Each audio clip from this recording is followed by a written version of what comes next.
Reborn in the year 1979, confronted with a family on the brink of collapse, Chen Donghe awakens the hunting system, enabling him to enhance any skill with points. Congratulations, host! You have executed a chop. Your proficiency in swordsmanship has increased by 1. Congratulations, host! You have loosed an arrow. Your archery skills have increased by 1. Congratulations, host! You have fired a shot. Your marksmanship has increased by 1. Once Chen Donghe elevates his swordsmanship, archery, marksmanship, and agility to their pinnacle, the entire mountain range transforms into his granary and meat storehouse. Gray wolves, wild boars, black bears, elk, and even the mountain deity, the Siberian tiger, fall before him. Through the art of hunting, he not only repays his substantial debts, but also ensures his family dines on meat at every meal, constructs a 3-story house, and weds a charming bride. Chapter 1. The Hunting System. Mother, I am so hungry. The frail mosquito-like voice quivers with a cry, akin to the cold, numbed paw of a kitten scratching at one's heart. Sweet child, sleep now.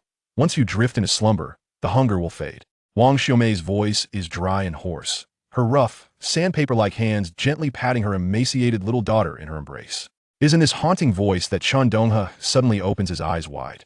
The icy earthen bed, with its tattered mat exposing the hard-packed yellow clay beneath, jabs painfully into his back. The dim light of the kerosene lamp flickers uncertainly within the worn enamel lampshade, elongating and distorting his mother, Wang Xiaomei's figure against the soot-blackened earthen wall. The patched, coarse cotton coat she wears is faded to a dull white, and the cuffs and elbows are worn smooth from use. At this moment, murky tears silently cascade down her cheeks. The little girl in her arms has a waxen complexion, deep-set eyes, and is so small she resembles a kitten that is yet to grow. It seems a mere gust of wind could whisk her away. Is this a dream? Chen Donghe, bewildered, scans his surroundings and spots a plastic calendar hanging on the wall at the head of the bed, emblazoned with red characters, striking like thunder into his mind. November 9th, 1979, the 21st day of the 10th lunar month. Boom! A frigid current surges through his body, and the piercing memories of his past life flood his soul like a bursting dam. There are 4 siblings in total. The eldest sister is already married, yet her life is even more bitter than that of Bittermelon. The second sister remains unmarried, yet she shoulders the family's burdens alongside their mother. The youngest girl is 8 years old, but her appearance could easily pass for a 6-year-old. Their father, Chen Donghe, was one of the few drivers in the local transportation team, earning a stable income, and the family's life was relatively prosperous. 4 years prior, a tragic accident occurred. In a bid to save a truckload of collective goods, he swerved sharply, causing the vehicle to tumble into a ditch. He survived, but was left with a permanently injured leg. Although he averted a significant loss, he received no compensation and was unjustly blamed for improper operation, bearing the brunt of the responsibility, with even medical expenses cobbled together from family resources. At that time, the production team still kept track of work points, and due to his leg injury, their father was counted as only half a labor force. With the pillar of the family down, their mother, Wang Xiaomei, a woman who had once bound her feet and then released them, became the sole capable laborer. Last year, policies shifted, the production team was disbanded, and land was contracted to households. Families drew lots for fields, and whatever land they drew, they had to accept, with no second chance at drawing. Misfortune seems to seek out the most unfortunate souls. Their family drew over an acre of barren dry land. The soil was thin, strewn with stones, and drought in spring and floods in autumn were commonplace. After deducting the taxes owed, the remaining grain barely sufficed to fill their bellies, and by the end of the autumn harvest, their grain storage was nearly empty. His recent unconsciousness stemmed from a conflict with several ruffians from a neighboring village over a woman named Li Hongmei, during which he was struck violently on the back of his head with a shovel. He was left unconscious while those assailants, though unscathed, leveraged their connections at the county hospital to obtain a disability certificate, claiming he had suffered a brain injury that would leave him incapacitated for life. They then demanded compensation of 300 yuan. If he could not produce the money, they threatened to have him imprisoned. In the rural areas of northern Xinjiang in 1979, even a strong labor might struggle to save 100 yuan in a year. 300 yuan was, without a doubt, an astronomical sum for a family already in dire straits. The second sister married an old widower from the neighboring village for a bride price of 150 yuan, suffering endless humiliation, unable to return to her maternal home, and living her life in shadow. Despite their best efforts to scrape together enough money, it was still insufficient, and ultimately, the youngest sister was taken away to settle the debt. The next time he saw her was when they pulled her lifeless body from the frigid river. Her small frame was riddled with bruises, having been tortured to death. Their father, dragging his injured leg, sought vengeance against those responsible, but vanished without a trace, never to be seen again, leaving his family in despair. The death of the youngest sister and their father's disappearance became the final straw that broke their mother's spirit. On that New Year's Eve, overwhelmed by grief, she too departed from this world. There is no greater tragedy than the destruction of one's family. Ultimately, in a state of desperation, he sought refuge in the borderlands with the help of his father's old comrades. In that harsh, frigid land, he trained with a fervor akin to madness, driven solely by the desire for revenge. After 7 years of bloodshed and valor, he returned, but his family could never come back. Those who had tormented his family, however, met an unexpected demise in 85. A heart brimming with resentment finds no avenue for release. His life instantaneously lost its purpose and direction, spiraling into a haze of aimlessness, ultimately leading to his solitary demise, completing a life devoid of fulfillment. Yet, fate proved merciful, granting him the extraordinary chance of rebirth, returning him to the moment before all tragedies unfolded. In this new existence, he vowed to render those lives a living hell and ensure his family flourished in happiness and abundance. Littleya. Chen Donghe struggled to sit up, but a violent, blunt pain throbbed at the back of his head, accompanied by a fierce dizziness that rendered his vision a swirling darkness. Donghe, you are awake? Does your head still ache? Wang Xiumei's voice, filled with surprise and tremor, abruptly lifted as she gazed up, her tear-filled eyes reflecting deep concern. Littleya's sallow face instantly brightened with a flicker of weak radiance as she exerted herself to muster a faint smile. Her voice frail, yet clear as she called out, "Third brother." Enduring the agony and dizziness, Chen Donghe shook his head, extending his slightly numbed arms to tightly embrace the rushing Littleya. So light, so frail, even through the thin cotton coat, her bony frame struck a chord of anxiety within his heart. He held her with such fervor, as though he sought to meld this reclaimed warmth into his very bones, afraid to lose her once more. After a considerable time, he reluctantly released Littleya and turned to his mother, inquiring, "Mother, have we exhausted our grain supplies?" Wang Xiumei's eyes were swollen and red, her lips trembling as she nodded. "Your third uncle has gone out on business and will not return anytime soon. Your second uncle was also assaulted by them. He barely managed to scrape together 20 yuan, but they claim it is merely interest. The scant life-saving grain in our home has been seized entirely, sweet potatoes, corn stalks, all gone.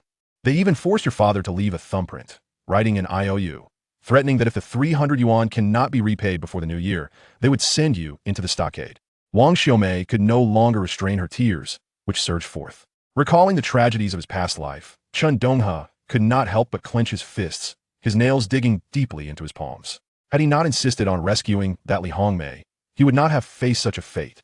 The very person he had exerted every effort to save later testified against him, claiming he was the one who instigated trouble and harassed first. It was her identification that solidified his guilt. "Mother, please do not cry just yet." Chen Donghe suppressed the tumultuous anger and sorrow, glancing out at the dim, overcast sky, estimating it to be around 4 in the afternoon, and stated with a solemn tone, "I shall venture into the mountains." "Into the mountains?" Wang Xiumei trembled in fear, her face paling as she grasped her son's icy arm, pleading, "My child, I know you are ravenous. Your father has gone to the old village chief's house to borrow grain. Venturing into the mountains in this frigid weather is perilous." "Mother, do not worry. I will not enter the deep woods, merely wandering along the mountain's edge to see if fortune smiles upon me, perhaps catching a hare or something." Chen Donghe gently extricated himself from his mother's frail yet strong grip, his tone resolute. He donned a pair of tattered cotton shoes, the toes exposed, the stuffing hard as stone, and turned to enter the storeroom in the west wing. Amidst a pile of broken baskets and musty items, he unearthed his father's most cherished possessions: an age-hunting bow and a quiver, the bow crafted from superior white waxwood, smoothed and warmed by the passage of time and his father's hands. The bowstring, a traditional yet high-strength nylon cord, was taut. The quiver, stitched from thick cowhide, housed 7 or 8 self-made arrows. The fletching was slightly tattered, yet the arrowheads gleamed brightly. In his childhood, his father often took pleasure in teaching him the art of archery during leisurely moments. Upon returning from his trips, he would frequently forage in the mountains for game to treat the family to a feast. In his previous life, within a unit where even the numbers were a closely guarded secret, he had never allowed a single competition in firearms or crossbow shooting to slip from his grasp. His true mastery, however, lay in cold weapons. Solely for the day, he could personally wield a blade to settle scores. Under the anxious gaze of his mother, Chen Donghe slung the hunting bow across his back, secured the quiver, and fastened a razor-sharp, glinting machete to his thick, braided grass belt before pushing open the creaky, drafty wooden door. The biting cold wind lashed against his face like a whip embedded with shards of ice, instantly stripping away the last vestiges of warmth from his skin. Chen Donghe squinted, gazing towards the setting sun in the west, the feeble sunlight struggling to illuminate the boundless, snow-blanketed expanse, reflecting blinding white light that stung his eyes. Chen Jieten, a small village nestled against the vast expanse of the greater Xing'an Range in the northern frontier, was home to dozens of low, crooked adobe houses huddled together amidst the snowstorm. At this moment, the entire village lay in a profound silence, all engaged in winter hibernation. In this season where breath turned to frost and water froze, no one was inclined to venture outside. The knife-like northern wind, when it struck, felt akin to the sting of a bloody wound. He trudged through the snow, which barely reached his ankles, making a crunching sound with each step as he headed straight towards the mountains behind the village, shrouded in thick white snow, silent as a slumbering beast. He was as familiar with these woods as he was with the lines on his palms. His objective was clear: mountain chickens or wild hares. Given his current frail state and empty stomach, encountering large game would spell certain death. If only he had a gun. Chen Donghe instinctively licked his cracked, bleeding lips, a glimmer of hope flickering in his eyes. In these times, securing an old gun used for militia training or a rustic firearm from hunters was not an insurmountable task. There would surely be opportunities in the future. However, for now, finding a way to fill his stomach was of paramount importance. The mountain path was treacherous, with snow occasionally reaching his calves. After trudging for over half an hour, his chest heaved as though he were a bellows, every breath accompanied by sharp pain. Darkness flickered before his eyes, and cold sweat soaked through the thin lining of his cotton coat, chilled to the bone by the wind. He had to pause, leaning against a stout old pine tree to catch his breath. The frigid bark seeped through his thin coat, sending shivers down his spine, while the sweat on his back felt icy. Suddenly, cuckoo! A slightly panicked call of a mountain chicken echoed from a nearby thicket of hazel bushes adorned with icicles. Chen Donghe's spirits lifted. Forcing himself to suppress his heavy breathing, he held his breath, his body instinctively lowering, merging with the snow-covered ground, stealthily advancing forward. The motion was imbued with the instinctual stealth acquired from past life. As he closed the distance to approximately 100 meters, he drew his arrow with lightning speed, nocked it, and drew back the bowstring. A resounding thud echoed as the bowstring vibrated, and the arrow transformed into a blurred black line, slicing through the frigid air. A dull, penetrating sound emanated from the thicket, accompanied by the frantic flapping of wings in a desperate struggle. However, Chen Donghe remained as if paralyzed by some enchantment, frozen in place with his pupils abruptly constricted. It was not due to having struck his prey, but rather because of the ethereal pale blue light screen that had materialized before him, suspended in the void. The edges of the light screen shimmered with delicate streams of data, rippling like water waves, and upon it, a line of bold text was clearly displayed. Congratulations, host, on activating the Attribute Enhancement Hunting System. Chapitre 2, Intermédiate Knif Technique. Chen Donghe's mind seemed to freeze for several seconds. The scene from science fiction film abruptly crashed into the icy expanse of northern Xinjiang in 1979. Instinctively, he reached out to touch it. His fingertips passed effortlessly through the pale blue light curtain. It appeared merely as a phantom, neither obstructing his view nor providing warmth. Suddenly, a mountain chicken, pierced through the abdomen, flailed violently in the snow, sending up a flurry of snow and splattering blood, its shrill cries shattering the eerie silence of the forest. Chen Donghe snapped back to reality. Now was not the time to ponder this phenomenon. He dashed forward, firmly grasping the thrashing, blood-soaked mountain chicken, then without hesitation. He drew the machete from his waist and swiftly slashed its throat. Warm blood gushed forth, splattering onto the pristine snow, rapidly congealing into dark red crystals. Chen Donghe withdrew the arrow, wiped it clean on the feathers, and returned it to his quiver. He then tossed the lifeless mountain chicken into the tattered backpack on his back, covering the glaring bloodstain with snow, and cast his gaze deeper into the dense, dusk-shrouded forest. The deep mountains of northern Xinjiang had long been the realm of beasts, wolf packs, wild boars, even bears, and the northeast tiger, revered as the mountain deity. Villagers ventured out at night armed with clubs, for it was common to see the green eyes of wolves prowling outside the village. A few years prior, the commune had organized militias, employing anti-aircraft guns to combat the marauding beasts that ravaged crops, which had somewhat restrained these formidable creatures.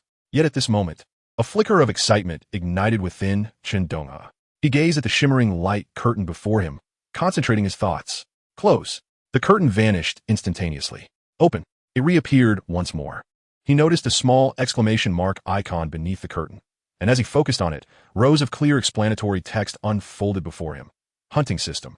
Core function. Engaging in hunting activities with weapons can enhance corresponding skill proficiency, such as archery, knife techniques, firearms, etc.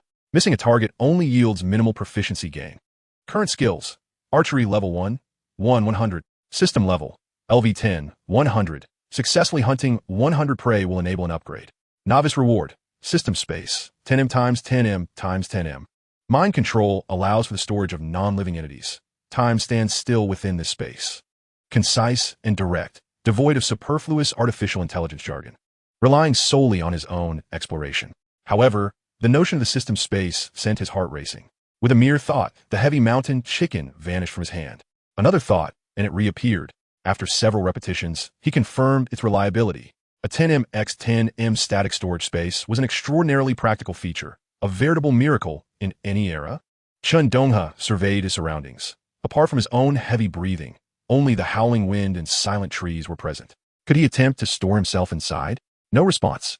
It appeared he could only store items. Nevertheless, the immediate priority was to satiate his hunger. The urgent signal from his body grew ever stronger. Finding a sheltered indent in a massive rock, he gathered several relatively flat stones to construct a rudimentary stone stove.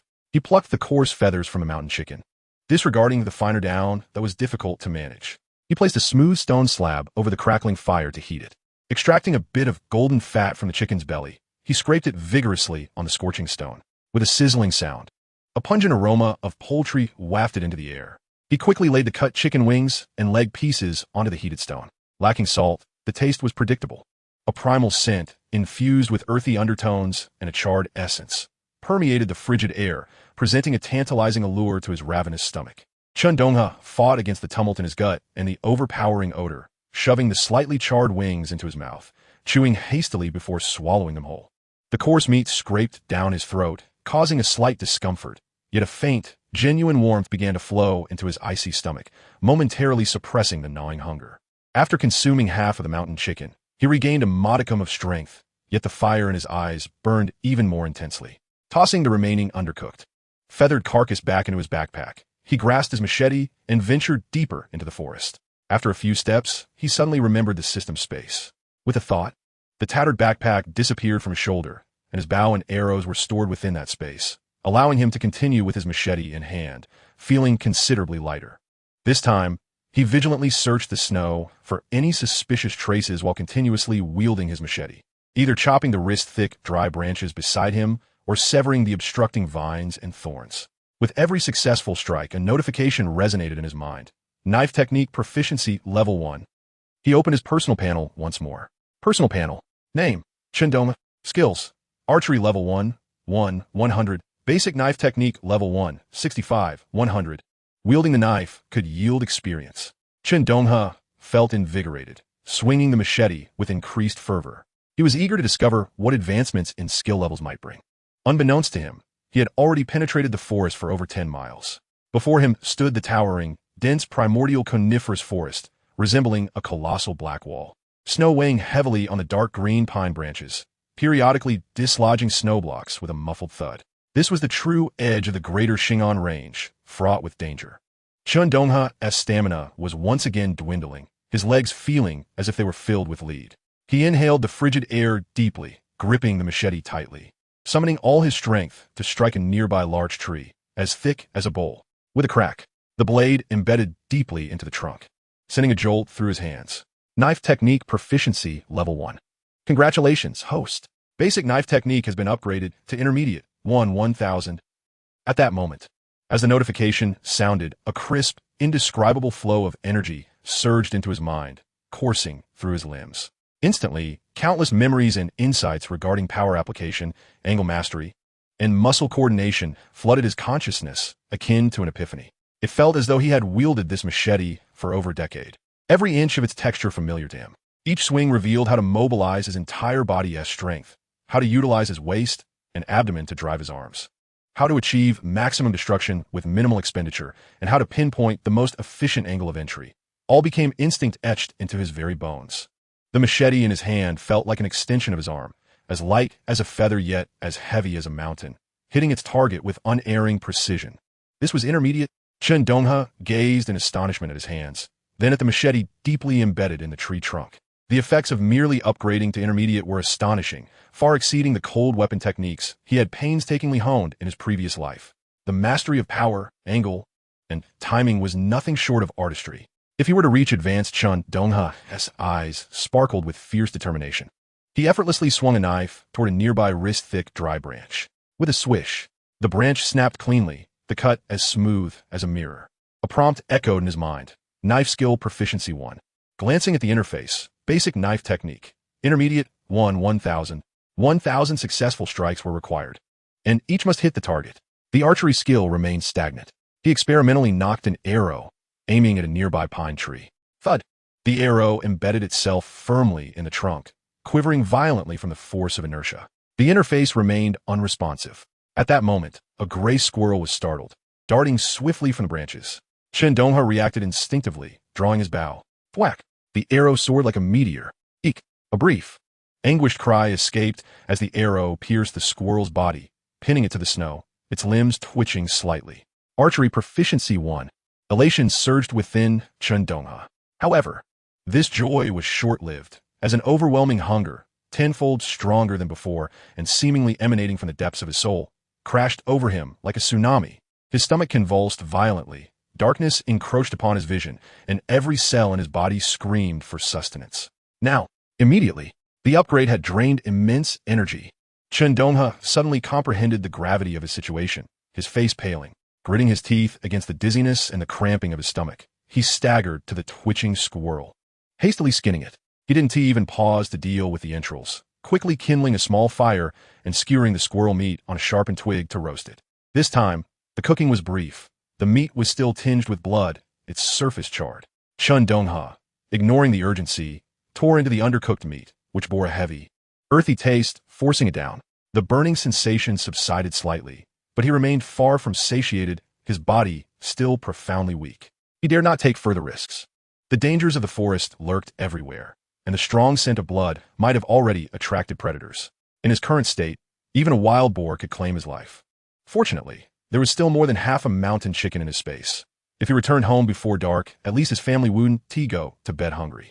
The thought of his mother's haggard face and his little sister's pallid complexion ignited a surge of warmth and responsibility that quelled his extreme weakness.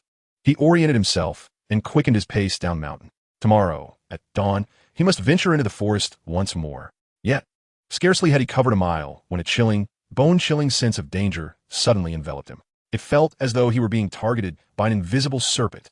Chen Donghe's feet froze in the snow, the hairs on the back of his neck standing on end. Just moments ago, there had definitely been an unusual sound behind him. It wasn't the wind. It was the faint crack of claws breaking twigs. He whirled around, his heart plummeting. 10 meters away, 2 robust wolves, their fur a dull gray akin to withered grass, emerged like phantoms from behind 2 stout larches. One on the left, one on the right. They were silently closing in on him like a pincer movement. Chapter 3. Hunting Knife Against Wolves. The wolves' green eyes glimmered with a cruel, ravenous light in the dim, snowy forest, fixating hungrily on him as their prey. Their movements were swift, barely making a sound as they padded through the snow. Their heavy breaths forming puffs of white vapor in the frigid air, and low, threatening growls emanated from deep within their throats. 2 of them. Moreover, they were a pair of coordinated adult mountain wolves. In an instant, every muscle in Chen Donghe's body tensed, as if drawn back like a taut bowstring. He had experienced the cunning and ferocity of these beasts in his past life on the frontier. Yet, there was no trace of panic in his eyes. Only an icy calmness and a fierce resolve born of desperation. His left hand shot back like lightning, withdrawing an arrow and knocking it onto the string, drawing the bow into a perfect crescent. The cold arrowhead steadied on the larger, more ferocious-looking lead wolf on the left. The wolf seemed to sense the imminent threat, crouching low and nimbly darting behind a nearby tree, using the trunk as cover, emitting a low growl in an attempt to distract Chen Donghe. Just as Chen Donghe's gaze was drawn towards the wolf on the left, a deep, menacing growl erupted from behind him, mere inches away. The wolf on the right had not strayed far. It had stealthily crept up behind Chen Donghe, using the cover of bushes and snowdrifts, and now launched itself into the air. Its powerful hind legs propelled it forward like a gray flash of lightning, its white fangs glistening with repulsive saliva, aiming directly for the unguarded nape of Chen Donghe's neck. The attack was both fierce and cunning, a potentially fatal blow. In that critical moment, every hair on Chen Donghe's body bristled, leaving him no time to think as his instincts kicked in. He pushed off with his left foot, twisting his body to the right in a desperate maneuver, narrowly evading the lethal bite. At the same time, he released the taut bowstring. Twang! The bowstring vibrated. The arrow was loosed, but the target was not the wolf on the left. It was the one behind him, its foul breath wafting dangerously close. Whoosh! The arrow, charged with explosive power, whistled through the air at terrifying velocity. It struck true, piercing the lunging wolf's mouth. The sharp arrowhead effortlessly penetrated the relatively fragile back of its skull, bursting forth with a spray of red and white matter and shattered teeth from the nape of its neck. A short, almost inaudible howl escaped its lips. The immense force of the impact caused the wolf's assault to falter abruptly. It was as if an invisible hammer had struck. Its massive body momentarily suspended in midair before crashing heavily into the snow at Chen Donghe's feet, sending a plume of snowflakes into the air. Its limbs twitched violently a few times before falling silent, only a flood of blood pouring from its mouth and nose, rapidly staining the snow beneath. The suffocating scent of blood permeated the air. Life and death hung by a thread. He had no time for regret.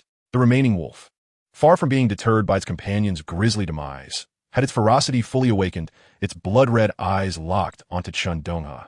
Just as Chen Donghe turned to draw another arrow, his strength waning, the wolf lunged forth like an arrow released from a bow, rushing from behind the tree. 10 meters was but a blink for a starving wolf sprinting at full speed. The stench of blood rushed towards him, the wolf's gaping maw exuding the scent of death. Looming over Chen Donghe's face, he could even see the dark red flesh writhing deep within its throat and the drool glistening on its white fangs. Draw the bow. There was no time. In this life-or-death moment, a fierce glint ignited in Chen Donghe's eyes. He cast the bow aside into the snow, his right hand darting to his waist. Clang! The hunting knife was drawn, its cold blade glinting ominously in the light of the snow. Facing the oncoming wolf's maw, he did not retreat. Instead, he used the momentum from his body's twist to take a bold step forward, actively meeting the beast head-on. This step was masterfully executed, not only narrowly avoiding the wolf's most lethal bite, but also positioning himself at a highly advantageous angle against the ravenous wolf. As the colossal form of the ravenous wolf brushed past him, exuding a foul stench, Chen Donghe unleashed a powerful strike. His arm, wrist, core, an entire body synchronized in a perfect harmony, erupting with explosive force in that fleeting moment. Swish! A blade of icy light, reminiscent of the Grim Reaper's scythe, sliced upwards along the trajectory of the wolf's charge, emerging sharply from the corner of its gaping maw.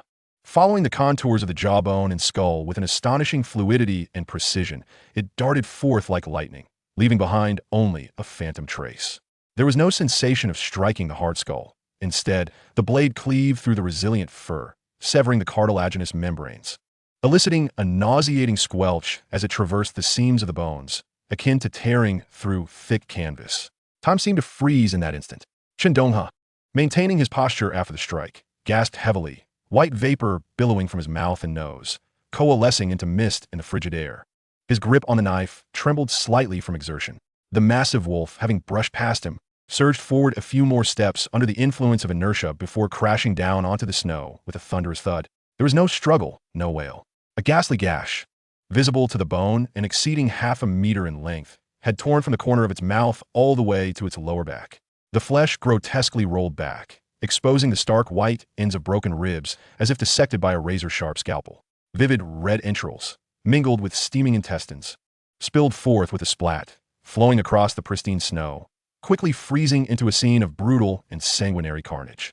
The potent scent of blood fused with the nauseating odor of the innards, invoking a sense of revulsion.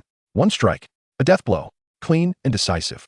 Chen Donghe gazed at the gaping wound and the lifeless wolf, and despite having witnessed countless life and death scenarios in his previous life, he could not suppress a sharp intake of breath. His heart continued to race.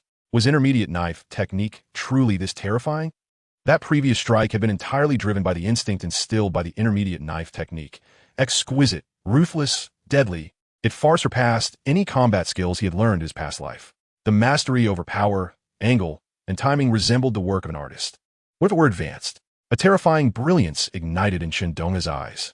The overwhelming scent of blood permeated the icy air, spreading like a stone thrown into a tranquil lake, enough to alert all the hungry predators lurking in the depths of the forest. Wolf packs, wild boars, perhaps even bears or the so-called king of the forest, tigers? Chen Donghe dared not linger even for a moment.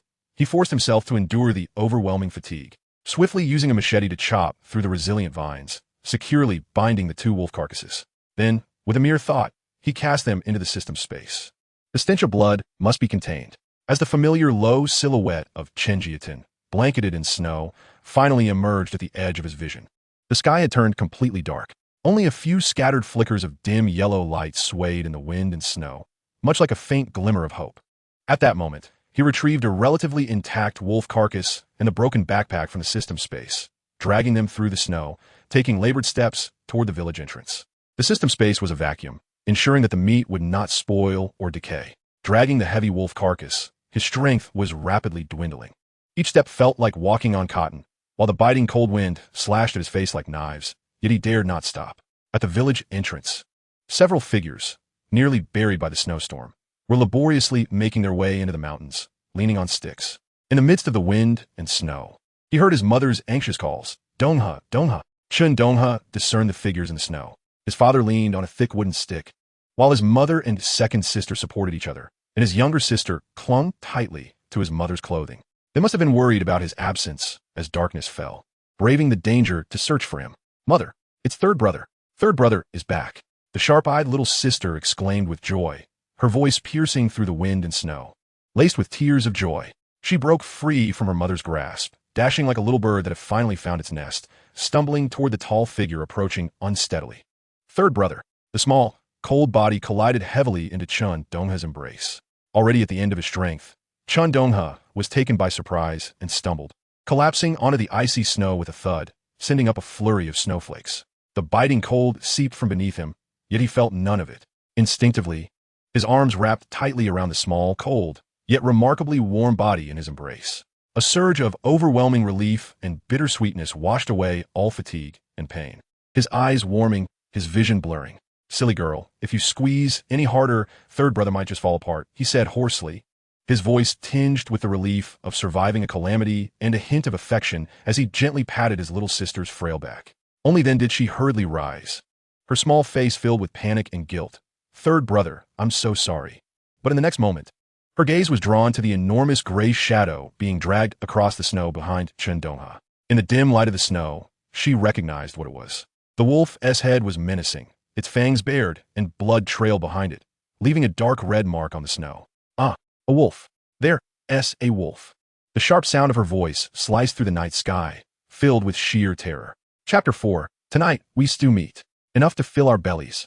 The little sister's scream startled Chen Donghe, causing him to turn abruptly. Behind him, there was nothing but the stark whiteness of the snow under the moonlight. Once he realized what had transpired, he couldn't help but chuckle softly at the absurdity of it all. With fingers that felt somewhat stiff from the cold, he lightly flicked his sister on the forehead. "Don't be afraid, it's dead. Tonight, third brother will serve you wolf meat." The little sister covered her forehead, her large eyes still glistening with tears, her heart racing as she glanced back, confirming that the fearsome gray wolf lay motionless and the scent of blood was undeniably real. Her fear began to dissipate, replaced by an overwhelming sense of joy and disbelief. She gazed at her brother, covered in snowflakes, his complexion pale, yet his eyes gleaming with an astonishing brightness, her mouth agape, instinctively swallowing hard. "Third brother, did you really kill this wolf?" Her voice brimmed with admiration and incredulity. Wang Xiaomei rushed over, seeing her son collapsed in the snow, her heart leaping to her throat. Chen Donghe, limping, leaned on his stick, lagging behind. When he saw the robust wolf carcass being dragged behind his son, both parents were momentarily stunned, frozen in place. The culmination of Wang Xiaomei's recent grievances, despair, worry, and hunger surged forth in that moment, manifesting as a torrent of tears that silently streamed down her weathered face. She parted her lips, her throat choked with emotion, unable to utter a single word. Instead, she extended her hands, rough and cracked, trembling as she yearned to touch her son's face, fearful of the injury on the back of his head. Chen Donghe watched his mother's silent tears, his heart gripped by an overwhelming sensation of both ache and warmth. He pushed himself off the ground, attempting to reveal the brightest smile he could muster, though it appeared somewhat frail amidst his exhaustion and pallor. "Mother, it's all right. Tonight we'll stew meat. Enough to fill our bellies." "Good, good." Wang Xiaomei finally found her voice, thick with emotion, nodding vigorously, her tears flowing even more profusely, as if she were trying to wash away a lifetime of suffering. Chen Donghe withdrew his pipe from his waist, his hands trembling slightly, and his eyes felt a touch of moisture. Like many diligent fathers, he was not one for words, merely uttering a deep grunt while his heart surged with boundless relief and a hint of paternal pride. Silently, he stepped forward, tucked the pipe back in his waist, and bent down to accept the heavy wolf carcass, a pungent scent of blood assaulting his senses. Weighing it in his hands, he found it decidedly heavy. Battling against the howling wind and snow, the family trudged toward the dimly lit adobe house, each step leaving a deep impression in the snow. The night was as dark as ink, the wind and snow intensified, the wailing wind stirring the snow on the ground, gradually obscuring their footprints and the traces of the wolf being dragged. The village lay in eerie silence, occasionally pierced by the distant barking of dogs, soon swallowed by the wind. Pushing open the creaking, drafty wooden door, he stepped into the familiar home, a place he had revisited countless times in midnight dreams. The half-height earthen walls were adorned with wooden palisades, not to keep out intruders, but to prevent wild beasts from entering the village. The warmth of familial happiness enveloped him, mingled with the characteristic damp, earthy aroma and the scent of burning firewood. In the kitchen, the stove, once home to an iron pot, stood empty, save for a few solitary earthen jars. Even the family's sole iron pot had been seized by those people under the pretext of debt repayment, far more ruthless than the old society's practice of usury. Chen Donghe's heart boiled with anger as he recalled the ruffians from the neighboring village and their powerful backers. He yearned to rush over with a knife and exact revenge. Yet, he knew that it was not the time for vengeance. He still had parents to support. As long as he remained, his elder sister, second sister, and younger sister would have family backing after marriage. Impulsiveness must be avoided. He needed to be methodical. With a sigh, he turned to his mother and said, "Mother, I'll go to Li Shui's house to borrow a pot. You rest for now. We still need to deal with this wolf, so let me handle it." Wang Xiaomei's smile never faded, even though her cheeks bore traces of tears. They were tears of joy. Her son had changed, refraining from recklessly seeking trouble with those people and instead taking to the mountains to hunt, even slaying a wolf. As long as her son no longer caused chaos, their future days could only improve. Yet, the burden of that 300 yuan debt weighed heavily on her heart. Thinking of her son battling a wolf in the mountains made her eyes well up once more. Chen Donghe sat on the threshold, drawing on his pipe by the faint light from the stove, the acrid scent of poor quality tobacco filling the air, his eyes reflecting a mix of contentment and a barely perceptible worry. His second sister, Chen Xiaoyu, ignited a fire in the kitchen, the orange flames flickering and bringing a touch of warmth. She pulled Chen Donghe to the fire to warm himself, feeling the heat wash over him. He took a few moments to regain his strength before beginning to process the wolf carcass. With an empty stomach and drained energy, he felt as though his bones had been extracted. The benefits of his intermediate knife skills soon became apparent. The machete in his hand seemed to come alive, each stroke precise and deft, gliding along the wolf's skeletal seams and joints. Efficiently, effortlessly, he quickly and cleanly removed the wolf's hide. The little girl, curious and bold, squatted beside him, occasionally poking the warm wolf meat with her small hands. Chen Donghe and his second sister watched in astonishment. The little girl did not comprehend the prowess of Chen Donghe's knife skills, but they certainly did. In their eyes, his technique surpassed that of the village's seasoned butcher. With such a skill, he would never go hungry, even if he became a pig slaughterer. Looking at the nearly intact wolf hide, Chen Donghe couldn't help but ponder if, upon elevating to advanced knife skills, he could achieve the legendary precision of a master butcher. At that moment, his heart brimmed with anticipation for the future. He vowed never to let his family go hungry again. He set a goal to ensure his family had meat to eat every day, along with an endless supply of grain. Just then, voices and footsteps echoed from outside the courtyard. "Donghe, Aunt said you killed the lead wolf. Where is it?" The voice was bright and inquisitive, tinged with a hint of mischief. Chen Donghe turned his gaze, his eyes suddenly lighting up. It was Li Shui, the daughter of his neighbor, Li Aunt, exceptionally beautiful. Even under the dim light of the oil lamp and the glow of the snow, her beauty could not be concealed. Her glossy black braid hung down her chest, with willow-like brows, apricot-shaped eyes, a delicate nose, and a rosy cherry-like mouth, clad in a faded floral cotton jacket topped with a deep blue worn coat. Just 19 this year. While suitors would typically swarm to a beautiful girl of 19, no one dared approach Li Shui's family lightly. This was solely due to her fiery temperament, known throughout the village as a little firecracker. Especially her sharp tongue, which, like poison, could leave ill-intentioned or deceitful individuals speechless with just a word. Yet, her heart was kind, particularly towards the Chen family. She never regarded Chen Donghe as a mere vagabond, often extending help, making her a true friend to him. The roots of her spirited nature lay with her father. He was once a sent-down youth who, unable to endure the hardships of village labor, married Li Shui's mother, the daughter of the then production team leader. Because Li Shue's maternal grandfather had many sons and only one daughter, they did not bother with marriage certificates. When he received a notice to return to the city, he unhesitatingly abandoned the mother and daughter, disappearing without a trace. Had the youth acquired a marriage certificate, he would not have been able to return to the city, as it would have meant permanent residency. The mother and daughter had once gone to the city to search for him, but upon returning, Li Shue's mother became taciturn. Had Li Shue possessed a meek disposition, their household would have suffered greatly from bullying. Her maternal uncles were fiercely protective, even after the land was divided.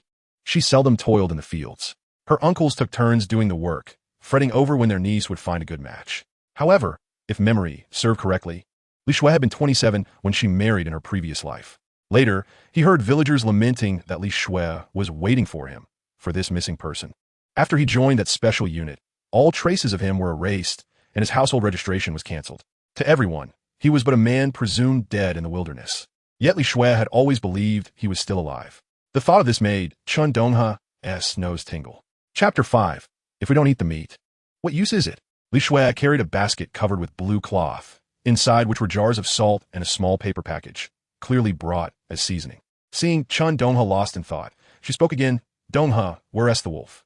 Chen Donghe, roused from his reverie, pointed towards the kitchen with a smile, saying, the wolf has been processed. All you can see now are the meat chunks and a wolf hide. Li Shue dashed over to the kitchen counter, gazing at the heap of red and white wolf meat, then at the fuzzy wolf hide on the ground, her eyes instantly sparkling. Donghe, when did you become so skilled? Her voice was infused with astonishment and barely contained joy. Chen Donghe grinned. What skill? I was just pushed to the limit. Faced with that beast, it was either it or me. I couldn't possibly choose death, could I? I threw caution to the wind, and it turned out to be just that easy to take it down with one strike. You were just boasting. Li Shue scufa, though the corners of her mouth curled into a smile as her gaze returned to the meat on the counter, unable to suppress a swallow. Though her family had several uncles to support them, the days when they could indulge in meat were few and far between, easily counted on one's fingers. Once the harvest was collected, the majority had to be sold at the grain station to procure the scant funds necessary for oil, salt, and fabric for sewing. With every penny stretched thin, there was hardly any surplus left. The little they managed to save had to be guarded jealously, for fear of unforeseen misfortunes. Presently, pork was priced at 9 dimes per pound at the supply and marketing cooperative, while the precious lard commanded a price of over $1. Often, even when one had the money, it was still unattainable. Only during the new year could they muster the resolve to purchase a pound, finely minced and mixed with a few pounds of shredded radish to make dumplings. The 10 pounds of flour accumulated over the year were too precious to touch as the year drew to a close. What do they eat on ordinary days? A mix of 2 or 3 parts flour with wild vegetables to scrape by. Chen Donghe waved his hand dismissively. The wolf has gone into the water, and there's still over 40 pounds of meat. Go call your aunt over. Today we shall have plenty of meat to stew. Li Shue was taken aback and quickly shook her head. Donghe, you can't do this. Uncle Chen will surely scold you for this.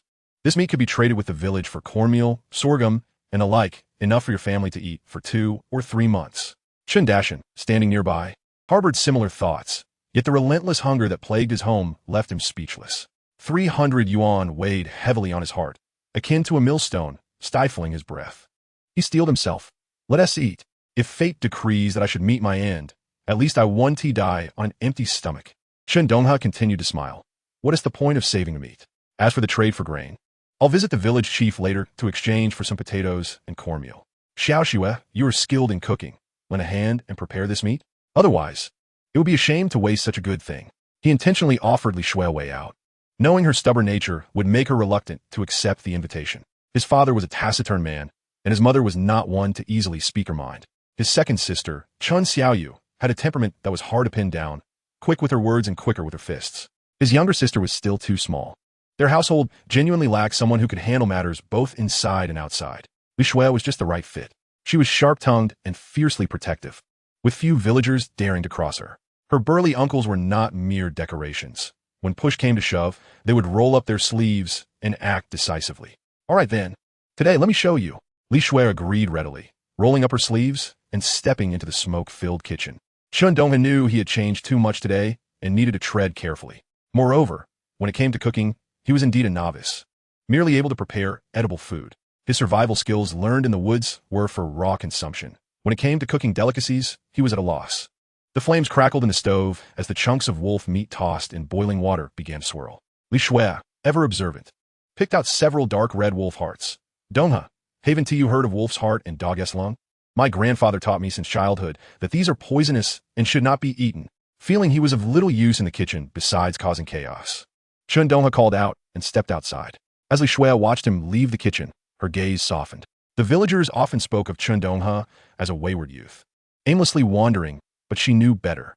During the summer of her 16th year, while she and her mother were in the mountains gathering pigweed for work points, they crossed paths with Li Ergo, a scoundrel from Li family village who had recently been soundly beaten by her uncles. Harboring ill intentions, he attempted to take revenge on her and her mother. Just then, Chen Donghe appeared, having come down from the mountain to trap rabbits, and without hesitation, he delivered a thorough beating to Li Ergo, turning him into a swollen mess.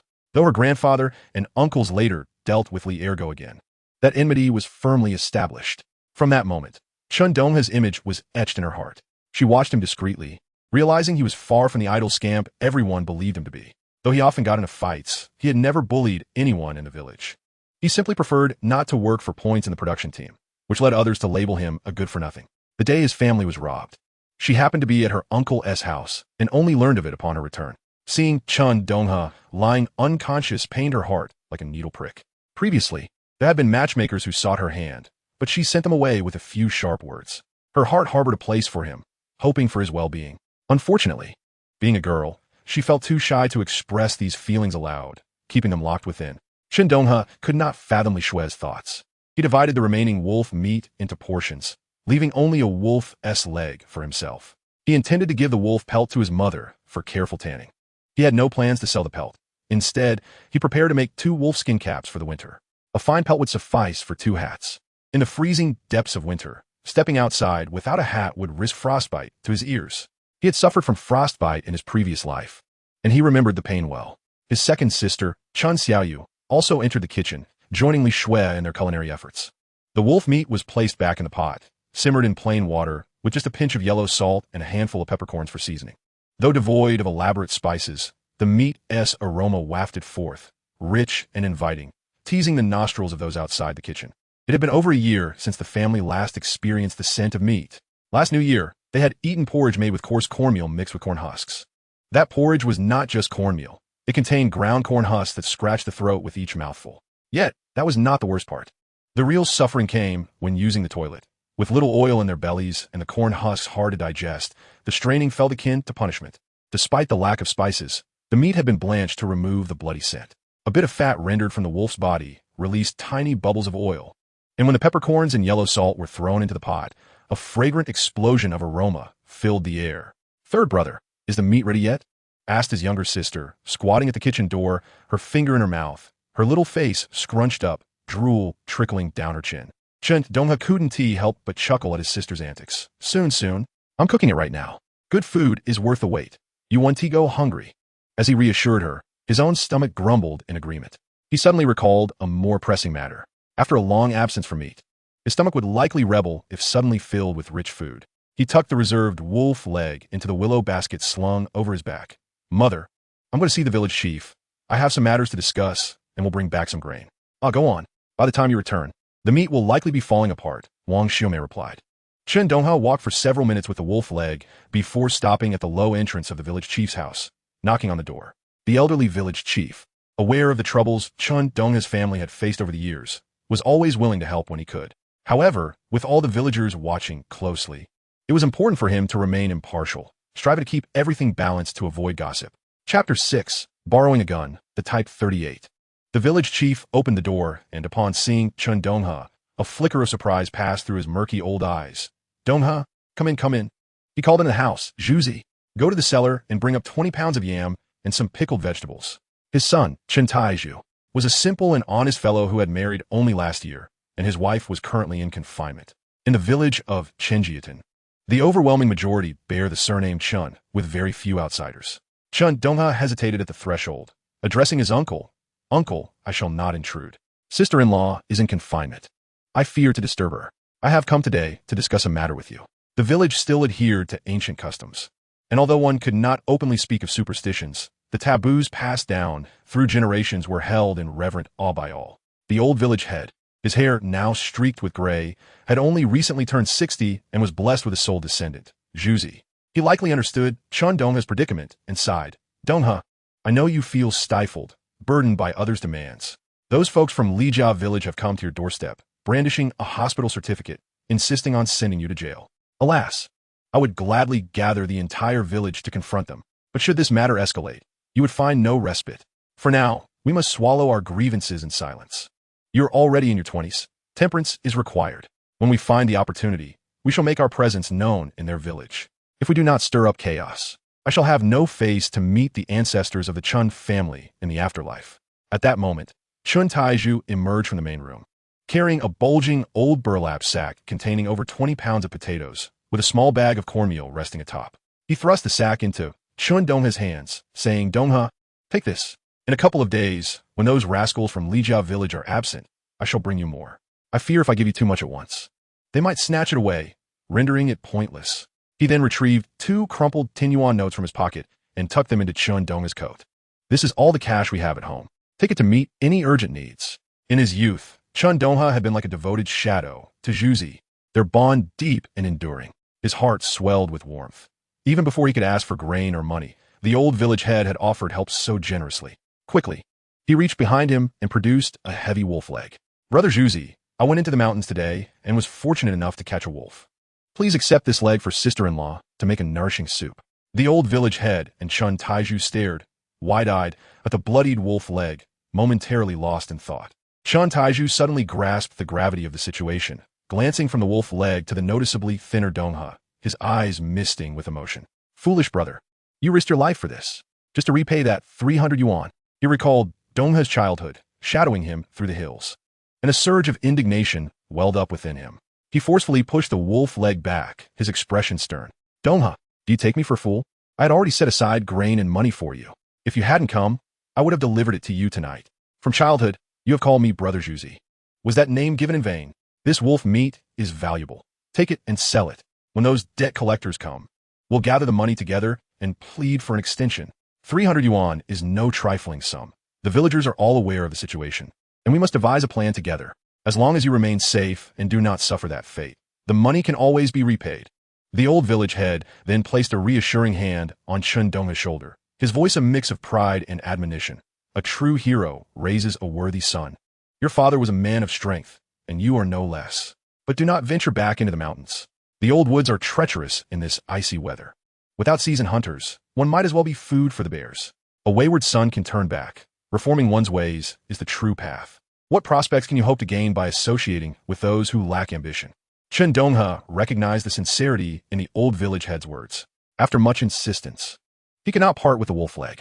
Finally, he revealed the true purpose of his visit, tentatively broaching the subject. Uncle, there's another matter I wish to ask of you. Might I borrow that old Type 38 rifle from the village storeroom? It is impossible to enter the mountains without a reliable tool. Upon hearing that he still intended to venture into the mountains, the old village head's expression darkened, and he opened his mouth to dissuade him. Chen Donghe stepped forward, a bitter smile of determination on his face. Uncle, I know your intentions are good. However, the situation has become urgent. I must act. If I do not take this risk, how shall I repay that 300 yuan? Should I truly rely on the villagers to tighten their belts? Rest assured, I do not intend to confront the people of Lijia village with violence. I still have my parents to care for. If I am to meet my end in those mountains, I shall accept it. But if I do nothing and merely wait for aid from the villagers, I cannot bear that burden on my conscience. I am a man, capable of standing on my own 2 feet. I must face the consequences of my actions. Moreover, his voice trailed off, tinged with barely suppressed emotion. Even if I were to perish, my family still has Ingshao to uphold our name. The old village head fell silent for a moment, gazing into the young man's eyes, where a glimmer of stubborn resolve shone through. He sighed heavily. Zhuzi, go fetch the rifle. Chen Taizhu turned and entered the inner room, soon emerging with a Type 38 rifle, its surface marked by the passage of time. The barrel gleamed, accompanied by a small, rust-stained iron box, its lid securely sealed. Donghe, the old village head spoke gravely, his fingers tracing the cold metal. Inside this box are the last 50 bullets we have. The arm department of the commune has more, available at 50 cents each. I give you this rifle, and the villagers will not protest. They understand your family's plight. However, I must warn you, should you be fortunate enough to bring back game, It is customary to share the meat with the villagers. This is the rule. Chen Donghe nodded vigorously. He understood the customs. The rifle was the village's property, and the old village head merely safeguarded it. If he were to use the rifle to procure something, he would undoubtedly share the spoils to silence any potential grievances. Otherwise, he might face unwelcome remarks, putting the old village head in a difficult position. They exchanged further anecdotes about dangers in the mountains and precautions to take before Chen Donghe slung the rifle over his shoulder, hoisted the heavy sack of provisions, and took his leave. The old village head even wrote him a letter of introduction, stamped with a red seal, advising him to head to the county meat processing plant should he succeed to settle his debts before considering other matters. As he walked down the desolate village path, Chen Donghe felt a warmth in his heart, akin to cradling a small fire. The roots of Chenjiadan ran deep, originating from the old Chen family who had ventured eastward long ago. They had established their lives on this fertile black soil, yet had faced countless tribulations. First came the hardships of daily life, leaving most homes empty. Then came the call for liberation, followed by the response to the nation's summons to cross the Yalu River and confront the Americans. It was remarkable that their generation had managed to grow up safely. Among the older men, no more than 50 had survived to this day. Generations of their lineage had been loyal and valiant. What of Lijia village? Few had left to serve in the military. Many had remained hidden at home. Consequently, their population had flourished much faster than that of Chenjiadan. For trivial matters, such as irrigation, Chenjiadan had often found themselves at a disadvantage. Chen Donghe shook his head, casting aside those burdensome memories. Just as he entered his small courtyard, laden with a rifle and sack of provisions, he spotted his little sister sitting forlornly on the threshold of the kitchen, her tear-streaked face contorted in a pout, her eyes fixed intently on the closed door. His second sister, Chen Xiaoyu, was busy adding firewood to the stove, occasionally glancing at the steaming pot. The rich aroma of meat wafted through the small yard, spilling beyond the earthen walls. Chen Donghe's stomach growled loudly. "Brother San is back," his little sister exclaimed, her voice tinged with a cry. "Is there meat to eat?" Wang Xiaomei cast a glance into the kitchen, where the meat had long since been simmered until tender, awaiting her son's return before daring to lift the pot lid. Chen Xiaoyu also looked eagerly at him, her eyes brimming with signals of hunger. However, Chen Donghe resisted the temptation, shaking his head. "Just a little longer. We should add more yam to this pot. Our bellies have not seen any grease for a year. If we suddenly eat too much meat, our intestines won't handle it, and we'll end up with a bout of diarrhea. Let's make this stew thicker and richer, separating it into jars. It can last us several days." Wang Xiaomei gazed at the bubbling meat soup, then at her son's gaunt face. Her lips quivered slightly, but ultimately, she remained silent. In the corner, Chen Dashin continued to brood in silence, the sound of him puffing on his old pipe resonating slightly louder. Chapter 7. From now on, I will rely on the back mountain for sustenance. Chen Donghe set down his rifle and the sack of potato flour, oblivious to the peculiar expressions on his parents' faces. He lifted the pot lid, and the rich aroma of meat wafted towards him. In the dark brown broth, large chunks of wolf meat bobbed up and down, alongside several translucent potatoes saturated with grease. He poked at the meat with chopsticks, noting it needed a bit more cooking, yet the fragrance was already overwhelming. A smile broke across his face as he instructed his second sister at the stove in a relaxed tone. "Chop up some more potatoes to stew in. When it's done, it'll be just as delicious as the meat." Once the bubbling stew was ready, he could ladle it into jars where the broth would solidify, and reheating, it would yield a delightful meal for several days. Wang Xiaomei watched her son pour potato chunks into the pot filled with scant meat, then glanced at the nearly empty sack of cornmeal. Her heart pricked as if by a needle. Ultimately, she swallowed the words that were on the tip of her tongue. "Eat, eat," she thought, "with debts as mountainous as this. Perhaps this truly is the last hearty meal before it all comes crashing down." She turned away, discreetly wiping her eyes with her sleeve. Meanwhile, Chen Dashin, still shrouded in silence, puffed his pipe more loudly, as if venting some unspoken frustration. The potatoes were nearly done, and Chen Donghe calculated that they had enough for 2 or 3 meals. He planned to distribute the remaining meat into 2 portions to send to his second and third uncles, knowing they too were struggling and that their children deserved a taste of meat. He glanced around the kitchen, noting the absence of Li Shui. And couldn't he help but inquire, "Has Xiaoshu gone back?" Wang Xiaomei steadied her emotions and nodded. She headed home as the sky darkened. Her mother called for her. "Why?" Chen Donghe nodded, briskly fishing out 2 large pieces of meat from the pot. "She helped so much. Leaving her with just a small piece of meat is hardly sufficient. I'm gonna send a bowl over to her family as well. It wouldn't be right to let her do all the work without any reward." As he scooped the meat, he muttered, his voice carrying a rare note of empathy for someone his age. Watching her son efficiently serve the meat, Wang Xiaomei's vague thoughts suddenly crystallized. She looked at his profile, hesitated briefly, then tentatively asked, Donghe, what do you think of Xiao Xue? Do you fancy her? Chen Donghe's movements froze abruptly, an unmistakable awkwardness crossing his face as he cleared his throat twice. Mother, where is this coming from? With my current circumstances. He weighed the meat he had lifted, offering a bitter smile and lowering his voice. Burdened with a debt of 300 yuan that seemed insurmountable, and carrying the weight of his parents' expectations, he vowed to settle this within 3 days. His singular focus was ensuring there was grain in their pot and meat on their plates, so his parents and younger sister could eat their fill and wear warm clothing.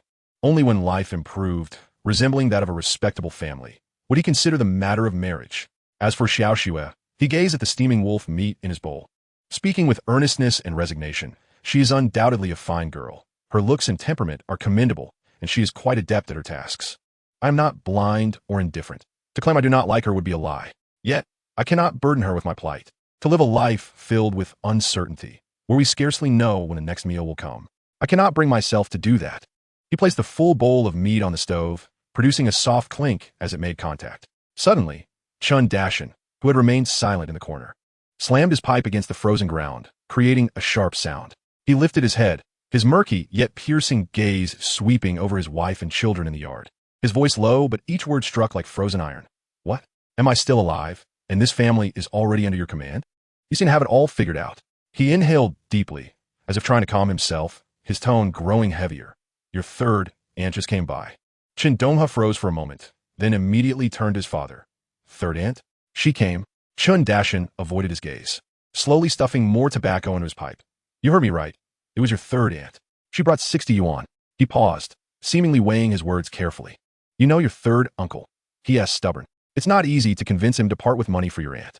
Tomorrow, I will make a trip to the county town. Considering that old Chen's face, I might be able to scrape together enough. His eyes returned to Chen Donghe, for the first time meeting his son's gaze directly and sternly. Once we gather this life-saving sum, remember this. In the days that follow, keep your head down and live humbly. Don't go out provoking trouble and bringing disaster upon this family, should there be another incident. His teeth ground together. The latter half of the warning left unspoken. What nonsense are you spouting, you old fool? Wang Xiaomei shot a rare glare at Chen Donghe, reproaching him. Our son has finally made something of himself. He can hunt wolves now. It's a rare occasion for the family to enjoy a good meal. Why must you utter such bitter and disheartening words? Chen Donghe silently absorbed his parents' exchange, his heart sinking further with each word.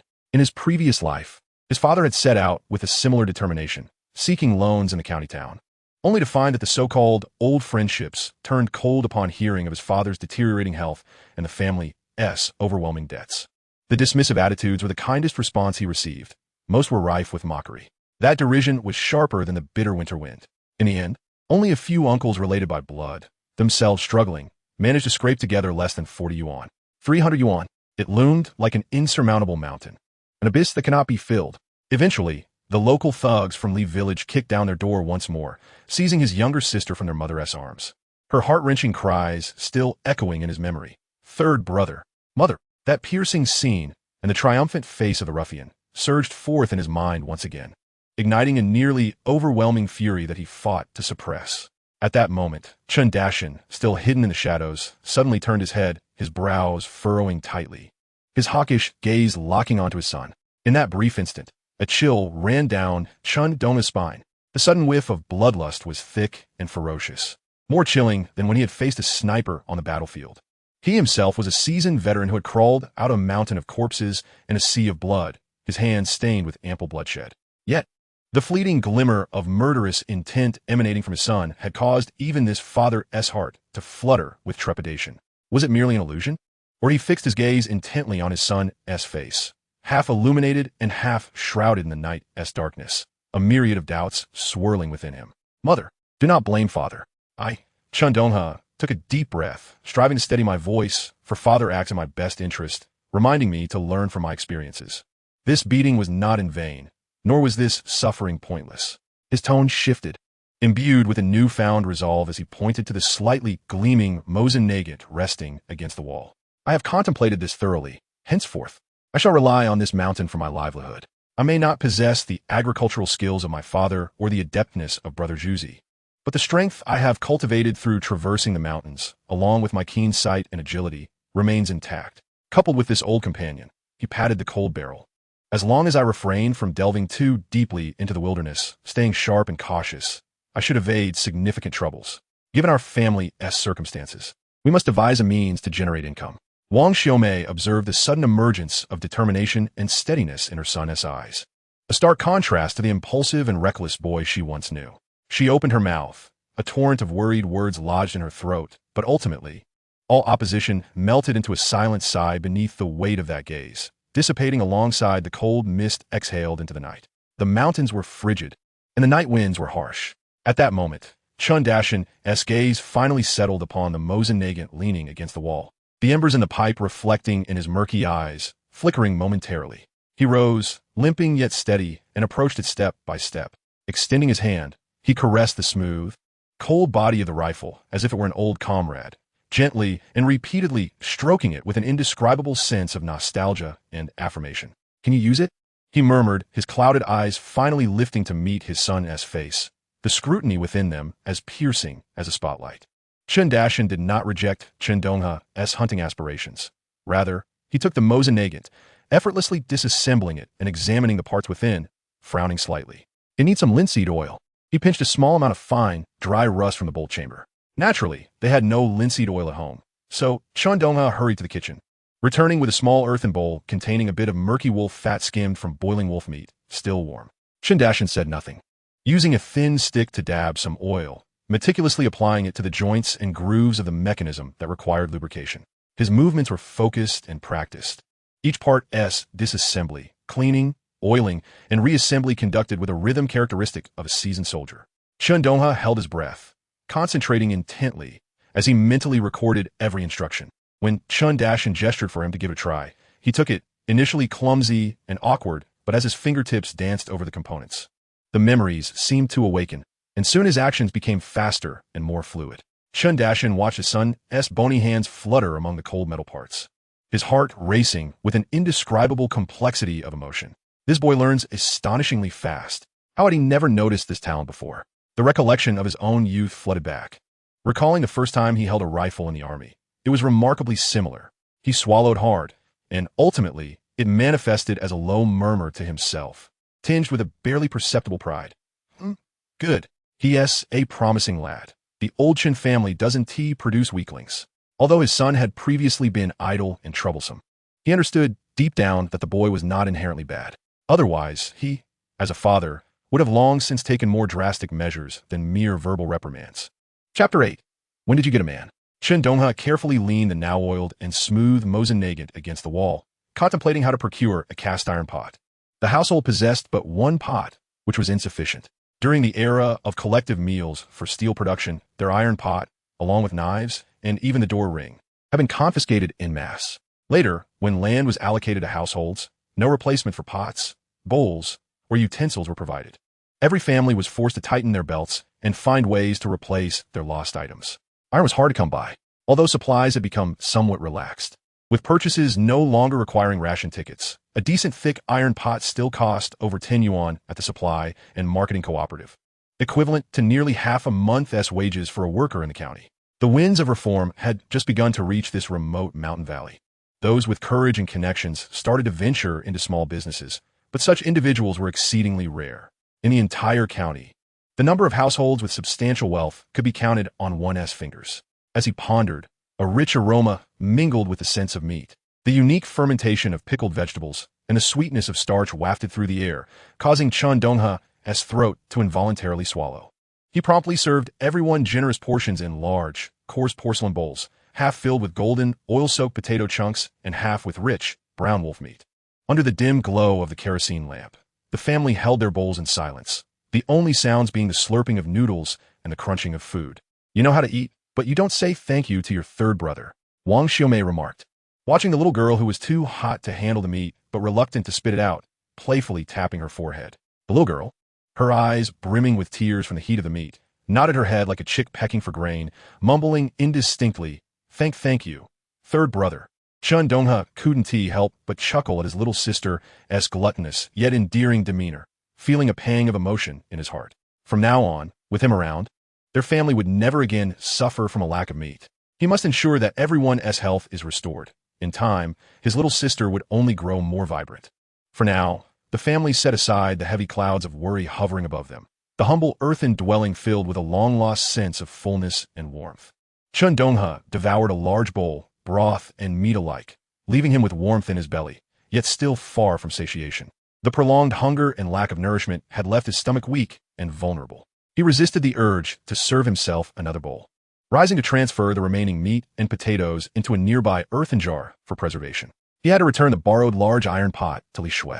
Dividing the remaining large portion of meat and vegetables into 3 parts, he left one in the pot and lifted the heavy iron pot, heading outside. "Father, I'm taking the meat to little Shui's family," he called out. Chen Donghe nodded, brushing off the ash from his cigarette and standing up. "Go ahead. I need to visit your second uncle as well. That hot-headed fellow is like a firecracker. Let us see if he learns his lesson after this beating." His tone bore the helplessness of an elder brother mixed with a hint of irritation. "Father, my second uncle is standing up for me." Chen Donghe protested with some exasperation. Chen Donghe shot him a glare, his voice rising several notches. "Standing up? Your second uncle only has the gall to act because I can't chase him down right now. With his temper, he charges in without a second thought. What is the use of his brain? Your second aunt, a clever and capable woman, can't even rein in his fiery nature. He doesn't even consider what kind of person Li Ergu is. Is he worth risking everything for? If he truly harmed someone, what would happen to his job? Would his wife and children be left to fend for themselves? He is the pillar of this family. When anger surges, he forgets the very heavens." Chen Donghe's chest heaved, his grizzled beard quivering with indignation. In this household, the grandfather, aged and frail, is tempered by the gentle disposition of the grandmother. Yet it is only the elder brother, a man of valor and respect earned from his past battles, who can truly reign in the reckless temperament of the second uncle. Chen Donghe remained silent, acutely aware of his father's temperament. Within the confines of their home, he is the unequivocal authority. The grandparents, now advanced in years, once managed to earn a modest income, but now rely heavily on the support, both overt and covert, from the second and third uncles. Their family endures the most hardship, and the grandparents, feeling pity, often sneakily send over little treats. His father, Chen Donghe, the eldest son of the family, having donned a military uniform, bears a sense of responsibility that surpasses all others, perpetually feeling indebted to his parents and siblings. However, within the household, he is the patriarch, while the second uncle, with his explosive temperament, dares to challenge even the words of the grandparents, dismissing the opinions of outsiders entirely. Only in the presence of his elder brother does he become subdued, a mere glance enough to render him docile. The third uncle, Chen Jianjun, possesses the sharpest intellect. Working as a driver in the county transport team, a position arranged as compensation to placate his father after a tragic incident. For many are aware of the truth behind that accident, with his father, Chen Donghe, bearing the brunt of the blame. Fearing that his father, a veteran of war, might cause a scene, the transport team offered him this job to silence him, thus fulfilling a debt of gratitude. For the sake of his brother's futures, his father resolutely swallowed his grievances. Had the third uncle, Chen Jianjun, been home at that time, with his cunning and fierce disposition, those few individuals from Lijia village would likely have been left in dire straits. Reflecting on his slightly older, yet shrewd and ruthless third uncle, Chen Donghe couldn't help but smile. Second sister, he turned to Chen Xiaoyu, who was clearing the table. In a moment, take the little sister and deliver the portion of meat to the third aunt's house. With the third uncle away, it would be more fitting for you to go. Chen Xiaoyu nodded, pouring the remnants of oil soup from her bowl into half a bowl of hot water, swishing it before drinking it down with a satisfied burp. It had been a long time since she had enjoyed a warm meal like this. Chen Donghe, carrying the heavy iron pot, still steaming slightly, stepped outside the courtyard. The two families were neighbors, a mere 200 meters apart. With both hands occupied by the pot, he could not knock on the door. So he stood outside the low earthen wall of Li Shui's home and called out, "Shui, are you asleep?" Inside, Li Shui could hardly find rest. After helping to finish the meal, the hunger in her belly surged like a tempest. She was well aware of Chen Donghe's family situation. Despite having stewed a large pot of meat, with so many mouths to feed, there would be little left for her family after considering the second and third uncles. Lying on the Kong, she tossed and turned, her stomach protesting with audible growls. Upon hearing the familiar voice from outside the wall, her eyes brightened, and she sat up abruptly. Lu Yufan, lying at the other end of the Kong, turned her head in confusion, her voice laced with weariness. Shui, what time is it? Why is Donghe coming to look for you at this hour? Mom, he probably came to return the pot, and maybe bring some meat. Li Shui replied softly, while hurriedly throwing on an old cotton coat and slipping in her shoes, rushing outside. Lu Yufin watched her daughter's eager figure disappear at the door, letting out a gentle sigh before closing her eyes once more, lost in thought. Li Shui swung open the door, traversing the small courtyard, and through the sparse wooden fence, she immediately spotted Chen Donghe, who was steadily carrying the iron pot filled with tender chunks of meat and potatoes, the enticing steam wafting into the night air. Her heart warmed, and she hastily opened the creaky courtyard gate. Little Shui, brother invites you for a late-night snack. Chen Donghe grinned, revealing a row of white teeth, urging her to wake her aunt and partake while it's hot, to warm themselves before sleep. Li Shui gazed at the substantial contents of the pot, biting her lip. Donghe, this is too much. Your family. Not at all. Chen Donghe interjected, his tone brooking no argument. If I don't come home with something tomorrow, I'll still need to borrow your pot. We're all neighbors sharing the same pot. Don't be foolishly polite with me. He paused, half joking yet half serious, adding besides, if one day I go into the mountains and don't return, your little sister will need to look after my family, right? What nonsense are you saying? Li Shui exclaimed, her eyes widening in alarm. Spare me your ominous words. Upon seeing his genuine concern, Chen Donghe quickly made a show of spitting 3 times on the ground, a playful smile on his face. Li Shui's expression softened, allowing him into the courtyard. She turned and swiftly retrieved a large earthen jar from the kitchen, placing it on the cold stone table, deftly transferring the meat and potatoes from the pot into the jar. As she poured, she seemed to have made a decision, not raising her head as she declared, tomorrow, I'm coming with you into the mountains. Chen Donghe nearly dropped the pot in surprise, bewildered my little aunt. It's perilous enough for me to go into the mountains alone, bringing you along? Wouldn't that just give your uncles a reason to come after me? If they block my door, no amount of words will clear my name. If you don't take me, Li Shui lifted her head, her eyes sparkling in the moonlight with a hint of mischief and defiance. I'll tell my uncles that you're bullying me. The moment those words escaped her lips, her face flushed crimson, yet she maintained her bravado. Chen Donghe found himself at a loss, staring up at the sparse cold stars in the sky. If Li Shui truly reported him, he could already envision the scene of himself cornered, reasoning with her fiercely protective uncles. Please don't say that, he pleaded. This is no joking matter. If you don't want me to say anything, then Li Shui's heart raced, her words tumbling out. You'll have to help my family out in the future. Once those words left her mouth, her face burned with embarrassment, even her neck turning red. Chen Donghe felt as though he had been struck, his mind buzzing. He turned abruptly, eyes wide, his voice slightly higher. What did you just say? Help out. He scrutinized Li Shui, incredulous. When did you get a man? How come I didn't know? Chapter 9. I want to be with you, would you? Li Shui was infuriated by his reaction, kicking his calf in frustration. You're the one who has a man. Chen Donghe winced, quickly setting the empty pot down on the stone, bending to rub his leg. Ouch. My little aunt, do you even know what help out means? You can't just say things haphazardly. It just means finding a capable man to support the family, right? Li Shui retorted, her neck stiffening, her face reddening further, her voice dropping. Right now, it's just my mother and me at home. Whoever marries me will have to take care of my mother, right? Isn't that just helping out? She endeavored to make her arguments sound rational, but her gaze faltered. Chen Donghe, observing her forced demeanor, felt a mix of affection and amusement, finally realizing that the girl had misconstrued the derogatory implications of her words. He sighed, adopting a serious tone. Silly girl. You can't say such things.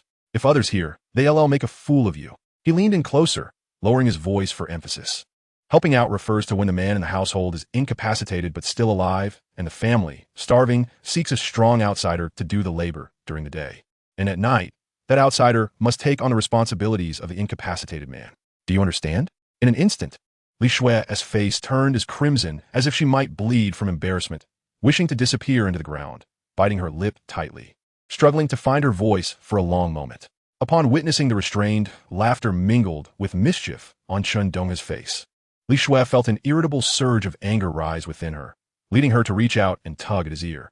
You dare mock me. Chen Donghe, quick on the uptake, instinctively sidestepped to evade her grasp. In her flustered state, Li Shui surged forward, unable to halt her momentum, and collided squarely into his embrace. The two of them froze in place, their gazes locked, their noses nearly brushing against each other, the mist of their breaths visible in the crisp air. Through the thick layers of their coarse cotton jackets, Chen Donghe felt an unexpected, powerful impact and astonishing resilience. He had never anticipated that Li Shui, typically clad in loose garments, would conceal such an ample bounty beneath. The weight, the contours. How could one thrive so abundantly in an era of scarcity? It was undoubtedly a gift from the heavens, nature's bounty. An uncontrollable thought surged forth. This treasure trove is truly substantial. However, as swiftly as the notion emerged, he forcefully extinguished it, casting it far from his mind. Li Shui gasped, as if scalded, and abruptly pushed Chen Donghe away, turning to flee into the house, forgetting the earthen jar on the stone table. Chen Donghe stood alone in the chilly courtyard, gazing at the empty iron pot and the jar containing meat. Then at the door through which Li Shui had vanished, shaking his head in resignation. He emptied the meat from the jar back into the pot and carried it into the modest kitchen of Li Shui's home, adeptly igniting the firewood in the stove. The meat and potatoes began to bubble once more, the rich aroma swiftly wafting through the air, boldly infiltrating the interior. He could hardly believe that such enticing scents would not tempt that bashful, gluttonous girl. Inside, on the Kong, Li Shui buried her flushed face in the pillow, her heart racing uncontrollably. Lu Yufan, lying nearby, turned toward her daughter and sighed softly in the darkness, her voice barely above a whisper. Shuier, I see it clearly. If you truly care for Donghe, I won't stand in your way. She paused, her tone growing heavy. But you must wait. Wait until he has settled that debt of 300 yuan. I do not wish for you to follow the same path as me, waiting for a man, only to find despair. If he is sent away, who knows how long it will be. That kind of suffering can ruin a lifetime. The flush on Li Shui's face gradually faded, her eyes gleaming with an intense, barely concealed resentment. Mother, do not mention that person. He has long forgotten about us. I'm already 19, and he has never once come to see me. Her voice tightened. He made promises when he left. Enough. Lu Yufan's tone grew suddenly stern, then softened again, infused with an almost stubborn resolve. Trust him. Li Shui inhaled sharply, falling silent as a wave of unexplainable grievance and agitation washed over her. She threw back the covers and stormed out of the inner room, just as Chen Donghe ladled the steaming meat into the jar. He turned to find Li Shui standing at the kitchen door, her small face tense and her eyes slightly red, a visage of accusation. How much money do you have on you right now? Li Shui cut straight to the point, her voice rigid. Money? Chen Donghe momentarily faltered. Of course. Li Shui rolled her eyes in exasperation. 3 days. Only 2 days left. If you cannot gather the 300 yuan, you will end up behind bars. Tell me honestly, how much more do you need? She stepped closer, her gaze fixed intently upon him, gritting her teeth as she declared, Tomorrow, I will seek out my uncles. I will sell everything I have to raise this money for you. You can repay them slowly afterwards. I am laying everything on the line. From now on, you must take care of me and my mother. As she spoke the last words, her voice trembled slightly, imbued with a sense of desperation and unease. Her eyes locked onto Chen Donghe's, fearful of catching even a hint of hesitation or refusal on his face. Chen Donghe regarded the astonishing brightness of her eyes under the dim oil lamp, noting the fear she struggled to mask beneath her facade of composure, and recalled the village rumors from his previous life about how Li Shui had waited for him for years. At that moment, he unequivocally recognized that those were not mere rumors. They were indeed true. This girl had genuinely placed him at the forefront of her heart. Previously, he had only considered her his best friend, the one person who did not disdain him for his status as a vagabond. Yet he had never contemplated the profound weight of that friendship. Now, he understood that this was far from simple camaraderie. It was unmistakably the unspoken affection of a young girl, deeply hidden within her heart. Seeing him silent, Li Shui's heart raced with panic, and she reached out, pinching the soft flesh at his waist. Speak. If you remain silent, I will take it as your agreement. Do not fear my uncles. They actually think highly of you and would love for me to find a good man. When you saved me that year, they all said you were quite the gentleman. Her voice grew softer as she spoke, culminating in an almost desperate declaration. Chen Donghe, I like you. Is that enough? Chen Donghe was momentarily taken aback by her directness, the pinch at his waist genuinely stinging. Rubbing his side, he expressed his heartfelt astonishment. Xiao Shui. It feels as though a treasure has fallen from the sky and knocked me senseless. What merit do I possess? Yet to Li Shui's ears, his words took on a different tone. Her eyes brimmed with tears, her voice quavering with emotion. Are you unwilling? Are you still thinking of Li Hongmei from Lijiao village? She abruptly lifted her head, her gaze sharp as a blade. Just tell me, yes or no. If yes, then let tonight be forgotten. Do not take it to heart. We can still be neighbors. Upon seeing her truly on the verge of tears, Chen Donghe panicked and quickly waved his hands. No, absolutely not. How could I possibly like Li Hongmei? She's the village beauty, yes, but but I barely know her. My fight with Li Ergu was an old grudge. It has nothing to do with her. And as for Li Hongmei, as he mentioned her, his frustration flared, and he gritted his teeth. I helped her out of kindness, and what happened? She sided with Li Ergu and testified against me, claiming I was deliberately provoking trouble. I must have been blind to help such an ingrate.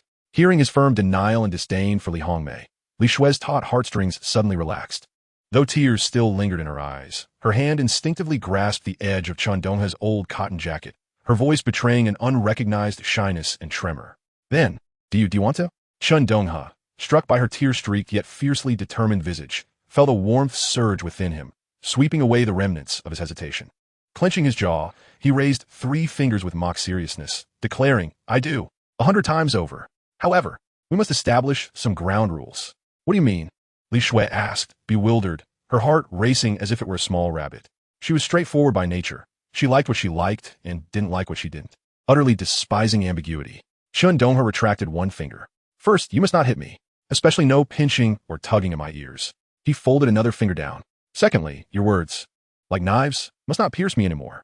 You need to be gentle with me. Finally, he raised a 3rd finger, his expression grave. And thirdly, in significant matters, I shall take the lead. At least in front of outsiders, you must give me face. If I truly err, you may do as you wish at home. I would even kneel on the washboard. Li Shui gazed at his serious demeanor, her tears transforming into laughter as she nodded vigorously, her cheeks flushed with a rosy hue. All right, I'll heed your words. Her voice was so soft and tender it seemed to drip with sweetness. Chen Donghe, captivated by her obedient and bashful appearance, felt his heart flutter. Unable to restrain himself any longer, he opened his arms and embraced her, leaning closer to whisper mischievously in her ear. Then, would you grant me a kiss? Chapter 10, A Kiss, No Taking Back. Li Shui's body stiffened momentarily before she swiftly rose on her toes, gently brushing her lips against Chen Donghe's rough, cool cheek like a dragonfly skimming the water's surface. She recoiled as if struck by a bolt of electricity, her ears burning bright red. I kissed you. You must go back on your word. Absolutely no regrets. Chen Donghe tightened his embrace, a grin spreading across his face, his smile akin to the first warm rays of sunlight melting the winter frost. Li Shui, enveloped in his hold, felt her limbs turn to jelly, her embarrassment overwhelming her. She hastily pushed him away. You must go back. It's too late. Tomorrow, I'll go borrow money from my uncle to pay off the debt. Chen Donghe found himself pushed to the gate, anxiously gripping the doorframe. Leave the debt to me. If you're worried, they will surely come knocking the day after tomorrow. Just have your uncles back me up, with them around. Those folks from Lijia village won't dare to be too brazen. Very well. Li Shui leaned against the door, listening as the footsteps outside gradually faded away. She let out a long sigh of relief, leaning against the cold door, her hand pressed against her burning cheeks. How could she have been so bold just now? She had revealed her innermost thoughts. Yet the outcome was splendid. Donghe brother holds feelings for her. His words and requests clearly indicated his fondness. Did he truly believe himself to be fierce? In truth, she too could be quite gentle. With a heart ablaze, Chen Donghe returned home, feeling as though his steps were considerably lighter. Upon entering the courtyard, his second sister, Chen Xiaoyu, handed him a warm cornmeal flatbread. Here, eat this for dinner. I know your stomach is like a bottomless pit. 1 bowl of meat, 1 tea suffice. Chen Xiaoyu smiled brightly. Father has returned from Uncle S' house, and his anger has subsided considerably. 3rd aunt just came by too, saying she'll visit her family tomorrow to see if she can borrow some money. Hearing his sister's words, Chen Donghe's eyes suddenly brimmed with tears. Every member of his family, his parents, sisters, uncles, and aunts, were all striving for him, exerting every effort to manage the hefty debt of 300 yuan.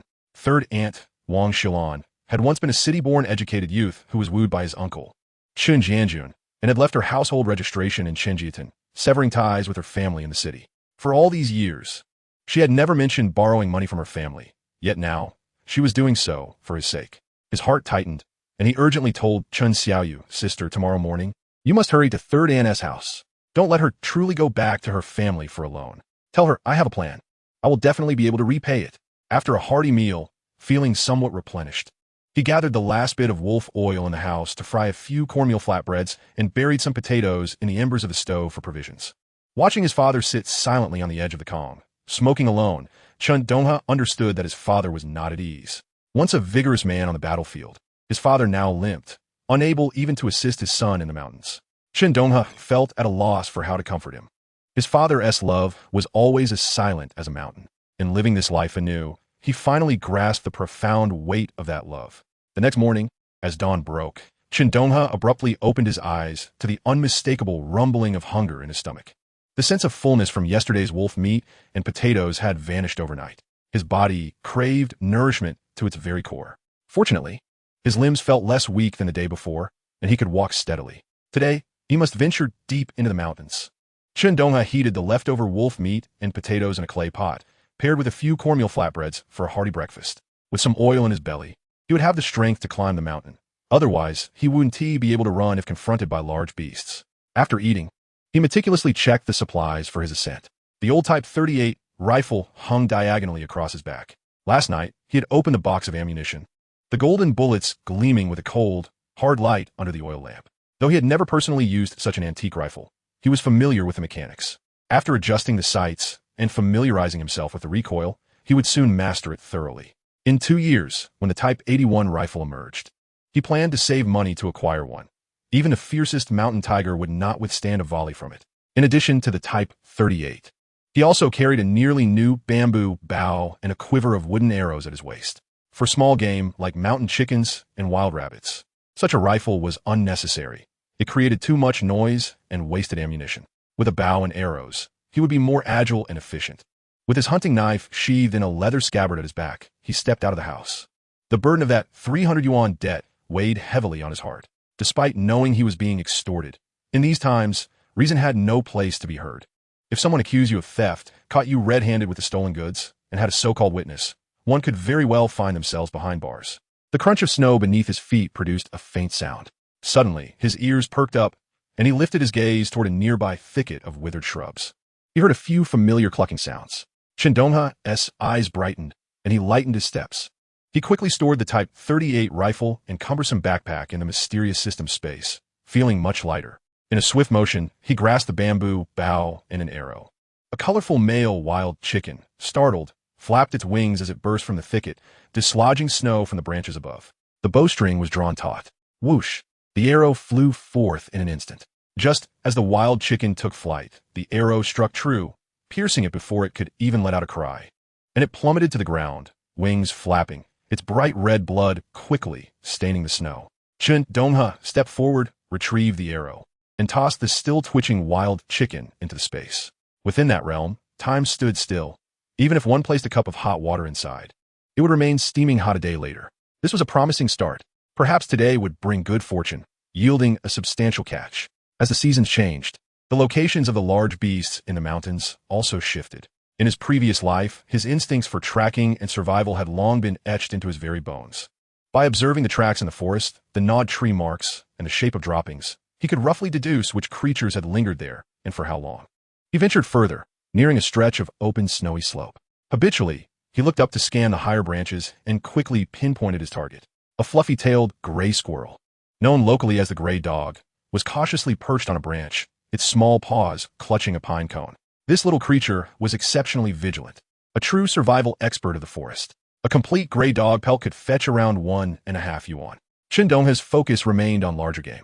Spending an entire day hunting such small prey might not yield even 50 yuan. Once he acquired a good slingshot in the future, hunting gray dogs would be much easier. He gripped the machete, swinging it casually as he walked, deftly cleaving the slender, dead branches that obstructed his path. Chen Donghe's objective was crystal clear: to swiftly elevate his swordsmanship to an advanced level, even at just an intermediate proficiency. The sensation in his hands far surpassed the pinnacle of his previous life's arduous training. He had a premonition that upon reaching an advanced level, he could achieve a state akin to the legendary butcher who effortlessly dissects an ox, simplifying the complex into the straightforward when handling prey or engaging in perilous combat. When faced with ferocious beasts, possessing a blade would undoubtedly bolster his confidence in a confrontation. Of course, marksmanship held its own significance, serving as a reliance for ranged encounters. However, that required an accumulation of ammunition, and with each bullet costing 50 cents, it was a luxury he could not afford at this time. After orienting himself, he chose a route that diverged sharply from his arrival path, venturing deeper into uncharted territory. It was more desolate and primitive, yet it also harbored a greater potential for concealing valuable game. His target was a bear den. In the frigid depths of winter, it was the season when bears hibernated. All he needed to do was locate their lair and toss in a firecracker. At the sound of the explosion, the creature would surely emerge in a furious rush.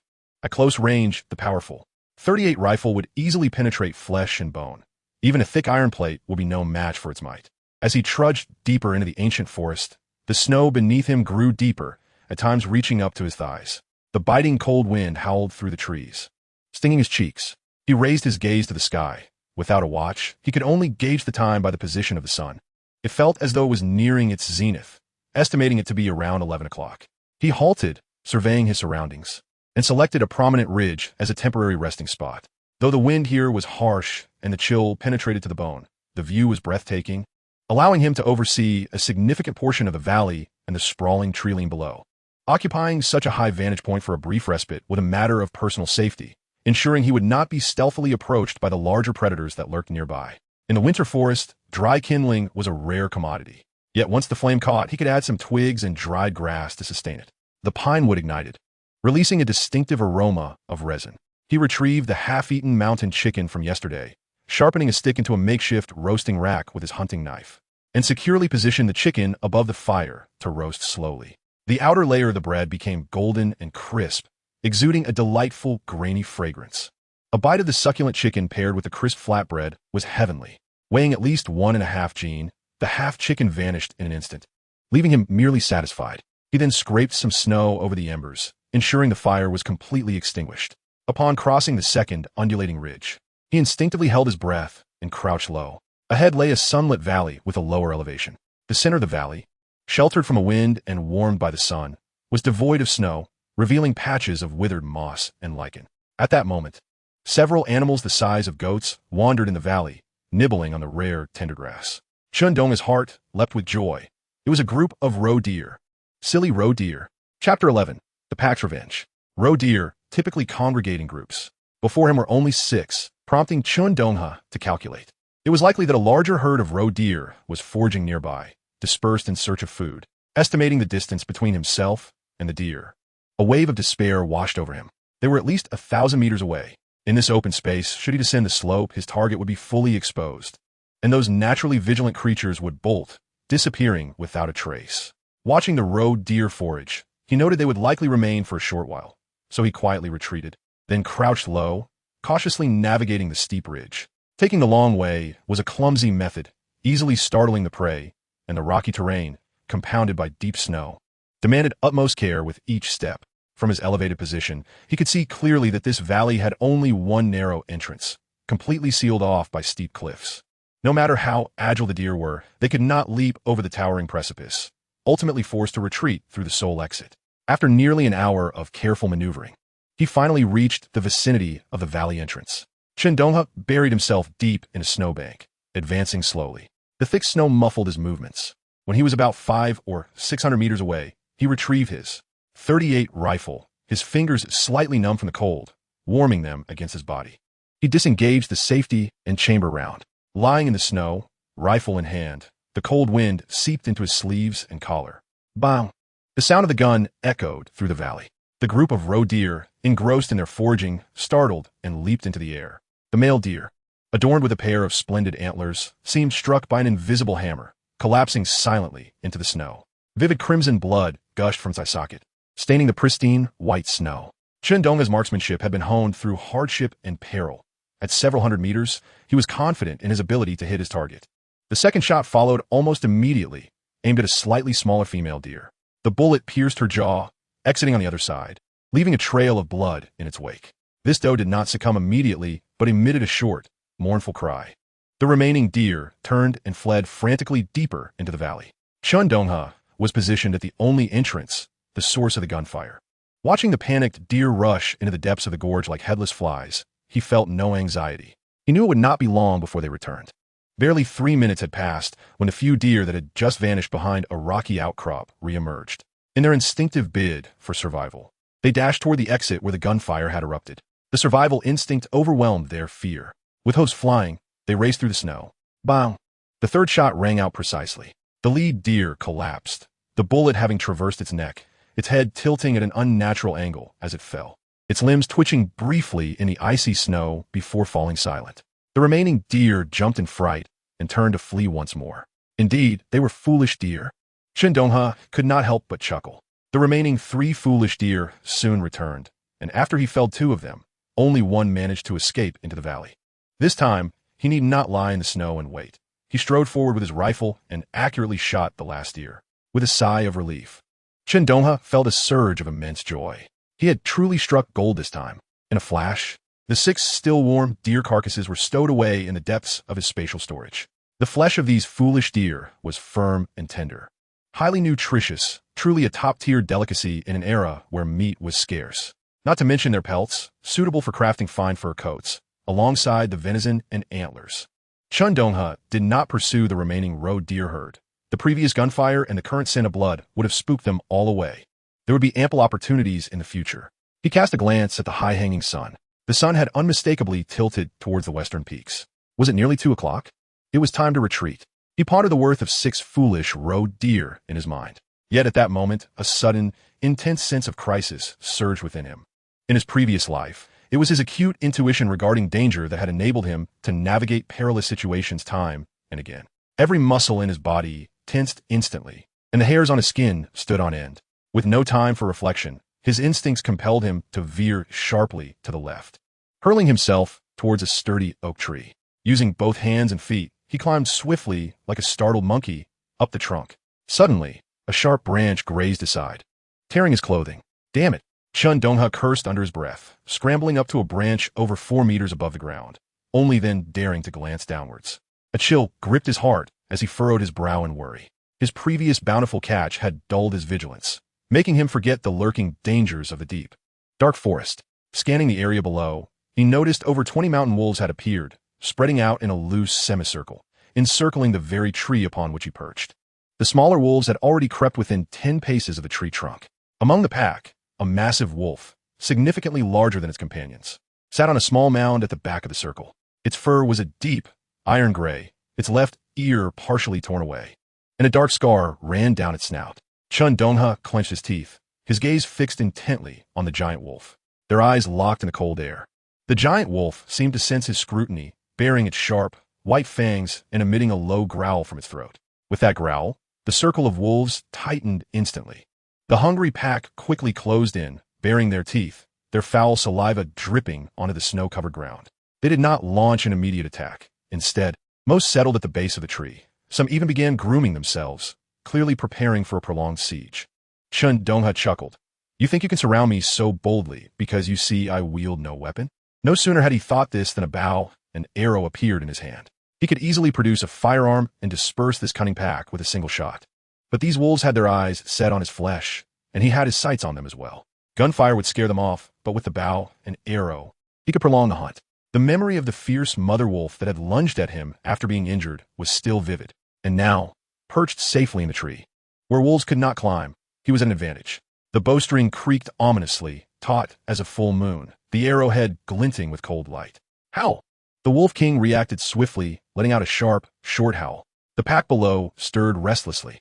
The previously lounging wolves sprang up and began to pace anxiously around the sturdy trunk, their eyes fixated upward, low growls rumbling in their throats. Chen Donghe's lips curled into a cold smile.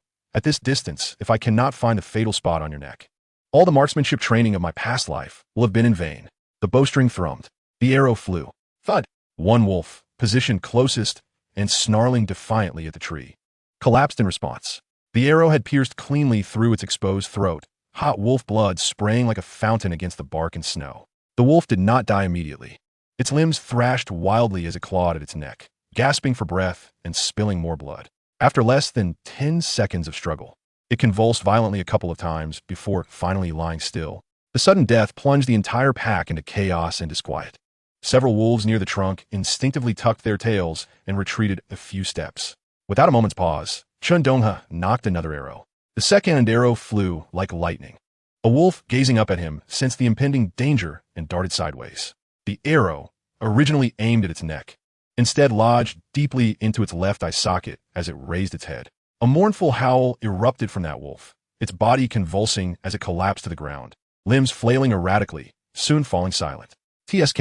Chen Donghe chuckled. Tough luck for you. Howl! The Wolf King's roar echoed, and the once panicked pack received its command. quickly retreating to a distance of over 20 meters from the tree, their vicious gazes fixed on Chen Donghe. The scent of blood lingered in the air. Chen Donghe showed no signs of joy. Instead, he furrowed his brow. He fixed his gaze on the Wolf King stationed at the rear. Ah, quite clever. Trying to gauge how far my arrows can reach.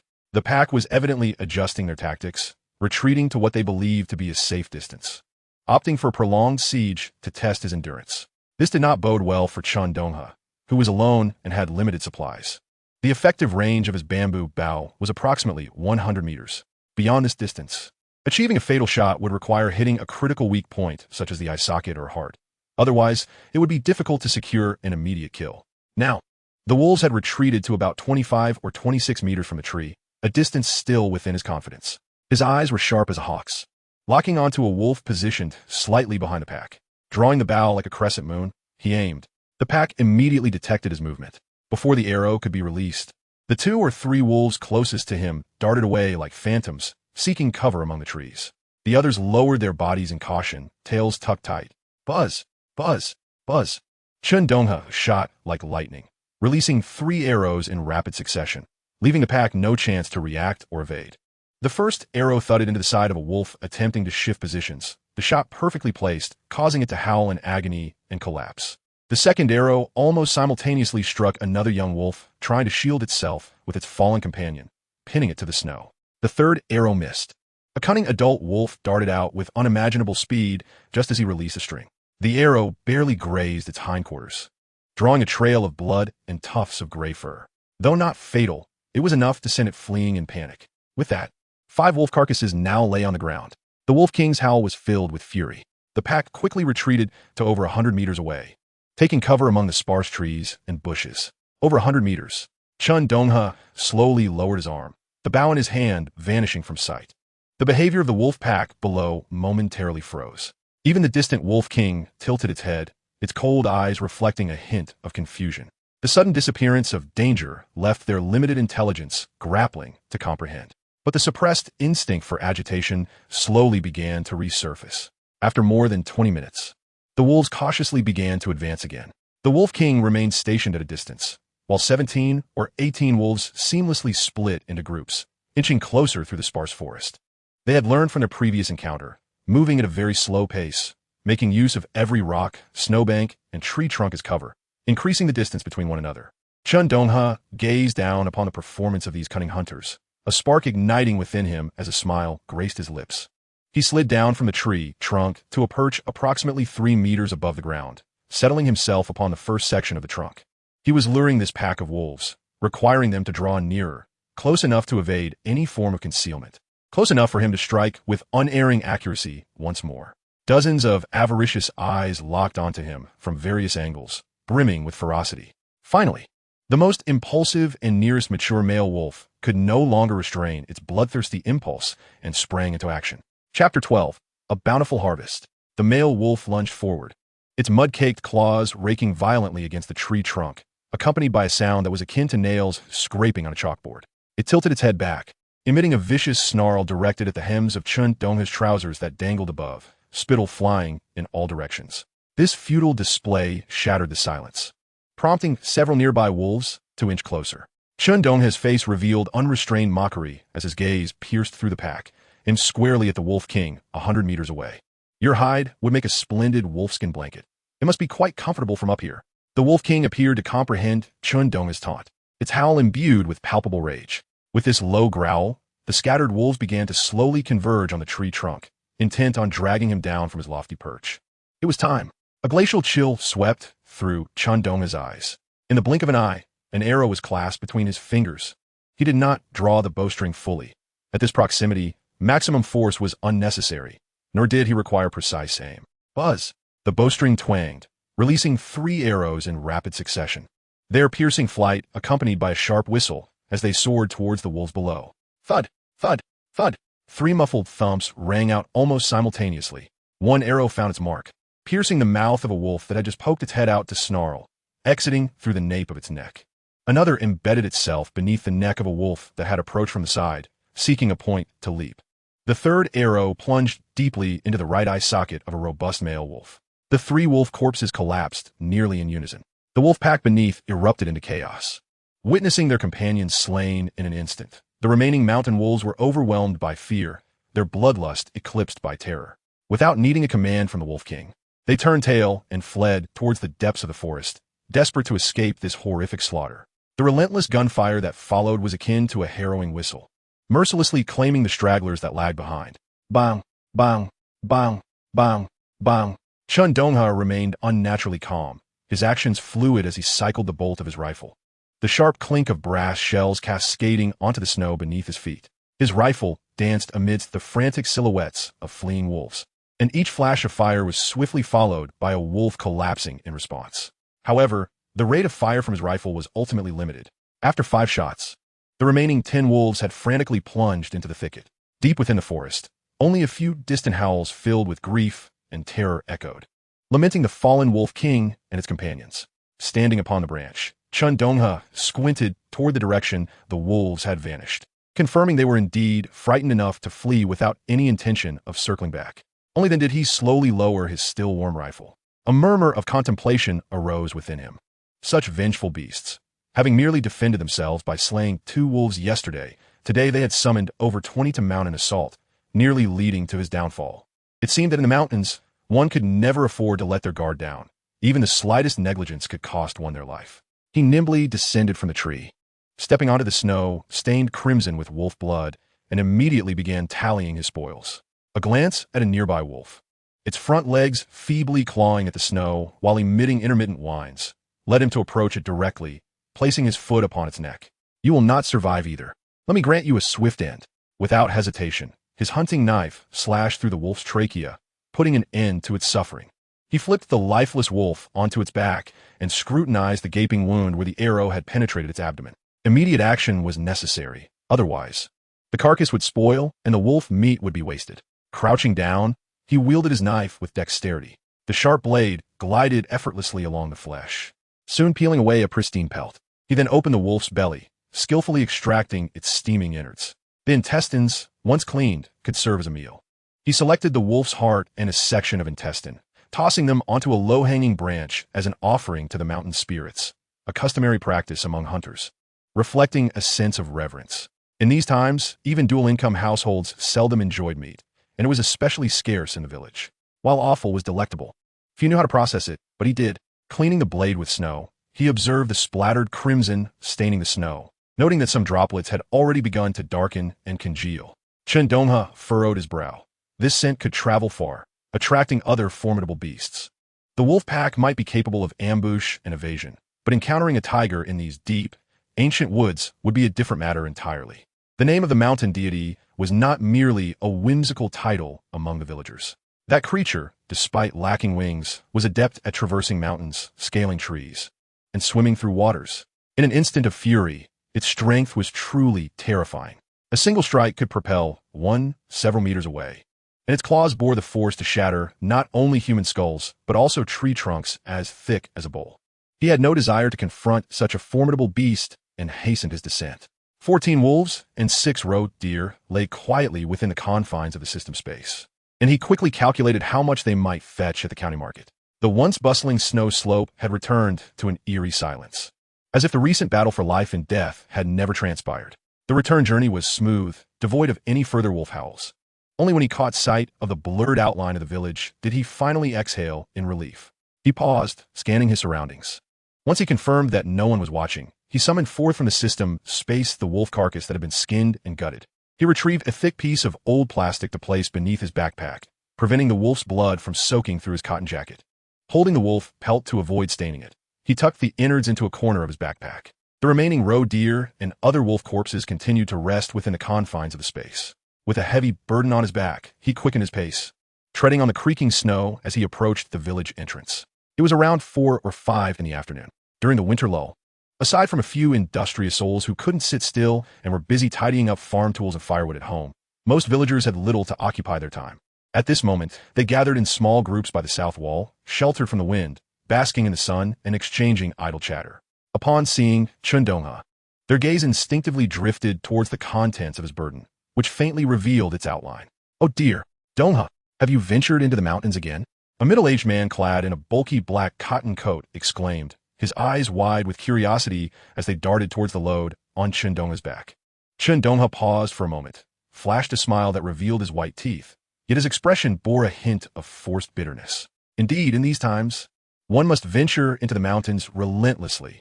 If I can't repay my debts, I fear I may vanish for a considerable time. His mention of the matter ignited the spirits of those gathered around the wall. Many faces turned red with indignation. Such wickedness! Those people from Li's village are truly lacking in virtue. Aunt Lu, renowned for her sharp tongue, exclaimed as she smacked her thigh. Especially that scoundrelly Urgu. He started the fight, and now he's turning it against you. And what is this nonsense about a head injury? If he were truly hurt, would he be bouncing around for so long? I'd say Donghe had it much worse. That unscrupulous wretch, clearly trying to extort money, interjected an elderly man with graying hair. $300. Why doesn't he just go rob someone? Exactly. That Li has connections in the county hospital. If he wanted a certificate, it would be as easy as pie. In my opinion, those in the hospital who issue fake certificates should be reported. They're the true frauds. The old man grew increasingly animated, spittle flying as he spoke. As Chen Donghe listened to the chorus of condemnation, he maintained a smile, choosing not to elaborate further. He understood well that while most villagers were simple-hearted and sympathetic to his family's plight, in the past, he, a notorious troublemaker, had not been genuinely welcomed by many. Their support was more a reflection of their dissatisfaction with the oppressive nature of Li's village. Hey, Donghe, your load looks rather hefty. Did you have a fruitful day? Finally, someone could no longer contain their curiosity and redirected the conversation back to his burden. Yes, I bag a wolf. Chen Donghe replied nonchalantly, quickening his steps. He needed to get home swiftly. A wolf. The crowd erupted in astonishment. Aunt Lu's mouth dropped open wide enough to fit an egg, and others were equally taken aback. Those who had been sunbathing could no longer remain seated. They exchanged glances and, without hesitation, sprang to their feet, jogging in the direction of Chen Donghe's home. Many shared the same thought. Wow, what does a live wolf look like? I've never seen one. The Chen family resided on the outskirts of the village, near the foot of the mountain. As Chen Donghe rushed to his yard, he spotted his father, Chen Donghe, seated on a small stool in the middle of the courtyard. In his hands, he clutched several sharp strips of bamboo, with a pile of split bamboo nearby. With the winter sunlight so fleeting, he needed to hurry and weave another basket to make ends meet. Hearing footsteps, Chen Donghe raised his head, his weathered face etched with deep lines. His murky eyes brightening momentarily upon seeing his son return safely, filled with anticipation. You're back? How'd it go? His voice was hoarse and low. Everything that could be borrowed or pawned had long been exchanged for money. His wife had returned to her family that morning, hoping to find a few more coins. Now, he relied on his son to bring back something tangible from the mountains. Even a rabbit or a pheasant could fetch a few dollars at the trading post. Every extra cent mattered. The cold figure of $300 loomed like a mountain, suffocating him with its weight. His son had acted nobly to save someone, only to be bitten back. Each thought of this left a bitter knot in Chen Donghe's heart, more painful than swallowing iron. Upon seeing his father, a radiant smile finally broke forth on Chen Donghe's face, tinged with youthful pride. Father, I struck it rich. I hit the jackpot. Besides this wolf, I also caught a few pheasants and hares, but that's not all. He lowered his voice, leaning in slightly, his tone trembling with excitement. I bagged 2 deer, and I dealt with a few more wolves. The haul is so heavy that I hid everything in that old place.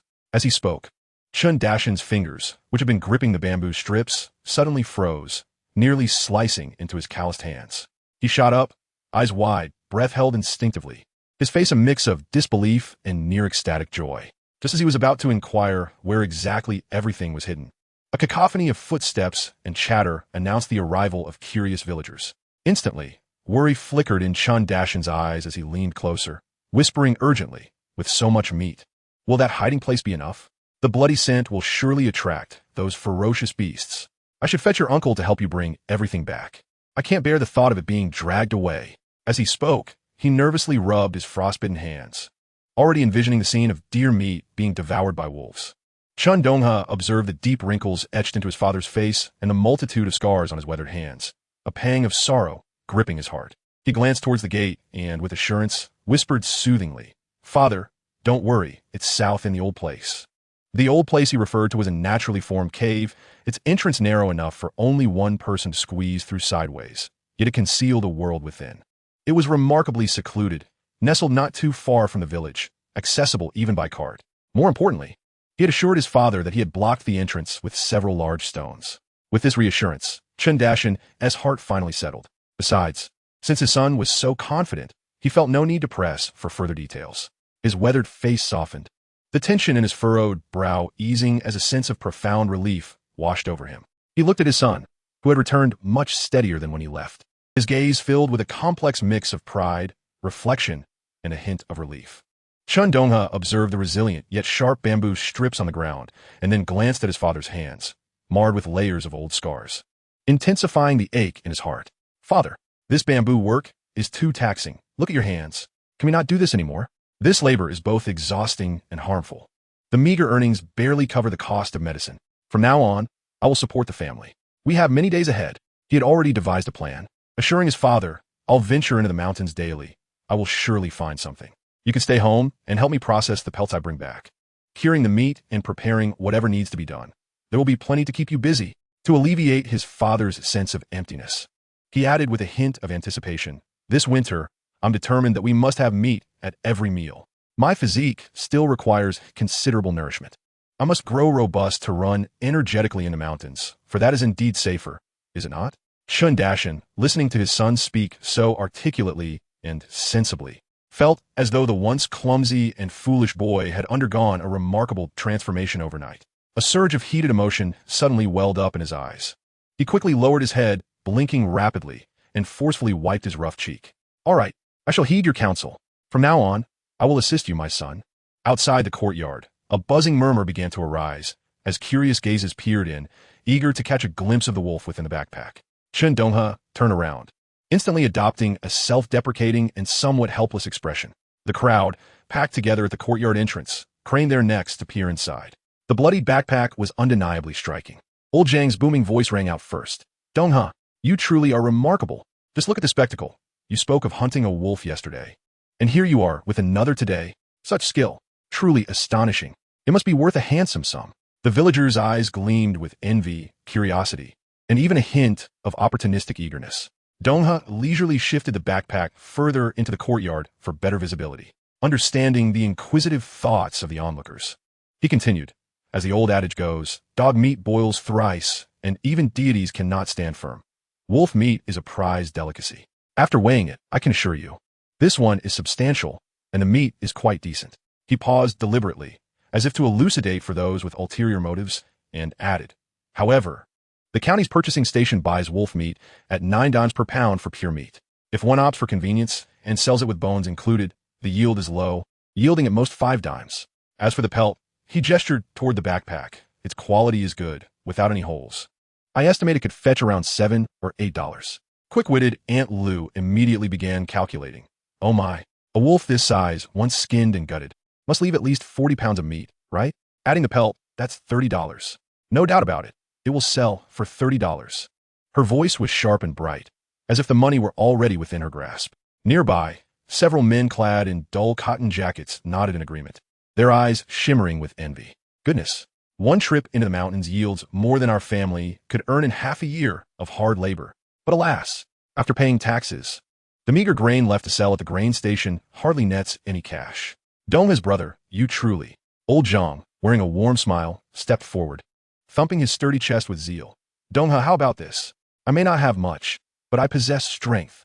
Next time you venture into the mountains, allow me to assist you. I can help carry things or lend a hand. I promise not to slow you down. When you return, perhaps you could share some scraps of meat with me.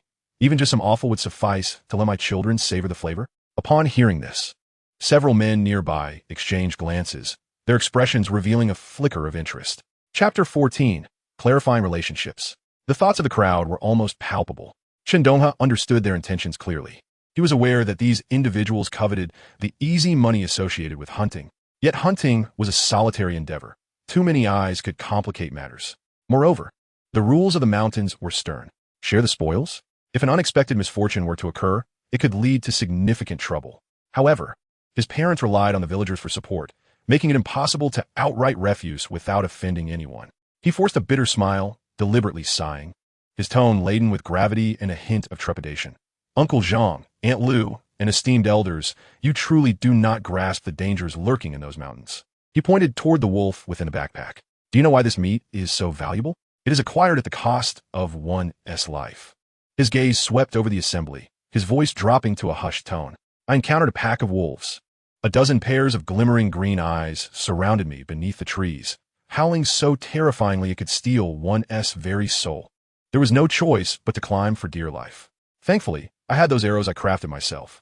After a grueling struggle, I managed to fell one, spilling blood everywhere, which finally scared the rest away. But do you know what is truly perilous? He deliberately lowered his voice, crafting an atmosphere of dread. If one were to encounter a pack led by a wolf king, they would not engage directly. They would remain below the trees, guarding their young, circling round and round, fixated on you. How long could you endure in a tree? Without food or water, you would freeze to death. They can wait patiently until you can no longer hold on and fall. He refrained from elaborating further. His unspoken words lingered, more chilling than any description. The crowd collectively gasped in shock. Old Zhang's enthusiastic smile froze, while Aunt Lu instinctively rubbed her arms, covered in goosebumps. Several eager men fell silent, their fervor replaced by fear. While trading meat for money seemed appealing, the cost was far too high. Aunt Lu, ever forthright, recalled how Chen Donghe had recently defended her son in a local dispute and could not help but express her indignation. Alas, is all that scoundrelly Urgu-s doing? And that girl from Li village, what a viper she is, clearly a venomous temptress. Everyone in the village knew Donghe. He was undoubtedly stubborn and prone to brawls, but only when provoked. Whenever village children were bullied, he was the one rallying support to confront their oppressors. Reflecting on this, the villagers recognized that Donghe had never taken advantage of his strength nor engaged in petty theft. Rather, it was the Li family who were truly malicious. As Aunt Lu's relentless tirade continued, others chimed in with murmurs of agreement. The villagers, simple yet discerning, understood the essence of good and evil. Donghe's fiery temperament had made him less likable, but compared to the blatant extortion and ingratitude of the Li family, he was a paragon of virtue. Especially for those with adolescent sons, they had all benefited from his kindness. At that moment, a clear, youthful voice pierced through the crowd, tinged with shyness and anticipation. Donghe, you are so impressive. Are you going to the county tomorrow? Pushing her way into the courtyard was Li Shui, her two dark braided pigtails bouncing. Her cheeks flushed from the cold, her bright eyes gazing at Chen Donghe. Can I accompany you? I want to go to town to buy some things. Aunt Lu's eyes sparkled with amusement as she playfully elongated her tone. Oh dear, little Shui, it seems you are not just after some shopping. Perhaps you wish to spend a bit more time with your Donghe brother? Should I play matchmaker? I dare say, in this entire region, you are the only one who can manage to keep Donghe in line. Immediately, another aunt chimed in with laughter. Li Shui's cheeks blossomed with a deep shade of crimson, her ears burning as she opened her mouth to protest. Wang Xiaomei grasped her hand with a gentle yet insistent grip, her voice soft. Little Shui, we have been neighbors for years. I have watched you grow up. You are well aware of the character of that rascal Donghe. Although he was rather dull-witted in the past, I assure you, should he dare to cause you even the slightest grievance in the future, without you having to utter a word, I would be the first to flay him alive. Li Shui felt an overwhelming rush of heat to her face, both embarrassed and anxious. Confronted by the smiling gazes of the elders in the yard, her tongue seemed tied in knots, and she could not muster a single word. Her fingers unconsciously twisted the edges of her cotton coat, nearly fraying the fabric. Chen Donghe coughed lightly a couple of times, his gaze like a hook, directing it towards Chen Donghe, who was sulking in the corner, sipping water. The urgency in his eyes was louder than a trumpet. That wretched boy, what is he still standing there for? It's utterly infuriating. The elderly couple had a clear understanding. Li Shui's feeling for Donghe had been evident through her daily concern for him. With her son's notorious reputation echoing throughout the countryside, what good girl would willingly send herself into a fire pit? This opportunity was a fortuitous match sent by heaven itself. Missing it would surely lead to endless regret. As parents, they would spare no effort to facilitate this union. Chen Donghe felt the heat of his father's gaze and, startled, set down his water bowl and abruptly stood up. In a few strides, he was before Li Shui, his voice booming and resolute. Shui, I have taken a liking to you as well. How about we start dating? He swallowed hard, gazing at the top of Li Shui's head, which was nearly buried in her chest, and mustered his courage. If you're willing, just give a nod. The wind in the yard seemed to hold its breath. Under the watchful eyes of all, a lovely blush crept up Li Shui's neck, and her nod was so slight, it was like the flutter of a butterfly's wings. Without hesitation, she turned and fled, like a startled fawn, disappearing in the blink of an eye at the doorway. Her notorious fiery temper was well known in the village, yet she was, after all, a budding young lady. And this spectacle left her wishing to vanish into the ground. The gathering of ants could no longer contain their laughter. Teasing the young couple was their favorite pastime during winter. Wang Xiumei laughed until her eyes were mere slits, feeling as though the heavy stone in her heart had finally been lifted. It seemed this affair was destined to succeed. After sufficient merriment, the crowd gradually dispersed. Chen Donghe splashed his face with warm water, feeling a blaze of excitement in his heart. The next morning, as dawn broke with a pale light, he made his way to the old village chief's house to borrow the beloved bicycle. As he rode, the wheels crunched over the thin frost on the village path, coming to a stop before Li Shui's familiar wooden door, where he gently knocked. The house was eerily quiet, and after a considerable pause, subtle sounds emerged. The door creaked open just a crack, and when Li Shui's sleepy eyes met Chen Donghe's, they sparkled like morning stars. "Donghe, why are you up so early?" she asked, her voice soft and sweet from sleep, tinged with surprise and a hint of delight.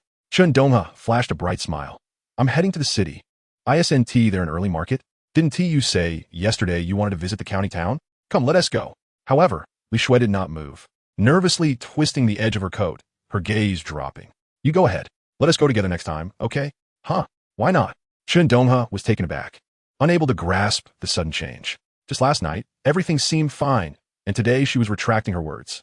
He had already planned to sell his catch and buy her a new outfit, for her patchwork floral coat was in tatters. Li Shui glanced at him, then around her.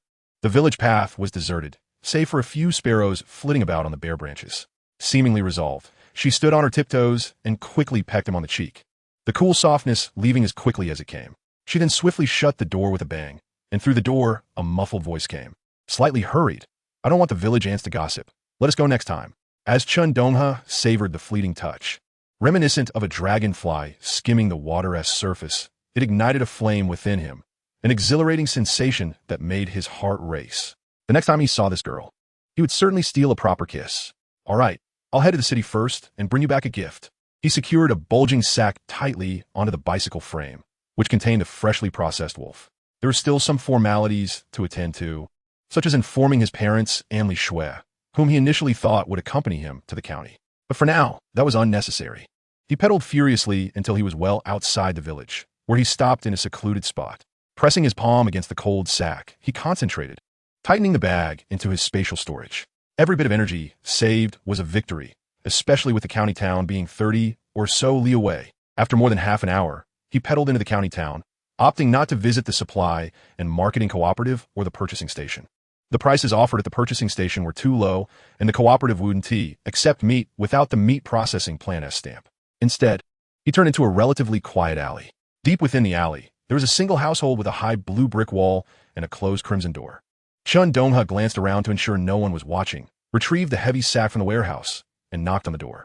A moment later, the door opened just a crack, revealing the face of a man in his 50s. His hair was streaked with gray, yet his eyes sparkled with shrewdness and caution as he scrutinized Chen Donghe and the sack in his hand. "Where did you come from? What is the matter?" His voice was steady, neither high nor low. Chen Donghe patted the bulging sack. "Master Kuei, I've heard you have a wide network here, specializing in fresh goods from the mountains, with fair prices. I'm here to scout the market. If your offer is reasonable, I'll bring you my mountain goods in the future." Upon hearing that he was selling mountain goods, a warm smile spread across Master Kuei's face. "Ah, you're a straightforward young man. Kumin." He opened the courtyard gate, inviting Chen Donghe inside. "Since you found me, you should know that the better the goods, the higher the price. I'm fair with everyone." As he casually closed the door, his tone took on a different meaning. "Young man, should you encounter troubles while traversing this land, feel free to seek me out. As long as it's not within this county's domain, there's nothing Old Kuei cannot handle. However, larger matters do come with different price tags." Chen Donghe understood well that this former elder brother from his past life was a true businessman, adaptable and shrewd. Their acquaintance had begun through an introduction for bear hunting, but they formally met 8 years later when Master Kuei's reputation was well established in the county. He had built his fortune through a mix of legitimate and shady dealings, and despite being a businessman, he was exceptionally trustworthy. After the hunting ban, it was Master Kuei who had lent him a hand, eventually leaving him with a 3% stake in his vast enterprise. Now, as individual entrepreneurship was just beginning to open up, Master Kuei was quick to seize the opportunity, becoming the first to venture into this new territory. Chen Donghe opened the sack, revealing the neatly processed wolf meat inside. Master Kuei's eyes lit up with interest as he scrutinized Chen Donghe. "Wow, you've got some skills. You managed to take down a wolf?" He deftly shifted the conversation, his tone laden with a hint of provocation. Logically speaking, such a prize would not typically be left unguarded, would it? The implications woven through Chen Donghe's previous remarks clearly suggested he had something substantial in his possession. Chen Donghe had evidently been waiting right here. Master Kuei, your discerning eyes cannot be deceived. To speak candidly, there are 14 wolves, and I also happen to acquire 6 foolish roe deer. 14 wolves, 6 roe deer. A sudden thrill coursed through Master Kuei, his heart racing as his eyes widened in astonishment, surveying Chen Donghe once more. Previously, those who stealthily ventured into the mountains for a few wild delicacies would be content with a mere 3 to 5 rabbits or pheasants at most. How had this young man managed to procure so many? It was as if a timely rain had fallen. Although the market had loosened a bit, people still preferred meat from state-run processing plants. If he could offer fresh mountain goods that no one else had, his reputation would be firmly established. In that moment, the thought spun through Kuei's mind, deepening the smile on his face, now imbued with sincerity. Since you were so forthright and you recognize my pathways, I shall also refrain from beating around the bush. For our first collaboration, I shall demonstrate my goodwill. A complete wolf pelt will fetch you $10. For wolf meat, with bones included, I'll give you 60 cents per pound. The roe deer are a prize catch, worth $1.50 for pure meat. If it's a whole male, it should yield over 30 pounds of meat, plus the skin. I can offer you $80. The female is somewhat cheaper at $75. If you find this agreeable, we can weigh it right now, or I can immediately send someone to fetch a cart for you. A smile blossomed on Chen Donghe's face. Selling the roe deer by the piece clearly indicated a fear that he might take the antlers. This former big brother from another life was still as shrewd as ever. If sold separately, although the price would be similar, the advantage would undoubtedly lie with him. Master Kuei's method of business was decidedly more straightforward. Master Kuei, you are indeed magnanimous. The goods are stashed in the forest outside the city. Let us proceed there now. We can check the merchandise on-site and settle the payment face-to-face. Excellent. Ha ha ha. Young brother, you are a man of action. I am determined to befriend you. Master Kuei's spirits soared even higher. Should this deal be secured, he would profit handsomely, especially since young men willing to brave the woods these days were exceedingly rare. Hunters were all too familiar with the grim aphorism, 10 hunters, 5 perish, for maimed. They risked their lives in exchange for mountain delicacies. Master Kuei was swift in his actions, summoning a dozen men to harness 2 sturdy old wooden carts, following Chen Donghe's bicycle as they made their way out of the northern gate of the county. The wheels left deep tracks on the frostbitten dirt road, the oxen pulling the carts, exhaling heavy white puffs of breath. After a while, they approached a sparse grove. Chen Donghe halted, gesturing ahead with a smile. Master Kuei, as you can see, I did not fell these alone. Several brothers lent their strength. Everyone fears that too much money may attract trouble. It suffices for one to show their face. Master Kuei nodded knowingly, his vigilance somewhat easing, mingled with a hint of admiration. I understand. One can never be too cautious. Young brother, you go ahead and make the arrangements. We shall wait here without causing a stir. As he spoke, he waved his hand, signaling his men to remain still. Chen Donghe acquiesced, propping his bicycle against a tree before swiftly disappearing deeper into the woods.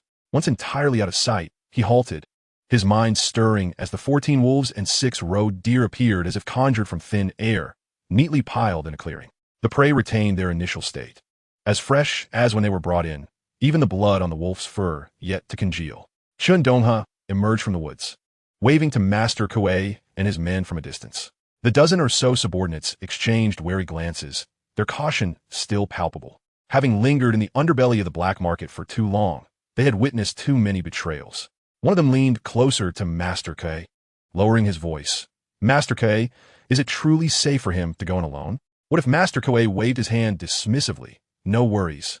He turned to the 2 men guarding the carts, instructing them, De Zhuang, Huzi, you 2 stay here. The 2 immediately drew out 2 hefty canvas water bags from behind, clearly prepared for this moment. The group approached the pile of prey. Upon seeing the small mountain of game on the ground, Master Kuei's men could not help but gasp in astonishment, some even exclaiming in surprise. The wounds on the necks of the roe deer still dripped with blood, indicating they had recently succumbed, their freshness almost unbelievable. Master Kuei reacted swiftly, his eyes scanning the still bleeding wounds on the roe deer before he slapped his thigh, raising his voice. What are we waiting for? Quickly, grab the water bags to catch the blood. The blood of roe deer was a rare tonic, capable of fetching a high price in the hands of knowledgeable buyers. Master Kuei finally understood why Chen Donghe insisted he bring the water bags. His subordinates, now awakened from their stupor, hastily unstrapped the bulging bags from their backs. Others stepped forward to assist, drawing small knives to pierce the heart of the roe deer. As they withdrew the blades, a stronger stream of blood gushed forth, accurately filling the openings of the water bags.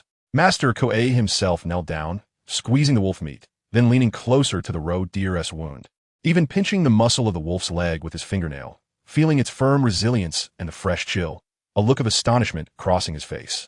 The freshness was even more vibrant than that of newly bled meat. What a treasure, an absolute gem. Observing the bustling scene before him, a faint smile graced Chen Donghe's face. Master Koei, all the goods are here. Shall you take stock? Master Koei, watching his men, still collecting blood, then glancing at the fresh haul on the ground, grew increasingly appreciative of Chen Donghe. He clapped Chen Donghe on the shoulder, his voice brimming with enthusiasm. Brother, we need not weigh the wolves. It's too cumbersome. Regardless of size, we'll consider them all at $40 apiece. How does that sound? His offer was imbued with sincerity, ensuring Chen Donghe would undoubtedly benefit. Chen Donghe understood Master Koei's intention to elevate the price, aiming to secure his source. Master Koei was indeed generous. That is essential. Brother, you must think of me in the future. Master Koei chuckled, his eyes glimmering with mirth, continuing. 14 wolves, at 40 each, totals $560. As for those 6 roe deer, he squatted down, expertly assessing their genders while swiftly calculating. 1 male and 5 females. That's 80 plus 75 times 5, $455. The total for all goods comes to $1,015. As he spoke, he lifted the hem of his cotton coat, retrieving a thick fabric pouch securely tied at his waist. The crisp bills crackled in his fingers as he counted. After verifying the sum, he presented a thick stack of cash, interspersed with smaller denominations, to Chen Donghe. $1,000. Even decades later, this would not be a trifling amount, let alone in the present era. It was undoubtedly a fortune. Chen Donghe refrained from feigning modesty, accepting the money, moistening his fingertips before meticulously counting each bill in front of Master Koei. The thick paper carried a distinct ink scent. As a substantial sum of $1,015 solidified in his grasp, even with his experiences from 2 lifetimes, he could not help but feel his heart race. This marked his first significant earnings in this era. The endless mountains of Beijiang unfolded before him, a veritable treasure trove for one such as him. Endowed with a second chance at life, confirming the amount without error, he casually tossed it into his backpack, though in truth, the money had already been stored in his system space. At this moment, he suddenly recalled an important matter. It would not do to continually borrow firearms from the brigade, as it might invite undue gossip in the future. Coincidentally, the underlings of Master Koei were armed. His gaze involuntarily wandered towards the 2 subordinates stationed at the intersection. Master Koei, I have a small favor to ask of you. Master Koei had just completed a lucrative deal and was in high spirits. Speak freely. Among brothers, there's no need for formality. I would like to exchange for a reliable firearm from you. Chen Donghe gestured towards the ox cart. The water bee gun held by your men, and I would also like to procure some ammunition. I plan to venture into the mountains with the brothers in a couple of days to scout for a bear den. Master Koei's eyes sparkled with interest. The villagers' lives had improved significantly of late. No longer were they risking their lives in vain, which had rendered many rare items increasingly hard to come by. Bear bile was a precious commodity that was nearly impossible to find, even for those willing to pay handsomely. His mind raced as he pondered the situation, and after a moment's contemplation, he had resolved. Very well, consider this water bead gun a down payment from me. If you truly manage to bring down a bear and sell me the bile, we shall settle for grass bile. Should fortune favor you and you encounter a copper bile, I shall reward you with additional payment. How does that sound? He added eagerly, bear paw pads are also highly sought after in the city. Those suffering from chronic ailments are clamoring for them. The price is negotiable. Chen Donghe was momentarily taken aback. Master Koei's generosity exceeded his expectations. In this era, the state-run supply cooperative had fixed prices, 1,000 yuan for a firearm. A second-hand one would still cost upwards of 600 or 700. Moreover, the market price for grass bile would not exceed 600, and it depended on luck to find a buyer. Master Koei was clearly investing significant resources to ensure Chen Donghe remained. Master Koei, are you not concerned I might abscond? This is our first meeting, and you do not even know which mountain nook I reside in. Master Koei burst into hearty laughter, pointing at Chen Donghe. Brother, you barely trembled when you received that 1,000 yuan note, not even batting an eye. You do not strike me as someone unfamiliar with large sums of money. Furthermore, you are still fresh, hardly more than a lifeless shell. If you were to encounter a wolf pack, you might not return. To drag back 14 wolves, still so fresh. You must have at least 20 men with you. A mere water bead gun is nothing in your eyes. If you genuinely hunt a bear, no one in the entire county can offer you a better price than I. Chen Donghe felt a wave of nostalgia wash over him. This familiar shrewdness mirrored that of his previous life. Master Kuei, I acknowledge you as my elder brother. In the future, should I come across any valuable items, I shall deliver them to you first, ensuring they are still warm. Splendid. Master Kuei's smile widened, and he turned to shout at his underlings who were busy gathering their catch. Did you all hear that? Share half of your ammunition with this brother. Charge it to my account, and I will replenish you later. As Chen Donghe accepted the ammunition handed to him, he estimated there were at least 150 rounds. Master Kuei personally retrieved the Mosin Nagant from Tiger's hands and passed it to Chen Donghe. The weapon felt heavy and cold in his grip. He weighed it, checked the chamber, slung it over his shoulder, and placed the ammunition in his backpack. Thank you, Brother Kuei, and thank you to all the brothers. Off you go. I await your good news. Master Kuei waved him off with a smile. Chen Donghe pushed his bicycle from beside the tree, mounted it, and swiftly disappeared down the dirt road leading to the county town. As he watched Chen Donghe's retreating figure, Tiger leaned in and asked Master Kuei, "You just handed him a gun? And so many bullets? What if he truly runs away? Wouldn't we be at a loss?" Master Kuei's smile faded somewhat, and he replied curtly, "What have I always taught you? Wasn't my previous statement clear enough? With so much game piled here, do you truly believe a single person could achieve that? If he can indeed bring back a bear, don't just consider the water bead gun. 2 more would be worth it. This brother is not simple." Emerging from the county supply cooperative, Chen Donghe was laden with an array of goods: a brand new enamel wash basin, a red thermos, several bundles of coarse cloth, an iron pot, aluminum basin, and various bottles of oil, salt, soy sauce, and vinegar. He had nearly acquired everything for everyday use, spending over 100 yuan, an extravagant expense in this day and age. The sales clerks at the cooperative couldn't help but steal glances at the unassuming young man making such lavish purchases, whispering amongst themselves. To buy grain, one needed to go to the grain station. He pushed his cart, finding a secluded alley, glancing around to ensure no one was watching, and in an instant, those heavy items vanished from the handlebars and frame of his bicycle. His stomach growled, prompting him to buy dozens of steamed buns, which he hung from the handlebars before heading straight for the grain station. With the gradual loosening of supply restrictions, purchasing grain no longer required ration coupons. Comrade, rice is 0, 18 yuan, white flour 0, 19 yuan, cornmeal 0, 15 yuan per pound, the grain station staff announced while clicking the abacus beads. Chen Donghe sighed inwardly. Money was indeed hard to come by in these times, while food was surprisingly cheap, yet meat had become increasingly precious. He ordered 100 pounds of rice and 100 pounds of white flour, foregoing the cornmeal. His parents had been in poor health for so long. It was time to nourish them with finer grains. If he brought home cornmeal, his parents would surely refuse to eat the finer grains, insisting on saving it for him. In truth, he wished to purchase more, but he feared being reprimanded for being a spendthrift. After settling the bill, he secured 2 sacks to the rear seat of his bicycle. By this time, the sun had risen high, nearing noon. He rode home, and in a deserted spot, he stored the grain in the system space.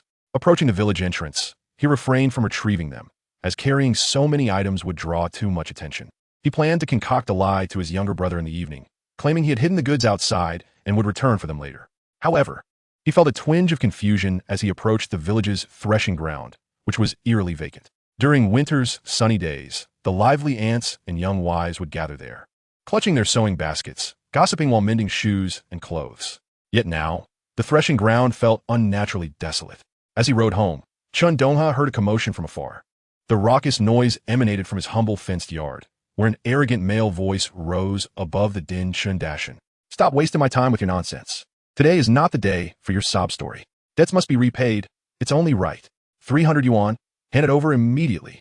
Outside the courtyard wall, a crowd of Zhangjiatin villagers gathered, their faces etched with anger and indignation. His heart sank. The inevitable had arrived. He fought his way through the throng, spotting 4 or 5 familiar faces in the yard. The leader, clad in a drab green floral shirt, sported a slick middle-part hairstyle, exuding an air of authority. It was none other than Li Ergu.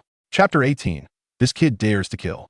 With his hands buried in the pockets of his navy trousers, Li Ergu was gesturing animatedly at his father, his spittle flying.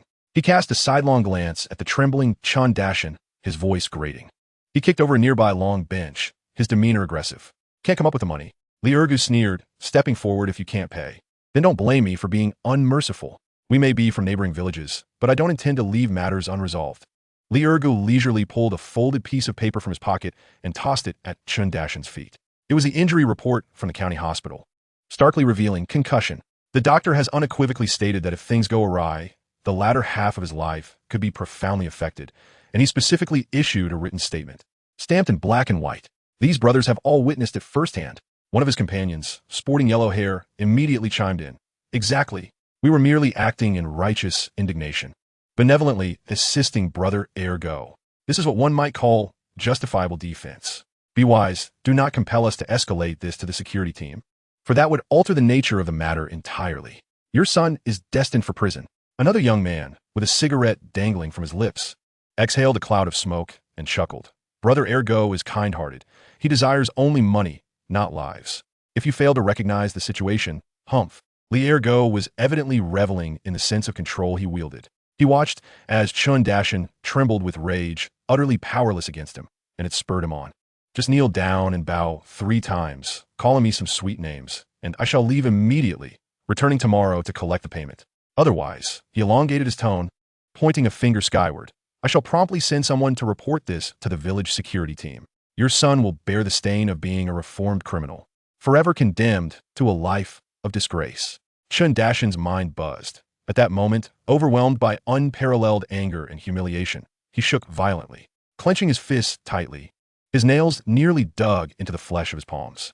As a father, he would risk his life without hesitation. He could not allow his son to be ruined for eternity. But, kneeling? That was more unbearable than having a knife plunged into his heart. It felt as though his spine was burdened by an insurmountable weight. The crowd of onlookers erupted in furious outcry. Li Ergu, are you even human? Forcing Uncle Donghe to bow. Aren't you afraid of shortening your own life? This despicable creature is utterly devoid of virtue. What nonsense about a concussion? Do you truly think we are ignorant of the truth? Li Hongmei has a heart as black as coal. Winter saved her, yet she turned against him.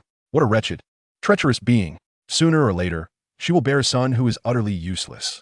Faced with the vitriol, Li Ergo only grew more arrogant, his expression brimming with provocation as he spat on the ground. Silence.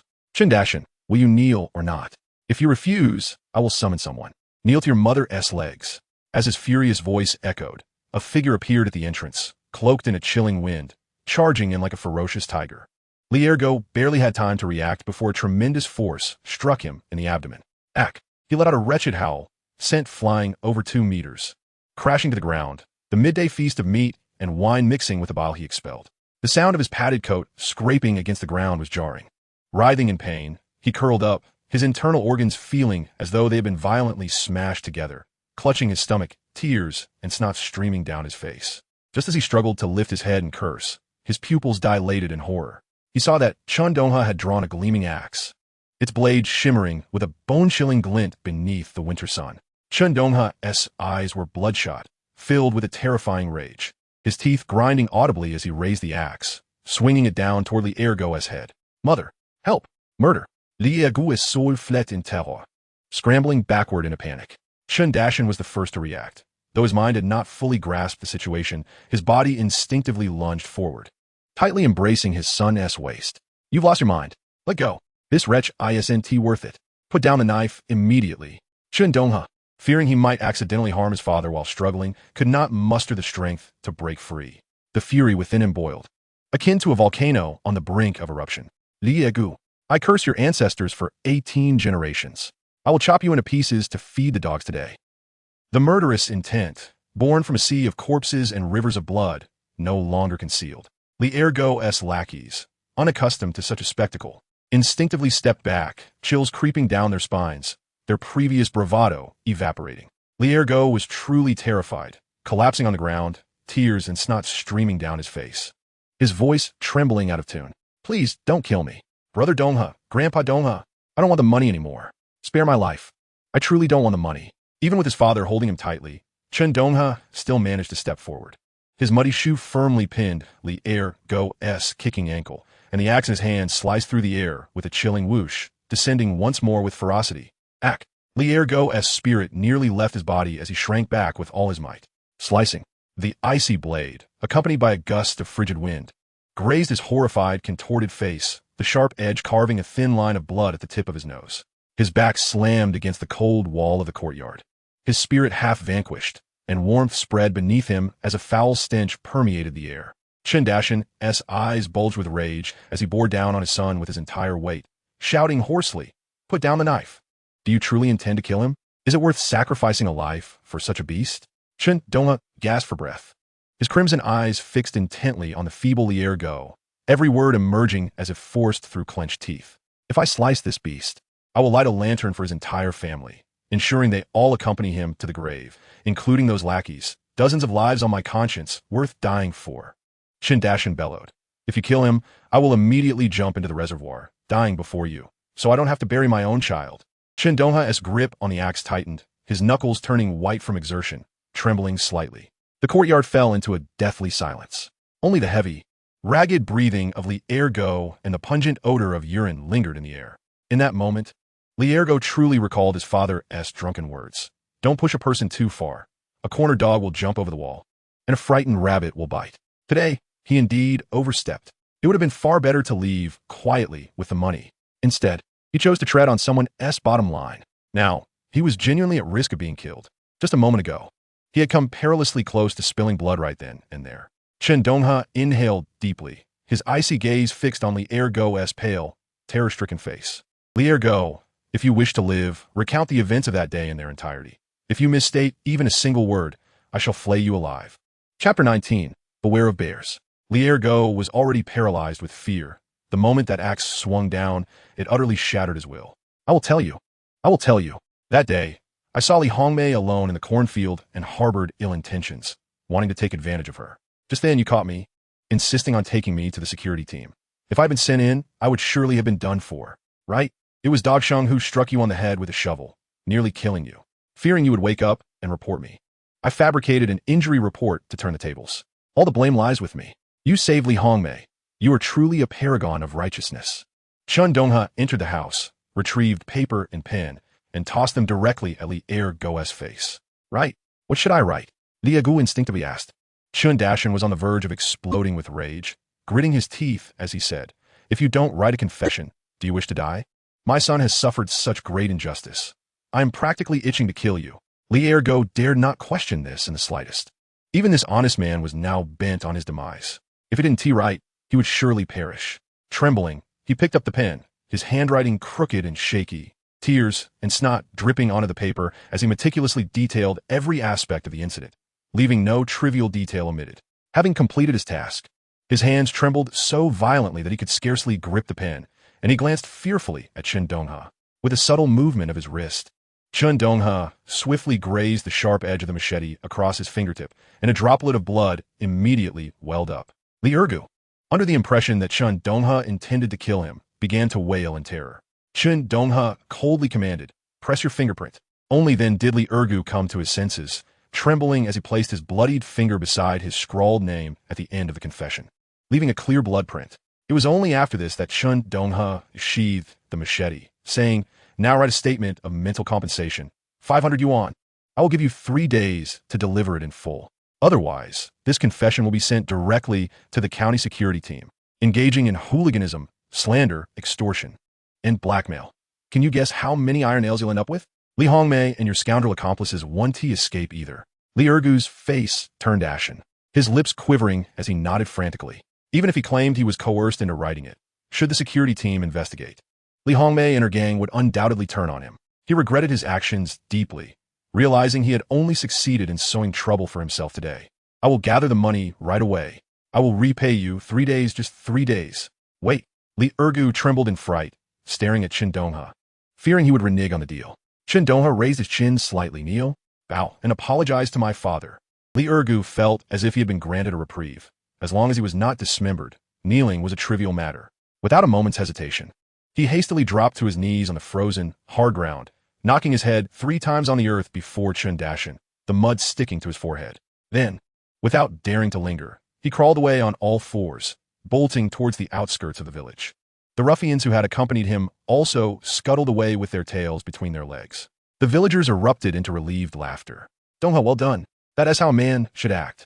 Splendid work. Dealing with such a scoundrel requires a firm hand. If we hadn't given him a good thrashing, it would have been too lenient." Donghe's approach is commendable. He has him by the throat. Forcing him to write the confession and press his fingerprint in front of all of us leaves no room for him to weasel out. Chen Donghe looked at the villagers who had supported him, his face breaking into a grateful smile. Thank you, uncles and aunts. Next time I score big in the mountains, I'll treat everyone to a feast. The crowd laughed again, the atmosphere noticeably lightened.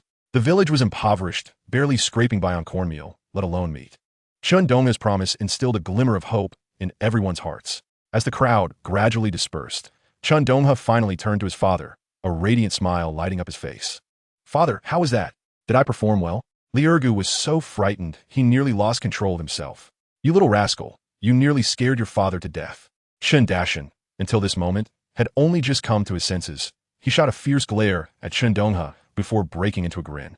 Tears still fresh at the corners of his eyes. The weight on his heart lifted entirely. In the past, given his son's temperament, he would have rushed in with his eyes blazing. But now he had learned a lesson and would not act so impulsively again. Chen Donghe surveyed the small courtyard, his brow furrowing slightly. Father, where's my mother? What about my second sister and little sister? And where is Xiaoxue? He had been too preoccupied before to notice. Now the realization struck him. Chen Dashan bent to pick up the long bench that had been knocked over, struck a match to light a cigarette, took a deep drag to steady himself, and then said, Your mother took your second sister and little sister to Oliang to forage for wild vegetables. Xiaoxue happened to be at our house, so she went along with them. In this bitter cold, only the sun-facing, wind-sheltered slopes of Oliang still have a few green shoots. That area has previously been safe from danger. Oliang. Chen Donghe's mind buzzed, joy instantly drowned by a wave of grave concern. Memories from his past life surged into his mind. Oliang, close to the village, had never posed a threat before, but this winter, an unpredictable danger had emerged. A bear. A woman from a neighboring village had gone to gather roots and had been dragged into the bear's den when it awoke from hibernation. By the time the villagers found her, there were hardly any bones left. His hands began to shake as he turned and sprinted out of the courtyard, racing towards Oliang. Where are you going? Chen Dashan shouted after him. The terrain of Oliang was complex, nestled between two mountains forming a valley. Chen Donghe, in a frenzy, dashed along the familiar mountain path. By the time he reached the valley's entrance, he could see about a third of the valley, and his heart plummeted as he beheld the empty expanse before him. The bear's den lay deep within the valley, the very spot where disaster had struck in his past life, near the sunlit rock wall at the deepest point. Fear gripped his heart, the heat of his previous exertion replaced by a chilling dread. Instinctively, he retrieved his Mosin-Nagant rifle from his spatial pocket. The cold metal momentarily quelled his rising panic. As Chen Donghe rounded the massive rock that obstructed his view, the sight that greeted him sent a frigid wave coursing through him, causing his blood to seem to freeze in an instant. There, on the slope of the valley, stood a colossal black bear, towering over 2 meters. The bear reared up on its hind legs, its immense form resembling a moving mountain of flesh, lumbering closer to the group of women. Wang Xiaomei's face turned as pale as a sheet, her lips drained of color, her legs trembling uncontrollably from fear. She was rendered voiceless by terror. The second sister behind her clung tightly to her equally frightened little sister, huddled in the most recessed part of the rock wall, while Shui, with a ghostly pallor, stood nearby. The bear exhaled clouds of white breath, each step seeming to crush the very air around them. Its low growl, filled with menace, rendered the atmosphere palpably tense. Bang! Chen Donghe felt as if his chest were a battered bellows, gasping for breath as he struggled to aim accurately at the bear nearly 800 meters away, worried that a stray shot might harm the women. So, he simply fired into the air. The thunderous gunshot shattered the valley's eerie silence. The bear halted abruptly, then immediately turned toward the sound of the gunfire, its eyes filled with a savage fury fixed on Chen Donghe. It roared, a deafening bellow that echoed as it dropped to all fours and charged toward him. Chapter 20. Life and Death Crisis. Chen Donghe faced the peril with unwavering courage. The intensity of his breathing hindered his ability to aim accurately at the charging bear, forcing him to wait until it was closer. When the distance narrowed to about 50 meters, Chen Donghe held his breath, aligning his sights on the bear's trajectory. Seizing the moment, he pulled the trigger. Bang! The massive report of the gun reverberated throughout the valley. For a beast like the bear, 50 meters was mere seconds before it would pounce. After the shot rang out, the bullet struck the bear's distinctive white crescent-shaped chest fur with deadly precision. Blood erupted, followed by the bear's furious roar. Its small eyes turned crimson with rage, propelling it to charge even faster. Chen Donghe barely had time to work the bolt before the bear was upon him. With its massive paws raised like giant fans, It descended upon him with an overwhelming force, the stench of blood filling the air. In that moment, the breath of death swept over him, and his heart raced to his throat, even causing him to forget to breathe. The primal instinct for survival compelled him to react. He pressed the water gun firmly against the bear's robust jaw and pulled the trigger with resolve. Bang! The second gunshot resounded deafeningly. The bullet penetrated the bear's jaw, instantly traversing its skull, sending splintered bone shards and blood spattering from the back of its head, obliterating half of its cranium. Scalding blood erupted like a fountain, splattering Chen Donghe from head to toe. Without a moment's hesitation, he discarded the water gun and abruptly ducked, rolling to the side to evade danger. Unfortunately, the exhaustion from his earlier frantic sprint had drained him, and his body was too weak, causing his reaction to falter just a fraction too late. The bear's paw, propelled by a fierce gust, brushed perilously close to his scalp, its claws sharp as daggers, carving a fiery scratch across his forehead. In that fleeting glimpse, he clearly saw the bear's intent to crush his skull as if it were a mere watermelon. Having narrowly escaped the lethal strike, he was nonetheless toppled to the ground by the bear's immense weight. This bear, in the prime of its life, weighed nearly 400 pounds. Chen Donghe silently rejoiced that it was not a grizzly bear, which typically exceeds 1,300 pounds. Had it been one, those 2 shots might not have been fatal. In the presence of a grizzly, this black bear could easily have become a prey. At this moment, Chen Donghe felt utterly drained, as though all his strength had been siphoned away. The previous exertion had left his lungs ablaze, and as the adrenaline that had kept him so alert began to wane, an overwhelming fatigue took its place. The nearly 400 pounds of the bear's carcass lay heavily upon him, rendering even the act of breathing a Herculean task. The icy touch of the snow seeped through his thin clothing, creating a stark contrast with the warmth of the bear's blood that covered him. Donghe! A shrill cry, distorted by panic, echoed from not far away. Wang Xiaomei came rushing over, frenzied and heedless. Li Shui and Chen Xiaoyu followed closely, the little girl lagging behind, sobbing loudly with her short legs. A vast terror enveloped them all. Who could still remember the danger? Their only thought was to rescue Chen Donghe. The battle for survival had transpired in the blink of an eye. From a moment Chen Donghe fired the first shot until the bear lunged at him. Scarcely 4 or 5 seconds had elapsed. When a second shot rang out, the women, shaken from their stupor by the terrifying gunfire and the bear's roar, finally regained their senses. Should anything happen to Chen Donghe, they too would meet their demise. There was but one way out of this valley. Moreover, the villagers had often spoken of how black bears preferred to toy with their prey, pinning them down beneath their weight. Within a mere 100 meters, a bear could cover the distance in just 4 seconds. Yet, the women, stumbling through the deep snow, had toiled for over 10 seconds to reach him. However, when they finally arrived, the sight before them left them momentarily frozen in shock. The bear lay motionless on its side, half of its skull blown open by the bullet. Crimson and white matter slowly oozing out, releasing a heavy stench of blood. Only one of Chen Donghe's arms was visible outside the bear's body, his face pressed down, emitting muffled whimpers. "Mother, quick, help me lift this bear off. I can't move." Li Shui was the first to react. Wang Xiaomei, Chen Xiaoyu, and she combined their strength, their faces turning red as they exerted every ounce of energy to push the heavy, still warm bear aside. Upon seeing Chen Donghe, covered in blood and lying still, Wang Xiaomei felt darkness closing in, nearly fainting from the shock. "My son, you mustn't frighten your mother. What has happened to you?" Wang Xiaomei's voice trembled like leaves in the wind, tears streaming down her cheeks as she longed to rush forward and embrace her son.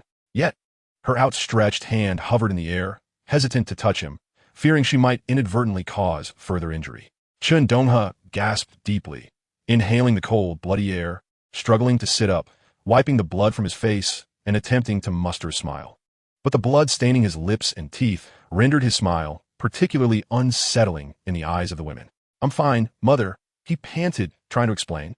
"The second shot hit it right on the chin, and the blood splattered all over me. I could have completely avoided it.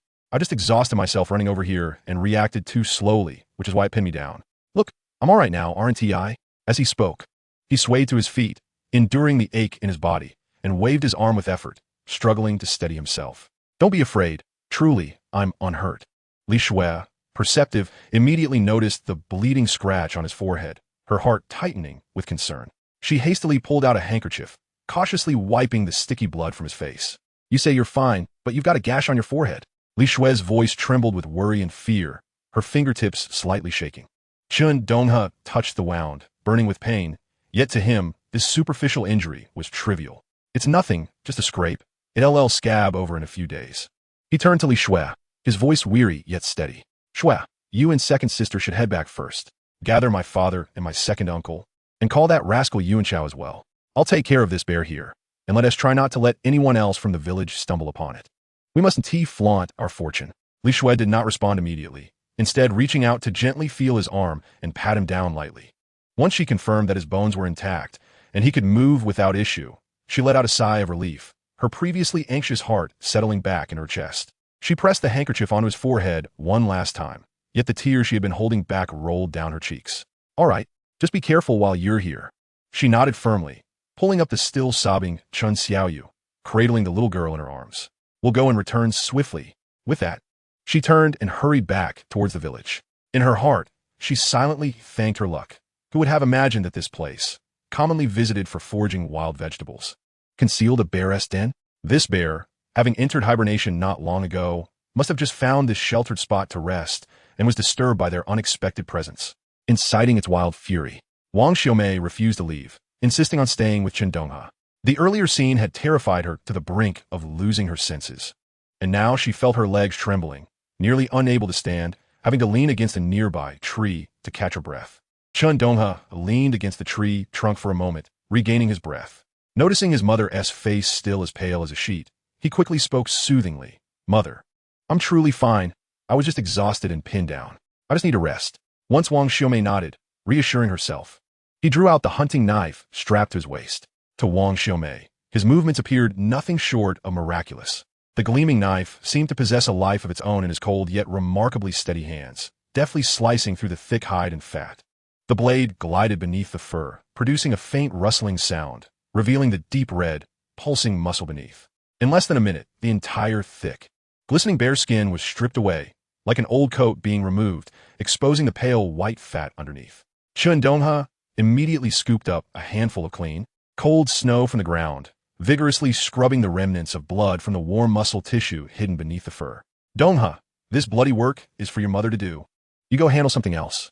Wang Xiaomei rushed forward, suppressing the churn in her stomach, taking the heavy bear skin and carefully continuing to wipe it clean. The sight of this skinned giant beast, with its massive body, was still visually striking and shocking. Yet at this moment, the foremost thought that surged within her heart was, with this bear, there would be ample fur, meat, and fat, ensuring that the long winter would not leave her family destitute. Her son would no longer endure the pallor and emaciation of past years, stumbling as he walked. In the eyes of a mother, her son will always occupy the highest pedestal. Daughters are destined to marry, and once wed, they become like spilled water, visits home akin to mere familial obligations. Her son embodies all her hopes and affections. Chapter 21, The Copper Gallbladder. Chen Donghe was acutely aware of his mother's thoughts. This woman, who had labored tirelessly for most of her life, seemed to exist solely for him. When he was joyful, the wrinkles on her face smoothed out. When he frowned, her heart tightened in response. The weight of her love rested on his heart, unburdened, yet overflowing with warmth. In the biting chill of this harsh winter, it enveloped him in a comforting embrace. The hunting knife in his hand remained agile and light. Yet at this moment, it was imbued with a newfound reverence for life and a profound appreciation for sustenance. As the blade sliced through the frozen bear meat, it emitted a sound reminiscent of cutting through frozen butter. He expertly navigated the joints, making precise incisions. The act of gutting the bear was fluid and cautious, careful not to damage the vividly colored organs that remained vibrant in the cold. Upon inspecting the bullet wound, he noted that the projectile had indeed missed the heart but had shattered some surrounding tissue. Thus, adhering to the age-old tradition of hunters, he removed the damaged organs along with the connecting intestines and hung them high on a low, gnarled branch as an offering to the mountain spirit. The precise origins of this ancient custom eluded Chen Donghe, yet it had become an instinctive ritual in his hunting endeavors. One must possess a sense of reverence. Wang Xiaomei harbored no dissent regarding this practice, her gaze fixed intently on her son's rough yet remarkably deft hands. When she witnessed him delicately extracting a golden, glistening gallbladder, thick and viscous like amber, she could not suppress a stifled gasp. My heavens! Donghe, it's a copper gallbladder. Wang Xiaomei's voice rose with excitement, trembling uncontrollably. Chen Donghe's eyes sparkled with uncontainable joy. He recalled that last year, someone from a neighboring village had captured a bear and extracted a copper gallbladder, fetching an astronomical price of 1,000 yuan. Moreover, There were more buyers than available gallbladders, with many discerning individuals offering money only to be left empty-handed. The bear's kneecap, commonly referred to as the boiling cover, was also a legendary remedy for chronic leg ailments. In contrast, the bear meat itself had become the most mundane aspect of the find. However, this bear had only recently entered winter, its layer of fat still substantial and heavy to the touch. The solidified white bear fat was also a rare treasure. Pancakes cooked with it would not harden even in sub-zero temperatures. Furthermore, it served as an excellent lubricant for firearm maintenance, ensuring smooth operation in the harsh cold, significantly reducing the likelihood of jams. In this icy, biting winter, the bear fat's properties were particularly invaluable. At last, a smile unconsciously crept across Wang Xiaomei's face. However, her gaze fell upon the crimson bruise on her son's forehead and his slightly trembling, weary legs, stirring a wave of maternal concern within her. It was their inadequacy as parents that led to such perilous endeavors. If only they were more capable, their son would not have to exert himself so desperately for mere sustenance. What if he ventured into the old forest again and encountered a life-threatening situation like today's? Son, I wish to discuss something with you. Wang Xiaomei's tone softened, laced with pleading. In the future, could you refrain from hunting in the mountains?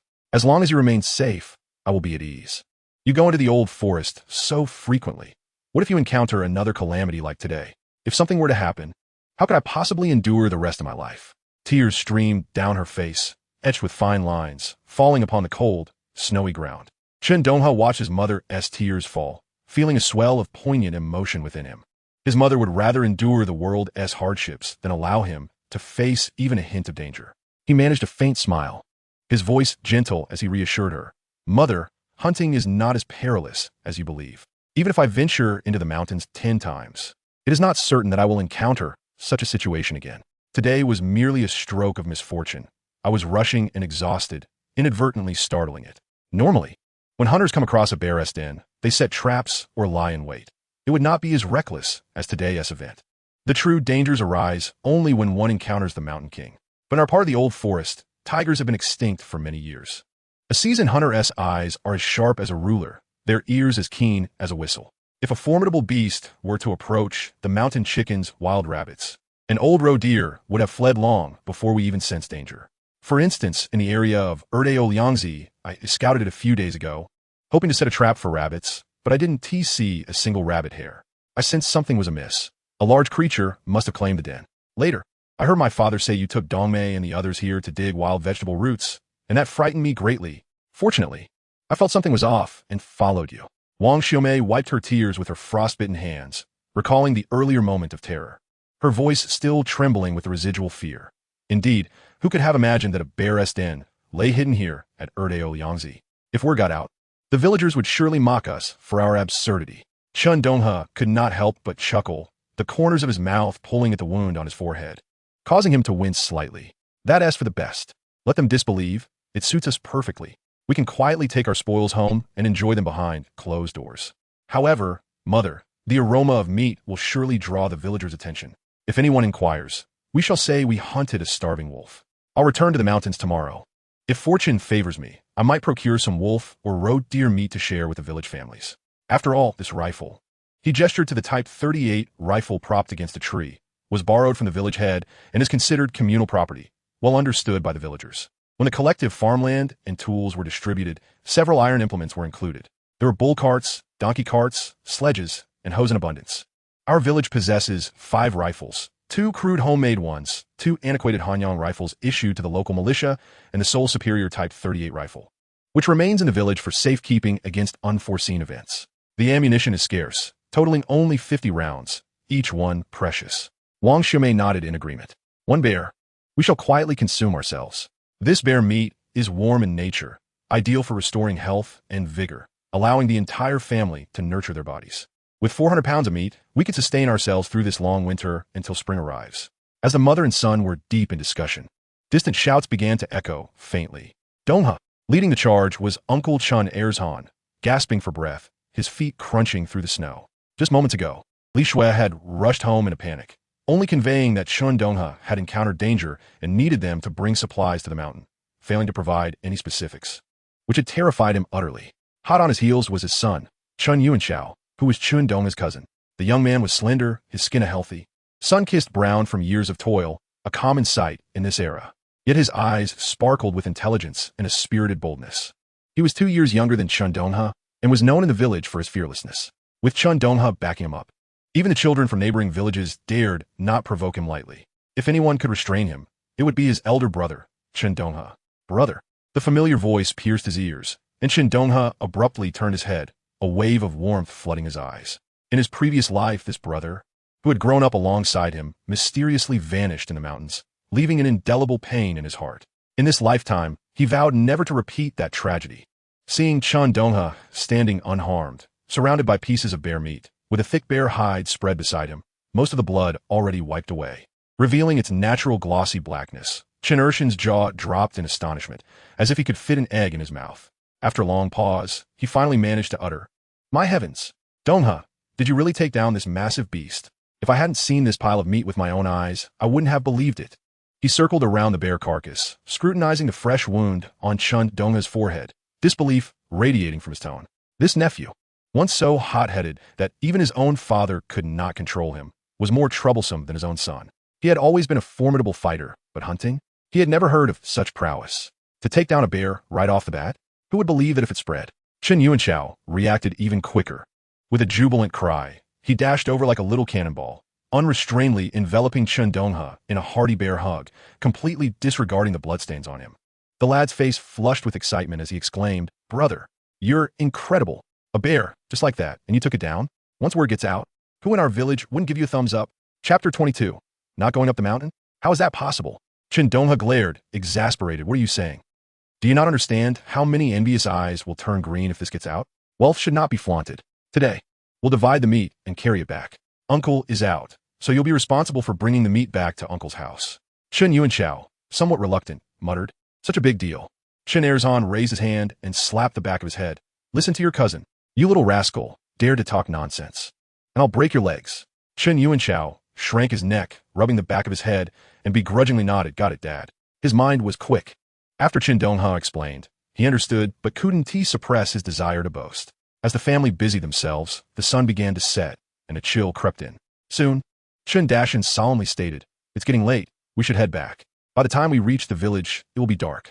Everyone stayed indoors during winter, avoiding the cold winds outside. They quietly returned home to process everything, ensuring no one would discover their secret. "Second brother, since our parents are at your place, take some extra meat. Don't refuse. It's my failure as the eldest brother that they have to stay with you," Chen Erzan added. Upon hearing this, Chen Erzan immediately straightened his back, his voice rising. "Brother, what are you saying? They are my parents too. Isn't it only right to honor them? If you keep saying that, I'll be upset." His tone was resolute, leaving no room for argument. Chen Donghe glanced at the family gathered together, but noticed Li Shui was absent. He quietly inquired of his second sister, Chen Xiaoyu, "Sister, why didn't Li Shui come back with us? She said she still needed to care for Andy. With so many people, they can surely bring back the meat." "So she decided not to come," his sister replied, wiping the sweat from her forehead, her tone casual and unbothered. However, Chen Donghe's heart was clear. If Li Shui had come, he would have shared the meat with her. She didn't want to take advantage of their family. Such a good girl was indeed hard to find, and he must cherish her in the future. Once they returned home, he planned to visit Li Shui. The most delicious piece of bear meat, a perfect mix of fat and lean, would be sent over. If he gave too much, she'd likely refuse. So he would take about 10 pounds for her taste. After all, with his frequent hunting trips, he wouldn't lack for meat. When they arrived back in the village, the night was thick and silence enveloped everything. Many had already turned off their lights and fallen asleep, as winter nights were long and cold. Although electricity had been brought into the village last year, it was scarce. Typically, power was reserved for the city, leaving the village in darkness after sunset. Every household relied on kerosene lamps and candles, these dim lights being all that illuminated their nightly lives. Upon returning home, Chen Donghe picked up a bucket to fetch water from the well to clean the bear meat. "You rest. I'll go," Chen Dashin insisted, taking the bucket from him, his voice low yet firm. Although their father's leg bore an old injury, he still managed to carry burdens and lift heavy objects without issue. In these times, men were strong, especially in mountain villages where many could shoulder burdens weighing 200 pounds and trek for miles. Chen Donghe did not argue with his father. He understood his father's nature, quiet and reserved, but always eager to bear more responsibility for the family. The kitchen water tank still had more than half a tank of water. He selected a piece of bear hind leg, slicing off more than 5 pounds, carefully washing it. The items he purchased in the county lay quietly in that mysterious space, not yet suitable for display. He quietly retrieved some essential seasonings, placing the washed meat into cold water to blanch, skimming off the foam. After blanching, he transferred the bear meat into a large pot, adding enough water to cover the chunks and tossing in spices: cinnamon, star anise, Sichuan pepper, 2 slices of old ginger, and a small piece of precious rock sugar. The flames from the fire stove licked the bottom of the pot, beginning to simmer slowly. "Mom, I'm stepping out for a bit." Chen Donghe fastened the buttons of his outer coat. "What are you doing out so late?" Wang Xiaomei emerged from the room, still holding that large bear hide, the most precious bear gallbladder. However, Chen Donghe had securely stored away in that mysterious space, using the excuse of needing to sell it early the next day. He feared he might ruin it if he tried to process it himself, and the space's time-stopping property ensured its freshness. "Mom, I also bought some things in town today," Chen Donghe explained. "When the Urgu came to our house looking for trouble, I was worried about another conflict, so I temporarily hid them outside." He hurried to the village entrance, turning into the small woods. With a mere thought, a heavy sack of 100 pounds of rice appeared in the snow. He adored steaming, fragrant white rice, paired with tender stewed bear meat. Just thinking about it made his mouth water. He also wanted his hardworking parents to taste the delight of meat buns, but the buns he retrieved from the space still emitted steam, making their origin impossible to explain. With a wry smile, he returned the fragrant buns to the space. Slung over his shoulder was a bag of rice, and he picked up a large mesh bag he had bought at the supply and marketing cooperative in the county, filled with jars and bottles of various seasonings.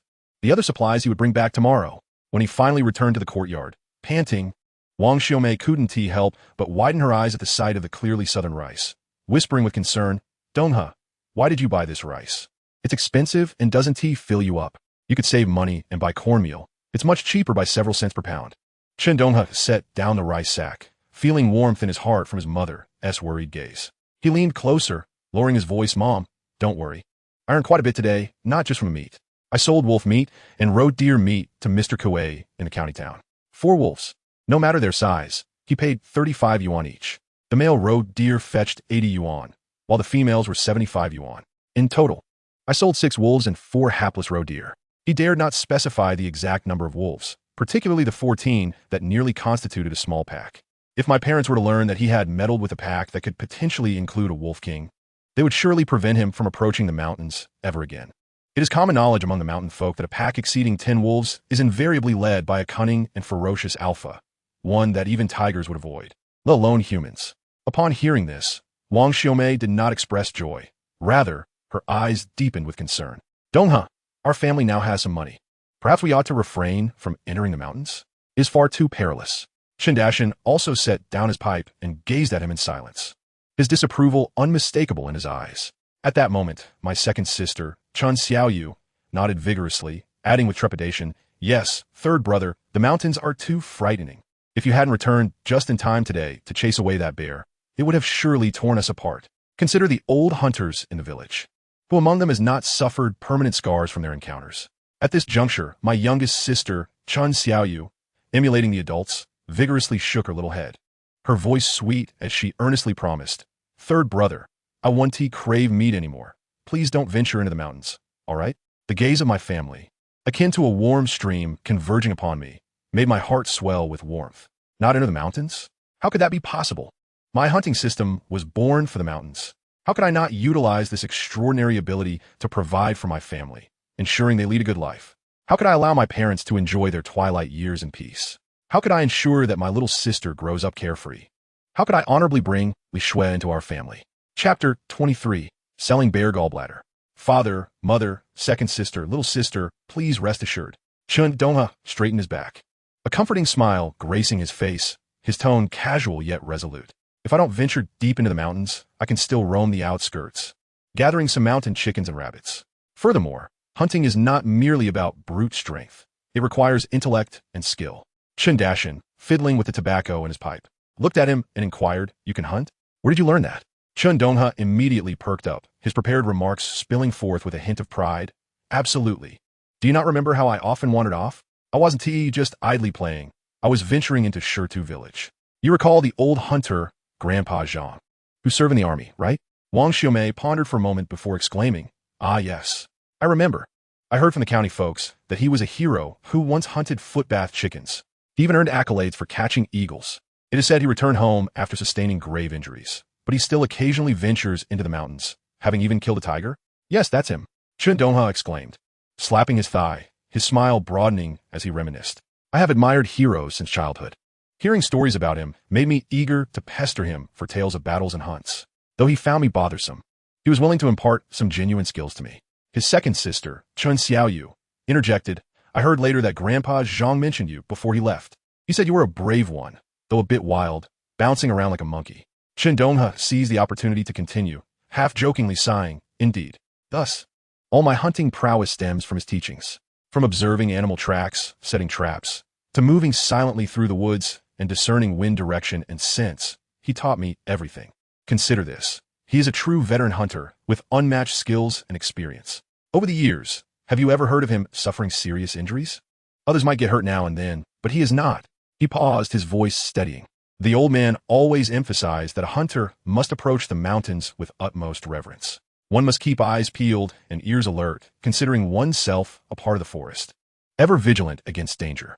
No matter how cunning or fierce a beast may be, as long as the hunter remains calm and understands their ways, they will ultimately not escape their grasp. Gradually, the family's concerns began to dissipate amidst his eloquent words. Seizing the opportunity as the aroma of bear meat intensified from the kitchen, he swiftly changed the subject. His second sister had already grasped the cue and promptly measured rice to steam. The youngest sister had tossed aside her earlier vow to refrain from craving meat.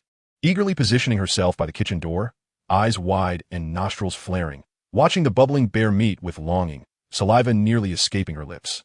Observing his little sister's innocent satisfaction, Chen Donghe felt his heart soften.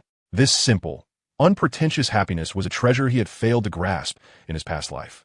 Fortunate in this life, he vowed to do everything in his power to safeguard this family, ensuring his loved ones would no longer worry about a hearty meal or warm clothing. Chen Donghe originally planned to deliver the meat to Li Shui's home that evening, but upon stepping outside, he found her house shrouded in darkness, with not even a flicker of light from an oil lamp visible through the window. Presumably, the mother and daughter had turned early. Thus, he decided to postpone his visit until the following morning. With no clock at home, he gauged the time by the moon and stars, relying on his bodily instincts. Inhaling the fragrant aroma wafting from the pot and listening to his stomach growl, he estimated it was around 8 or 9 o'clock at night. The meat had finally stewed to tender perfection, infused with rich flavors. The family gathered around the Kong table, the warm glow of the oil lamp casting a gentle light over their faces. The tender, succulent bear meat, paired with potato chunks soaked in the rich broth and fragrant, glistening rice, was a delicacy they had seldom dared to imagine. As the rich meat juices cascaded over the gleaming rice, the flavor was so delightful that Chen Donghe felt he could swallow his own tongue in bliss. He devoured 2 large bowls of rice. The long-awaited fullness and immense satisfaction brought him an unprecedented sense of stability. As night deepened, he lay on the warm, earthen Kong, and scarcely had his head touched the pillow before he fell into a deep, dreamless sleep. As dawn broke and the sky lightened to a pale gray, Chen Donghe awakened. Years of hunting had honed his biological clock to rise earlier than most in the village. He promptly checked the supplies in his system space, where neatly stacked flour and cloth lay alongside several precious bear kneecaps. His gaze lingered on one bear gallbladder. Storing this treasure in the system was the safest bet, ensuring its preservation. Today's goal was to venture into town to sell another bear gallbladder to Mr. Kuei. He had no intention of selling the remaining bear meat. It was far more economical to consume it himself, building a solid foundation for his health. Moreover, with his bicycle, his trips to and from the county would be much quicker. He rose quietly, swiftly donning his clothes. In the courtyard, his parents had yet to stir. Carefully, he pulled out the brand-new flying pigeon bicycle from a corner. The dawn in the mountain village was biting cold, his breath forming frost in the air. When Chen Donghe knocked on Mr. Kuei's door, the eastern horizon was just beginning to lighten. Mr. Kuei, clad in a thick cotton coat, opened the door bleary-eyed. Upon seeing Chen Donghe, his eyes widened in surprise, sleepiness vanishing as warmth and enthusiasm flooded his face. Ah, Donghe brother, what brings you here so early before dawn? Chen Donghe, his cheeks slightly flushed from the cold, broke into a hearty smile. Good morning, Mr. Kuei. I didn't rest yesterday afternoon. I ventured into the mountains, and fortune smiled upon me. I brought you some rare treasures, and I didn't dare to delay. Prior to knocking, he had already retrieved the bear gallbladder and 2 bear paw covers wrapped in oil paper from his space. Upon hearing the mention of rare items, and recalling yesterday's conversation, Master Kuei suddenly grasped the situation with remarkable clarity. A surge of excitement coursed through him, his face betraying an uncontrollable blend of astonishment and elation. He had thought that Chen Donghe's intention to search for a bear's den was merely a whimsical notion. Little did he expect that this young man would not only speak of it, but actually accomplish it, returning within a day with tangible results. Such audacity and skill were indeed commendable. Bravo, my brother. Truly remarkable. Master Koei exclaimed repeatedly, his tone infused with genuine admiration and respect. Gomin, Gomin, warm yourself. The morning chill is quite severe. He ushered Chen Donghe into the main room and swiftly poured a cup of steaming hot tea, presenting it to him. Meanwhile, he rubbed his hands together, his eager gaze fixated on the load Chen Donghe carried. Master Koei, the goods are here. Please inspect them, Chen Donghe stated succinctly, directly retrieving the oil paper-wrapped bear bile from his backpack and placing it on the clean square table before Master Koei. Chapter 24. This young man is worthy of friendship. With utmost care, Master K unwrapped the oil paper and leaned in for a closer examination. The bear bile gleamed with a semi-transparent golden hue, its texture akin to that of jade, smooth and exquisite, plump and rich, with a viscous quality. Master Kuei's eyes sparkled with intensity as he gently caressed the bile surface. His voice tinged with evident excitement. Ah, a copper bile, and so large and full, a truly exceptional item, one that is nearly impossible to acquire. He raised his gaze, his eyes ablaze, and pointed a finger at Chen Donghe. According to the current market, this item could fetch around 1,000 yuan. You have conducted yourself with integrity, and I shall not let you suffer any loss. Thus, I shall offer you 1,100. This price is absolutely fair, outside. The buyers are ruthless and would not pay this amount. Chen Donghe nodded in agreement, acknowledging the offered price. Master Koei then retrieved 2 more oil paper packages from the backpack, opening them to reveal the cleaned knee bones of 2 brown bears, their surfaces smooth and gleaming. These bear bones, he remarked, carefully examining their quality, are indeed a rare find in recent years. Since the introduction of market economy, prices have surged, and I have heard tales of millionaires in the city. I must diligently seek out buyers to ascertain their true value. Chen Donghe understood, well, that such rare medicinal materials could only command a good price if matched with the right buyer. Without hesitation, he interjected, Master Koei, I trust your judgment. For now, I shall leave these 2 treasures in your care. Please assist me in finding a suitable buyer. Once sold, you may inform me, and I shall be content with the proceeds. His words not only acknowledged Master Koei as capabilities, but also reflected his trust in the man as character. A broad smile instantly illuminated Master Koei's face, and he felt a deep sense of gratitude. The water-cooled repeating rifle, which he had nearly given away, along with over 100 rounds of ammunition, had indeed returned to him in a manner both swift and substantial. This young man is truly worthy of friendship, he proclaimed, patting his chest with gusto. Very well, good brother. Trusting your elder, I assure you I will not let you incur any losses. I will settle the bear bile payment immediately. He turned swiftly and entered the inner room, soon emerging with a stack of crisp new banknotes. As I promised, deducting 500 for the depreciation of that old rifle, the remaining 600 is yours, with no reduction in the bear bile payment. As he counted the money, he added, as for the bare bones, rest assured, I will not take a single cent from you for the profit. All of it belongs to you, my brother. Should you come across more valuable items in the future, do remember this favor. Of course, I shall be sure to think of you first when I find good goods. Chen Donghe responded cheerfully, accepting the substantial bundle of money. He then reached into the adjacent backpack, producing a burlap sack containing several pounds of bear meat. Master Koei, I have kept some bear meat for myself, as the bear oil is incredibly useful, so I did not bring much. Just this meat for now. Do savor it. Next time I find a bear's den, I promise to bring the whole lot to you. Huh, splendid. You are generous. Master Koei replied without hesitation, accepting the offering with a smile. As he observed the forthright and capable young man before him, he found himself increasingly fond of him. Clutching the 600 yuan, Chen Donghe mounted his bicycle against the morning breeze, contemplating. This money would be entrusted to his mother, ensuring her peace of mind and preventing her from being overly frugal, as she had been in the past, pinching every copper coin and reluctant to spend on necessities. In his small mountain village, a bride's dowry amounted to only a few dozen yuan. The mythical 3 transfers and 1 sound was a privilege reserved for the affluent or city dwellers. In places like Kaoshan village, tangible foodstuffs were often deemed the most substantial dowries for families that had tilled the earth for generations. The value of cash could sometimes pale in comparison to tangible sacks of grain that provided real comfort. He halted his bicycle, extracting the stack of money from his pocket. deftly separating 50 yuan to set aside for settling yesterday's accounts for cloth, flour, sugar, spices, and that meat bun. The supply and marketing cooperative had just opened, and there were still few customers at the counter. Chen Donghe approached, purchasing 2 pounds of creamy milk candies and 3 pounds of fruit hard candies. Besides his own little glutton, Dongmei, his uncle's family had 2 girls, Lingzi and Fongfong, who were not much younger than Dongmei. Although his uncle yearned for a son, he never neglected his daughters, always remembering to bring them treats. As for his cousin, Chun Yuanshao, well, under his aunt's watchful eye, that lad could certainly use a bit of discipline.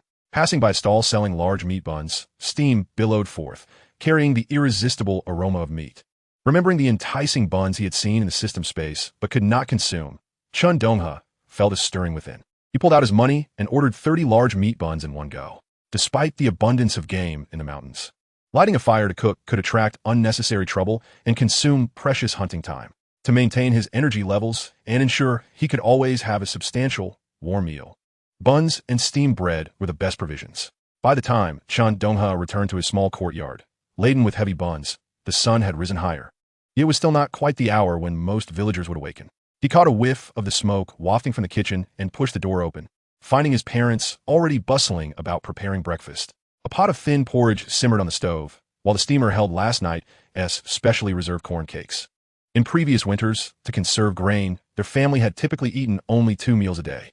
They would rise around 9 in the morning for breakfast and eat a second meal around 4 or 5 in the afternoon, just in time to fill their bellies before resting for the evening.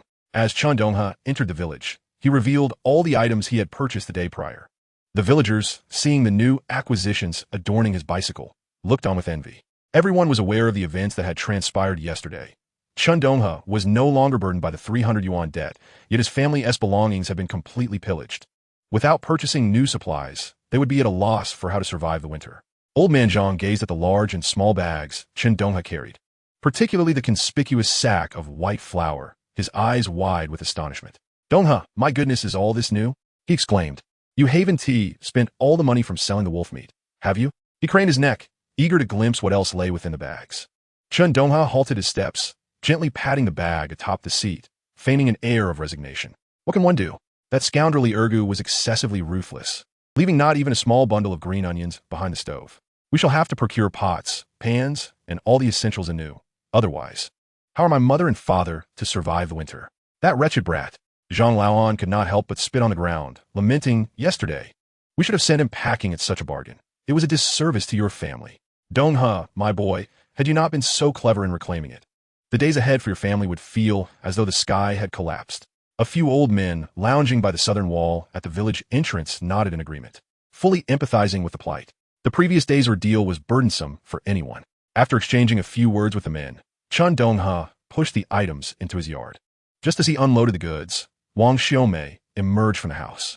Chapter 25, Into the Mountains Again. Upon seeing the pile of bags, especially the bulging sack of fine white flour, Wang Xiaomei immediately expressed her discontent. "Oh, my son, I should never have given you that money yesterday. Just look at this. After a trip to Jincheng, it feels as though we are moving house with all this stuff." She pointed at the flour sack, her brow furrowed. "As farmers, we should be content with a bit of cornmeal to fill our bellies. How can we expect to eat this precious fine grain at every meal? Did you exchange all the money from selling the bear for this?" "Mother," Chen Donghe replied, setting down the items with a gentle smile, though his tone was earnest. "You and father have labored tirelessly your entire lives to raise us siblings. From now on, our lives should improve. As your son, I am capable now. It is not merely about fine grain, but ensuring our table is frequently adorned with meat and vegetables." He approached her, softly patting the back of her hand, and continued in a hushed tone, "Mother, I was thinking once we finish this busy period, I should visit my elder sister and bring her something to lift her spirits, so she doesn't have to endure hardship in her in-law's house." Upon mentioning the elder daughter, Wang Xiaomei's concern transformed into deep sorrow, and she sighed heavily. "Your elder sister was foolish back then, determined to marry a simple man. While he is indeed honest, all household matters fall upon her shoulders. Yet with that entire family, 2 half-grown younger brothers and 3 unmarried sisters, all waiting for meals, they barely have enough to last 2 days. It's akin to soaking in bitter water." Chen Donghe's heart felt heavy as well. His elder sister was strong-willed, while her husband was taciturn. In recent years, with the passing of their parents-in-law, the burden of their younger siblings weighed heavily on her and her husband. They had refrained from having children to support this large family. Reflecting on this, he softened his voice. Mother, let us not constantly criticize my sister, even in their poverty, upon hearing of our family's troubles.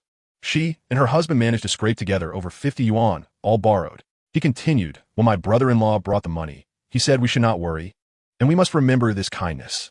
Wang Xiaomei wiped the corners of her eyes, which had grown slightly damp.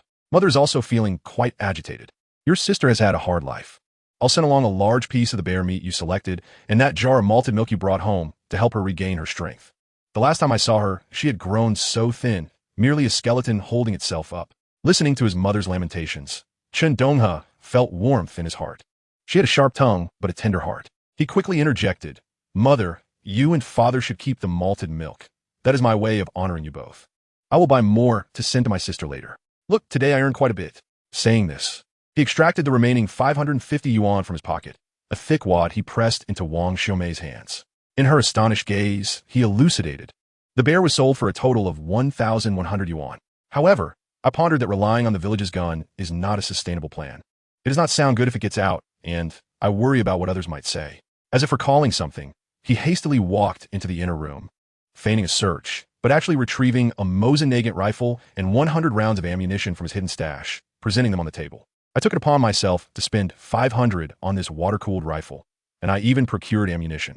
Chen Donghe, who had been silently seated at the table, suddenly found his gaze fixed upon the rifle.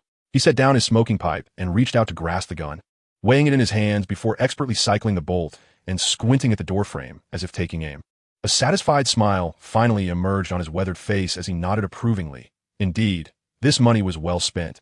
It is a fine weapon. True enough, but is rather expensive. Wang Xiaomei clutched the stack of money, her expression a mixture of joy and concern as she gazed at the rifle. To marry off a daughter, 10 yuan would suffice for a decent union. Yet this gun has consumed half our fortune. Coupled with the sale of those wild delicacies, we have become the wealthiest farmers in the village. But this money was not easily earned. It was acquired at the risk of our lives. As she spoke, she instinctively tightened her grip on the money. Noticing his second sister sitting on the edge of the Kong, listening intently with an indescribable expression in her eyes, and glancing at their youngest sister who was eagerly eyeing the candy on the table, he earnestly declared, Mother, Father, trust your son.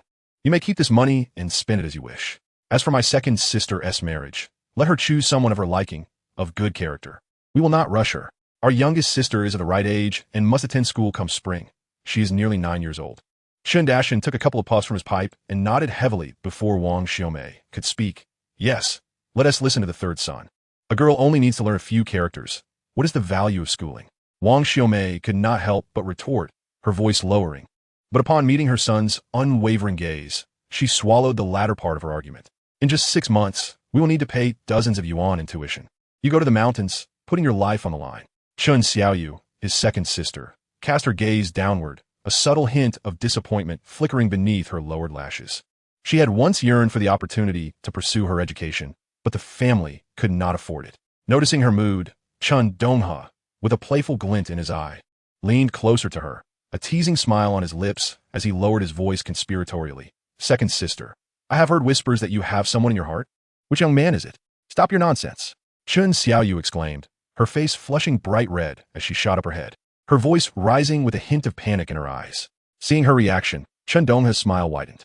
In a past life, after his second sister's misfortune, the man who had remained silent as a stone and nearly caused a tragedy was indeed the one she held dear. That man was now serving in the military. Really? Chen Donghe feigned ignorance, continuing to tease her. At your age in the village, it's quite significant. If our parents are not in a hurry, who knows when a matchmaker might come knocking at our door. By then, our parents may hear the villagers talk and worry about you becoming an old maid. Should I ask Erguzi to help find some eligible young men? Chun Xiaoyu's eyes suddenly sharpened, fixed intently on Chen Donghe's face. Third brother, do you know something? Clearing his throat, Chen Donghe lowered his voice again, almost whispering, Sister, do not hide it any longer. Recently, while washing clothes by the river at dusk, wasn't he at someone from Lijiaba? Aren't they still in the military? Rest assured, I will not tell our parents. Whenever you feel ready, you can drop hints to them. He added with a smile, I already spoke well of you to them. We won't rush your marriage. Go away. Chun Xiaoyu, flushed with embarrassment and anger, pushed him away with a forceful shove, her face awash with crimson hues. A dog cannot spit out ivory, she exclaimed, her irritation palpable. With a huff, she turned her back yet her fingers unconsciously twisted the hem of her garment. Though Chen Donghe and Wang Xiaomei could not overhear the whispered exchange between the siblings, the sight of their younger son grinning mischievously and their second daughter blushing with vexation brought them a sense of comfort. The family had finally regained their composure, and indeed, the matter of their second daughter's marriage could now be thoughtfully considered without any rush. Meanwhile, their youngest sister, Chen Xiaoyu, remained fixated on the colorful candy wrapper strewn across the table. The two large white rabbit candies that her second brother had just given her were the sweetest treats she had ever tasted. Previously, she had only heard tales of their delightful flavor. Today, upon tasting, she discovered that the sweetness penetrated her very heart, even more enticing than the few bites of stewed meat savored during the New Year festivities. Carefully, she licked the remaining bits of the candy wrapper, ensuring not a trace of sweetness was left behind. Chen Donghe noticed the glimmer in his sister's eyes and, with a smile, unwrapped 2 more candies, offering them to her. "Here you go, little sister, 2 more for you. But remember, don't eat too many, otherwise little bugs will invade your teeth and turn them black." After lunch, it was around 10 o'clock. Without delay, Chen Donghe picked up the precious piece of roe deer meat and slung his trusty rifle over his shoulder. "Father, mother, I'm returning the village chief's vehicle," he announced, pushing the cart out of the courtyard towards the village's edge. He contemplated finding a prime location in the mountains, aware that a sizable group of beasts resided deeper within. His plan was to procure one and share the meat with the villagers, whilst returning the gun in a legitimate manner to avoid any future gossip. Chapter 26, Flying Dragon. Many villagers had become aware of the events surrounding Chen Donghe's family, leading to a decrease in prejudice against him. He was no longer regarded as merely a rascal of the village. As he strolled past the village entrance, he greeted the elderly women amiably. The perceptions of his character were shifting quietly within the community. A few women sunbathing by the firewood pile raised their voices in discussion. Donghe is not the kind of scoundrel who only knows how to steal and cause trouble. This young man carries a sense of responsibility. They spoke with admiration. His family faced immense hardship, yet he ventured into the mountains without hesitation, determined to eradicate that pack of wolves, all to repay debts. That is the mark of a true man. An elderly woman weaving shoe soles glanced up, leisurely interjecting, "Indeed, I must admit I once misjudged him. Reflecting on his years in our village, aside from his fiery temper, he has never engaged in thievery. In fact, whenever a young one faced bullying, he was always there to support and drive the bullies away." Another woman, just returning from disposing of kitchen waste, chimed in, "Absolutely. Ever since Donghe matured, those ruffians in our village have dared not bully anyone. He taught them a lesson, didn't he? In the past, we spoke ill of him. But we must now acknowledge that this boy is capable and has a good heart. Look at him." Just as the family began to recover, he dives back into the mountains, all for the sake of ensuring his family has a warm meal. Hearing their discussions, Chen Donghe felt a subtle smile form at the corner of his mouth. He did not pause his stride, his figure soon vanishing down the path leading to the forest. System, open personal panel. Instantly, a virtual interface appeared before him, visible only to his eyes. Hunting system host, Chen Donghe. System level, LV-135-100. Successfully hunting 100 prey will allow for an upgrade. Skills, archery beginner, 26-100. Basic knife skills intermediate, 669-1000. Basic firearm skills beginner, 12-100. Novice reward, system space, 10M times 10M times 10M. Controlled by thought, capable of storing non-living entities. Time stands still within the space. With 331 experience points remaining until his basic knife skills reached an advanced level, he resolved to achieve it all in one go today. As he ventured deeper into the forest, his machete was busily at work. Any obstructive dead branches or bothersome saplings were swiftly dealt with, the blades slicing through with precision. Knife skill proficiency 1. Knife skill proficiency 1. The crisp notifications chimed in intervals, providing a rhythmic backdrop to his monotonous trek. Unbeknownst to him, he gradually penetrated the heart of the seldom visited old forest. After nearly an hour of trudging along the mountain path, the sun had climbed to its zenith, marking the warmest part of the day. Chen Donghe recalled vividly that just a few days later, the 2 hunters from Lijia village would be entering this very mountain. This information had been discreetly revealed by Li Hongmei during a visit filled with guilt. The half-kilogram of meat she brought was said to have come from a wild boar hunted by the hunters. They boasted of having taken down 4 wild boars, insisting that the herd comprised over 20, led by a massive 500 to 600 kilogram boar, accompanied by several sows and piglets. Knowing that these formidable creatures roamed near the Niujiao mountain, Chen Donghe was determined to seek them out. He refused to believe he could not find them. In the mountains, wild boars were abundant, rarely descending to wreak havoc on crops during winter, as there was little for them to forage in the fields at this time. It was far better for them to stay in the mountains, searching for food. However, during harvest season, these wild boars would storm the fields like bandits, ruining an entire half-acre of good land in less than half an hour. In these times, wild boars remained a crucial target for stringent monitoring and eradication. In the past, hunting wild boars even yielded work points as rewards. Suddenly, Chen Donghe halted in his tracks. This time, he had no intention of dealing with smaller creatures. He had not consciously lowered his voice until he neared the boundaries of Niujiao Mountain. When he finally quieted his footsteps, his gaze swept across the sparse treetops on the hillside, and a peculiar gray-brown caught his attention. A flying dragon. His heart leapt with joy. Such creatures were rarely seen alone in winter. They typically traveled in pairs. The flying dragon, scientifically known as the floral-tailed hazel hen, was colloquially referred to as a dragon and phoenix. The dragon in this saying referred to it. As the saying goes, heavenly dragon meat, earthly donkey meat. The dragon meat referred to this floral-tailed hazel hen. These small beings were not large, with adult flying dragons measuring merely 30 to 40 centimeters and weighing just over a pound, yet they were exceedingly precious. Chen Donghe swiftly stowed away his backpack, ropes, and other miscellaneous items into the system space, leaving only a trusty machete at his waist. With a thought, a rough yet sturdy hunting bow materialized in his hand, followed by an arrow knocked onto the string. He sidled behind a birch tree, his gaze sharp as an eagle, fixating on the floral-tailed hazel hen preening its feathers on a branch. Holding his breath, he tightened his arm muscles, attuning himself to the wind's direction. 2 seconds of stillness. Thwack! The bowstring trembled. The arrow sliced through the air. The flying dragon seemed to sense danger, attempting to turn its head, but the sharp arrowhead had already pierced its slender neck with force. For these small creatures, targeting the belly often resulted in a messy outcome. The neck was the preferred choice. The lifeless body thudded onto the thick layer of snow with a soft thump, and from the nearby, dense thicket, 5 or 6 flying dragons startled into flight. They scattered in panic, 2 of them careening towards Chen Donghe's direction. Quick as lightning, Chen Donghe drew his bow once more.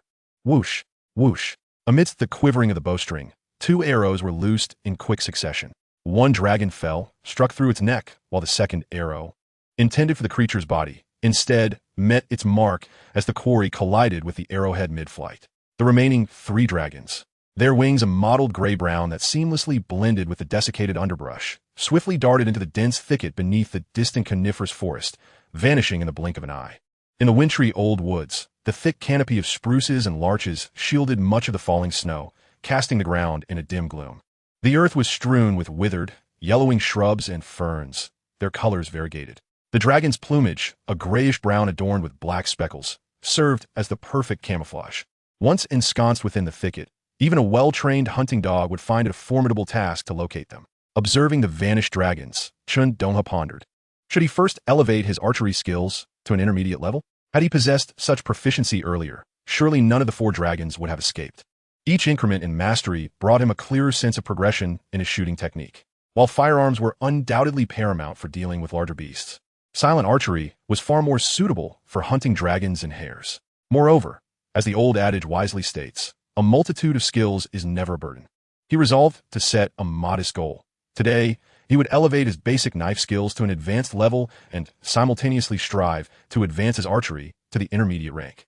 The prospect of over 300 strikes sounded deceptively simple, yet archery demanded hitting a living target to gain even a modicum of proficiency. Mere practice yielded abysmal results, offering only a scant increase of 0.1.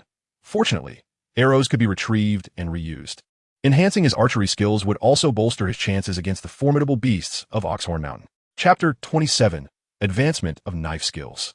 Without hesitation, he chose a pine tree with a trunk as thick as a bowl, unsheathing his hunting knife, and with a few decisive strokes, severed branches the length of his arms. Should he happen to hunt something substantial, he needed a means to transport it down the mountain. Such a large creature could not fit into a backpack, and dragging it would attract too much attention, so he would need to craft a simple sled. This was no challenge for the current Chen Donghe, as the mountains offered an abundance of straight hardwood. In less than half an hour, he had gathered the necessary materials for the sled, neatly stacked beside him. He retrieved a length of coarse hemp rope from his spatial storage and deftly began binding the pieces together. Within 5 minutes, a rudimentary yet sturdy snow sled took shape.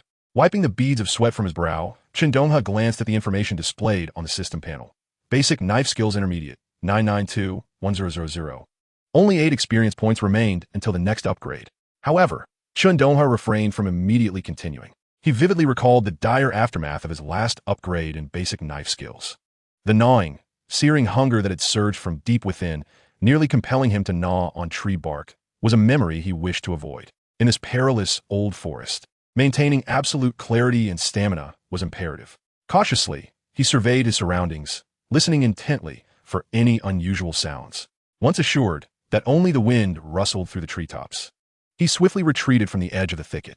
Finding a small clearing, he cleared away the snow beneath his feet, exposing the frozen, hard black earth. Taking a deep breath, he swung his machete once more. Although merely air-cutting and not executed with haste, each extension and contraction of his muscles bore a sense of deliberate precision. Knife Skills Proficiency 1. Knife Skills Proficiency 1. After 7 strikes. When the system notification of Knife Skills Proficiency 1 chimed once more, an unusual warmth surged within his palm, gripping the knife. Congratulations, host. Basic knife skills have advanced to advanced level. As the familiar, melodious system notification resonated, a sudden buzzing filled his head, momentarily robbing him of consciousness. Countless fragmented images surged into his mind like a tempest, repeatedly striking at a wooden post in a rudimentary yard, meticulously honing the blade under the dim glow of an oil lamp, and chasing blurred shadows through the woods, embedding the knife's edge into tree trunks. An entire lifetime's worth of experience seemed to compress into mere seconds, all revolving around the singular act of wielding a knife. Upon reopening his eyes, the once ordinary machete felt utterly transformed. It no longer seemed a mere cold implement, but an extension of his own being, an instinctive tool that moved with his will. To test this newfound ability, he summoned the recently hunted dragon carcass from his spatial storage. This time, he did not even reach for the sharper hunting knife, but instead wielded the machete. With a mere flick of his wrist, the blade shimmered like lightning, slicing through flesh and skin. The sounds of the blade's cutting were crisp and rapid. In a brief 10 seconds, the once intact dragon was reduced to its constituent parts. Feathers lay scattered aside while the meat was neatly piled, the innards meticulously removed, and the skeleton remained intact, unscathed. As the exhilaration of mastering his knife skills surged within him, an overwhelming and terrifying hunger, born from the depths of his being, erupted like a tsunami, consuming him entirely. He felt as though he were a skin bag suddenly drained of all substance. Without a moment to spare to marvel at his newfound prowess, he hastily conjured the meat buns he had purchased in town 2 days prior, devouring them ravenously. Ordinarily, even 6 substantial meat buns would be his limit. With 58 stored in his spatial inventory, intended for emergencies, he now found himself with bulging cheeks. Chewing felt superfluous, and he nearly swallowed them whole. Before he could finish one bun, he was already reaching for a second. In less than 3 minutes, over 20 palm-sized buns had vanished into his mouth. Was he barely 3/4 full? The fierce hunger continued to claw at his insides. Meanwhile, he could distinctly sense that profound changes were unfolding within his body. It felt as if every cell was thirstily crying out, voraciously consuming the energy transformed from the food. A subtle humming reverberated deep within his bones. Beads of sweat emerged on his skin, and he felt a searing heat. The remaining buns disappeared one after another. Finally, after swallowing the last morsel with great effort, he reached a satisfactory 7/10 fullness. He exhaled a long breath of stale air, feeling his body's strength awaken like a slumbering beast. Picking up a half-dried yellow oak leaf from the ground, he tossed it lightly upwards. The leaf spiraled down. With a swift motion of his machete, the blade moved so swiftly that it left a faint afterimage. The leaf quivered slightly, and an almost invisible filament was silently severed from its edge, never even grazing the leaf's body. Then, with a barely perceptible flick of the wrist, each swing became impeccably precise. The dry leaf danced in the air as if drawn by an unseen force. The sound of minute cuts filled the air, barely audible. In the blink of an eye, the once intact leaf disintegrated midair, transforming into dozens of threads as fine as hair, gently drifting down onto the frozen ground. Chen Donghe looked down at the fragmented leaf threads, a subtle stir of astonishment within himself. This advanced basic knife skill had reached a realm of near instinctual mastery. Cut, slice, carve, twist. The essence of wielding the blade seemed to have thoroughly integrated into his very flesh and blood, becoming an innate response. Regardless of whether he wielded an axe, a butchering knife, a broadsword, or a dagger, at this moment, he could command them with the finesse of an extension of his own body. He lifted his head, his gaze as sharp as a blade, directed towards the depths of the vast and dense Cattle Horn Mountain, a slow smile spreading across his lips. Here I come, my formidable beasts. This time, let us engage in a delightful frolic. Chapter 28, The Cannonball. Confidence aside, Chen Donghe was not foolish enough to confront those colossal creatures, each weighing several hundred pounds, with merely a knife. Within the confines of the system space lay two aged firearms, the cold, weighty Type 38 rifle and the reliable water-connected pearl. These were the true instruments for dealing with wild beasts. All he needed was to locate the tracks of the wild boars, take down a few to instill fear, and the rest would be manageable. The bullets of the water-connected pearl possessed tremendous power, capable of shattering bones at close range. The Type 38 rifle had a long range and formidable penetration, each boasting distinct advantages. He cautiously maneuvered through a hollow filled with fallen giants and waist-deep snow, making his way towards the ridge of Cattle Horn Mountain. Initially, he anticipated having to exert effort tracing the wild boar's hoofprints and rooting marks. However, upon reaching the ridge, the thick snow beneath his feet still uncompressed, his peripheral vision caught sight of unusual commotion in the valley below. Instantly, he crouched low, holding his breath, parting the snow-laden branches of the fir trees to peer down. There, in a small clearing surrounded by sparse pine trees, was a group of wild boars. One particularly massive male boar, known among hunters as the cannonball, lay languidly on its side beneath the gnarled roots of an ancient pine, basking in the sun. Its thick, muddy armor glistened ominously in the sunlight. Scattered around the male were a dozen robust female boars, their substantial bodies resembling moving mounds of flesh, each weighing no less than 300 kilograms. A cluster of piglets, each weighing around 20 to 30 pounds, scurried energetically through the snow and dead leaves, occasionally using their rosy snouts to root up patches of frozen earth. Searching for tender roots beneath, Chen Donghe quickly estimated the straight-line distance to be just over 1,000 meters. He found himself on a bare ridge, surrounded only by low shrubs, utterly exposed. The male boar's tusks, resembling menacing scimitars, gleamed with a chilling white under the winter sun.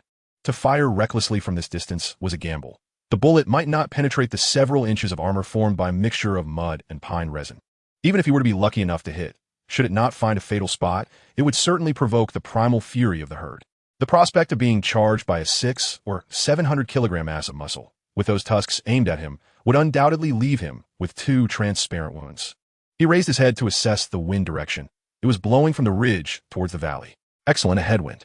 The olfactory sensitivity of wild boars surpassed that of dogs. A tailwind would have been troublesome. Chen Donghe lowered himself, burying his entire body beneath the thick layer of snow, using only his arms and core to inch forward. Snow cascaded off him, and he became somewhat muddied, but he paid it no mind. After crawling approximately 200 meters, still about 800 meters from the herd, the previously reclining cannonball suddenly lifted its massive head. Its small eyes scanned the surroundings with vigilance, ultimately locking onto Chen Donghe's position on the snow slope. Chen Donghe's body tensed sharply, freezing in place like a weathered rock. The prolonged crawling had left his cotton jacket and trousers dusted with snow, and in the afternoon light, the wide expanse of snow was hard to distinguish from his form at a distance. The cannonball snorted, rising agilely to its feet, shaking off the thick shell of mud and pine oil that had congealed on its body. Rather than charging, it began to meander towards the ridge with an air of territorial arrogance. Chen Donghe's heart raced within his chest like a drum. Had he been discovered? How could that be? Yet, he forcibly suppressed the tumult within him, patiently awaiting the opportune moment. Just a few meters away, beneath the snow, he summoned the cold, heavy Type 38 rifle into his arms. The magazine had been fully loaded before he entered the mountain. The cannonball's gait was methodical, its speed moderate, its hefty frame swaying with each step, its small eyes seemingly indifferent. Chen Donghe held his breath, slowly adjusting the rifle to track the running boar. Beads of sweat trickled down his forehead as he steadied the weapon, the dark muzzle firmly trained on the boar's blinking eyes. Just as his finger was about to squeeze the trigger, the massive boar abruptly halted, its colossal head lifted high, nostrils flaring, its previously dull eyes now glinting with a fierce intensity, fixating on Chen Donghe's direction. Now was the moment. At the precipice of a critical juncture, Chen Donghe hesitated not for an instant, his poised finger decisively pulling the trigger. Bang! The deafening gunshot erupted through the valley. The shockwave sent snow tumbling from the nearby pines. The running cannonball experienced a horrific explosion as its left eye, along with the surrounding flesh, erupted in a spray of crimson mist. Its heavy head swung violently to the side as if struck by an invisible hammer. Thud! A resounding crash followed. The massive body, weighing 600 to 700 kilograms, lost all balance, crashing to the ground like a collapsing earthen wall. Its stout limbs flailed wildly, scraping against the frozen earth and snow, producing a grating sound that sent chills down one's spine. The wild boar herd, startled by the sudden upheaval, erupted into chaos.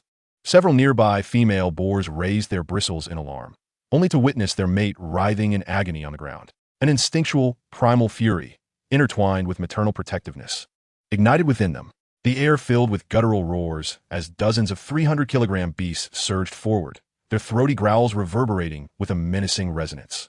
With an overwhelming force, they charged towards the ridge, heading straight for Chen Donghe south hiding place. The thunderous pounding of hooves converged into a cacophonous roar, shaking the very ground beneath him. Chen Donghe's scalp tingled with fear. He had no time to reload. Springing up from the snow, he sprinted in the opposite direction. Chapter 29. Confrontation with the Wild Boars. Chen Donghe's legs propelled him forward with astonishing speed, his heart racing as if it would leap from his throat. He could distinctly hear the thunderous hooves rapidly approaching from behind, even catching the pungent scent of earth and the savage intent wafting towards him. Without needing to glance back, he instinctively knew that the enraged female boars were charging with a velocity that surpassed his running limit, although their tusks lacked the exaggerated size of the male. Any collision with a 300-kilogram mass moving at high speed could result in broken bones or, worse, being trampled into a puddle of flesh. He could hardly bear to imagine the fate that awaited him if he were to fall, trampled repeatedly by a herd of massive hooves. The locals were well aware that wild boars were omnivorous creatures capable of consuming meat. To be gored to death by a wild boar would yield a tale that would echo through the village for at least a decade. Prior to firing, he had already contemplated his escape route. The 200 meters of crawling had not been a mere whim. He sprinted towards the opposite side of the ridge, where, over 200 meters from his hiding place, a massive boulder had separated from the mountainside. The sound of hooves had already caught up to him, and he could even feel the warm breath of his pursuers behind him. With every ounce of strength, Chen Donghe lunged forward just as he reached the boulder, propelling himself into the air. With a resounding smack, he seized a protruding edge of the rock with both hands. His biceps and latissimus dorsi swelled to their utmost limit as he leveraged his forward momentum, astonishingly swinging his body upward. He managed to take several steps on the slightly sloped rock face, executing the entire maneuver fluidly and ascending to the top of the boulder, which stood about 5 to 6 meters above the ground. The summit of the rock was relatively small and uneven, prompting him to lie flat against it. In the next moment, a dozen enraged female wild boars thundered to the base of the boulder. They skidded to a halt, circling the stone in fury, tilting their heads back and emitting deafening roars along with the clattering of their formidable tusks. However, the steepness of the boulder dissuaded the boars. Despite their tough hides and muscle, they would not dare confront this solid mass of iron. Seizing the opportunity, Chen Donghe unhesitatingly retrieved his water-cooled rifle from his spatial pocket. The cold metal of the gun provided a fleeting sense of calm amidst his racing heart.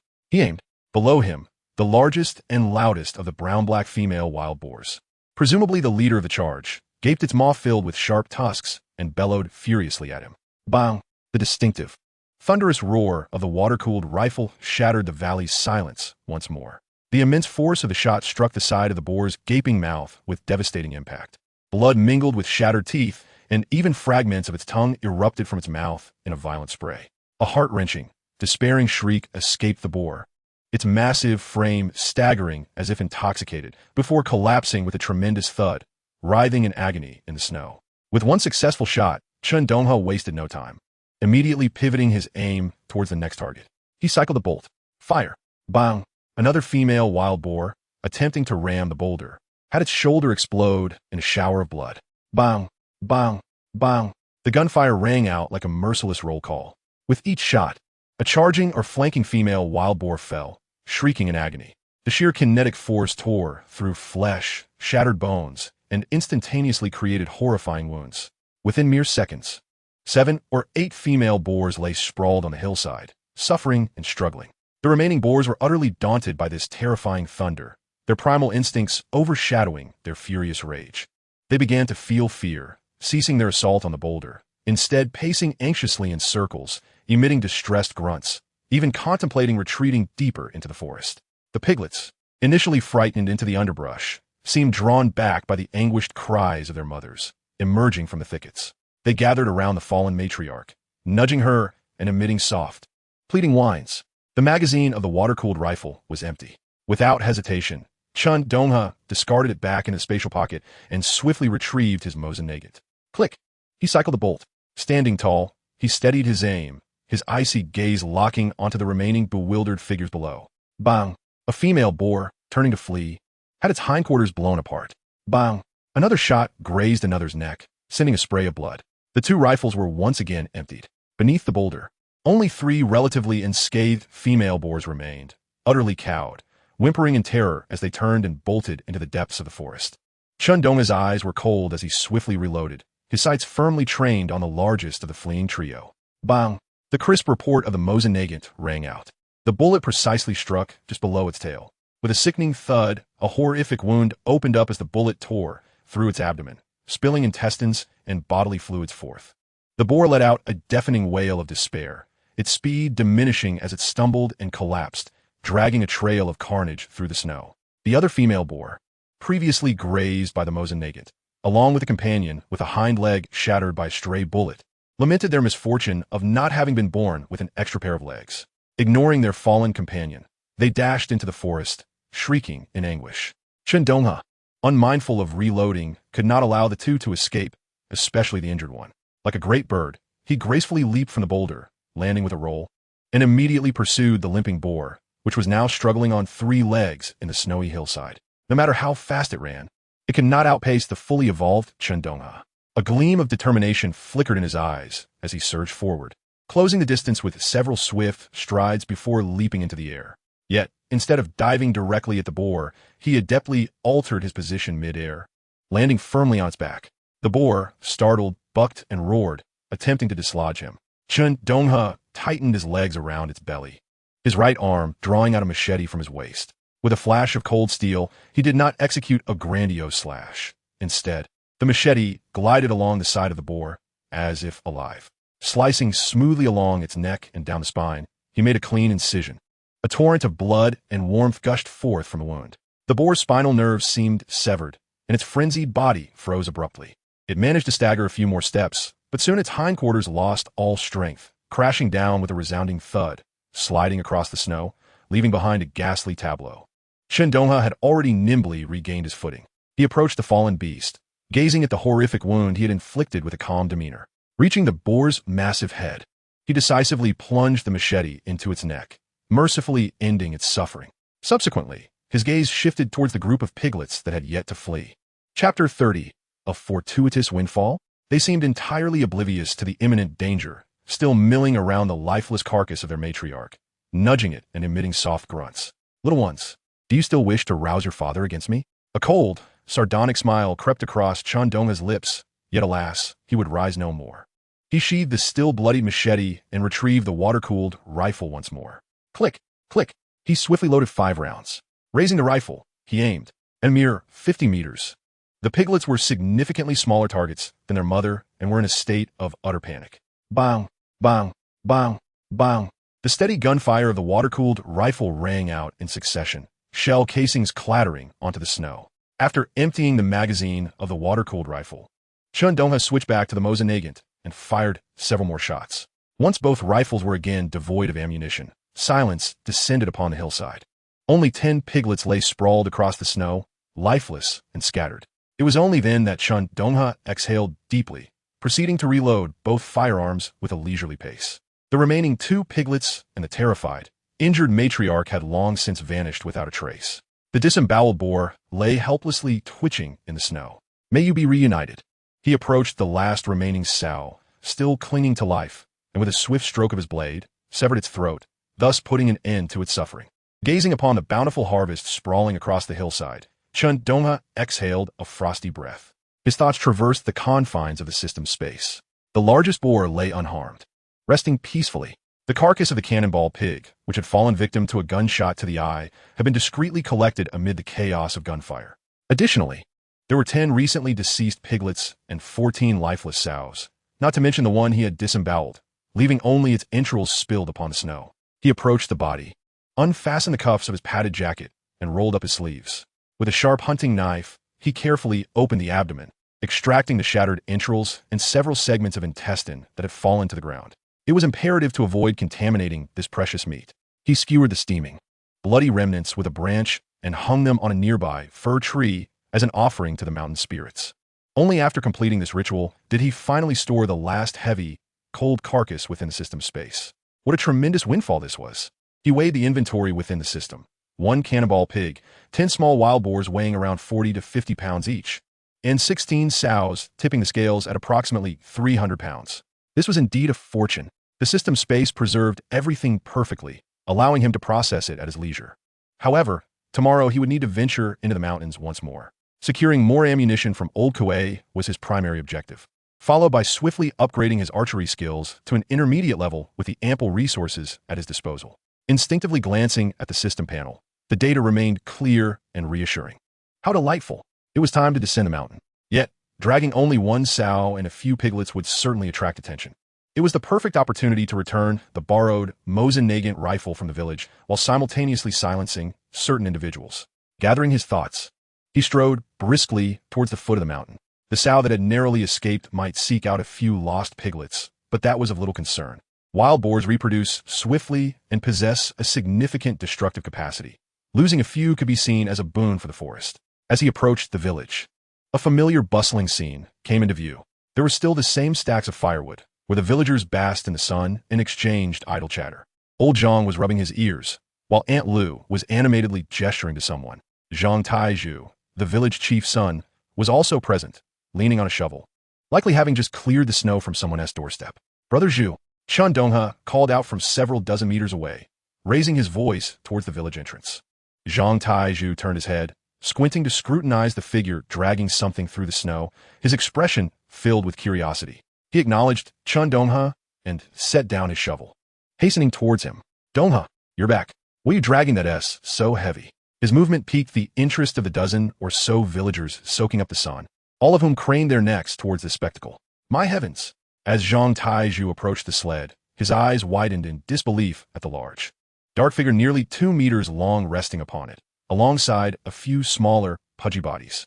Donghe, did you really hunt all these wild boars and piglets? Chen Donghe smiled and nodded. Gulp! Zhang Taizhu swallowed hard, staring incredulously at Chen Donghe, his voice trembling. You took out the entire wild boar nest? Chen Donghe chuckled lightly, casually unfastening the Mosin-Nagant from his back and handing it over. Brother Zhu, you're exaggerating. I only got 1 sow and a few piglets.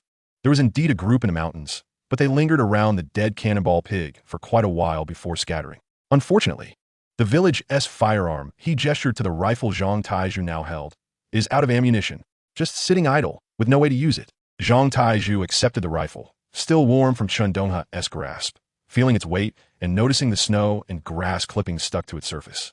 He opened his mouth but momentarily lost his words, his gaze shifting back and forth between the hunting rifle and the laden sled. The villagers at the entrance, eavesdropping on the exchange, were suddenly animated with a myriad of expressions. So, Chen Donghe had ventured into the mountains with the village's gun? That firearm belonged to the entire community. He had taken it without a word, and he had emptied the ammunition.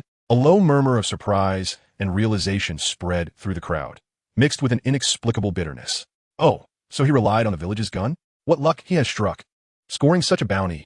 If we had taken a gun into the mountains, those wild boars would have surely been ours. Chapter 31. A shift in perception. Chen Donghe pretended not to hear the murmurs, patting the frozen, rigid body of the sow on the sled, its massive form still discernible.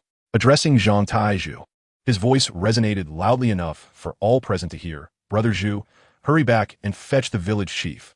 Ask him whether we should set up the 2 large iron pots for stewing meat, so that the villagers can enjoy a lively feast of freshly killed wild boar, or whether we should divide this great boar among the households. He paused, surveying the crowd that had gathered, and continued with a clear voice. I recall those 2 large pots used for stewing meat are still stored in the village granary, right? With winter upon us, they are perfect for use. Moreover, it has been ages since our village has gathered so joyfully. With meat available, we should hold a pig slaughter feast as a reward for everyone. And to add a touch of festivity, as his words resonated, the village entrance fell into a stunned silence. The villagers, who had been whispering about the rifle moments ago, were left dumbfounded. Old Zhang, rubbing his frostbitten hands, was the first to recover, his eyes wide with disbelief, stuttering, Donghe, you really mean to divide this great wild boar among everyone? My heavens, even without its entrails and hooves, it must still weigh over 300 pounds of pure meat. Our village only has about 100 households. Even dividing it into 2 or 3 pounds each would be more than sufficient. During the new year, how much meat can one expect from the year pig? This remark provoked Aunt Lu, who, unable to contain herself, sharply smacked old Zhang's arm. Old John, what nonsense are you spouting? This hefty wild boar was procured at the cost of Donghe's life. Even if he borrowed a gun from the village, how much are those bullets worth? I reckon he might as well have bartered a piglet as payment. To suggest distributing such a large wild boar? Have you no conscience? The villagers, witnessing Aunt Lu's impassioned rebuttal, wore expressions of embarrassment. Indeed, if the hunt had fallen to them, who would be so generous? A pound of wild boar meat fetches 30 cents at the city procurement station. Converting those 300-plus pounds of meat into money would hardly yield $100. The twinge of jealousy that had briefly lingered was swiftly overshadowed by an overwhelming sense of unreality. Chen Donghe, however, met old Zhang's awkward gaze with a smile. Uncle, your words contain only half the truth. Noticing old Zhang's increasing discomfort, as if he wished to clarify, Chen Donghe waved a hand dismissively, his voice remaining steady. I, Chen Donghe, am no saint. This grand wild boar was brought back at great personal risk. Anyone in my position would find it hard to part with. However, his tone sharpened slightly, his gaze sweeping across the faces of those around, reddened by the cold, yet brimming with shock and anticipation. The matter of meat distribution cannot simply adhere to household numbers. The Zhao family has but an elderly man, while the Li family next door has 5 sons and 3 daughters before they could finally split off into their own household. Can they be treated the same? He turned to Zhang Taizhu, his words clear and measured, resonating in the ears of every listener. Thus, we must leave the final decision to our esteemed village elder. This wild boar, he patted the icy carcass, raising his voice, I shall place here. How it shall be divided, that is for the elder to decide. Whether to distribute it or to stew it for a communal feast, it is entirely his prerogative.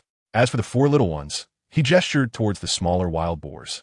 They're for my family to keep, to nourish ourselves. Boom! Like a splash of cold water in a pot of boiling oil. The village erupted into a fervor after a brief silence. What? Did I hear that correctly? Donghe truly intends to share the wild boar with everyone? My goodness. Over 300 pounds of meat. Did you hear? We're going to share the meat. The crowd buzzed with astonishment and disbelief.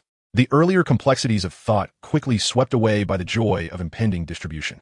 Zhang Taizhu, as if awakening from a dream, thrust his rifle into the hands of a nearby youth and sprinted towards the village, shouting, Father, Father.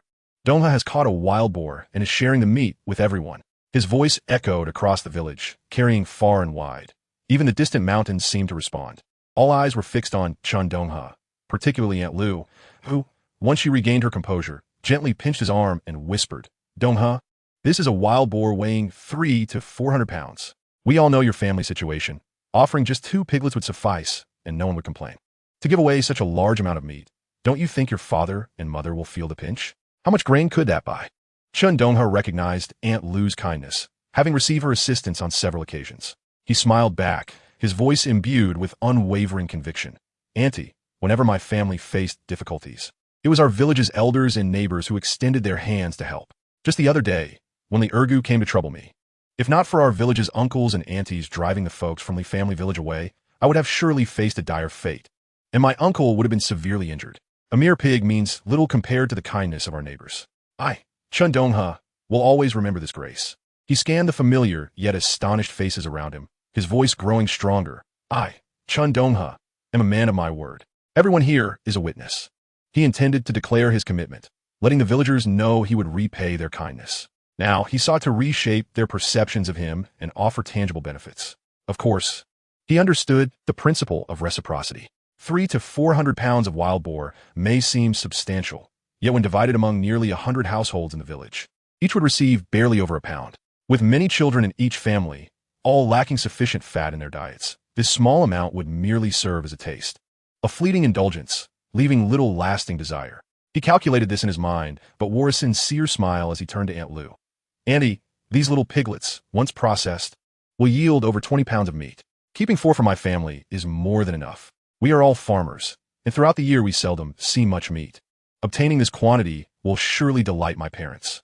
Though I risked my life to bring back this grand wild boar, I'm even more grateful for the support of our village's uncles and aunties. In the future, should my family require assistance, I hope everyone will lend a hand. We, as fellow villagers, ought to help one another, don't you think? He tactfully lowered his stance, allowing the villagers to save face. It was then that the crowd fully comprehended the shift in their impression of Chen Donghe. Reflecting on past events, they recognized his reasoning. Although he often got into fights and caused trouble, since becoming the village leader, those idle ruffians had indeed refrained from mischief in their village. He was able to manage those whom even the production team leader could not. Now, this grand gesture revealed his sense of loyalty and responsibility. The villagers could not help but smile, their expressions filled with goodwill and approval. Those who had previously crossed their arms in skepticism now wore smiles in response. Chapter 32. Born hunter Old Zhang approached, visibly excited, and said, "Donghe, you are quite the lad, noble and generous. Just for this spirit, in the future, should your family face any issues, as long as I am present, I shall ensure no harm comes to your kin. Whoever dares to cause trouble must first reckon with these old bones of mine." His face, lined with wrinkles, radiated genuine joy. Aunt Lu chimed in eagerly, her voice considerably louder. "What did I just say? This child Donghe is righteous and knows how to repay kindness. The boys from our village do not get bullied outside. And who is that thanks to? If not for Donghe leading the way, passing through those other villages, which ruffians wouldn't dare to give us trouble. It is only because we are from this village that they think twice.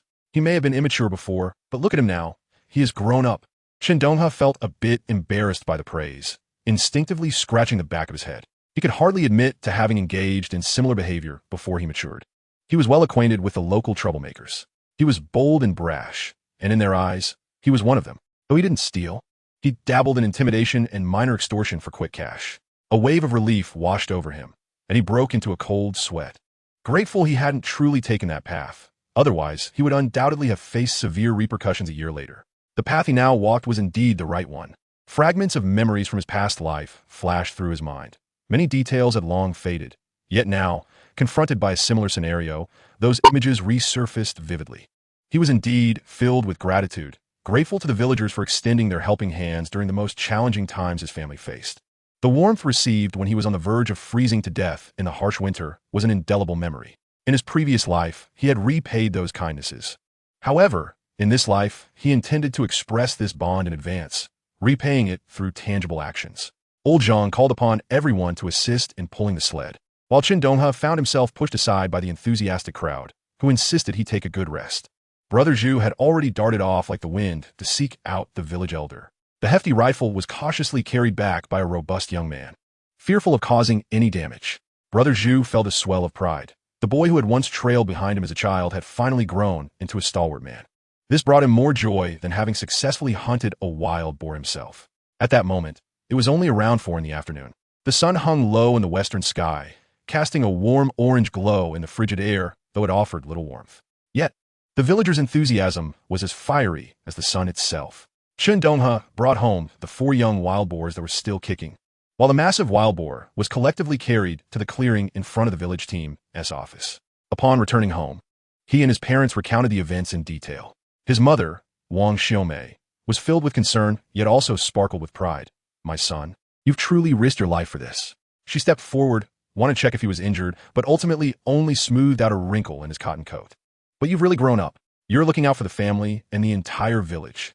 As she spoke, tears welled in her eyes, and she turned to her husband. "Old man, say something. Our son has achieved so much." Chen Dashan set down his smoking pipe, his hands trembling slightly with excitement. Unable to mask his pride, with an earnest nod, he responded, his voice slightly choked. "Good. A true man. Brave and wise. I'm not as good as you. Back in my day, I ventured into the mountains, but never brought back a prize as grand as this."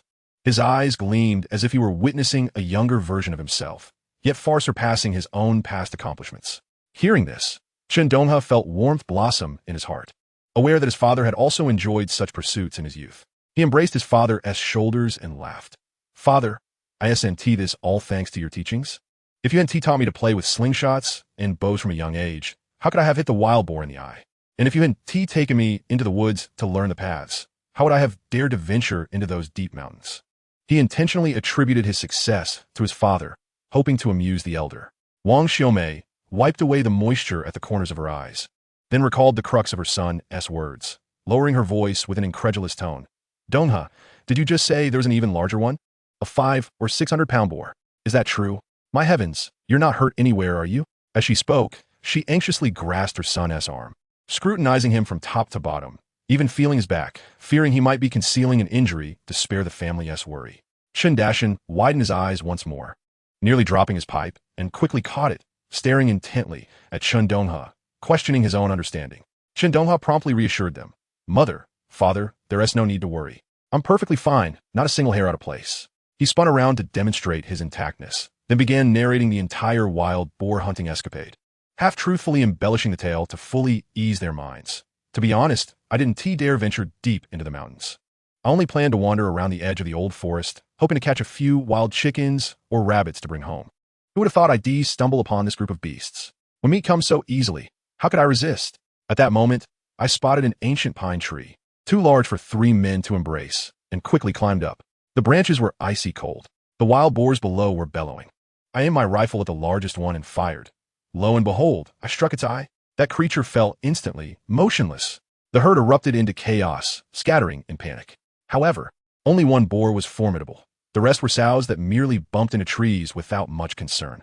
I thought since I made the first strike, I should gather more meat, especially since I was borrowing the village's gun, a shared resource that shouldn't be used lightly. To my surprise, the wild boars, in their confusion, charged the tree, only to be shot down by me one after another, all aimed precisely at their vital spots, causing them to flee in terror. The little piglets also stumbled into my path during their panic, and I managed to catch some easily. He spoke lightly, concealing the true peril and the dangerous miscalculations he faced. His portrayal was a polished, benevolent fabrication, for he couldn't reveal to his parents that he had actively provoked these deadly creatures. His father's straightforward nature would undoubtedly leave him uneasy if he learned of his son's recklessness, though his mother cherished him dearly. She would not hesitate to discipline him when necessary. He vividly recalled the times his mother scolded him while shedding tears, leaving him feeling heavy-hearted, repeatedly promising to avoid trouble, only to forget moments later. Reflecting on his past life, he realized how much worry he had caused his parents. Chapter 33. Eldest Sister. Wang Xiumei, still trembling with residual fear, admonished, "You, my child, you must not act so recklessly in the future. That massive boar is ferocious. Just one kick could be fatal. Is it still hidden in the old spot you two discovered?" She referred to a concealed cave they had found in the mountains, nestled behind some stones, offering warmth in winter and coolness in summer. Chen Donghe quickly nodded.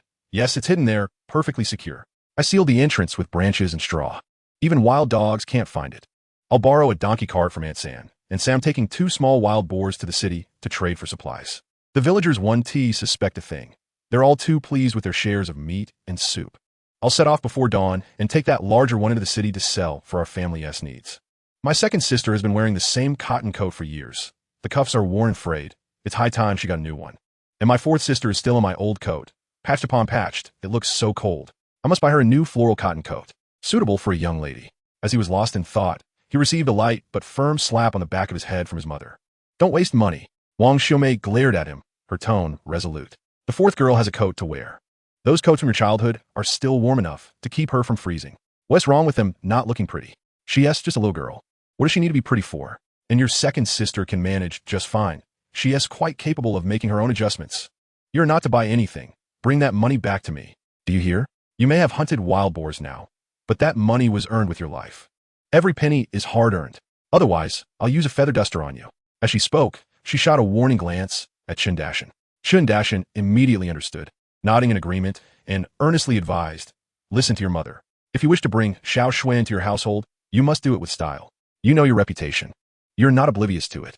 Although yesterday you changed everyone's opinion, Xiao Shui's mother is meticulous. You cannot be remiss with the wedding gifts. Getting through Xiao Shui's family is only the beginning. Don't forget she has several uncles who are not to be trifled with. If you cannot present proper gifts, be wary of them coming to confront you." The thought of the robust uncles from the Li family made him feel a twinge of apprehension. Chen Donghe found himself in a perplexing state, a mixture of laughter and tears. It seemed he had truly instilled in his elder sisters a nature that was solely devoted to their younger brother.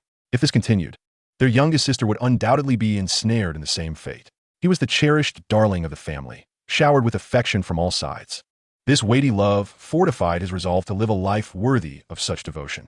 Henceforth, he vowed to be the most steadfast support for his sisters, ensuring that his parents could enjoy their twilight years without the regrets that had marred their previous lives. His gaze fell upon his youngest sister, Chen Xiaoyu, who was quietly tugging at the frayed cuffs of her faded cotton jacket in the corner. Upon meeting his eyes, she quickly withdrew her hands, her small face devoid of resentment, but tinged with a timid anticipation that dimmed when suppressed. At this moment, he dared not retort.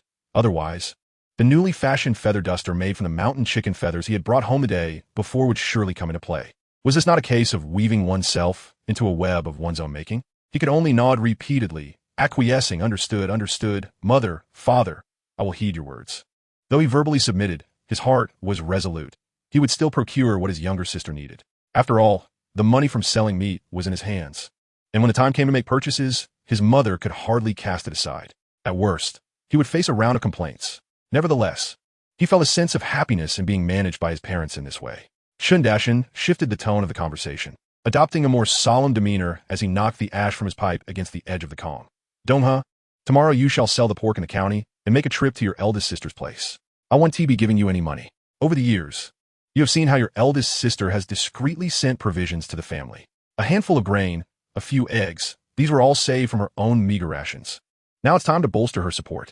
He continued, your brother-in-law, Lu Chong, though honest and somewhat inarticulate, is no fool. The fact that he can manage to send us provisions from his meager resources is solely because your sister has contributed so much in their household, earning the right to this kindness. With a soft sigh, he took a drag from his pipe before continuing. His family consists of 2 underage brothers and 3 sisters, all relying on your sister and brother-in-law. If they can manage to spare something from their tight circumstances, we must reciprocate. We cannot allow your sister to struggle in her in-law's home. Listening to this, Wang Xiaomei's eyes reddened once more. She wiped away her tears while choking back her words. Our eldest daughter has truly endured hardships over the years. Since her marriage, she has never known a moment of ease, never tasted a warm meal, nor enjoyed a sound sleep. As a mother, she recalled her daughter's once plump cheeks at the time of her marriage, now gaunt with protruding cheekbones, causing her heart to ache as if cut by a knife. What suffering? Chen Donghe's tone was stern, yet his eyes revealed a tenderness. It was the path she chose. How do we advise her back then? Did she heed a single word? Lu Chong's family is desperately poor, with a multitude of younger siblings. We suggested she wait for a wealthier match. Instead, she stubbornly resolved to marry that impoverished lad. What can we do? We cannot truly beat them apart, can we? And now, every time she returns to her family, she brings along 2 young boys, her in-law's younger brothers. She does not fear the gossip, insisting on having them as her bodyguards. His words were laced with frustration over his daughter's disobedience, but more so with helplessness and heartache. It was merely fear that her family would look down upon her in-laws, worrying that they would make things difficult for Lu Chong. But are we the kind of people to do that? Chen Donghe reflected on his sister's stubborn yet timid character, and the 2 sturdy young boys who always cast wary glances his way while hovering protectively around their sister. And he couldn't help but smile, though his heart felt heavy.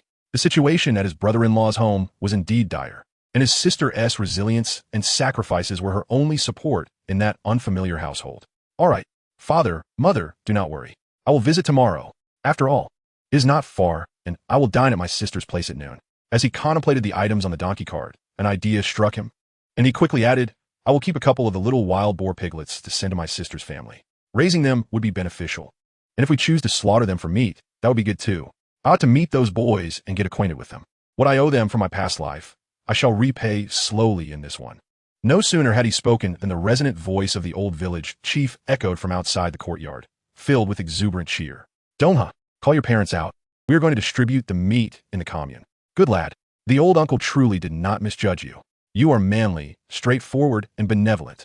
Those villagers who received your meat, should any trouble arise, it will be their concern. This is the custom passed down by our ancestors.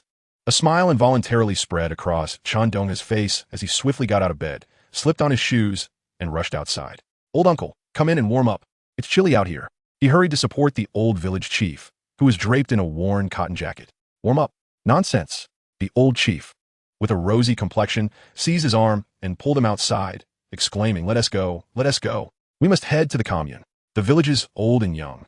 The young maidens and married women have all gathered. Only you, the main figure, are missing. It awaits your command. His second sister, Chun Xiaoyu, with her fiery personality, upon hearing that her brother would be distributing wild boar meat to everyone, wasted no time in dragging their youngest sister, Chen Xiaoyu, off to join the excitement. Such a festive occasion was a rarity in the village, akin to the celebrations during the New Year slaughtering.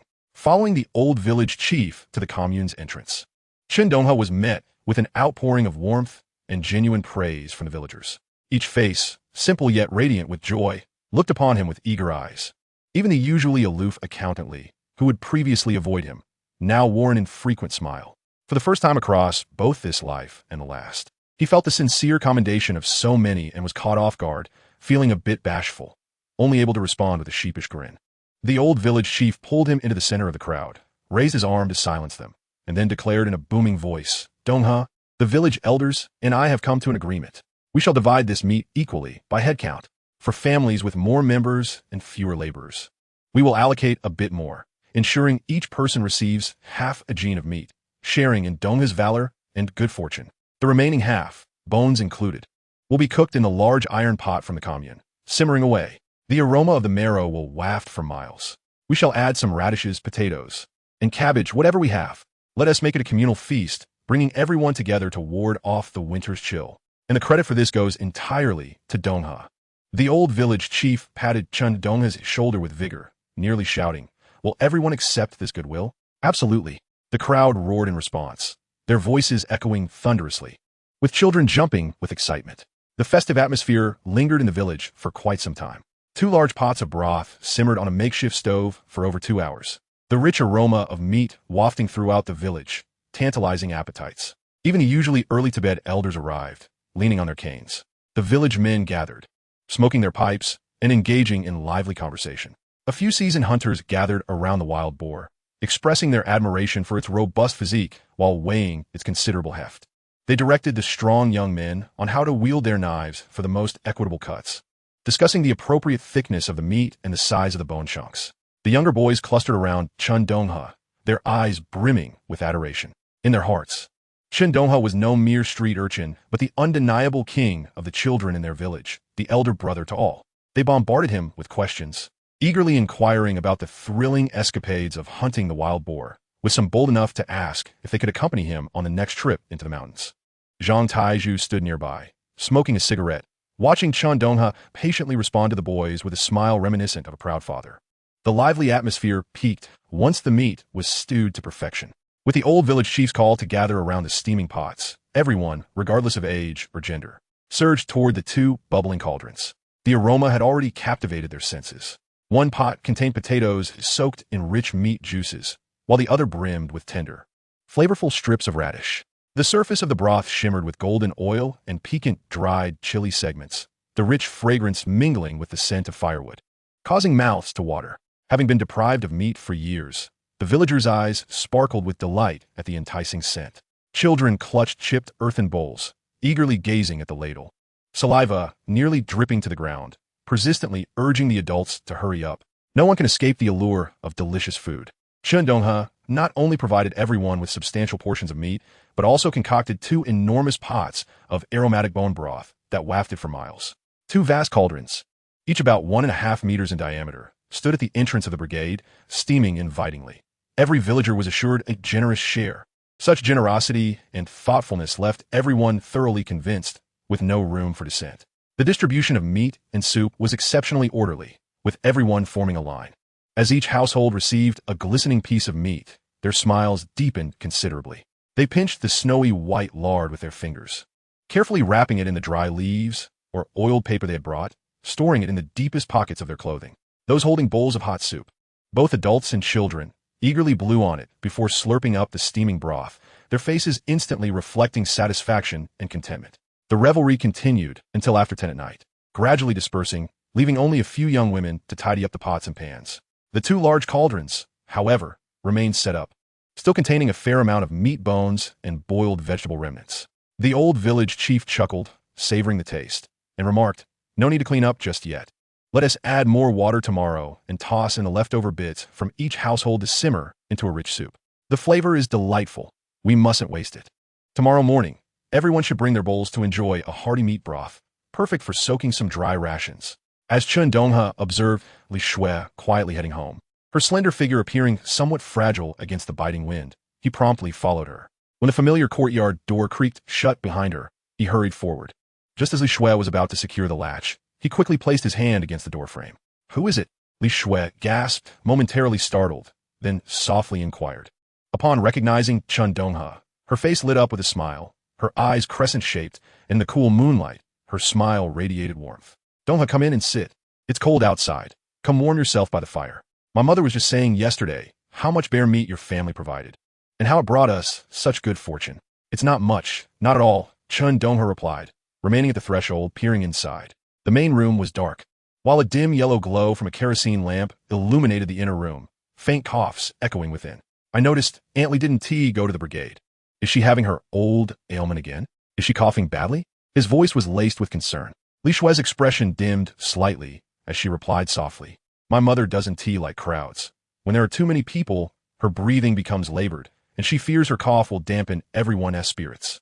I brought back the bone broth and potatoes. They're simmering on the small stove at home to keep her warm by the Kong. Donghe, when you serve the soup, you secretly hid a piece of leg meat with tendons at the bottom of my bowl. Her voice trailed off, tinged with shyness and gratitude. Chen Donghe smiled and revealed from behind his back a well-wrapped package secured in thick oil paper. This is for you, to help your aunt regain her strength. He paused, his tone turning serious. When the weather warms up and the snow melts, I'll borrow a cart to take you and your aunt to the city hospital for a proper checkup. It's not a solution to let this cough linger. Don't worry about the expenses. I'll take care of it. Li Shui, illuminated by the cool moonlight, recognized the oil paper package Chen Donghe offered, as well as the object hanging from the barrel of the rifle slung over his shoulder, and couldn't help but cover her mouth in astonishment. Chapter 35, Brother. I'm committed to you for life. Li Shui truly hadn't anticipated that Chen Donghe would present her with a meticulously prepared flying dragon, its feathers removed, innards cleaned out. It was evident that he had put considerable effort into this. Such a delicacy was rare. She had only tasted it once at her uncle's home, and its exquisite flavor lingered in her memory. Her uncle had mentioned that catching a flying dragon was particularly challenging, and one could exchange it for a substantial sum at a state-run restaurant in the city, at least 10 or more yuan. That was 2 years ago now. It must be worth even more on the black market. Donghe, this is too precious. Li Shui snapped back to reality, hastily refusing, her voice tinged with urgency. A flying dragon can fetch over 20 yuan now. Think of how much grain that could buy. Please take it back. I can't accept this. It's too extravagant. Chen Donghe, however, was unyielding, firmly grasping her hand that was attempting to push him away. Her small hand was cold, roughened by labor, yet soft and delicate. Feeling the warmth of his palm against hers, and gazing upon Li Shui's exquisite, astonished, and urgent expression in the moonlight, his smile was gentle yet resolute. He lightly squeezed her hand, a teasing smile playing on his lips as he whispered, silly girl, we're officially a couple now. The whole village knows it. You'll be my wife. It's only natural to bring something good home for my wife. I assenti it. He leaned in slightly closer, his voice low yet filled with conviction. Don't mention 20 yuan. Even if it were 200, if my wife loves it, I wouldn't bat an eye. I'd find a way to get it for you. His gaze was intense, filled with unwavering seriousness. Li Shui's cheeks flushed a deep crimson, warmth spreading to her delicate earlobes. She instinctively tried to withdraw her hand, but Chen Donghe held on tightly, his broad, warm palm enveloping her icy fingers, providing an extraordinary sense of reassurance. Continuing softly, he said, everyone else shuns me, avoiding me, but you have stood by my side, still willing to believe in me. Xiao Xue, I'm committed to you for life. Take the flying dragon home, simmer it in a soup for your aunt. She has a poor appetite and is frail, constantly coughing at night, unable to rest well. She needs something nourishing. As he spoke, he inched closer, lowering his voice further, a hint of solemnity mixed with warmth. After all, she is my future mother-in-law, and I hope for her to be at ease, ready to help us with the children in the future. Li Shui felt immensely embarrassed by her straightforward and shameless mother-in-law, who was also her wife and caretaker of the child. Her heart raced, and she bit her red lips slightly. The alluringly vivid appearance stirred a warmth in Chen Donghe's heart, nearly compelling him to steal a kiss. The two exchanged intimate words at the door for quite some time as the night deepened and the cold wind intensified. Ultimately, Chen Donghe refrained from entering the house. After all, it was quite late, and since they were not yet married, it would have led to gossip if he were to go inside. As he bid farewell to Li Shui and made his way back, he felt elated, savoring the fleeting yet sweet kiss that had been shyly reciprocated. Causing the corners of his mouth to lift uncontrollably, his steps lightened considerably. He enjoyed a restful night. The following morning, before dawn broke, the world was cloaked in darkness, silent except for sporadic stars twinkling with a cold light on the horizon. Wang Xiaomei had already gone to borrow the donkey cart from her third aunt early on. Chen Donghe and his father were not suited to disturb a widow's peace at such an early hour, making his mother the most appropriate choice. His third aunt was a straightforward person, although surprised that Chen Donghe needed the cart so early. She promptly brought out a sleek gray donkey and helped Wang Xiumei harness it without further ado. Chen Dashan, Chen Donghe's father, initially intended to accompany his son into the mountains to retrieve the concealed wild boar, worried about his son facing danger or struggling with the weight. However, Chen Donghe resolutely declined. He assured his father that he could manage alone, accustomed to traveling at night, and advised him to rest his legs after the previous day's exertions. More importantly, everything he needed was already stored in his hidden space, eliminating the need for strenuous transport. Moreover, if his father accompanied him, he would have to devise a way to deceive him, which would only complicate matters. After bidding farewell to his family, under the watchful eyes of his concerned parents, Chen Donghe skillfully maneuvered the donkey cart onto the road. The winter wind stung like daggers wrapped in ice against his face. He tightened his cotton coat, curling up on the cart, listening to the crunch of the wheels over frozen ground and the gray donkey snorts. After nearly an hour and a half in the biting morning breeze, he arrived at the foot of the mountain near Kuei Ye's house. His original plan had been to gather more game before selling it, perhaps even venture deeper into the mountains. However, upon hearing his father's remarks about his elder sister's situation, those words weighed heavily on his heart, prompting an immediate change of course. Hunting could be done at any time, but he needed to visit his sister without delay. Their household had finally begun to prosper, with his parents able to enjoy meat, and he could not allow his sister to continue enduring hardship at her in-laws. Scraping together food for her maternal family while enduring resentment from her siblings and the village's gossip, he could only imagine the pressure she faced. Furthermore, entering the mountains from Lijiaten, where his sister resided, was in another direction, with gentler terrain he was familiar with. After delivering supplies to his sister, he could take her husband's two young boys for a stroll in the mountains. This would not only showcase his current abilities, but also serve as an opportunity to foster closeness, preventing them from regarding him as a mere leech on his sister's resources.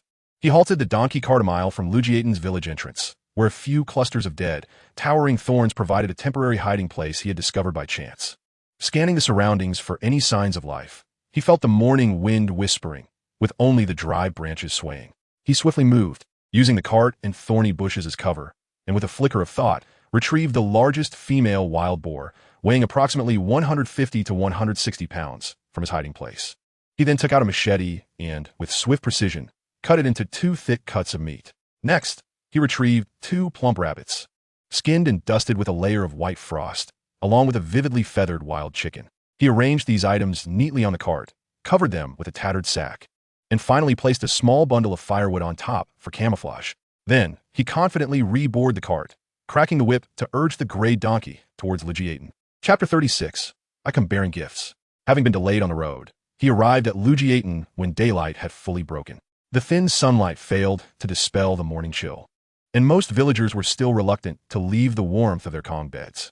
Only a few early risers, elderly men and women, sat with coarse porcelain bowls filled with thin cornmeal porridge, steam rising gently from the rim. They huddled on their cold doorsteps or sheltered against the walls from the wind, slurping their porridge while dozing off with squinted eyes, occasionally engaging in idle chatter about daily affairs. Upon hearing the donkey's bray and the muffled sound of wheels rolling over the frozen ground, several nearby elderly women lifted their bleary eyes. Their gaze turned towards a young man clad in a thick cotton coat, his face flushed from the cold, driving a donkey cart into the village. One sharp-eyed elder recognized him, her thin lips pursing. Oh, isn't that the lad from the old Chun family in Zhangjiaten? Chen Donghe, he's back again. One elder rolled her eyes, setting down her coarse porcelain bowl with a tone laced with habitual sarcasm. He is surely here to scrounge things from his brother-in-law, Lu Chang again. Can't he let people have a moment's peace early in the morning? Lu Chang, too, had been unfortunate to have such a brother-in-law, one who came to siphon off resources every few days. She emphasized the phrase siphon off with exaggerated disdain, spittle flying from her lips. Who can blame him? Chimed in an old man holding a tobacco pipe but reluctant to light it, momentarily forgetting the porridge in his bowl. I heard this lad is 300 yuan in debt. Good heavens, that's an astronomical figure. They say he has borrowed a considerable amount from our village too. 50 cents here, a yuan there. I reckon he must have borrowed over 50 yuan in total. Lu Chang's family was barely scraping by, and yet he was still managing to send food to his wife's family, leaving others baffled at his motives. Shaking his head in disbelief, the old man expressed his disapproval. Who can say otherwise? Another elderly woman, having just finished her last mouthful of porridge and scraping the bottom of her bowl, nodded vigorously in agreement, her lips pursed. If it were my family, I would have kicked that blood-sucking son-in-law out long ago. P.S. Just an insatiable bottomless pit. Leeching off his sister. Her voice was neither too loud nor too soft, just right to drift on the breeze. Laden with the unique gossip and malicious speculation of rural women. They exchanged barbs without a care. Completely oblivious to how they might react if faced with Lu Chong's 2 young boys and 3 little girls. Although Lu Chong was simple-minded, he was not foolish. He was well aware of the dynamics at play. His wife, Chen Xiaoxia, truly embodied the role of a devoted sister-in-law. Each day, she rose earliest and retired last, tirelessly managing household duties. Not only did she take care of her 2 teenage brothers and 3 younger sisters, but she also handled all the sewing and washing herself. Yet, she had not a single decent piece of clothing to her name. With enough children already, one more wound make much difference. Still, Chen Xiaoxia thought hard about the implications. If she were to conceive again and give birth, who would manage the household during her month of confinement? Life was already tight, barely managing to scrape together a single meal a day, and she could not bear the thought of her own child enduring the same hardships and suffering. Fearing that another child might become the proverbial last straw to break the camel's back, utterly collapsing their already precarious household, she resolved against further childbirth. She contemplated waiting until her 2 younger brothers-in-law had grown up, capable of standing on their own and earning a living. As Chen Donghe's donkey cart ambled closer, the 2 slabs of pork atop, they were pressed down by branches of pine he had casually cut from the roadside. He understood better than anyone the wisdom of not flaunting one's wealth. Stop! A sudden, sharp rebuke rang out from behind, a voice somewhat familiar. Chen Donghe turned in surprise to see 2 young lads sprinting towards him through the morning mist, their demeanor fierce. He recognized them as the younger brothers of his elder sister's husband, Lu Chong. The slightly taller one, leading the charge, was Lu Erqiang, while the one trailing behind, his face flushed and neck thick, was Lu Sanxiang. Their father, illiterate, had named them both with the same character, Chong, hoping for a stronger lineage. Thus, they were simply referred to as Erqiang and Sanxiang. In rural families, names often bore such straightforward simplicity. Upon seeing them, rather than displaying any tension, a playful smile crept onto Chen Donghe's face, as if he were anticipating an amusing spectacle. These 2 boys had never shown him an ounce of kindness, their disdain evident in their rolling eyes. Had it not been for their connection as the younger brothers of his brother-in-law, he would have long ago taught them a lesson in manners. TSK, so disrespectful. Chen Donghe leisurely brushed off non-existent dust from his attire, his tone elongated with a hint of mockery. My dear sister is your elder sister-in-law. Upon meeting, shouldn't you at least address me as brother? Call you brother? Ha! You think you deserve that? Lu Erqiang, now in close proximity, trembled with rage, his voice breaking into a suppressed sob. If it weren't for you, our sister-in-law would be living 100 times better than this. What do you want today? How do you plan to ruin us further? Lu Sanxiang quickly followed suit, his eyes reddened like a rabbit's, glaring at the donkey cart behind Chen Donghe with venomous intent. You're still bringing that cart? What? Do you think last time wasn't enough? This time, you aim to wipe us out completely? You've already emptied our home to the point of echoing. What else do you want from us? He inhaled sharply, youthful indignation mingling with a sense of grievance, bursting forth. If you, Chen Donghe, were a real man, you'd own up to the mess you've created. Why drag everyone else down? Has our sister-in-law owed you anything? How dare you show your face here? Chen Donghe raised an eyebrow, surveying the 2 distorted faces filled with fury and the misinterpreted donkey cart. His voice held a tone of helplessness, laced with an absurdity he found somewhat amusing. TSK, why the rush? I assure you, I am not here to take anything this time. Not here to take anything? Lu Sanxiang nearly erupted in laughter, his voice climbing higher and sharper, his finger nearly poking Chen Donghe's nose. Then what? Are you here to deliver something? The sun must have risen from the west. Chen Donghe, are you trying to fool me? Exactly. Lu Erqiang spat, his disbelief palpable. Who do you think you're fooling? Everyone in Zhangjiadan knows what sort of person you are. A weasel doesn't wish a hen a happy new year. His words immediately resonated with the gathering villagers. An elderly man with a grizzled beard was the first to voice his agreement, exclaiming, indeed, this tale wouldn't convince even a 3-year-old. You, Chen Donghe, are here with a donkey cart to offer gifts? Surely, you're concocting another scheme to drain the Chong family dry while pretending to be a good Samaritan. A woman in a faded blue headscarf chimed in. Exactly. A night owl doesn't enter a home without a purpose. What do you intend to take back this time to settle your debts? A burly man with a dark complexion stepped forward, pointing at the covered items on the cart. Quit the nonsense. What unsavory items are hidden in there? Are you planning to pilfer again? Show us what you've got. Chapter 37. Open your eyes and see clearly. Chen Donghe's expression deepened with helplessness. Faced with the hostile villagers, who refused to believe a word he uttered, he shook his head, seemingly sighing. It's futile to reason with you. Think as you please. Still trying to argue? Lu Erqiang's fists clenched tightly, veins bulging, his teeth grinding audibly as he glared at Chen Donghe, whose smirk only intensified his fury.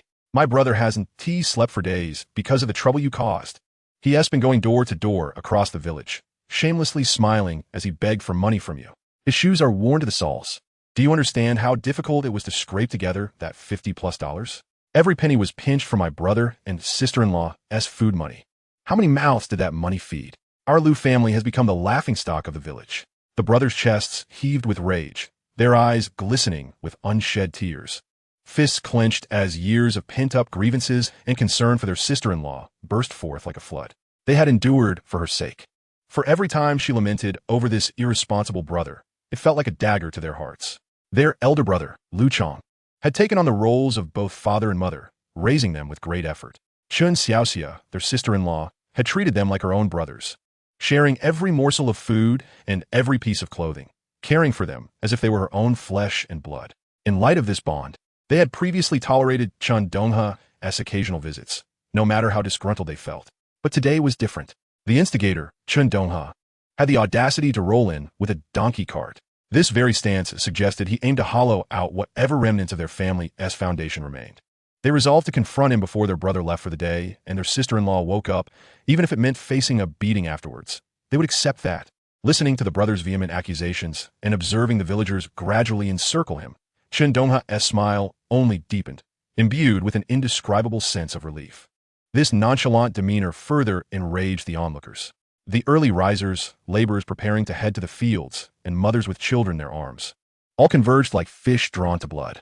Upon recognizing Chen Donghe and hearing the brother's words, murmurs of disapproval erupted, hurling insults at him with unrestrained fervor. Chen Donghe, do you genuinely wish to strip the faces of the men, women, and children of Zhangjiadin and trample them into the mud?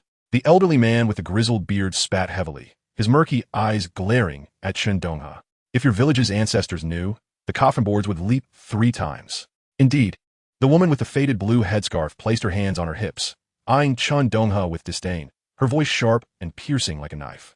Look at what you've done to the Chong family. Chen Xiaoxia is such a wonderful daughter-in-law. She has been married for years now.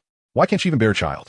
Isn't it because of you, this blood-sucking brother, dragging her down? What kind of heart do you possess? Made of ice or stone? Nearby, a stout man with a dark complexion, evidently fed up, bellowed, in my opinion, a scoundrel like you who lounges around, causing trouble for the family, deserves to have his legs broken and be tossed to the wolves. Another slender villager squeezed through, his tone dripping with contempt. I heard that last month. 3 chickens went missing from Li Mazi's home in Donghua village. I wouldn't suppose you had anything to do with that, would you? All day long, indulging in idleness, he only knows how to contemplate on devious paths. A young woman cradling a child interjected. Indeed, just look at his carefree demeanor. Does he resemble someone who lives a respectable life at all? He spends his days idly, relying on others for food and comfort, merely pointing to the wind for sustenance. How could Brother Chong end up with such a brother-in-law? I've heard he owes gambling debts that others are chasing him for, and it was Lu Chong who shouldered the burden for him. Whispers of discontent rippled through the crowd. What? Gambling debts? My heavens! Truly a hopeless case. What a wonderful girl Xiao Xia is. She'll be dragged down and ruined by him for life. Is he back asking for money again? Isn't 50 some yuan enough? How can Chong's family afford even a penny more? Of course. Can't you see they've even brought the donkey cart? They must be planning to haul away pots and pans to settle the debts. What a disgrace.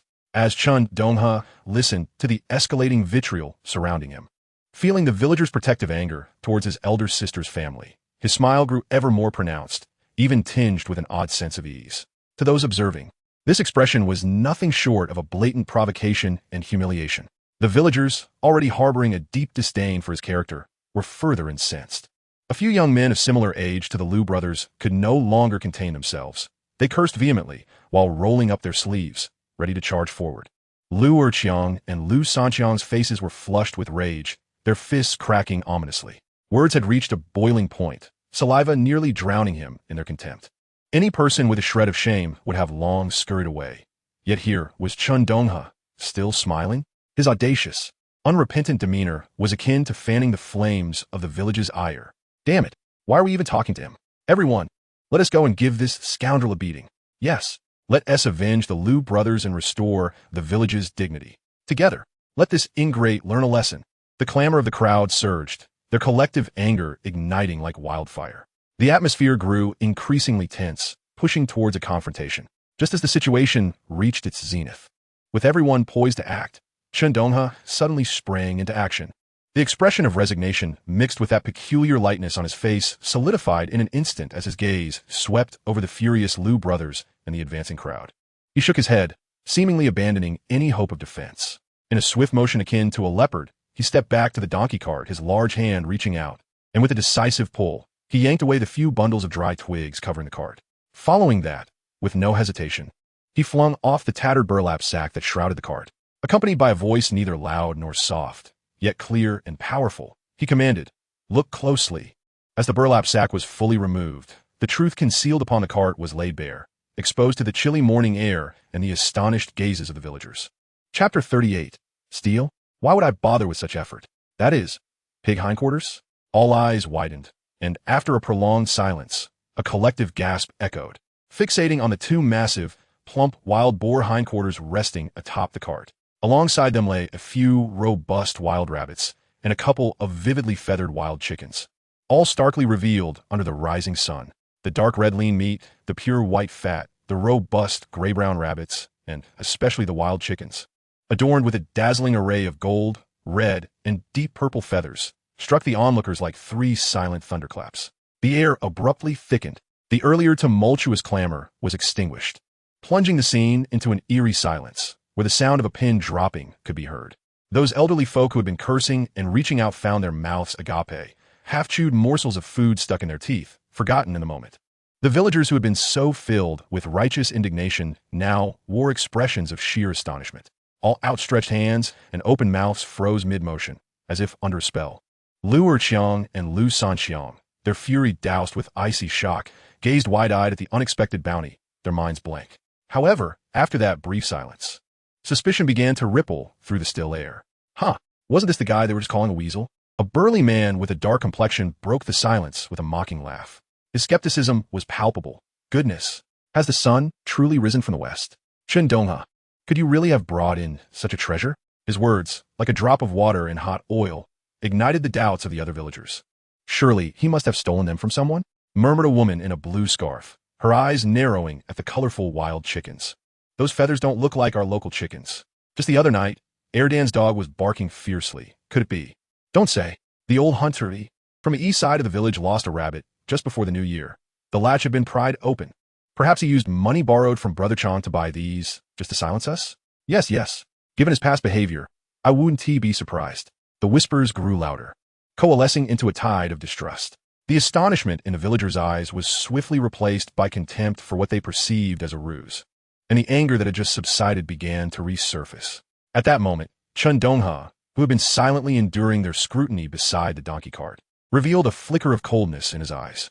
Without a word of defense, he suddenly turned, and before anyone could fully register his movement, he had seized a gun, marred with tiny scratches and exuding a cold, lethal aura from the corner of the cart. The weathered stock, bearing the scars of battle, was instantly pressed against his seemingly languid yet taut shoulder. The villagers instinctively gasped, retreating half a step in unison. Even the loudest among them shrank back in trepidation. Chen Donghe paid no heed to the crowd. The barrel of the gun abruptly lifted, his motion so swift it left only an afterimage in the villagers' retinas. He hardly took the time to aim, his calloused hand merely adjusting by instinct. The gun was pointed at a plump dove, blissfully unaware of the danger, nestled in the branches of a large poplar tree at the village entrance, grooming its feathers. What do you intend to do? Liu Erqiang stammered, his voice trembling, fearing that Chen Donghe was enraged enough to kill. In truth, he was not alone. Nearly everyone shared that same apprehension. Bang! The deafening gunshot erupted like thunder on a clear day, shattering the stillness of the morning, and a sharp whistle sliced through the air. The dove barely had time to emit a brief, mournful cry before the branches shuddered, and a gray, plump body plummeted to the frozen ground with a heavy thud. Every villager's heart felt as though it had been struck by that bullet, their bodies involuntarily shivering. The more timid women even covered their ears, letting out low gasps of alarm. The men all wore ashen faces, and the more timid children were reduced to tears from fright. Time seemed to come to a standstill at that moment. Chen Donghe leaned back slightly, the muzzle of his gun still exhaling wisps of acrid smoke. His expression remained inscrutable, as if he had merely brushed off the dust from his collar moments before. Without casting a glance at the fallen dove, he expertly pulled back the gun-ass bolt with a sharp click, ejected the shell, and with another click, chamber round, his movements fluid and practiced, inciting a chill down the spine. The harsh sound of metal scraping against metal pierced the stillness of the dawn. Only after completing these actions did he leisurely lower the rifle, gripping the stock with one hand and casually resting it on his shoulder.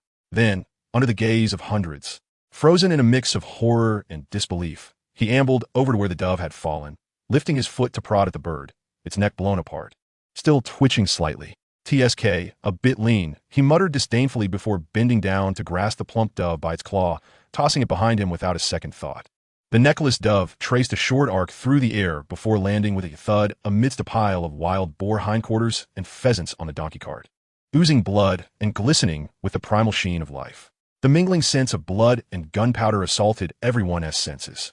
Only then did Chen Donghe lift his gaze, scanning the silent crowd, his eyes lingering momentarily on the villagers who had screamed the loudest, a faint smirk curling at the corner of his lips.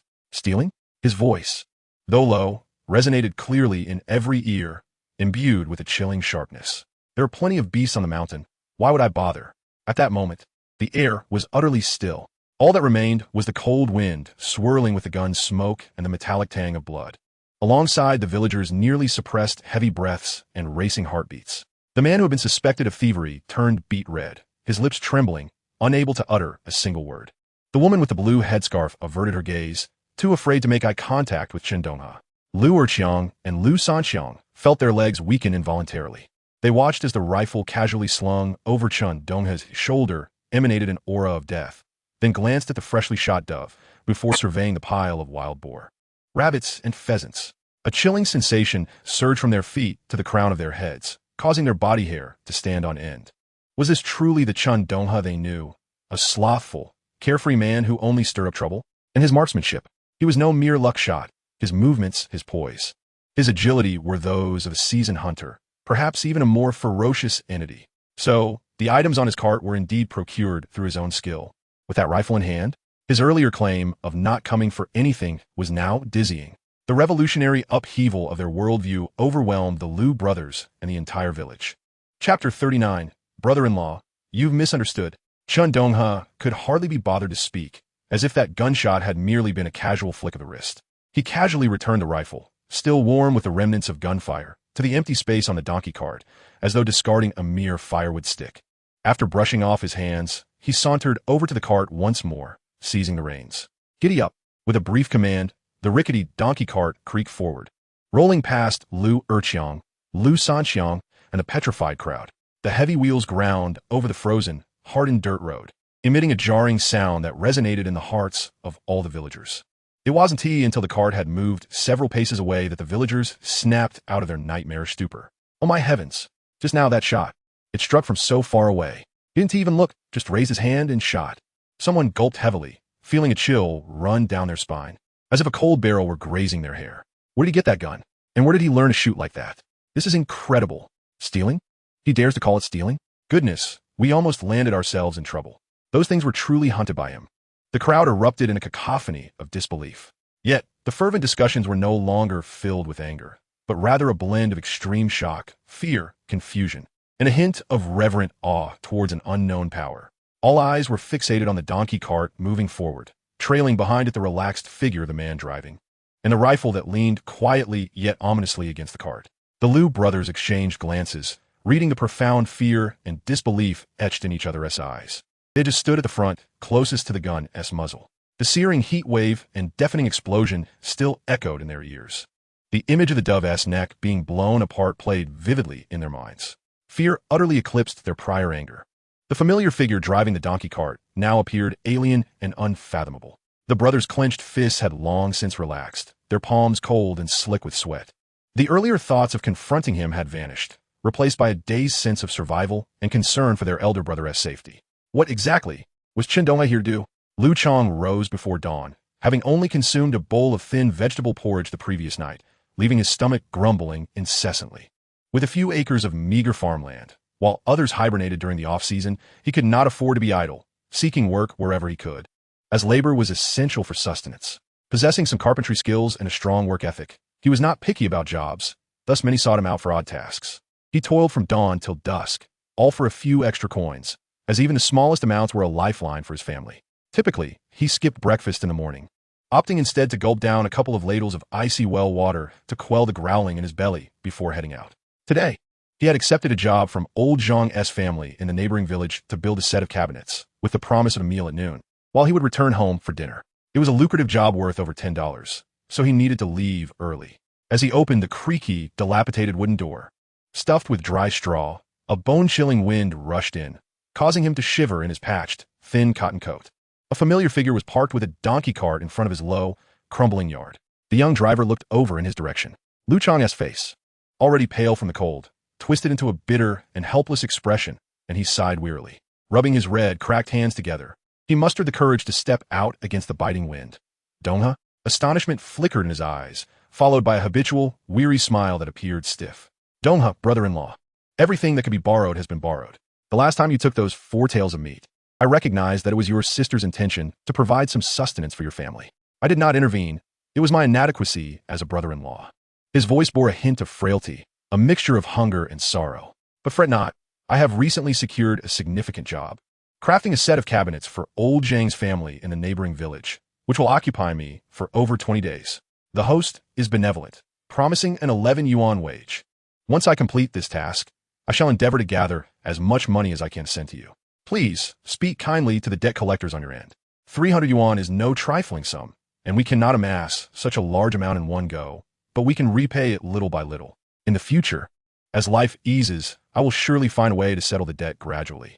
His tone was laden with the weariness of life's burdens and profound helplessness, evidently expecting that his younger brother-in-law had come to demand money so early in the day. Observing the frostbitten and cracked cheeks of his brother-in-law, along with the thin, tattered cotton coat that offered scant protection against the biting wind, and his instinctive hunch to ward off the cold, Chen Donghe felt a surge of intense sorrow and emotion rising within him, tightening his throat. Although this brother-in-law lacked much ability and was nearly pitiful in his simplicity, his devotion to his elder sister, Chen Xiaoxia, was heartfelt and genuine. He would rather endure hunger and cold than see his sister suffer. In his previous life, though she toiled endlessly and never enjoyed a life of ease, she at least found a peaceful end. Despite their meager existence, they supported each other with unwavering loyalty, and her husband remained steadfastly devoted to her. Yet, the greatest regret of her life was her inability to bear children, a burden made heavier by the oppressive weight of her husband's family. Later, her 2 brothers and 3 sisters indeed became successful, treating Chen Xiaoxia with the utmost filial piety, compensating for their earlier shortcomings. Regrettably, they harbored hostility towards their younger brother-in-law. When he later prospered and wished to offer some financial recompense to his sister, he was met with resistance from the hot-tempered Lu Erqiang, who rudely returned the money bag, hurling it back in his face, declaring that he had no need for his filthy money and should keep his distance to avoid tainting their family's territory. Reflecting on the myriad of disheartening experiences from his previous life, Chen Donghe inhaled a breath of frigid air, suppressing the rising pangs of regret and guilt, and revealed a profoundly sincere smile. Brother-in-law, you have misunderstood. I did not come today to demand money. In the past, I was thoughtless and brought trouble to the family. To you, and to my sister. He slightly turned, gesturing toward the donkey cart covered with burlap and the indistinct shape of heavy objects. I came today specifically to bring you, my sister, and the younger siblings some meat. Chapter 40. Is this a dream? Chen Donghe paused, observing the incredulous gaze of Lu Chang, and earnestly continued, brother-in-law, in the past. It was my ignorance as a younger brother that clouded my understanding of your family's circumstances. You are aware of my parents' temperament. They always felt that my sister suffered immense injustice under your roof, hence their harsh words toward you. However, when my family encountered difficulties this time, you immediately stepped forward without hesitation, tirelessly helping us gather funds. I, Chen Donghe, will forever remember this kindness. It was then that I took the time to inquire about your family's situation. His voice fell to a somber tone, imbued with deep remorse. Brother-in-law, I was too much of a scoundrel before, always bringing you trouble. Today I wish to apologize, Chen Donghe proclaimed, bowing deeply before Lu Chang. Lu Chang stood in stunned silence, as if struck by a silent thunderbolt, frozen in place, his mind a blank slate. His mouth agape, The astonishment in his murky eyes appeared on the verge of spilling over. Previously, this younger brother-in-law had been notorious throughout the villages for his reckless behavior. Quick-tempered and prone to violence at the slightest provocation, few dared to cross him. He had always treated his brother-in-law with disdain, never offering a kind word. Yet now, he was bowing before him, offering an apology, and claiming to bring meat? Lu Chong blinked vigorously and rubbed his wind-chafed eyes, questioning whether he had fainted from hunger, conjuring an illusion, or perhaps was immersed in an absurd dream. His heart was heavy with guilt towards his wife, Chen Xiaoxia, grateful for her tireless efforts akin to a mother, raising 2 adolescent brothers and 3 needy sisters. Such a monumental burden rested upon their fragile shoulders. He had always believed he was the one dragging his wife down, subjecting her to poverty and hardship. Thus, even when she sent their scant supply of precious grains or the occasional egg back to her parents, he never dared to object or voice his discontent. Upon witnessing his younger brother-in-law bowing so low and remaining in that position for an extended period, Lu Chong realized that this display was genuine and not mere pretense. A wave of panic surged within him, prompting him to take hurried steps forward, his rough hands gripping Chen Donghe's arm tightly, lifting him up with trembling urgency. Donghe, please rise. You mustn't do this. It's unthinkable, unthinkable. You're embarrassing your brother-in-law. His words tumbled out in a fluster. Unaccustomed to such disconcerting and heated circumstances, Chen Donghe straightened up, his face alight with relief and an unprecedented brightness. It was not prideful, but rather the ease that comes from shedding a heavy burden. Brother-in-law, we are family. We need not speak in terms of separation. From this day forth, as long as I have a bountiful harvest from the mountains, I will surely set aside a portion for you. You have 2 brothers and 3 sisters who are at a crucial stage of growth. As the old saying goes, a growing boy eats his father out of house and home. They cannot survive on thin gruel and pickled vegetables. They must eat meat to gain strength and grow robust, he declared, striding toward the donkey cart, pulling aside the tightly secured burlap sack and the bundle of dry firewood atop it. As the burlap was lifted, it revealed 2 large slabs of wild boar meat, rich and succulent, still exuding a faint metallic scent and chill. Beside them lay 2 plump rabbits and a vibrant feathered wild chicken. This, Lu Chong followed his movements, and as the substantial bounty was fully unveiled to the morning's cold light, his eyes nearly bulged from their sockets, his throat involuntarily constricting as the rumbling from his stomach echoed like thunder. It had been nearly 2 to 3 years since they had seen such a bounty of meat. Last year, he had toiled for half a month to finish a rush job, exhausting himself to the bone, only to earn 4 taels of lard. The aroma, while rendering the fat, was unforgettable. Yet, that very same younger brother-in-law had come and taken away that scant amount of oil and a small piece of congealed fat, scolding him in the process for his incompetence and for allowing his wife to grow gaunt. Guilt had gnawed at him, convincing him that even in their hardship, they had more mouths to feed than his brother-in-law's family, so he had held his tongue. His 2 younger brothers had wanted to confront him, but he had firmly restrained them, shooting them a fierce look. But now, on this donkey cart lay at least 150 to 160 pounds of meat, plus the plump rabbits and the wild chicken. This was a scene that seemed to belong only in dreams. The overwhelming impact left his head buzzing, his lips trembling, rendering him momentarily speechless. The other family members, alerted by the unusual commotion at the door, hurriedly rushed out. Following closely behind were Lu Erqiang and Lu Sanxiang, emaciated from prolonged hunger, resembling mere reeds. Their oversized tattered coats draping loosely around their frail frames, their faces bearing a sickly yellow hue. Yet, despite their pallor, their cheeks were slightly flushed, a testament to the embarrassment they felt upon recalling their earlier words, wishing they could find a crevice in the ground to vanish into. At the sound of voices at the entrance, particularly the irksome tone of their detested uncle, 3 little girls came tumbling out, the younger sisters of Lu Chong. The eldest, Lu Yulan, aged 12, was somewhat sensible. The middle one, Lu Yumei, was 10, while the youngest, Lu Yujun, was merely 8. Their lips bore remnants of the corn gruel they had consumed that morning. Each of them had large heads, slender necks, and small, fragile bodies that appeared delicate. Yet they were pot-bellied from a diet of watery porridge, epitomizing the visage of malnutrition. The youngest, Lu Yujun, was sniffing back snot that had frozen in the cold, gazing longingly at the goods on the donkey cart, her little fingers nestled in her mouth. The last to emerge was Chen Donghe's elder sister, Chen Xiaoxia. She wore a faded, old cotton coat, patched multiple times, clearly a hand-me-down from her mother-in-law. A piece of twine cinched her waist, accentuating her gaunt figure. Her hair was hastily tied with a scrap of cloth, and her face bore the weariness of relentless toil, with prominent cheekbones and cracked, colorless lips.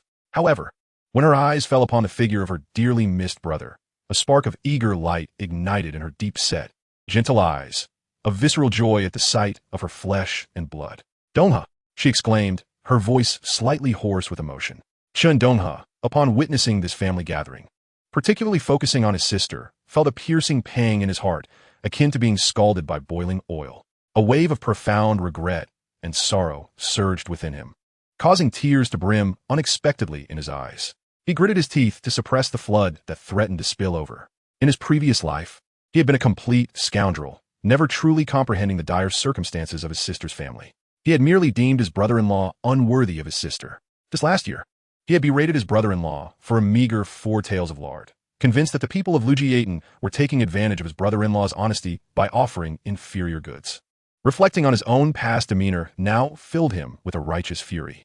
Fortunately, heaven had heeded his regrets before his demise, granting him a second chance to make amends. Chapter 41. From now on, I shall be your support. Chen Donghe fought to quell the tumult of emotions within, forcing a relaxed and natural smile as he strode toward Chen Xiaoxia, declaring, "Sister, I have come to see you." His voice, thick with suppressed feelings, resonated as he opened his arms and, under the uncertain gazes of the Lu family, enveloped the frail form of his sister in a tight embrace. Standing nearly 6 feet tall, robust and sturdy, he found his sister, who was about 5'7", felt as light as a bundle of twigs in his arms, her bony frame painfully tangible.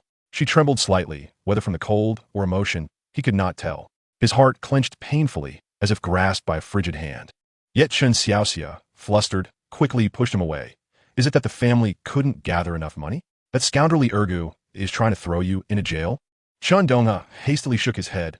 "No, Li Ergu is not only apologizing, but is also going to compensate me 500 yuan. The truth has come to light. It was your brother who acted heroically. In the past, I was a fool, unaware of how difficult your life was. From now on, I shall be your pillar of support. If you're ever short on food or clothing, just come back home to get it.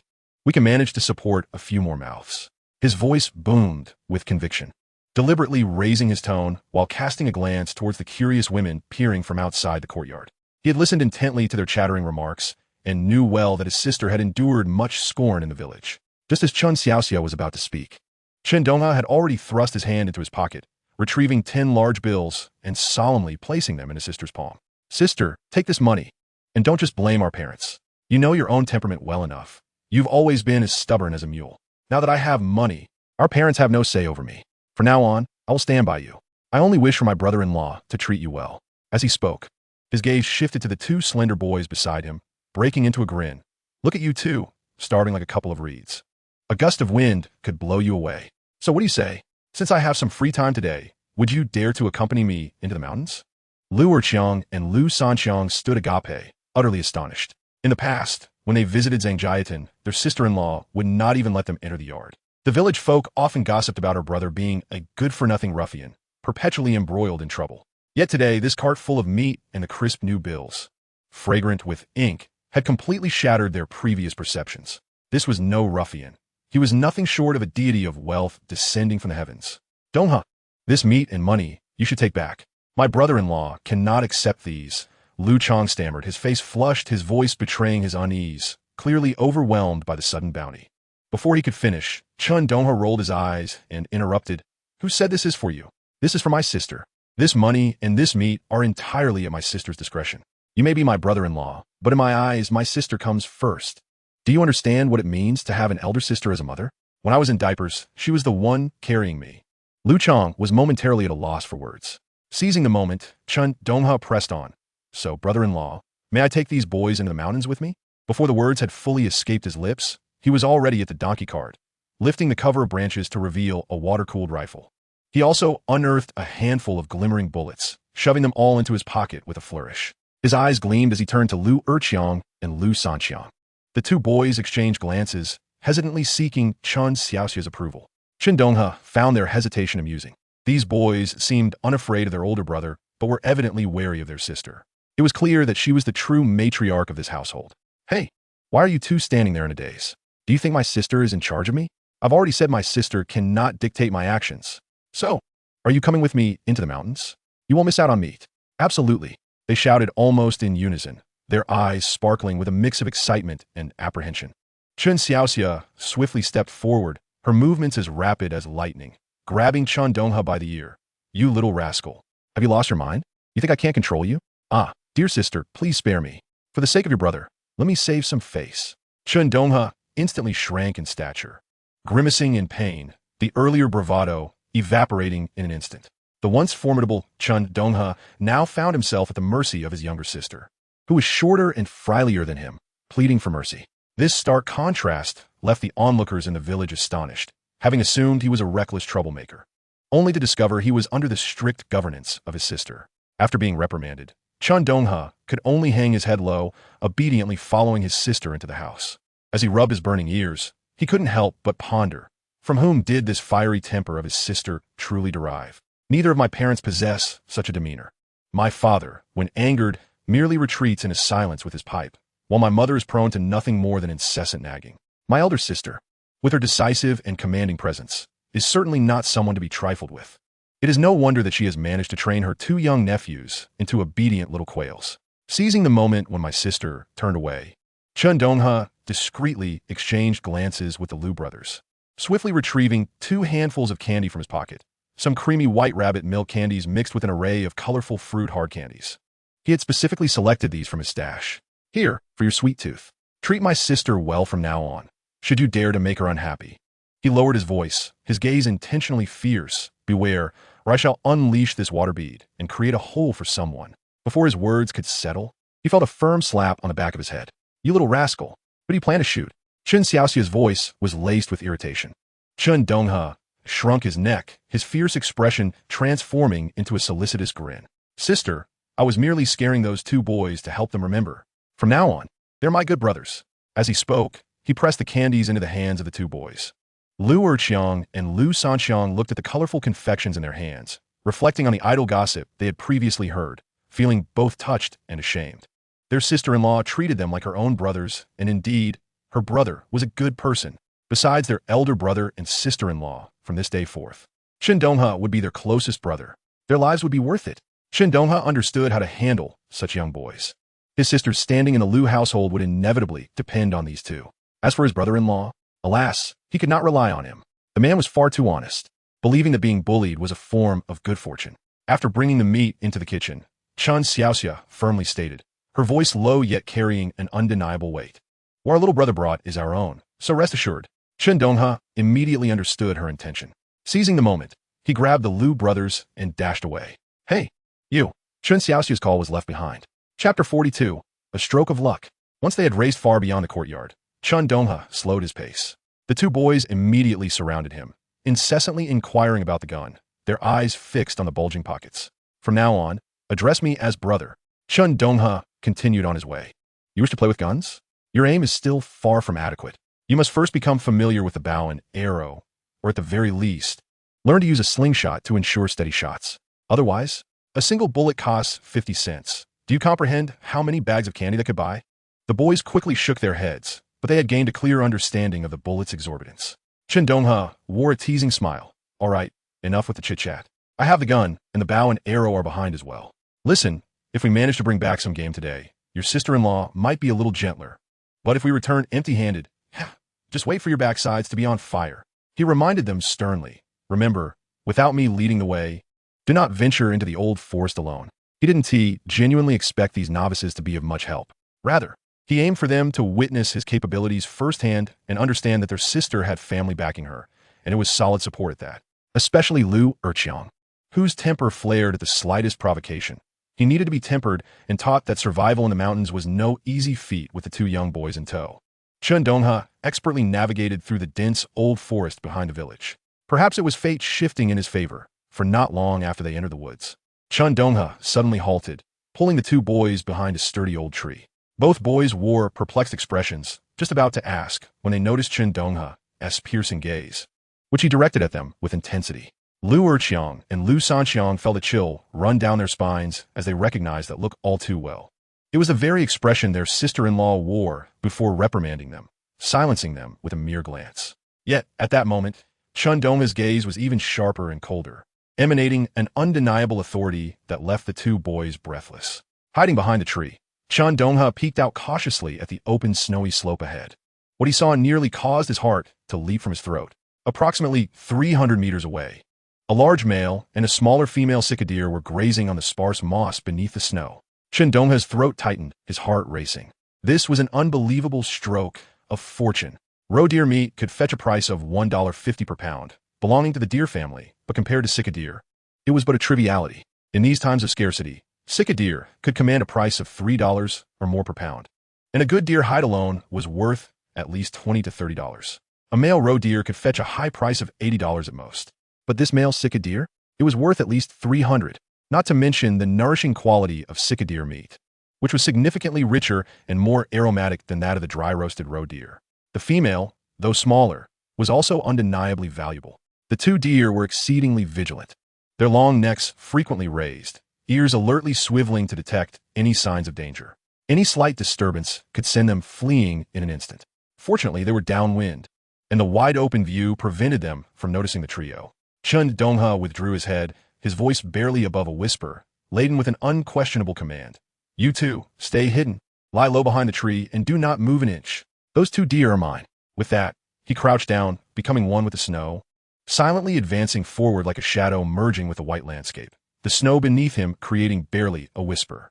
Lu Erqiang and Lu Sanxiang were flabbergasted, their jaws nearly dropping into the snow. They watched in awe as Chen Donghe plunged into the thick blanket of snow, resembling a nimble snow serpent, leaving only the faintest trace of movement as he advanced, rendering him nearly invisible. Chen Donghe utilized the snow to mask his scent, preventing the deer's keen noses from detecting him. Cicadeer were incredibly astute. Hunters rarely succeeded in capturing them. This was due to their inherent wariness and the fact that they were considered treasures by hunters, prompting them to avoid villages and retreat to remote areas. At a distance of over 300 meters, Chen Donghe stealthily crawled for nearly half an hour. The biting cold of the snow gnawed at his body, the exposed skin stinging like needles. He gritted his teeth to endure, his hands and feet growing somewhat numb. The two deer remained within a mere 10 paces, continuously moving and foraging, raising their heads every few seconds to survey their surroundings, their ears perked up in alertness to catch the faintest sound of wind. When Chen Donghe found himself about 80 meters from the two deer, he dared not move another inch. From this angle, the wind swirled, and any closer proximity could expose his scent or subtle movements. If he startled this treasure so close at hand, he would regret it deeply. Silently, he drew out his water bead from behind the cover, his movements as gentle as caressing feathers, careful not to let the metal make even the slightest sound. He steadied the stock against his shoulder, the cold sensation sharpening his focus. His fingers, numb from the cold, were warmed by his breath as he exhaled hot air onto them, barely restoring some feeling. Behind him, the two brothers were tense, their palms sweating, their eyes glued to the snowy slope, holding their breaths, terrified of inadvertently disturbing the quarry. Lu Erqiang, in an almost inaudible whisper, asked, "Why isn't he moving?" Lu Sanxiang clenched his fists tightly, responding in a hushed tone that trembled with anxiety. "I don't know. The gun's already aimed, so don't speak. Whatever you do, stay silent. This deer is more cunning than a rat. I've heard it's worth a fortune." Just as they were holding their breath, nearly bursting with tension, a sharp gunshot rang out like a boulder crashing into a tranquil lake, instantly shattering the silence of the forest. The thunderous sound startled the two brothers behind a tree, making them shiver all over, their hearts seemingly gripped in a vice. Lu Erqiang widened his eyes in shock. He witnessed a larger male cicadeer, struck by an invisible hammer, blood erupting from its neck, collapsing to the ground with a resounding thud. Its limbs convulsed violently, clearly on the brink of death.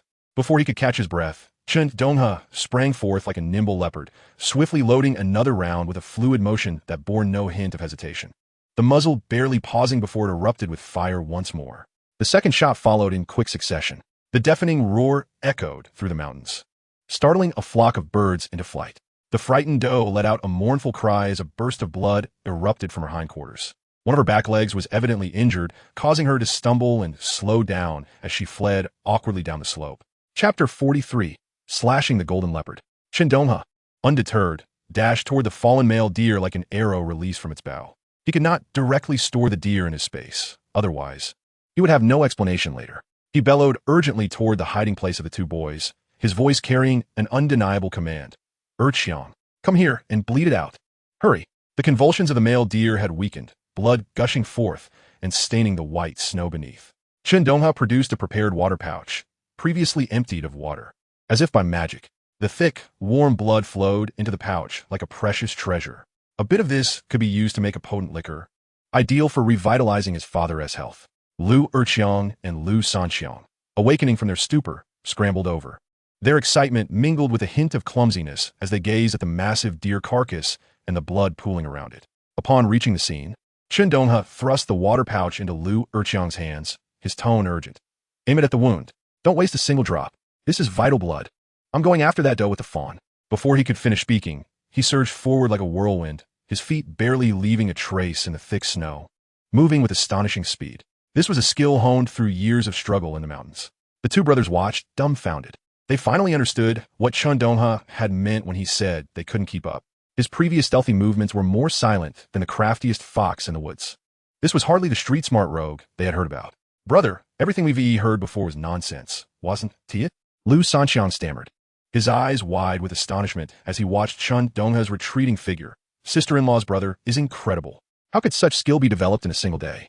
Lu Erqiang looked at the water pouch in his hand, then at the lifeless, robust male deer on the ground, wiping his face heavily as Chen Donghe's previous words echoed in his mind. He had not understood the hardships of his elder sister's life before. Now, this brother was aware, and it seemed they would not lack for the aroma of meat in the future. Watching the deer lying in a pool of blood, his hunger was ignited by the scent, making his stomach growl as he could not help but swallow hard. Quick, aim the pouch. Don't waste a drop. Just as they managed to collect a few mouthfuls of blood, a third gunshot echoed in the distance.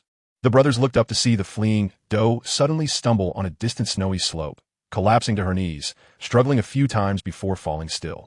Chen Donghe's figure was seen, jogging toward her. The doe's been hit. Lu Sanxiang whispered excitedly.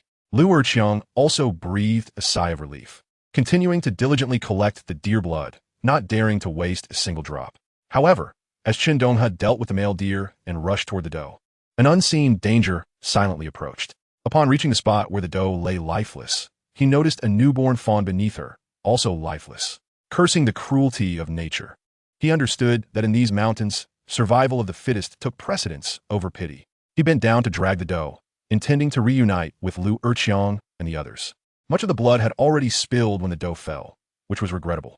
He hurriedly used his hand to stem the wound, communicating with the system space, and was pleasantly surprised to find that the blood he touched could be drawn into the system space, coalescing into a ball of blood mid-air. He exerted himself to squeeze out a small amount of deer blood from near the heart into the space. Just then, an indescribable, chilling sense of foreboding crawled up Chen Donghe's spine. It felt as though a deadly serpent had set its sights on him. It was an instinct honed through countless brushes with death. Almost simultaneously, a panicked, high-pitched shout from Lu Erqiang reached him. Donghe, something's behind you.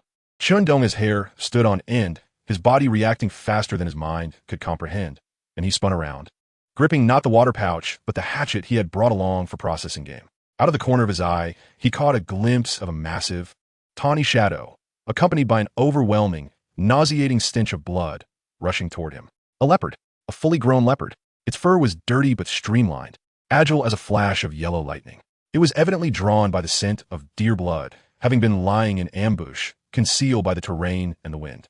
At this moment, seizing the opportunity while he was preoccupied with the doe, it launched a sudden attack.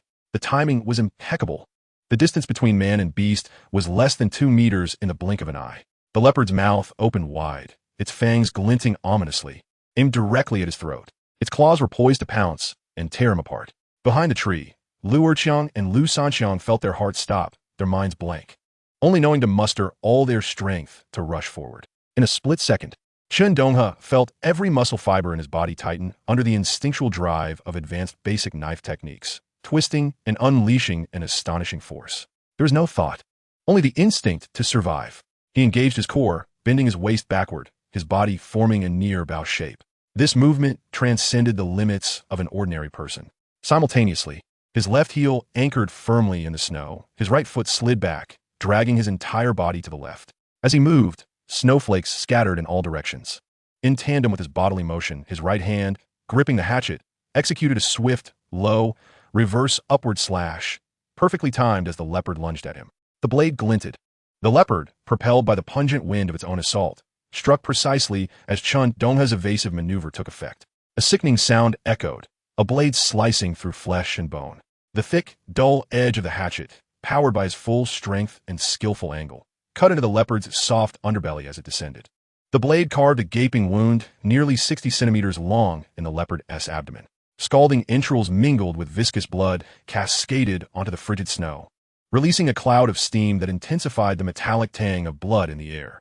A heart-wrenching wail erupted from the cheetah, reverberating through the landscape. As it crashed to the ground, thrashing violently, spasming in a desperate attempt to cover its fatal wound with its forepaws, but to no avail. The thick blood and shattered innards continued to pour forth, staining the snow with a vivid crimson.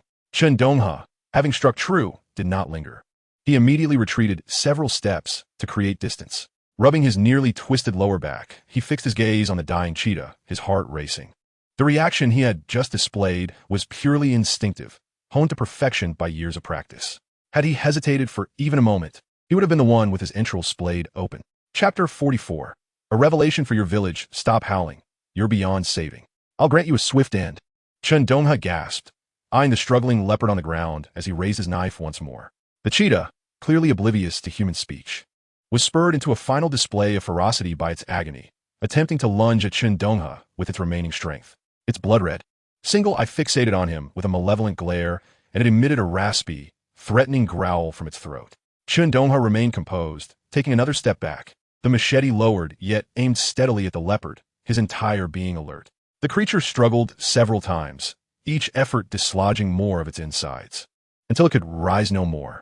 Its throat emitted a series of intermittent, wheezing sounds, reminiscent of a deflating bellows, as the ferocity in its gaze gradually dimmed, ultimately yielding to silence. Lu Erqiang and Lu Sanqiang halted in their tracks, frozen like statues a short distance away. The events that had transpired in the blink of an eye had far exceeded their comprehension. The near-impossible sequence of bending, sliding, and drawing the knife had left an indelible impression on their minds. Had either of them been in Chen Donghe's position, they would have been unable to complete even a simple turn before suffering a fatal bite to the neck. The specter of death, the peril of the hunter, and the extraordinary skill displayed were far more impactful than the mere act of bringing down two spotted deer. Why are you just standing there, dumbfounded? Come help me. Chen Donghe's voice, hoarse from exertion, shattered the oppressive silence. Damn it, I nearly wrenched my back. He twisted his torso, feeling the soreness in the muscles that had been forcibly contorted. This laid bare the lingering issues with his body. While his strength had indeed improved, his flexibility still required significant work. His foundation needed further honing. In that moment of peak exertion, fueled by adrenaline, he had felt no pain. Now, with the cheetah's breathing growing weaker and the adrenaline fading, the ache in his lower back became apparent. To enhance his flexibility, the training involved would be far more arduous than other forms of exercise. Insufficient flexibility could lead to excruciating pain from something as simple as a split. Yet, increasing one's pliability was a tug-of-war between suffering and injury. However, there are no free lunches in this world. Upon returning, he would have to practice diligently. Today, it was merely a cheetah. Had it been a tiger, he would have surely met his end. He did not wish to find himself obliviously at the mercy of such formidable beasts. Lu Erqiang finally snapped back to reality, hastily running to Chen Donghe's side. In the daylight, he could see that from the thighs down, Chen Donghe's pants had frozen solid, resembling two blocks of ice affixed to his legs. Panic-stricken, he broke into a sweat, reaching to undo his own belt. Brother Donghe, quickly wear my pants. What if your legs get frostbite? Chen Donghe firmly grasped his hand, his voice steady yet dismissive. No need, just watch me. He felt his legs freezing like two icicles, rapidly losing sensation. It would take at least half an hour to descend the mountain, and if he continued like this, there was a high chance of frostbite, leaving him with painful aftereffects in the cold. Although it was daytime, the mountain's temperature was at least several degrees below zero. He had indeed acted impulsively, chasing down the river without thought. As that thought crossed his mind, he picked up the machete from the ground and approached the nearly lifeless cheetah with purpose. The cheetah's pupils were glassy, emitting faint gurgling sounds from its throat. Without hesitation, Chen Donghe crouched down, precisely targeting its vital area with the machete, granting it a merciful end. He swiftly began to skin it. His foundational knife skills had reached an advanced level. Butchering a cheetah was a trivial task. Soon, the warm pelt was stripped away. He grabbed a handful of clean snow, wiping the blood off the skin, and without hesitation, wrapped the still warm pelt tightly around his frozen legs, as if binding two thick blankets around them. An immediate wave of warmth enveloped his chilled limbs, infused with the heat of the beast. Noticing the two brothers standing nearby, Dumbfounded, Chen Donghe smirked and explained, "What are you staring at? I'm not dressing like a woman. This is a matter of survival, to save these 2 legs.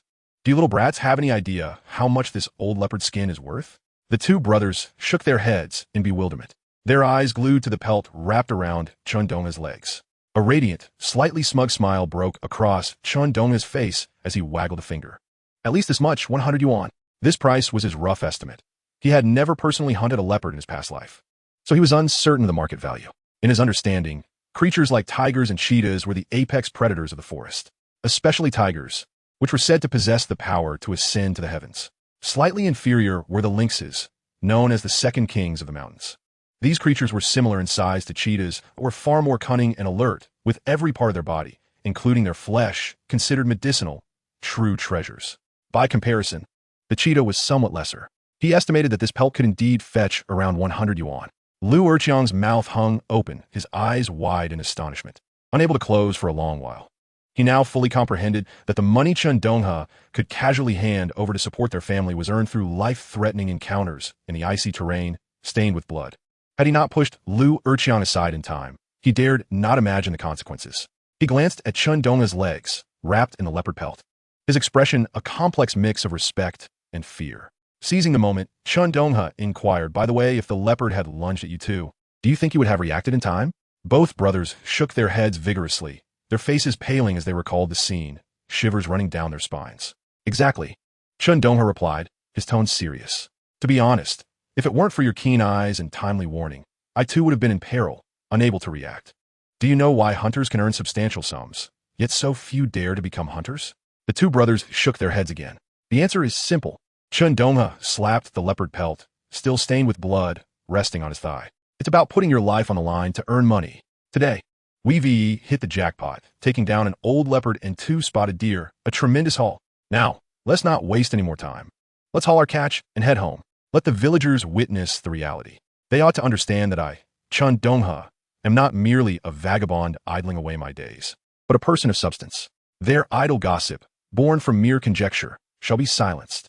This also serves to elevate my sister, your sister-in-law, in stature, allowing the Lu family to walk with pride in the village henceforth." The 2 brothers nodded vigorously, their earlier trepidation replaced by overwhelming excitement and anticipation. When have Lu Chang and his brother ever captured such valuable game? Upon returning to the village, they would ensure that those who looked down upon their family and gossiped about their sister would be made to see with wide eyes. Any previous prejudices held against Chen Donghe had evaporated, leaving only admiration and respect in their wake. Chapter 45. Who dares to call my little brother a good-for-nothing? The enhancement in physical prowess from his upgraded knife skills allowed Chen Donghe to effortlessly shoulder the hefty carcass of a leopard, weighing around 70 kilograms. With the innards completely removed, only skin, bones, and flesh remained, weighing heavily upon his shoulder, the blood seeping out and staining a large patch of his back. He paid it no mind. After all, his cotton pants were already soaked and frigid. Now, with his legs wrapped in leopard skin, the biting cold wind penetrated, prompting him to quicken his pace. Lu Erqiang and Lu Sanxiang, struggling to drag 2 sick deer, could hardly manage and resorted to a half-drag, half-pull method. Their slender frames, malnourished, and only having had a meager meal that day, left them bereft of strength. Had they been more robust, carrying 2 deer would have been a trivial matter.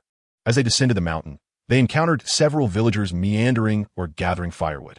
From a distance, they spotted the Lu brothers followed by a bloodied figure, shouldering a fierce beast.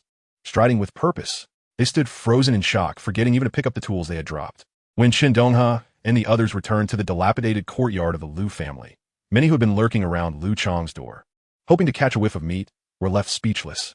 Most had heard rumors of Chen Donghe bringing a generous portion of pork to the Lu family and felt a pang of envy. Whether they sought to savor the aroma of meat or take advantage of neighborly relations, the scene before them far exceeded their expectations. Chen Donghe had already heard the commotion outside the courtyard. Before even stepping inside, his booming voice, loud enough for the entire village to hear, rang out, "Elder sister, come quickly and take a look. Today, we struck gold in Jing Mountain. We took down a leopard and also managed to gather 2 sick deer. I brought everything back for you. The leopard skin is for my brother-in-law, and these 2 rascals, each can have a warm hat. The deer skins are thick enough to make excellent coats. Look at this family, freezing without decent clothes." Hearing his call, Chen Xiaoxia hurriedly rushed out of the house. The The first thing she noticed was her brother, clad in frozen, blood-stained cotton clothing. The bloody leopard skin wrapped around his legs, and the grim sight of him shouldering the bloodied leopard carcass struck her with a wave of emotion. A sudden rush of warmth and tears stung her eyes.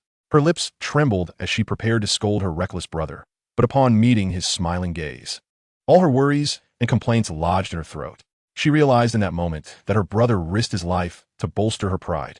Reflecting on the gossip from the village regarding her support for the family, she felt a torrent of warmth wash over her, mingled with sorrow. When she married into the Liu family, it was in hopes of Liu Chang's promise that she would have the final say. She had thought the hardships of these years would be hers to bear alone, never imagining that her younger brother, still a mere boy, would stand up for her. With the treasures he had brought back today, who would dare to label him a lazy, good-for-nothing henceforth? Chen Donghe heaved the heavy leopard carcass onto the courtyard floor. Blood immediately soaked into the frozen ground, staining it a deep crimson. He rubbed his numbed hands together and stomped his feet, shaking off the frost before turning to find Liu Chang. Liu Chang, equally astonished, gazed at the enormous leopard carcass and the two deer, as well as his brother-in-law's disheveled, yet formidable appearance, his mouth agape, unable to utter a word.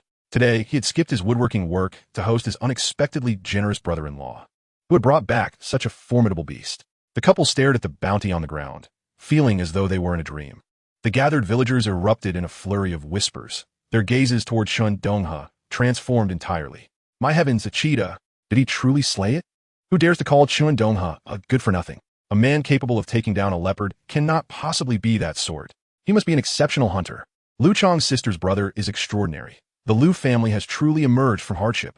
Liu Erqiang and Liu Sanqiang, overhearing the chatter, involuntarily straightened their backs, pride illuminating their faces. Chen Donghe, noticing his two brothers-in-law still standing there in shock, playfully scolded, "What are you dawdling for? Go boil some water. Do you want to freeze my legs off?" He then turned to his bewildered brother-in-law Liu Chang. "Where's the place in your house for bathing? My cotton pants are soaked from chasing the deer, and I need to stay the night to dry them out. I would appreciate it if my sister could help me clean up this bloody outfit." Liu Chang finally snapped back to reality, nodding hurriedly, his voice stammering, "Stay. You can stay as long as you need. I'll run over to Zhangjiadin to inform my parents, so they won't worry." He turned to leave, but Chen Donghe quickly called out, "Brother-in-law, please don't tell our mother about my venture into the mountains. Just say I was out wandering and accidentally got my pants wet. I don't want to risk frostbite in this cold." Chen Xiaoxia chimed in with a warning tone, "Yes, just say that. If you tell the truth, our parents will come rushing over to scold him, and I fear our mother might really swing her rolling pin at him." She shot a glare at Chen Donghe, who immediately wore a cheeky grin. "See, my elder sister cares for me." Chen Xiaoxia placed her hands on her hips, mimicking their mother's stern demeanor, and let out a mock laugh. "Don't you dare try to charm me. Once I clean you up, just wait and see how I deal with you. Jumping into that bone-chilling river in winter, do you not value your life?" Her fierce tone belied a deeper concern. The onlookers erupted in laughter, fully aware of Chen Xiaoxia's strong-willed nature, capable of managing the simple-minded Liu Chang. However, they had not anticipated that Chen Donghe, known for his formidable reputation in the village, could bring down a leopard, would appear so meek before his sister. It seemed that blood ties held a certain power, subduing even the fiercest spirits. Liu Chang, neglecting even to eat lunch, hurried off to Zhangjiadin to relay the news. Upon reaching his in-laws, he refrained from mentioning that his brother-in-law had chased deer into the river. Instead, he simply stated that Donghe had gotten his pants wet while playing outside and feared frostbite, needing to stay the night to dry out his pants, promising to return the following day. He assured them he would take good care of his brother-in-law. Chen Dashan, upon hearing this, gave it little thought. The resilience of my son has not been a matter of mere days. He retrieved his thick cotton trousers and handed them to Liu Chang, urging him to wear them for warmth. He instructed him sternly to return the following day and to refrain from causing any more trouble outside. Wang Xiumei, too, offered her anxious reminders, advising Liu Chang to be cautious on his journey. Chapter 46. The treasures of the mountain hollow. Chen Donghe had anticipated this outcome. At this moment, he was cocooned in the blankets of Liu Erqiang and Liu Sanqiang, nestled in the warmest corner of the heated Kong, his face the only part visible. Chen Xiaoxia, wielding a broom, playfully smacked the thick blankets, the sound echoing sharply, though the force was rather gentle. "This is what you get for showing off. For going into the river." Chen Xiaoxia chided, each playful whack landing softly through the layers of fabric. "Ouch, that hurts. Sister, be gentle. I realize my mistake. Truly." Chen Donghe exaggeratedly twisted and turned under the blankets, wailing theatrically. Chen Xiaoxia, not intending to strike him hard, noticed his pale face still recovering from the cold. After a few more taps, her ire had mostly subsided. She scolded him a few more times before setting aside the broom and went outside to tend to the bloody trousers. Chen Donghe suppressed his exaggerated expressions, lifted a corner of the blanket, and quietly beckoned Lu Erqiang and Lu Sanxiang, who were peeking from the door. These two boys were not as fortunate. Before Chen Xiaoxia had left, she had already instructed Lu Chang, resulting in each of them receiving a few solid kicks from him. Now the brothers shuffled in, their spirits low and their behinds still stinging. Chen Donghe regarded them with a serious expression. Do you see? Hunting in the mountains does not rely on foolish bravado or luck. It demands true skill, experience, and quick reflexes. Life is singular. He paused for emphasis, his tone growing more intense. I shall not repeat myself. From now on, unless I am present to guide you, you are never to venture into the mountains alone. Understand? Especially the depths of the old forest. Do not even think about it. The two brothers rubbed their sore backsides and nodded earnestly, truly grasping the gravity of his words. Do not simply focus on the good fortune I brought back today. Contemplate the dangers. Chen Donghe warned, in 10 mountain excursions, 9 could lead to perilous encounters. That scent of blood serves as an invitation for those deadly creatures. Without the strength of a diamond, do not attempt to handle porcelain. Today, luckily, I took you both hunting with me. According to the age-old hunter's code, as long as we entered the mountains together, no matter how much effort was expended, any bloodied spoils must be divided equally among the 3 of us. My brother-in-law has already sent over the trousers. After we eat, I will take you to the county town to sell our catch. The earnings will be split 3 ways. Instantly, the 2 brothers became anxious, exchanging glances. Lu Erqiang shook his head vehemently. Brother Donghe, that cannot be. We merely followed behind you, expending no effort ourselves. We were merely a burden. We cannot take a share of the money. If my brother finds out, he would surely beat me to death. Lu Sanxiang eagerly nodded in agreement, his face flushed with urgency. Yes, yes. We did nothing to deserve any money. If it weren't for you, Brother Donghe, we might have lost our lives today. Chen Donghe grinned widely. A rule is a rule. Even if you merely trail behind me in the mountains today, your rightful share is non-negotiable. This is the principle of sharing among fellow travelers. It is a code of our trade. He paused, shifting the tone of his discourse. Now, do you think I appear quite formidable? That is because you have yet to encounter a true seasoned hunter. Their skills are unparalleled. Without firing a shot, merely using their craftsmanship to dig traps and set snares, they can still bring home prey. That is genuine skill. In due time, I will teach you how to set traps, identify animal trails, and strategically place snares around the outskirts of the mountains. Remember, only on the periphery. Do not venture into the deep woods. That territory is beyond your current capabilities. His intention was clear, to impart the means of sustenance rather than merely providing a fish. He aimed to equip them with the knowledge to support themselves and contribute to the family's livelihood. The unexpected events of today were primarily meant to instill in them the awareness of the wilderness's dangers and to establish firm rules. At the dining table, as Chen Donghe picked at the morsels of meat that Chen Xiaoxia continually placed in his bowl, he continued to discuss his ideas and plans for setting traps on the outskirts and fishing by the riverbank with Lu Chang. Chen Xiaoxia watched him, captivated by his articulate and organized demeanor, unable to suppress the smile in her eyes. Her younger brother's transformation was truly remarkable. However, the harrowing scene from earlier lingered in her mind, leaving her with a sense of trepidation. When Chen Donghe paused to quench his thirst, Chen Xiaoxia set down her chopsticks and spoke earnestly. You are well aware of the dangers that lurk in the mountains. Henceforth, do your utmost to avoid those deep ravines. I realize that preaching to you might not hold much weight, but you must reflect. Our parents have aged prematurely, and it has not been an easy journey. Our second sister is nearing the age of marriage, and our fourth sister is old enough to attend school. You are their only brother. You are their pillar of support in their future households. I am now married with a family of my own and do not fear. But if something were to happen to you, who would stand by them when they face adversity? Who would defend them? She gazed into Chen Donghe's eyes, wiping away a tear from the corner of her eye, her tone unusually grave. So, cherish your life. From now on, our family depends on you. You need not worry about me, even if you choose to ignore your elder sister. She gestured toward Lu Chang, Lu Erqiang, and Lu Sanxiang, who were silently eating. I still have your brother-in-law, and he has these 2 younger brothers. They are reliable kin. Chen Donghe chuckled softly, pointing toward Lu Erqiang and Lu Sanxiang. Sister, I believe these 2 lads have potential. They are good seeds, not unworthy of my affection. Although they hail from the Lu family, they are also your dear little brothers, our true kin. I shall visit often and teach them how to set traps for rabbits and birds, ensuring they never venture into the deep woods recklessly. Moreover, he said, lowering his voice conspiratorially. I noticed a stream flowing from your village's mountains, its current swift, emerging from an underground river, harboring valuable treasures.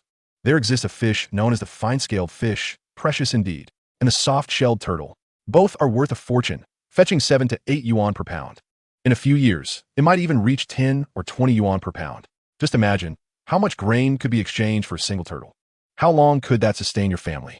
Fine-scaled fish? Soft-shelled turtle? The Liu brothers raised their heads in unison, their eyes sparkling with excitement. Even the usually docile Liu Chong paused to listen. Such valuable treasures existed in this mountain hollow. They had always thought the river held only ordinary carp and catfish. They longed to learn. Chapter 47. From this day forth, we shall be like brothers. Chen Donghe recognized the eager glint in his brother-in-law's eyes and smiled. Brother-in-law, see, the river has tea fully frozen over. After we finish our meal, let us journey to the county town together, first selling that leopard and the 2 spotted deer. Then you can accompany me home, where I will introduce you to our father.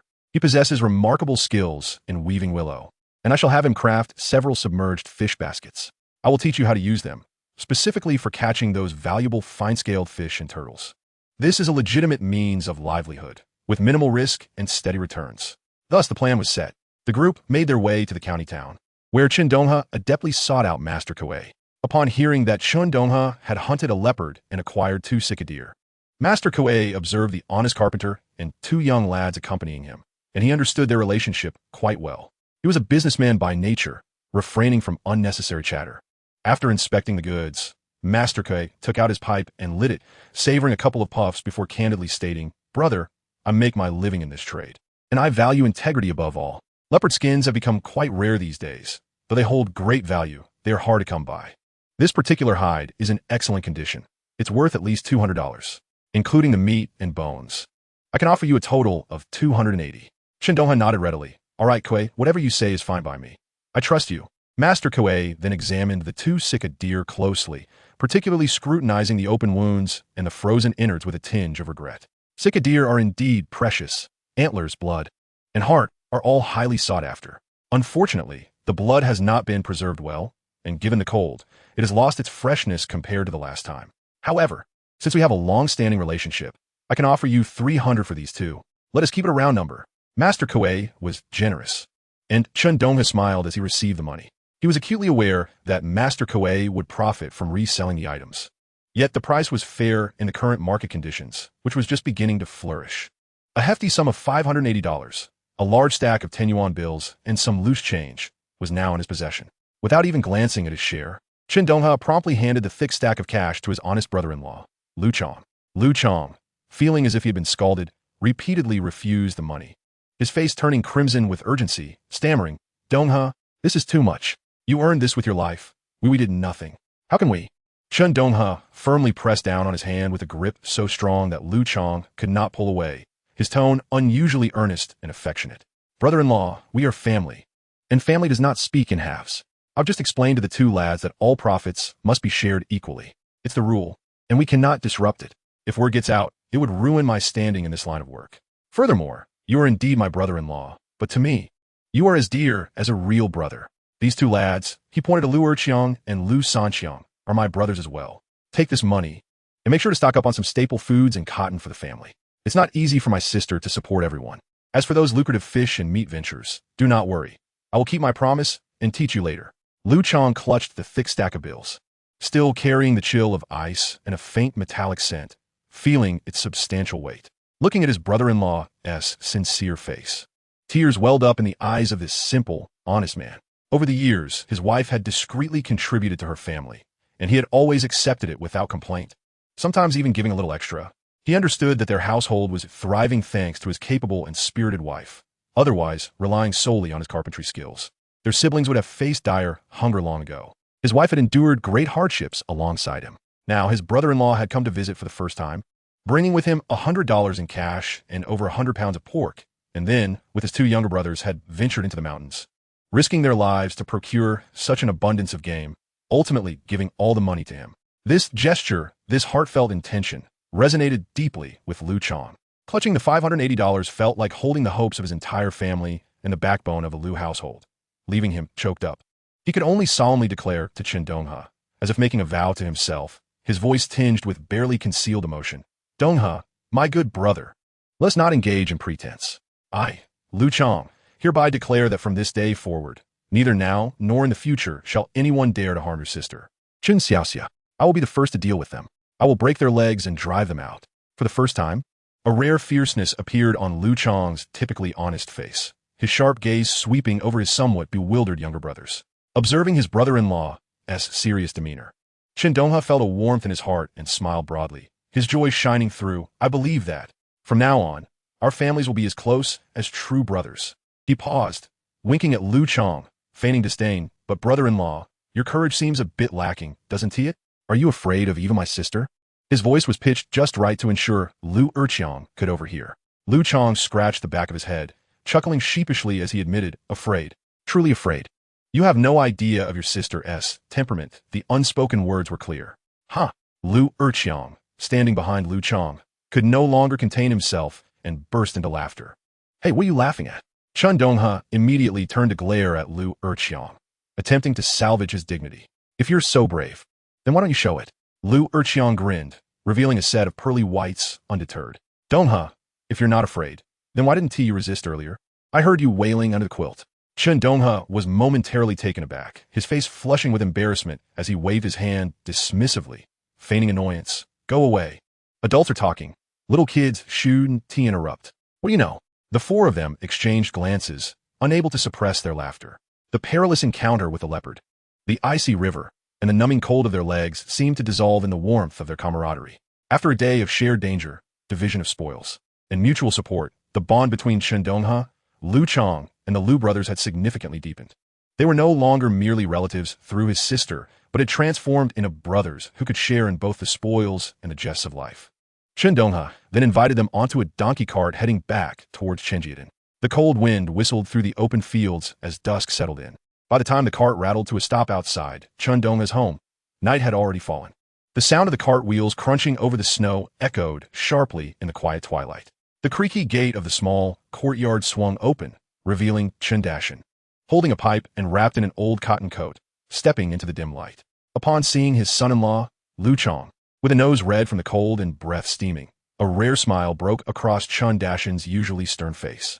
He had often grumbled to his wife about how their eldest son-in-law was too simple-minded and dull, incapable of grasping social nuances.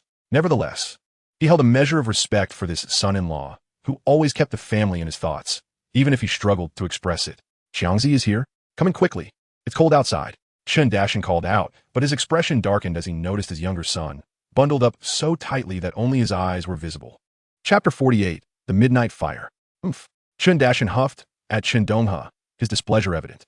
Wang Xiaomei also appeared, grumbling, it's pitch black outside, and you let him run around to bring this boy back. Come inside and warm up.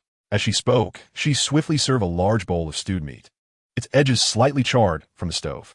The dish glistened with oil, exuding a mouth-watering aroma. Xiangzi, hurry up and sit down and eat. Her voice was filled with genuine concern. Lu Chang quickly explained father-mother was Donghe. He got his cotton pants while playing in the snow and was worried about frostbite, so he stayed at my place for the night. I brought him back before it got dark.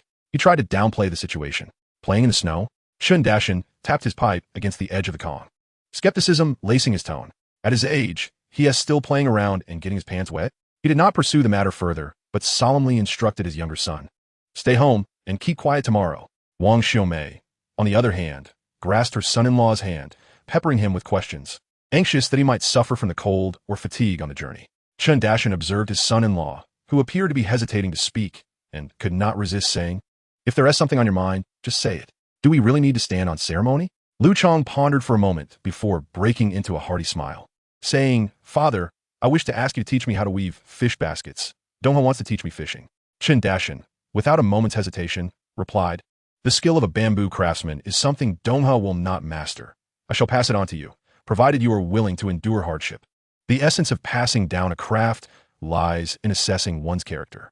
Even a seemingly ordinary bamboo weaving skill is a means of livelihood inherited from previous generations. Every profession has its own rules, emphasizing that one should not sell their principles for gold, nor forget their roots. Chen Donghe valued his son-in-law Lu Chang's sincerity and reliability. Chen Donghe initially intended to seek his father's assistance, but upon hearing his brother-in-law's words, he understood that Lu Chang was reluctant to trouble his father-in-law and wished to take on the craft himself. His brother-in-law was a man of integrity. Entrusting him with the skill would put their father at ease. Furthermore, decades from now, the craft of bamboo weaving could very well become a part of cultural heritage. With a smile, he advised Lu Chang, brother-in-law, "You and these two boys should head back first. Come tomorrow to learn the craft from my father. As the old saying goes, a craftsman must first sharpen his tools to do good work. Mastering this skill will give you confidence wherever you go." "All right," Lu Chang replied emphatically, his eyes slightly misty. Today, his younger brother-in-law had completely changed his perception of him.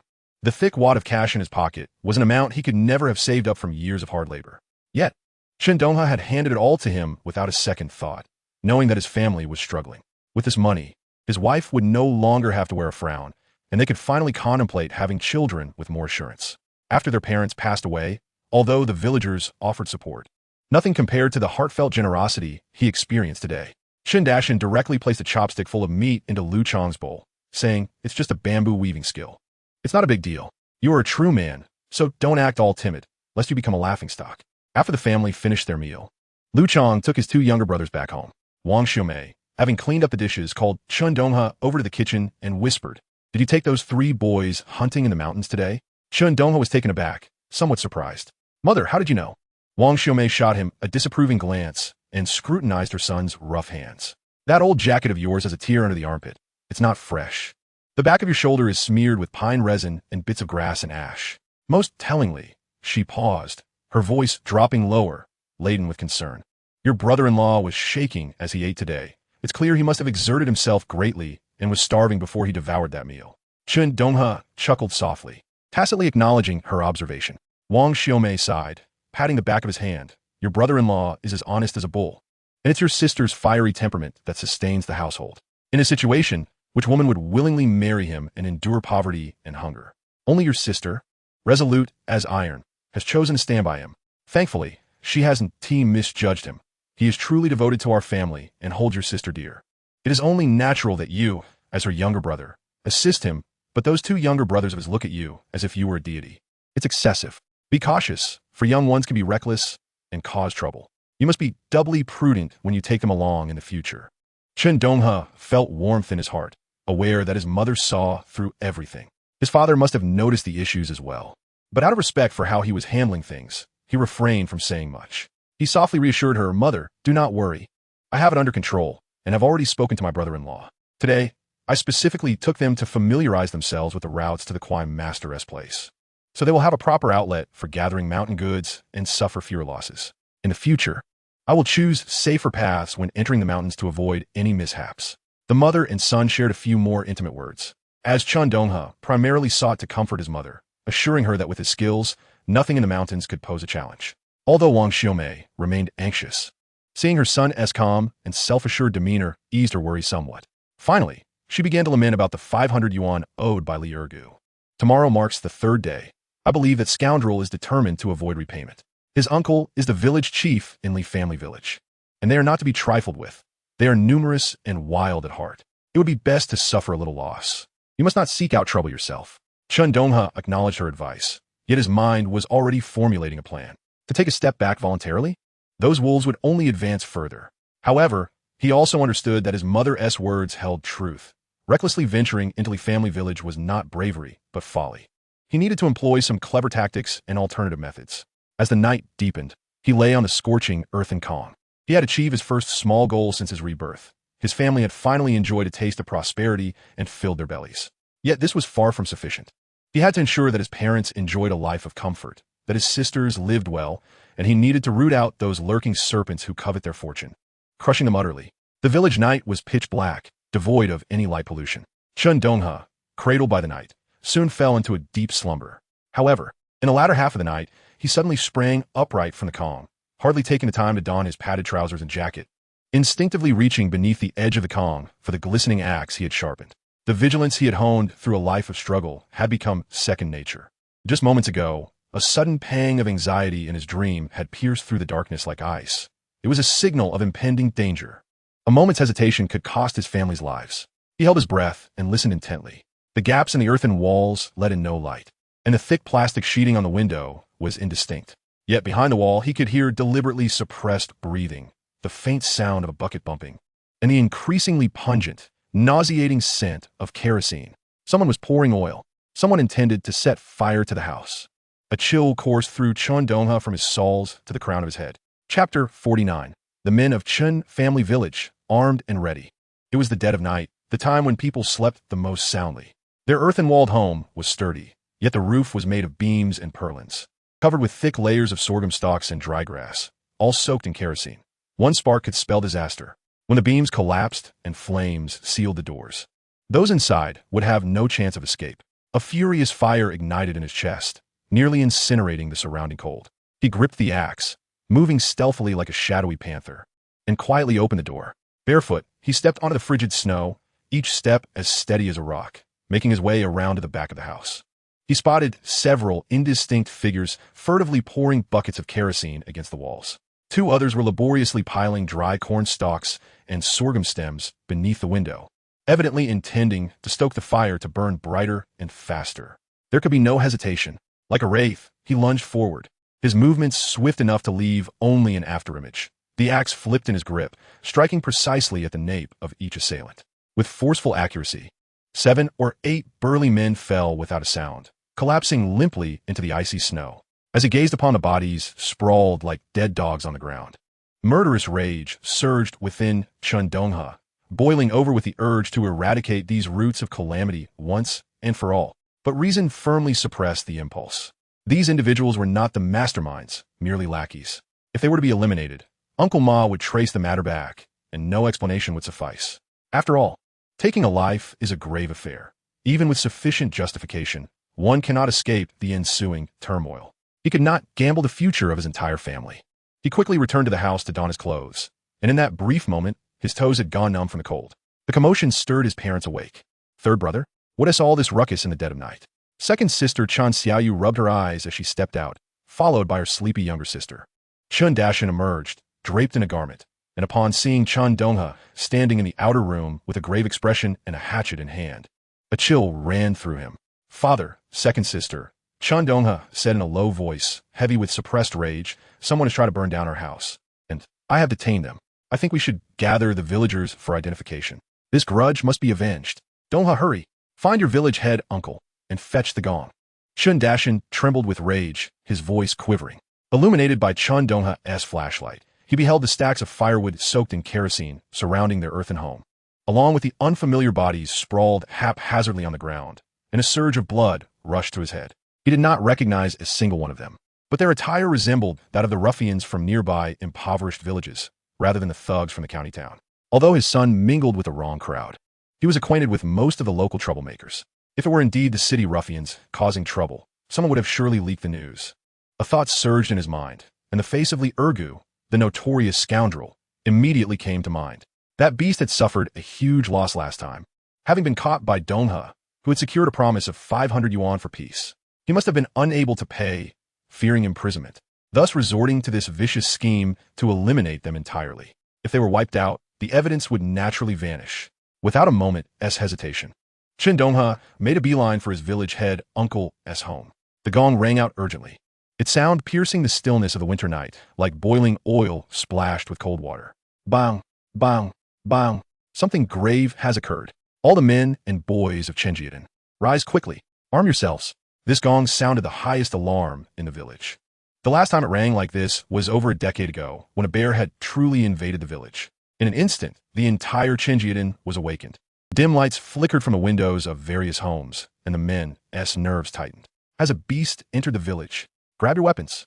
Quickly. The women, in terror, clutched their children close and huddled in the corners, while the men scrambled to don their clothes, rushing outside.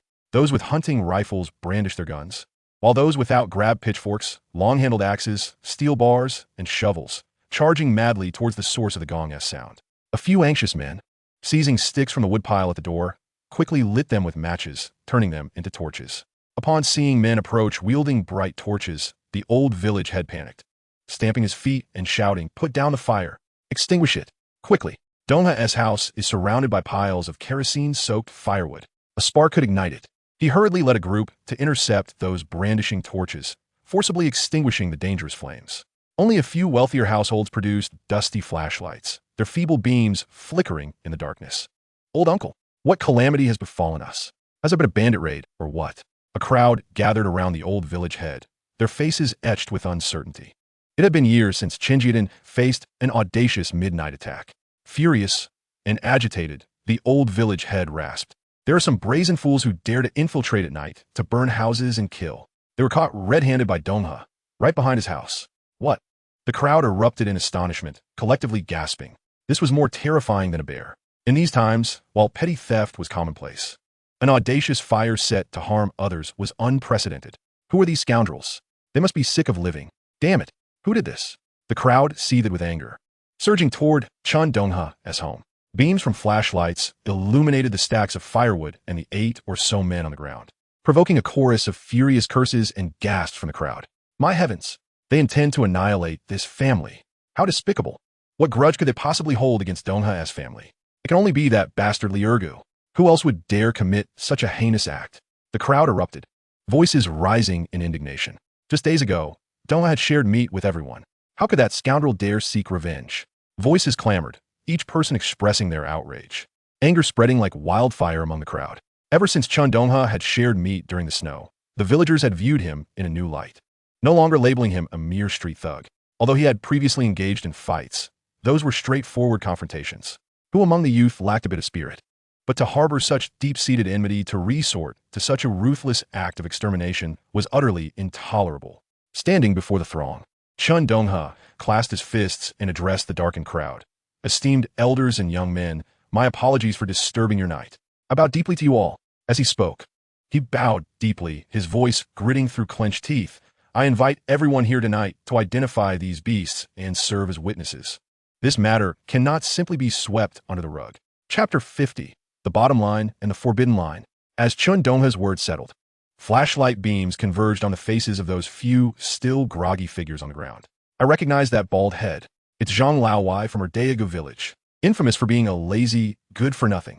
One man shouted, pointing, Damn, that S. Lai Wu from Li village. An incorrigible thief. He was the one who sneaked into our village to steal chickens last time. Another voice joined in. Yes, that S. him from Li village. Soon, all 7 ruffians were identified, notorious troublemakers from Li village and her Daegu village. With the 2 villages so close, separated by merely 3 miles, such scoundrels often mingled together. Chen Donghe's suspicions were confirmed. He approached the first identified Lai Wu from Li village and, without a word, raised his heavy, cotton-soled boot and stomped down violently on Lai Wu's fingers. A sickening crunch echoed, accompanied by a scream reminiscent of a slaughtered pig that pierced the night. In an instant, Lai Wu's fingers twisted grotesquely. The excruciating pain jolted him awake, and, as he flailed his hand, he shielded his face from the blinding light. Cursing profusely, ouch! Who the hell hit me? Ouch, my fingers! Before he could comprehend, Chen Donghe delivered a powerful kick to his face.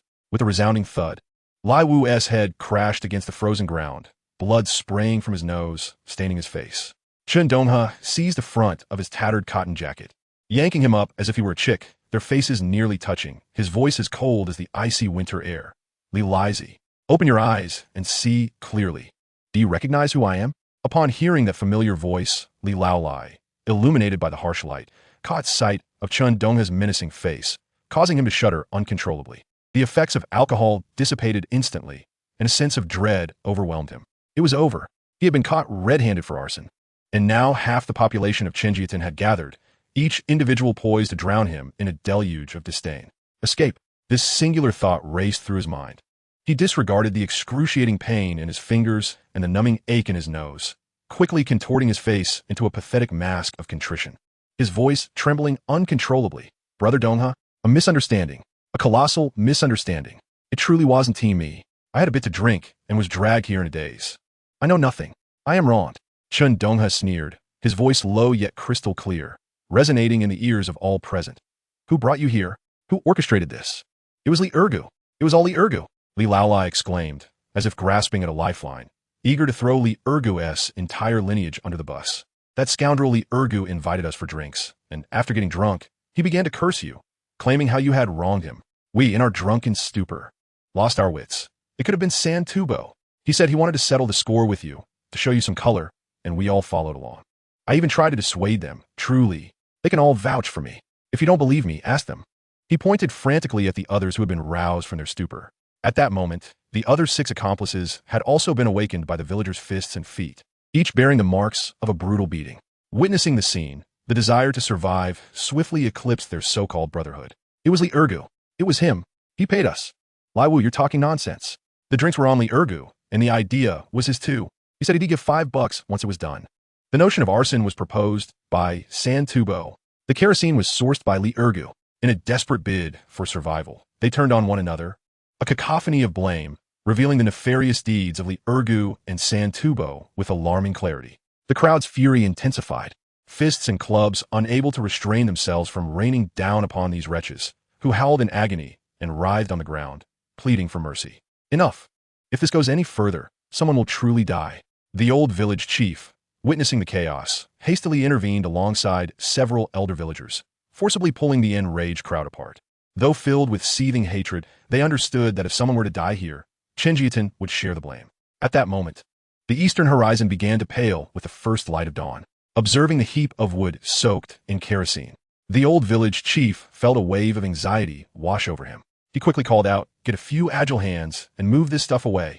Bury it in the snow. This is too perilous." Several robust men were about to step forward to move the wood. "Wait." Chen Donghe raised his hand to stop them, his tone remarkably calm, his piercing gaze sweeping across the crowd before finally resting on the old chief. "Uncle, esteemed elders, do not touch the wood." The villagers froze. Confusion etched on their faces as they looked at him. Chen Donghe articulated each word with precision. "These items, along with these individuals, are irrefutable evidence. They must not be disturbed." He turned to the old village chief, his tone resolute. "Uncle, this matter cannot be settled privately. We must report it to the security team. Let the authorities handle it." A brief silence enveloped the group. In their village, disputes were typically resolved through brawls or by employing mediators for compensation. Seldom did they resort to the authorities.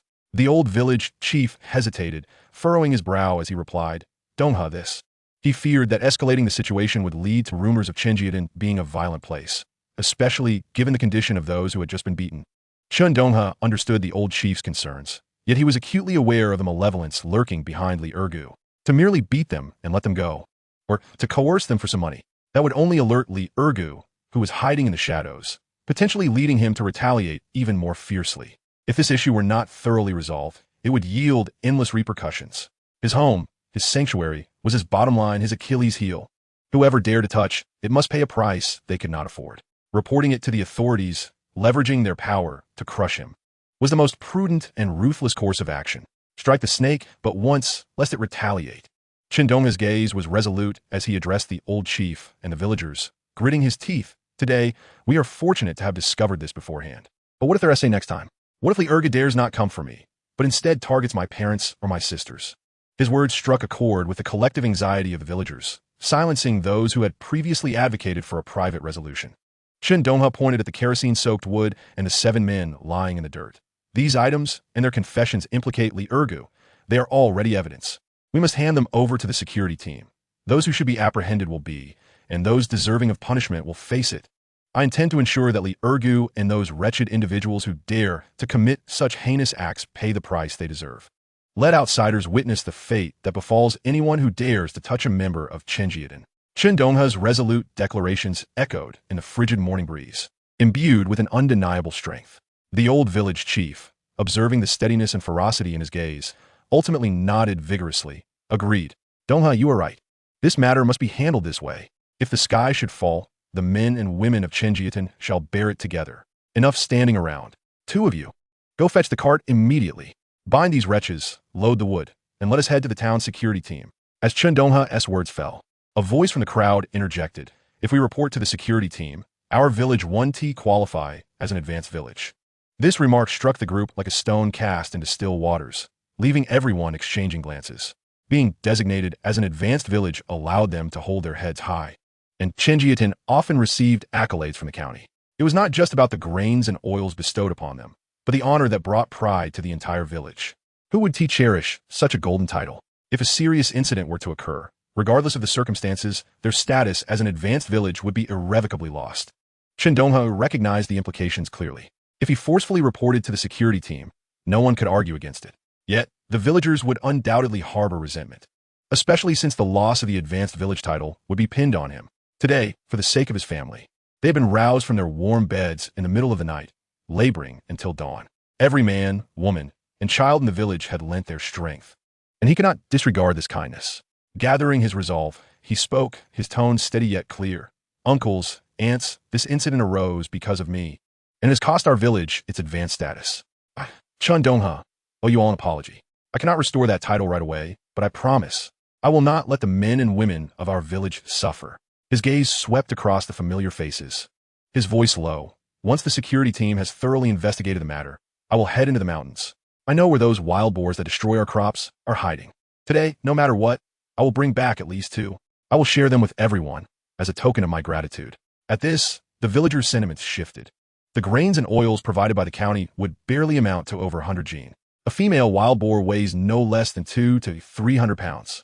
Chen Donghe, with a mouthful of words, spoke of 2 heads, a weight even a fool could comprehend. While the sign at the entrance to the village carries prestige, ultimately, prestige cannot fill one's stomach. Moreover, the Donghe family had narrowly escaped being burned alive in their own home, a grave injustice. The crowd began to murmur, the earlier hesitation and displeasure gradually dissipating. That child, Donghe, is remarkably earnest, someone sighed softly. 2 wild boars, goodness gracious. Wang Xiaomei's lips moved as if to say something, but ultimately she remained silent, merely tugging discreetly at the sleeve of Chen Donghe beside her. Feeling his wife's concern, Chen Donghe pressed her hand reassuringly and nodded firmly, his voice imbued with an unyielding determination. Donghe, I shall accompany you into the mountains. This matter must be resolved, and the villagers deserve tangible compensation to quell all grievances. Upon hearing that even the seasoned hunter, Chen Donghe, would personally intervene, the villagers' anxieties were entirely alleviated. Any lingering resentment vanished, replaced by a wave of uncontainable excitement. Zhang Taizhu was the quickest to react, slapping his frozen thigh and springing to his feet. Right. Brother Donghe, you're being generous. I'll go report to the security team. I know the route well. I'll be quick. His voice boomed with enthusiasm. Chen Donghe cast a grateful glance his way, a hint of mischief in his smile. All right, Brother Zhu, you run this errand, and when we bring back the wild boars, there will be plenty of kidneys for you too. This remark sent the crowd into peals of laughter, the atmosphere lightening significantly. Who doesn't know that such delicacies are treasures for men? A few bachelors joined in the ruckus. Brother Zhu, don't hog all the good stuff. Get lost. Zhang Taizhu retorted with a laugh, already turning to jog towards his bicycle. Before an hour had passed, the security team's vehicle arrived at the village entrance. A dozen or so individuals squeezed into a small jeep covered with a tarpaulin, the wheels crunching over the snowy path, visibly straining the vehicle. Chen Donghe recognized this as the current reality. In the entire county, the 4-wheeled vehicles available could be counted on one hand. All belonging to the government, private cars were a rarity. The winds of reform had only recently begun to sweep through this remote area. And while there might be wealthy individuals in the county, they were the silent types. The villagers had never seen a jeep up close. A sudden commotion ensued as everyone rushed forward and the children erupted into excited chatter. The security team, accustomed to such scenes, quickly organized themselves. Cameras clicked as they captured images of the charred firewood house, measuring the scene, sketching diagrams, searching for evidence, all in a flurry yet with remarkable composure. The questioning was straightforward and direct. The 7 individuals, having spent the night in the cold, were now terrified and had lost their earlier bravado. Trembling as they recounted the events leading to the arson, not daring to conceal evenly Urga's name. The small jeep was insufficient to accommodate so many. So the captain waved his hand, directing the 7 disheartened individuals from Li's family to line up in front. A dozen security personnel followed behind, the jeep moving slowly in tow. No one dared to flee, for the cold, hard glint of the semi-automatic weapons on the shoulders of the security team was unmistakable. With irrefutable evidence and eyewitness accounts, the case was being handled with the utmost efficiency. The security team left a few members to guard the scene and protect Chen Donghe's family, while the remaining 10 or so split into borrowed bicycles and carts. Hastening towards Li's village to apprehend Li Ergu, word quickly returned to Chenjiadan. They had come up empty. Li Ergu's home was in disarray. Over 20 scattered wine bottles littering the table, remnants of food frozen solid. Yet the man himself was nowhere to be found. According to neighbors, there had been quite an uproar the previous night, but no one had noticed exactly when he slipped away. Chen Donghe listened impassively, a cold sneer forming within. As expected, the fleeting sense of being watched when he entered the mountains must have been this scoundrel. He had not anticipated such ruthless actions from him. nor his incredible swiftness in fleeing. In such a short time, Li Ergu could not have run far alone. However, given the scale of the incident, his clansmen from the village would likely provide him covert support and cover, making it difficult to starve him out in the vast forest and snowy expanse. Chen Donghe's gaze turned icy. Anyone daring to lay hands on his family would not be allowed to live peacefully. Deep down, he even secretly hoped, Li Ergu, you had best have fled into the mountains. Once inside that old forest, it would be your demise, and it would be my domain. By the time the flurry of activities concluded, it was already past 8 in the morning, and a lethargic winter sun finally revealed its full face. Chen Donghe had barely slept for 5 hours, yet he felt extraordinarily invigorated, like a bowstring pulled taut. Chen Dashin insisted on accompanying his son into the mountains to hunt the wild boars. Two heads would provide mutual support. Father, it's truly unnecessary. Chen Donghe replied with resolute firmness, pressing his father back onto the edge of the bed. You've already exerted yourself quite enough last night. I know the wild boar den well, having visited it several times. You stay home to look after mother and reassure the neighbors until I return. I will bring back those 2 pigs, mark my words. He understood that his previous life had afforded him ample knowledge from elder hunters regarding hunting strategies and the general activity zones of wild creatures. Should luck be against him today, and he failed to encounter even a single boar, he could simply summon 2 female wild boars from the system space, unnoticed. He saw through the villagers' little schemes. Today's events were crucial for establishing his credibility and setting precedents. Assisting him, Chen Donghe, would yield tangible benefits. In the future, should any disturbances arise at home, these villagers would genuinely rush to his aid. He pondered how his second uncle was working at a brick kiln over 100 miles away, earning just over 30 yuan monthly. That labor was grueling, requiring early mornings and late nights, leaving him too exhausted to even walk back to the village, often spending the night in the work shed. Had yesterday's incident occurred at home, with his second uncle's fiery temper, those 7 arsonists would have suffered grievous injuries. His third uncle frequently drove long distances with a transport team, often being away for 10 days to half a month, returning for only 3 to 5 days before setting off again. Currently, drivers were in high demand, and he was stretched thin. Chen Donghe resolved to find a way to secure his second and third uncles a more manageable livelihood that would allow them to care for their families once this turmoil passed. As he contemplated these matters, he stepped into the lush, ancient forest behind the village. Chapter 52. Encountering a fierce tiger in the mountains. The moment he stepped into the mountains, all distracting thoughts vanished. Chen Donghe became like a tightly strung bow, his senses heightened to their utmost, his hunting knife unsheathed in silence. To maintain optimal agility, he stealthily stowed away his heavy supplies and even his treasured water flasks into the system space. In his hand, he wielded only a thick-backed hunting knife, its blade occasionally glinting in the sunlight filtering through the trees. He swung the knife effortlessly, clearing away obstructive underbrush and dead branches with smooth, fluid motions, the severed ends as smooth as glass. This exquisite control of power and precision in angle and trajectory was a manifestation of advanced foundational knife techniques. He glanced at the system panel visible only to himself. Basic knife art. Advanced 395, 10,000. The 10,000 experience points required for the next level of mastery caused his lips to twitch. Just moments ago, he had practiced casually, severing 10 small branches with 10 swings, earning a paltry single point of experience. At this rate, achieving mastery would require a staggering 100,000 swings. The stillness of the forest seemed to mock his ambitions. He let out a soft hum, yet his gaze grew increasingly resolute. No rush, take it slow. There is ample time and opportunity. Advancing with vigilance, he treaded almost silently upon the thick blanket of snow and fallen leaves. After approximately 10 minutes, he suddenly halted, as if a statue frozen in place. His sharp eyes fixed upon a cluster of shrubs, bent beneath the weight of the snow not far away. Almost simultaneously, a sturdy wooden hunting bow materialized in his hand, and with seamless precision, he drew the bowstring, its tension snapping taut like a full moon. The arrowhead glimmered coldly, steadfastly aimed at the snow-covered, slightly quivering shrubbery. Whoosh! A brisk yet powerful sound sliced through the air, followed by a violent flurry and a piercing cry erupting from the thicket. Cooing and sputtering, a magnificent male pheasant, adorned with vibrant feathers and long plumes, struggled to leap from its snowy nest. With an arrow piercing its belly, bright red droplets of blood splattered across the pristine snow, reminiscent of blooming plum blossoms in late winter.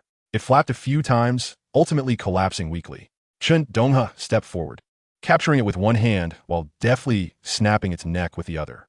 This creature was sufficiently plump, weighing at least 3 kilograms, a fortuitous omen for a good start.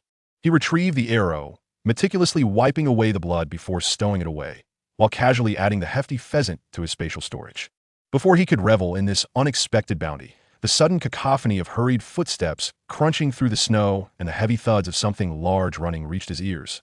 The sound emanated from the front left, creating a considerable commotion, causing the ground to tremble slightly from afar, as if some great beast were charging forward. The old forest, with its tangled branches, obscured much of his sight, leaving him reliant on sound to discern the situation. Without hesitation, Chen Donghe chose a nearby red pine, thick enough for 2 people to embrace, and, with the agility of a civet cat, climbed swiftly to a higher vantage point. Parting the obstructing needles, he peered out. There, approximately 2 miles away on an open snowy slope, a haze of dust and snow billowed as 5 panic-stricken deer fled in desperation.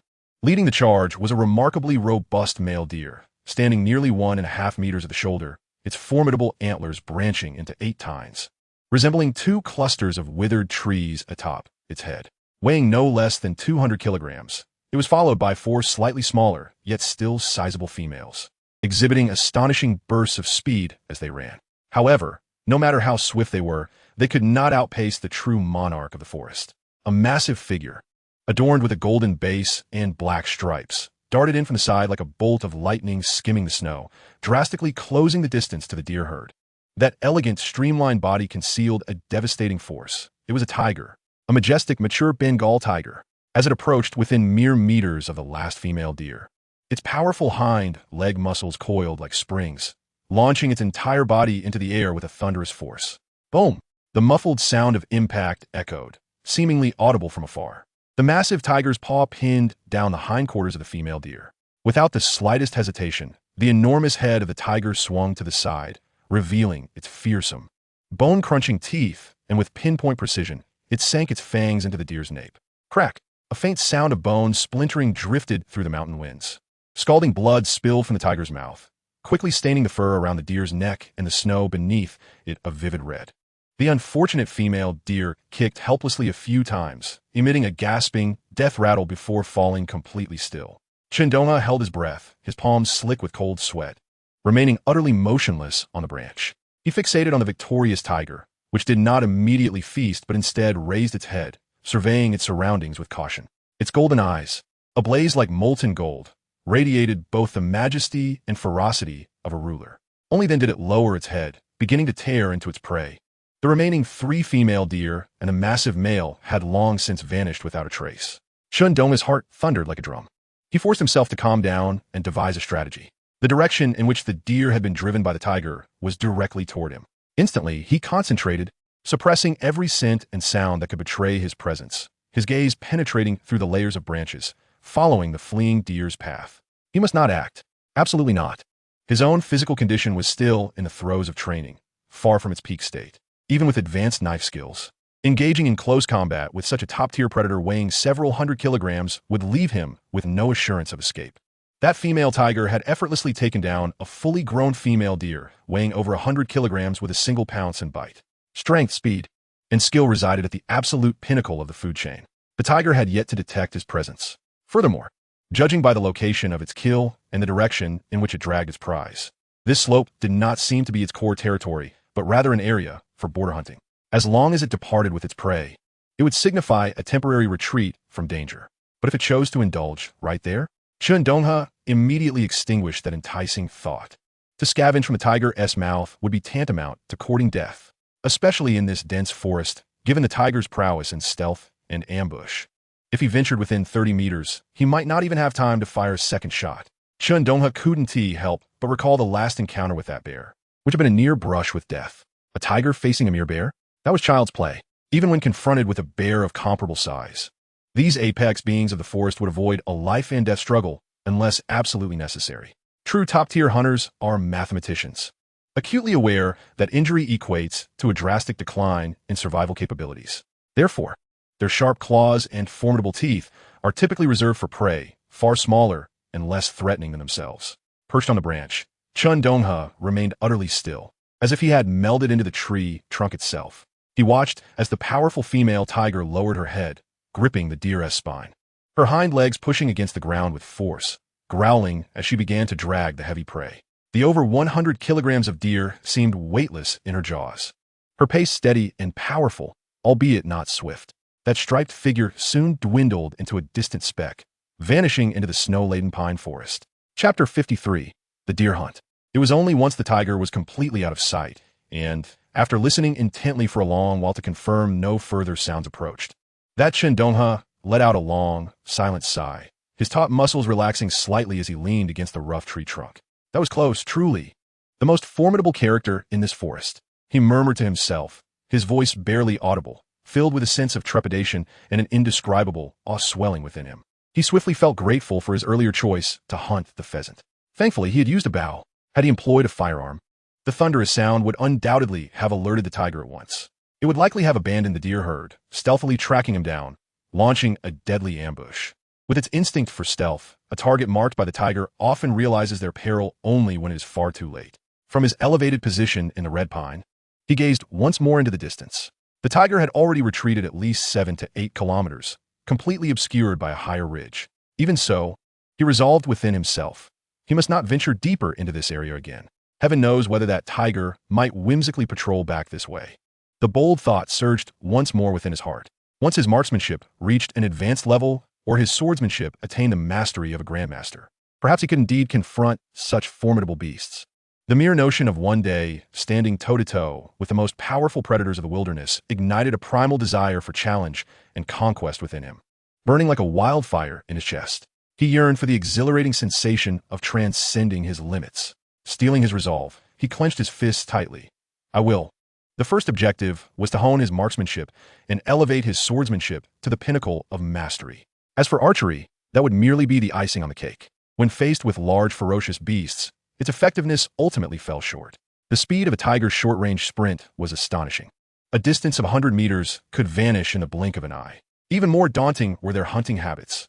Ambush. They excelled at launching swift, stealthy strikes from behind, reminiscent of the silent old cats in his village that stealthily snatched sparrows from their homes. Tigers, being felines as well, shared this intrinsic trait. He had closely observed numerous documentaries on tiger hunting in the wild and was well aware of their formidable nature. Having witnessed the flawless execution of a top predator's kill stirred his spirit, yet he needed to suppress such thoughts at this moment. Rubbing his slightly aching eyes, he prepared to descend the tree cautiously, his gaze inadvertently sweeping across the clearing below, and his pupils suddenly constricted. The deer herd, previously scattered by the tiger's pursuit, had astonishingly returned. Leading the charge was a magnificent buck with imposing antlers, followed closely by 3 trembling does.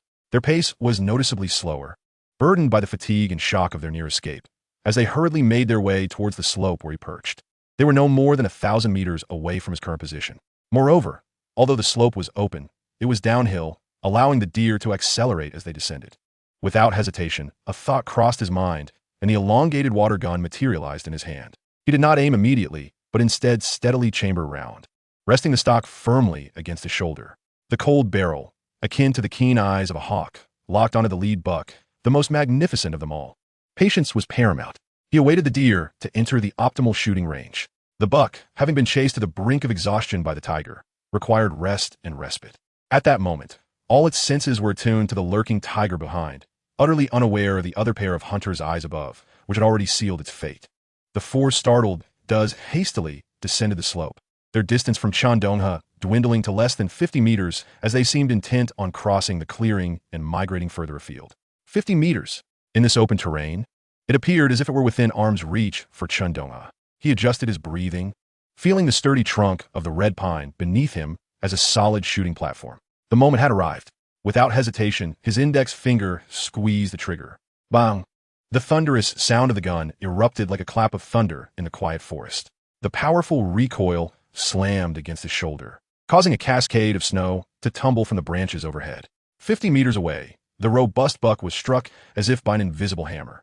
The bullet penetrated its left eye with unparalleled precision, instantly obliterating its brain tissue.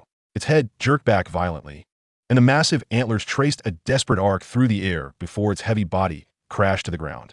The deer flailed its legs wildly, unconsciously kicking up a cloud of snow, emitting a series of faint, incoherent cries as its life ebbed away at a visible pace. The remaining 3 does, startled, leaped a foot into the air, akin to birds frantically fleeing the bough. Without even glancing back to comprehend the situation, they fled in a panic towards the nearby thicket. Chen Donghe's gaze was cold, his heart like stone. The motion of cycling the bolt was so swift that it appeared as a blur. The golden, hot shell casings clattered to the ground, and a new round was already chambered. At such a close range, there was no need for deliberate aiming. Relying on the instincts of a hunter and muscle memory, the gun's muzzle adjusted with lightning speed. Anticipating the path of the last doe, he squeezed the trigger once more. Bang, bang, bang. The trigger was pulled rapidly 3 times, emptying the chamber in an instant. One doe was struck, the bullet entering from her left rear flank. And after wreaking havoc within, it exited from her right side, leaving a gaping wound the size of a bowl. The stench of blood spilled forth, mingling with her entrails and splattering across the pristine snow as the intense metallic scent permeated the air. The doe collapsed with a mournful cry. Another doe was struck in her right hind leg, the bullet tearing through flesh and bone, sending fragments flying. She stumbled, letting out a pained whine. Yet the inertia of her forward momentum propelled her along, even as she limped with her bloody, exposed bone trailing behind her, managing to keep pace with her comparatively fortunate companion. Chen Donghe swiftly descended from the tree. He did not immediately pursue the 2 injured does. The deer had already been exhausted from the tiger's chase and bewildered by his sudden ambush. Particularly after being shot, their panic-driven flight had drained their remaining strength. Once a leg was broken, they could not escape far in this icy wilderness. He strode purposefully towards his fallen prey. First, he approached the colossal buck, its size awe-inspiring, its robust antlers even more majestic up close. As he reached out to touch its body, a thought crossed his mind, and the massive carcass vanished into thin air. He then moved to the doe, her abdomen pierced and still convulsing. A flicker of compassion crossed his eyes, but his movements were resolute as he drew his hunting knife and plunged it into her heart, ending her suffering and claiming her as well. The overwhelming scent of blood served as an invisible signal. Chen Donghe dared not delay, following the trail of blood droplets and drag marks in the snow, clear as plum blossom prints, in pursuit of the fleeing doe. Chapter 54. The luxury of practicing marksmanship. At that moment, the reflection of the snow was blinding. Chen Donghe could only hope to avoid encountering a pack of wolves. Their keen sense of smell would detect the strong scent of blood and would surely come rushing. Although with his water gun and advanced sword skills, he might be able to fend off a dozen wolves for a time. The cunning and ferocious nature of wild wolves posed a grave threat. Once surrounded, the consequences could be dire. Time was of the essence, and he had to act swiftly. He chased for 2 or 3 miles without pause. Ahead, the footprints in the snow began to become disordered, dragging and stained with blood, their speed evidently diminishing. Climbing over a low ridge blanketed in thick snow, he entered a dense forest of towering ancient trees. The trees loomed high, and the light abruptly dimmed. The cold wind whistled through the branches, emitting a low howl. Before him lay the proverbial warning of hunters: never enter the woods, especially when pursuing wounded prey. The potent scent of blood acted like a beacon in the darkness, easily attracting those with ill intentions. In the woods, one often suffered when confronting beasts familiar with the terrain. However, for Chen Donghe, who had faced life-and-death battles countless times in densely forested front lines, this primordial forest, shrouded in shadow, was both a perilous domain and a familiar stage where he thrived. At this moment, the winds in the woods intensified, howling fiercely. He found himself in a position downwind, the scent of his own perspiration and the acrid stench of gunpowder wafting away with the breeze, rendering him undetectable to the herd of deer nestled within the nearby woods. He could not afford to delay any longer. The pungent aroma of blood was expanding with each passing moment, threatening to attract ravenous predators, such as packs of wolves. While he harbored no fear of these wolves, the 2 does, both wounded, were in a precarious state. Should they be torn apart by the wild canines, the value of their exquisite pelts would be irrevocably diminished. Indeed, after delving into the depths of the forest for scarcely 100 meters, Chen Donghe stumbled upon the 2 does ensconced within a natural clearing formed by windfall trees. They were utterly spent, lying helplessly in the snow, gasping for breath like dilapidated bellows. Their injured legs hung limply, and they extended their pink tongues in a futile attempt to lick their wounds. The loss of blood was steadily siphoning away their body heat and strength. Chen Donghe paused, refraining from advancing immediately, instead maintaining a distance of approximately 300 meters behind a sturdy oak tree that could accommodate 3 men. With deft precision, he detached the magazine from his Mosin Nagant, retrieving 5 gleaming rifle cartridges from his spatial inventory, expertly loading each one into the chamber.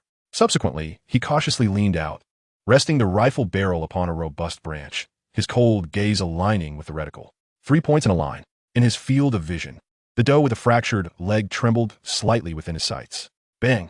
The familiar deafening gunshot once again shattered the tranquility of the woods. The doe beneath his aim collapsed as the tremendous force of the shot caused it to convulse a few times before falling still. The other doe, with a mere abrasion on its hind leg, was left in a state of terror, struggling to rise.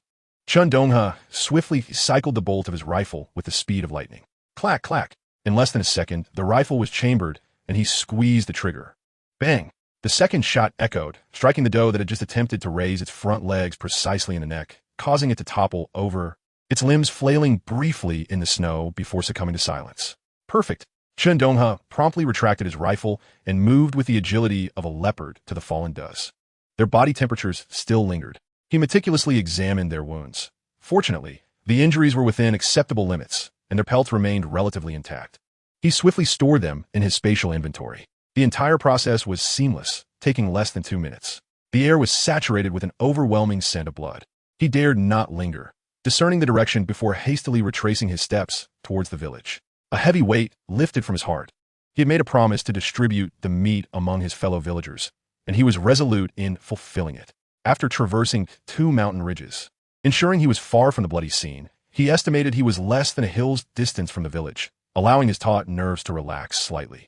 He sought refuge behind a wind-sheltered rock, his mind flickering to the system panel for an update. Hunting system host, Chen Donghe. System level, LV 152-100. Successfully hunting 100 prey will allow for an upgrade. Note, the higher the quality of the prey, the greater the experience gained. Skills, archery, beginner, 29-100, basic knife skills, advanced 395-10-000, basic firearm skills, beginner, 64-100. Gazing at the numbers on the panel, Chen Donghe licked his parched lips and squinted up at the sun, which was low in the winter sky. The day was short, and the slanting rays of the sun painted half the snowy forest in hues of crimson. Likely just past 2 in the afternoon. A rumble emanated from his empty stomach. Having been in a heightened state of alert, he had not noticed his hunger until now, and his stomach felt as if it were boiling. His youthful body burned through energy like a furnace, rapidly converting consumed food into warmth. There was still time. The village was not far, and he decided to seize the moment to elevate his basic firearm skill to the intermediate level. However, he needed to first quell his hunger. He retrieved a warm water flask from his spatial inventory and took a generous swig, wiping his lips before rising to gather some dry twigs and leaves nearby. Finding a relatively sheltered hollow, he wiped a half-foot square flat stone with snow and stacked a small fire. He then summoned a female wild boar from his spatial inventory. With a practiced stroke of the knife beneath the pig's belly, he sliced off a fist-sized chunk of snow-white lard, followed by a beautifully marbled cut of pork belly from its hindquarters. The stone was placed by the fire to gradually heat, and the lard sizzled delightfully as it melted and oozed. He sliced the pork belly into thin strips, laying them on the searing stone, then retrieved a small paper packet from the corner of his inventory. It contained treasures acquired during his last visit to the supply cooperative in the county: chili powder, fine salt, and a pinch of golden cumin. The reddish-brown chili powder, the golden cumin, and the white salt grains were sprinkled over the sizzling meat, releasing an irresistible aroma that set Chen Donghe's mouth watering uncontrollably.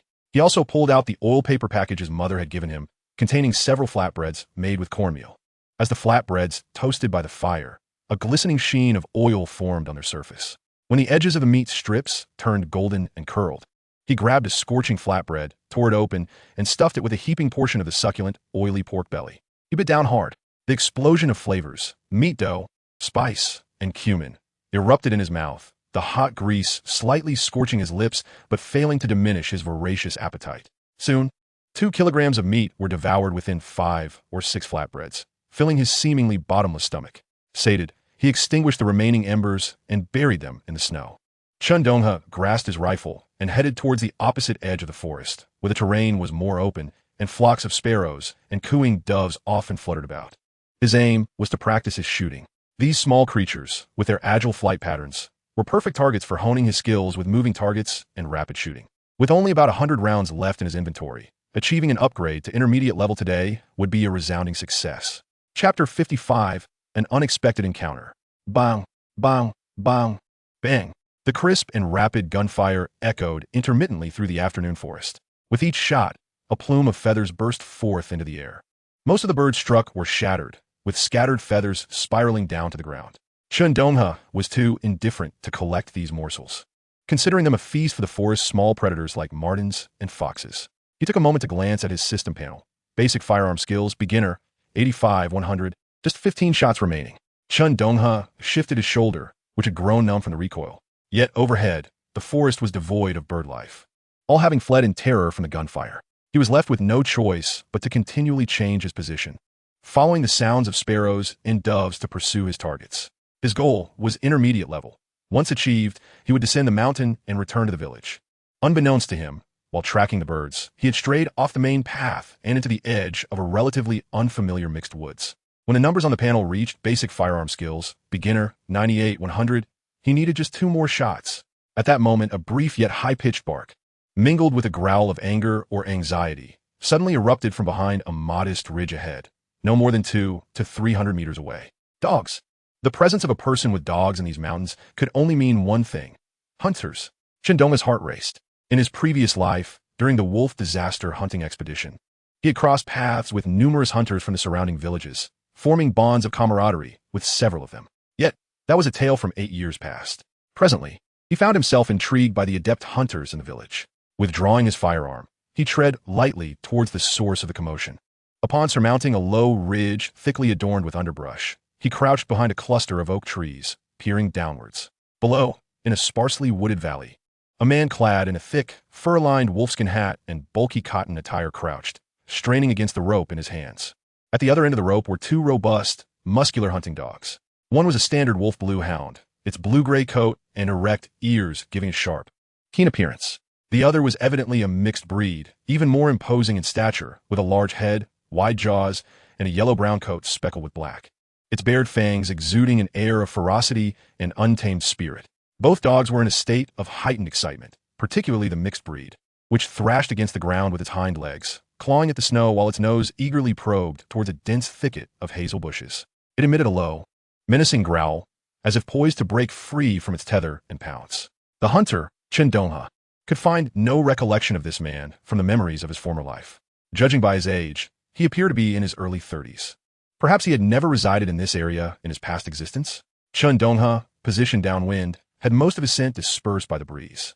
However, how astute were the hunting dogs? Almost simultaneously, they detected an anomaly. Woof, woof, woof. The wolf blue hound turned its head first, ears pinned back, barking fiercely towards Chen Donghe's concealed position. The more aggressive mixed breed strained against its restraint, fully turning its head towards Chen Donghe, exposing its sharp, white fangs and releasing a growl that reverberated with primal ferocity. The hunter, who had been intently focused on the hazel bushes, was startled by the dog's raucous barking. Like a frightened rabbit, he whipped around, his gaze sharp as an eagle's, instantly locking onto Chen Donghe's hiding place among the oak trees. In his eyes, there was no trace of friendliness, only unmasked vigilance, wariness, and even a hint of latent hostility. Realizing he could no longer remain hidden, Chen Donghe straightened up, brushed the snow off his clothing, and spoke up, striving for a calm tone. "My friend, which village do you hail from?" "I'm from Chinjian up ahead. I don't believe we've met before in these mountains." "Liujia village," the hunter replied, his voice coarse and curt. He continued to scrutinize Chen Donghe with palpable suspicion, tightly gripping the restless dog's leashes, showing no inclination to inquire about his identity. His demeanor was unmistakably clear. If there was nothing to discuss, it would be best for Chen Donghe to depart. Understanding the tension, Chen Donghe quickly deduced that the hunter's defensive posture indicated he had stumbled upon something valuable or formidable. Fearing this unfamiliar hunter might either seek a share or disturb their quarry, he chuckled lightly, gesturing towards the water gun slung over his shoulder. "No need to be alarmed. I just took down a couple of wild boars over there. You must have heard the commotion. The gunfire hasn't ceased, and luck seems to be on my side."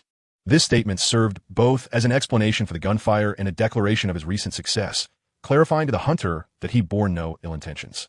The seasoned hunter, well-versed in the unspoken rules of the woodlands, was unlikely to make enemies lightly. The sight of his somewhat aged water gun and the bulging satchel on his shoulder, presumably filled with game, combined with the intermittent gunfire, would indeed signal to an experienced ear that he had made a legitimate catch. In these times, ammunition was precious, and it was rare to find someone so reckless as to shoot birds for practice. Chen Donghe was quite familiar with Liujia village. The raucous sounds of the wedding celebrations when his elder sister married into the village still echoed in his mind. Though he was young then, he had accompanied his parents into the village, meeting many familiar faces among the local youths.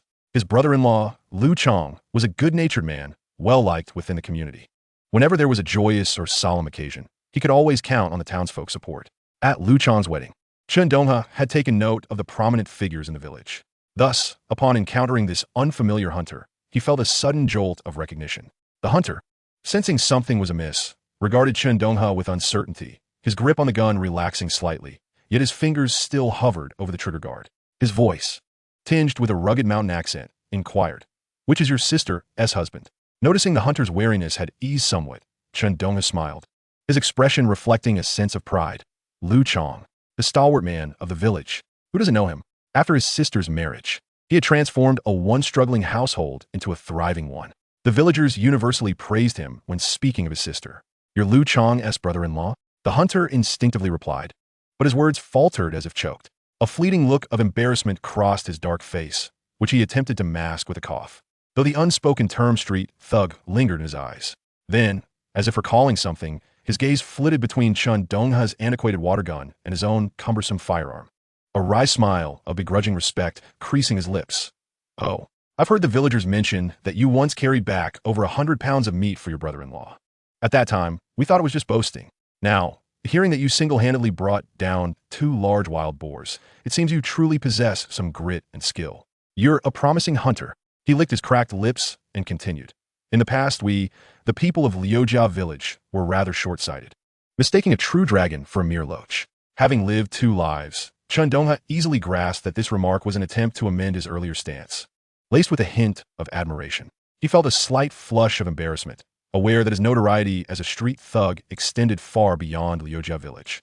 Throughout the neighboring areas, who among the same generation had not felt the sting of his fists or witnessed him taking a beating? Fighting was a regular affair for him. Since his rebirth, he had deliberately sought to distance himself from that sordid past. Those so-called brothers of his would, in a few years, likely face severe consequences during the crackdown on crime, most of them ending up behind bars. There was a stark difference between a thug and a street fighter.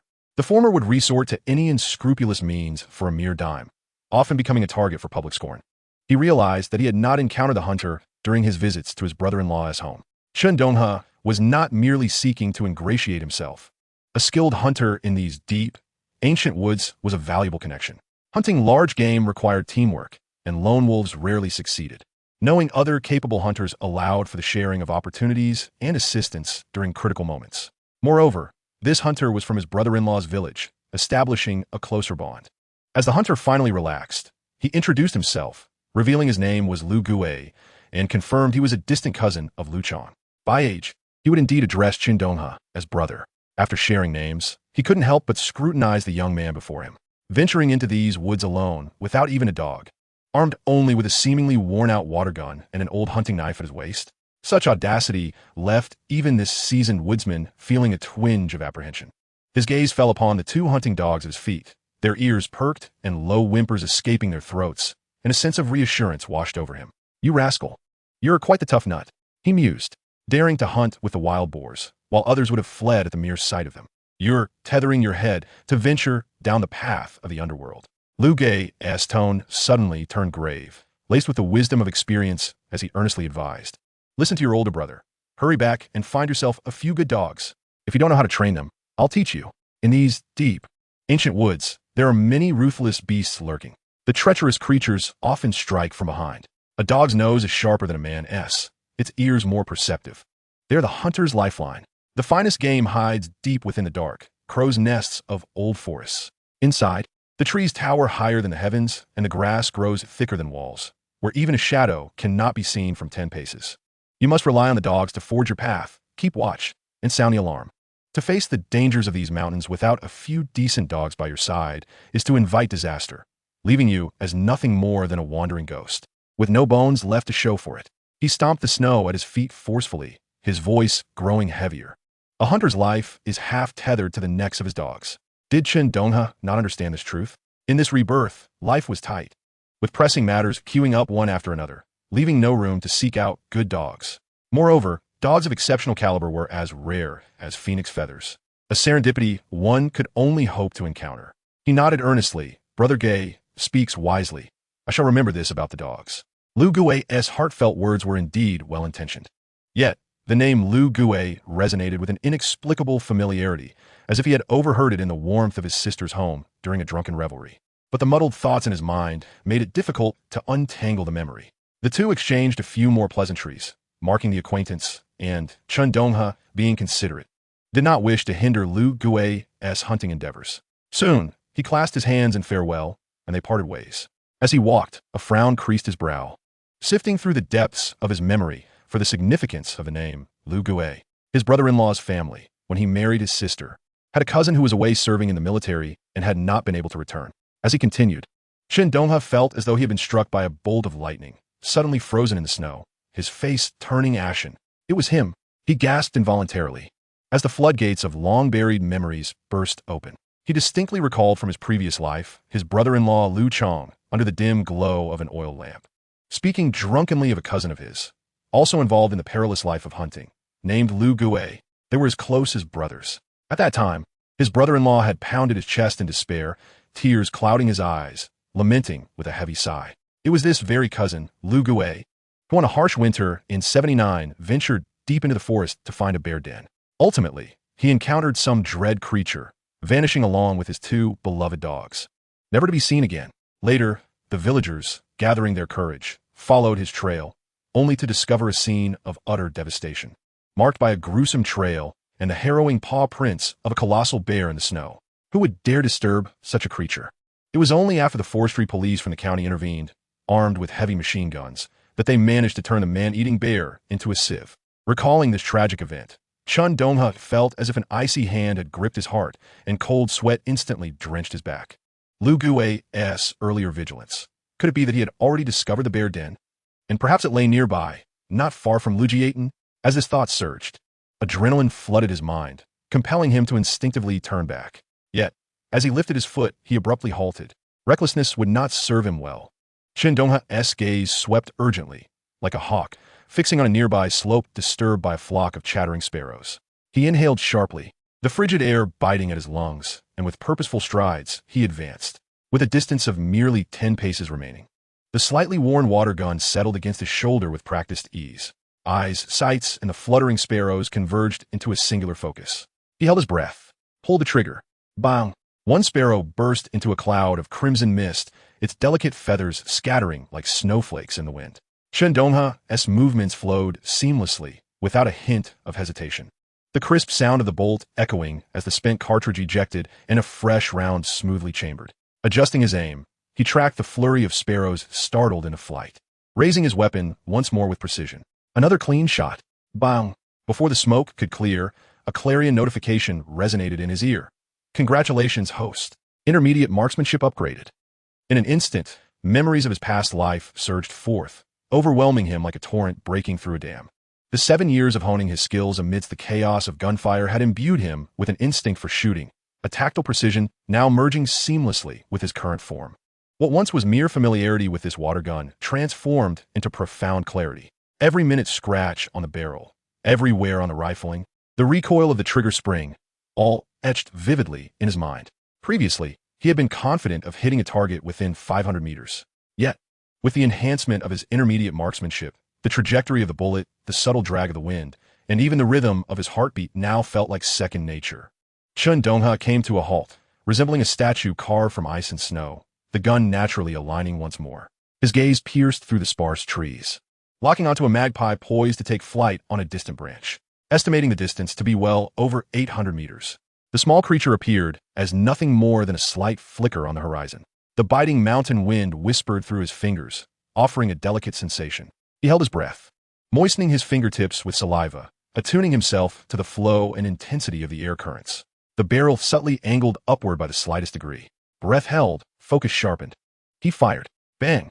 The gunshot thundered through the stillness of the forest, echoing far and wide. 800 meters away, the unsuspecting magpie seemed to be struck by an invisible hammer, bursting apart in an instant. Shards of feathers spiraled helplessly in the pale winter sunlight, like ashes caught in the breeze. The old bullet from the water gun traveled such an extraordinary distance.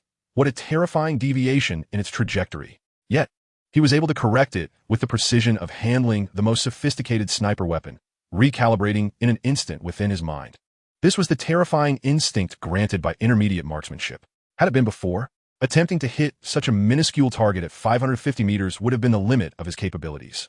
A searing thrill coursed through him. If intermediate marksmanship was this formidable, what grandeur awaited at the advanced level? With such thoughts, could one wield their weapon to annihilate? His mind wandered far afield, envisioning a few years hence, acquiring a new-fangled, sharp 8.1 rifle to traverse this land of white mountains and black waters. Would that not be akin to walking on level ground? No matter how ferocious the beasts, they could not withstand the relentless barrage of bullets and the wrathful roar of gunfire. The exhilaration of burgeoning marksmanship receded like a tide, replaced by an overwhelming sense of urgency. There could be no further delay. With a gaze as sharp as lightning, Chen Donghe immediately discerned the direction in which Lu Gue had vanished, and without hesitation, he sprinted forward, his feet crunching through the thick layer of snow, darting like an arrow into the vast expanse of the snowy wilderness. In his heart, he fervently prayed that the miraculous time gap created by the recent 2 shots would still allow him to catch up to the shadow that hung perilously in the balance. Chapter 57. A moment between life and death. Fortunately, they had only been apart for a brief moment, and the fleeting time consumed by the elevation of his marksmanship had not stretched the distance too far. Chen Donghe exerted every ounce of his strength, scaling 2 snow-laden ridges, when suddenly, a cacophony of barking erupted from a deep mountain hollow ahead. The sound was sharp, short, and imbued with an indescribable sense of panic and despair. Chen Donghe's heart plummeted to the depths of despair. In a previous life, he had also been a handler of hunting dogs and recognized that heart-wrenching cry, which only a hound would emit when faced with a beast far beyond its capabilities, sensing a profound threat of death. It served as a warning to its companions, as well as a lamentation of its own fear. Rescuing a life is akin to extinguishing a fire. Chen Donghe, no longer holding back, felt his leg muscles tauten as if lashed by an invisible whip, and he raced towards the source of the sound, careening down the slope with reckless abandon.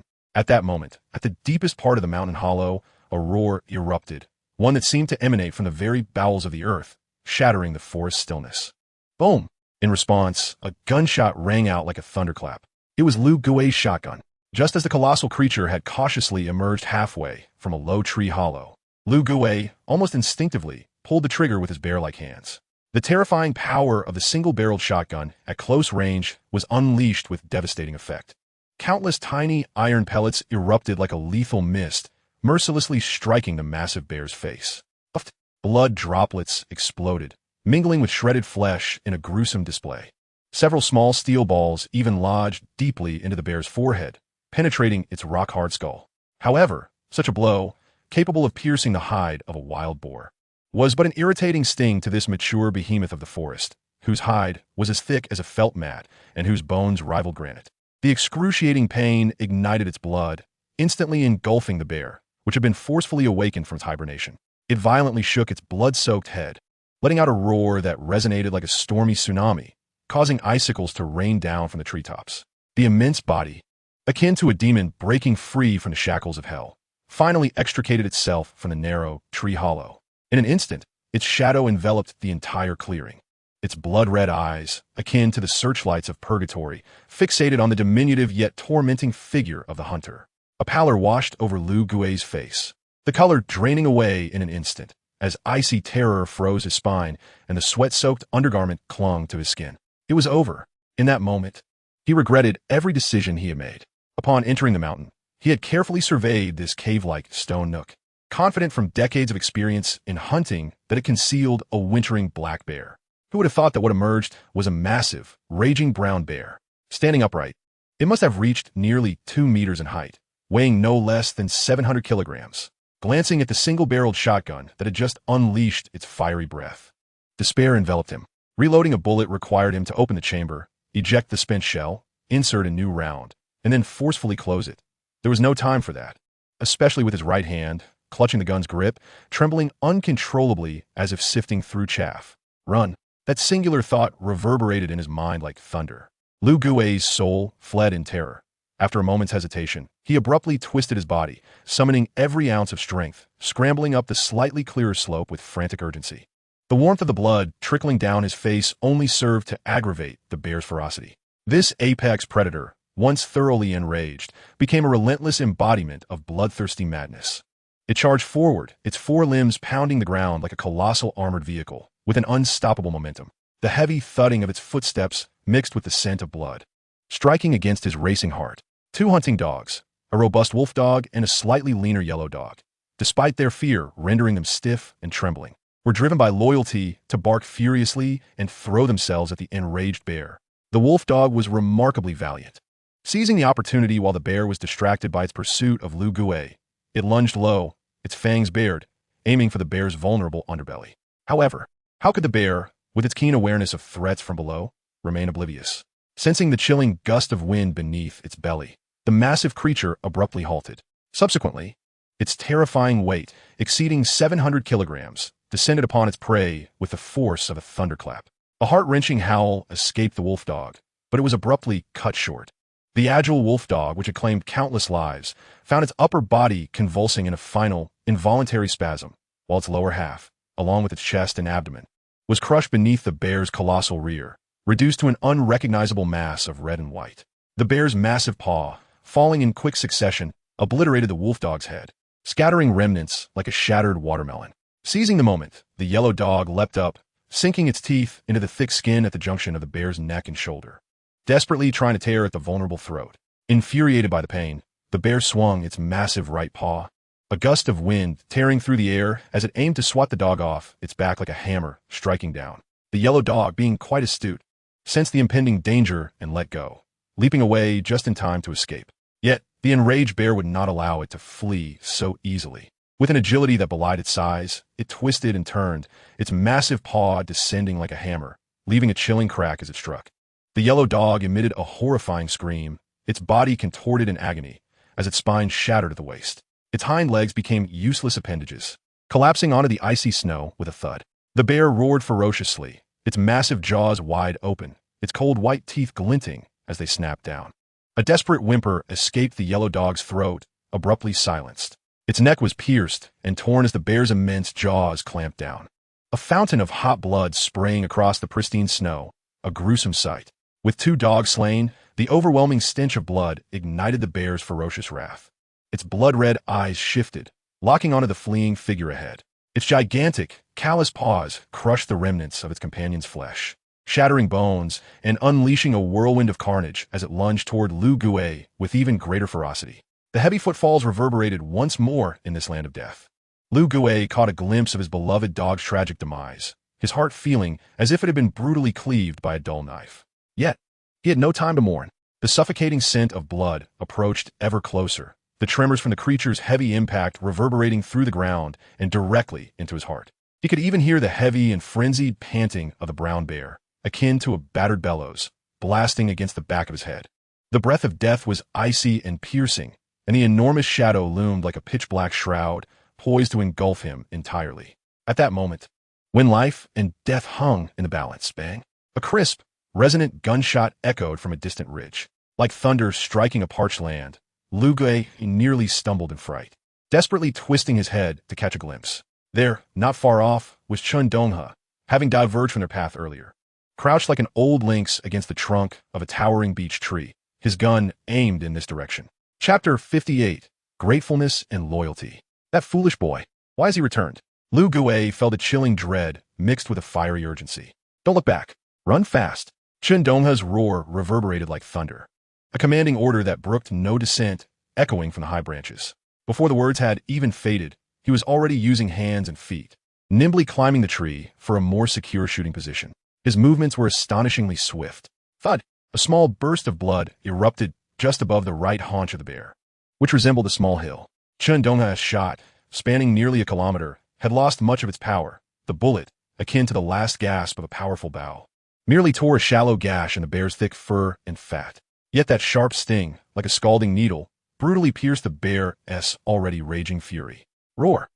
The bear's roar was even more chilling and terrifying than before. It came to a sudden halt, its massive head swinging around, its bloody, ghastly face, grotesque as a demon, fixated on the diminutive figure atop the tree, 1,000 meters away.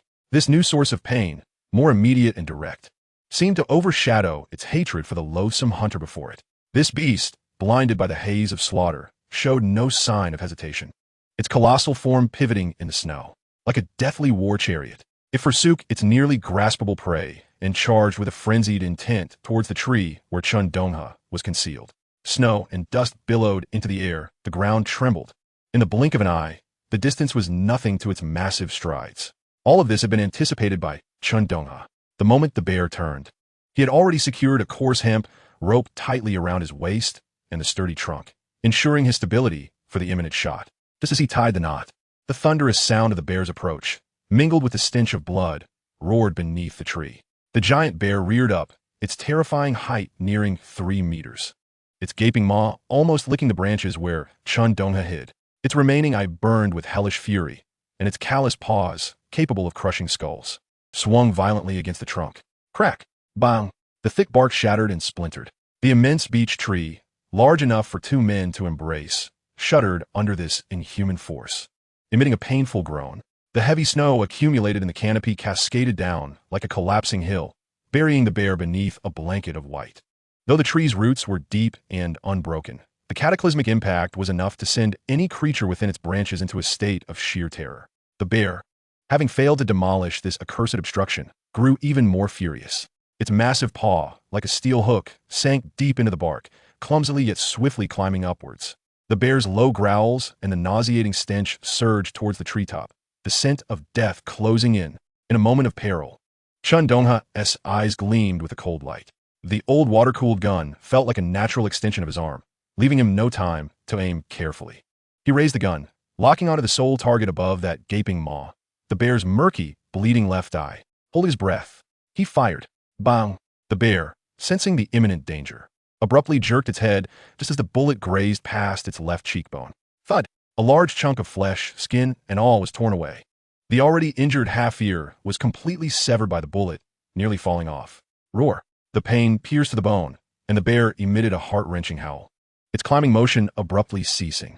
Its hill-like form slid from several meters high and crashed into the snow, sending a spray of slush and powder into the air. Clutching its nearly torn-off, bloody left ear, the bear rolled frantically in the snow, shaking its head. Blood stained the white snow as it looked up at Chen Donghe in the tree with a gaze that was both vengeful and laced with a primal, ineffable dread. That fellow in the tree was too dangerous. In that fleeting moment of survival, Lu Gue, who had just caught his breath, was engulfed by terror. Just as he felt a flicker of relief from having escaped, this more perilous scene shattered his composure. Witnessing the giant bear charge towards the tree, and then seeing Chen Donghe's remarkable shot that nearly blinded the bear and forced it back, a surge of fiery blood surged into Lu Gue's heart. The ironclad camaraderie forged in their team, and the moral duty ingrained in his very bones, made him forget his own peril in an instant. Donghe! Lu Gue nearly screamed, steeling his heart, dragging his still, trembling legs, stumbling drunkenly towards the direction of Chen Donghe's tree. Only one thought occupied his mind. Get there. Get there. Even if it meant risking his life, he could not watch his savior face this snowbound beast alone. As Chen Donghe just pulled the bolt and ejected the shell, he caught a glimpse of Lu Gue recklessly charging back. A surge of anger flared in his mind, nearly causing him to faint on the spot. After so much hardship to draw the beast away, why was this fool rushing back? Don't hold me back. Run fast. Chen Donghe's roar was filled with unprecedented anxiety and desperation, his teeth grinding audibly. Why was this old man as stubborn as a mule? Turning back now was nothing short of a death wish. This thunderous shout became the final straw that broke the camel's back. Though the bear was rolling in agony, clutching its face, its hearing remained intact. Chen Donghe's shout ignited the explosive fury that had been suppressed by the bullet. The bear, with its face soaked in blood and a visage as terrifying as a demon, revealed a madness even more frenzied than before as it locked its blood-red eye onto the advancing Lu Gue. All its pain and hatred found their most direct outlet. Without hesitation, it abandoned the dangerous target in the tree, its massive head spinning violently, its forelegs propelling it forward with earth-shattering force. Enveloped in a suffocating stench of blood, charging towards Lu Gue with a renewed ferocity. The heavy footfalls thudded against the ground, each step plunging Lu Gue's heart deeper into despair. From the tree, Chen Donghe watched helplessly as the scene unfolded, feeling as if 1,000 claws were scratching at his heart, torn between anger and urgency at Lu Gue's reckless bravery, yet utterly powerless to intervene. His character is impeccable, marked by gratitude and loyalty, yet at this critical juncture, such sentiments are hardly appropriate. It is akin to leaping into a cauldron of boiling oil. A reckless pursuit of death. Chapter 59. The Terrifying Brown Bear.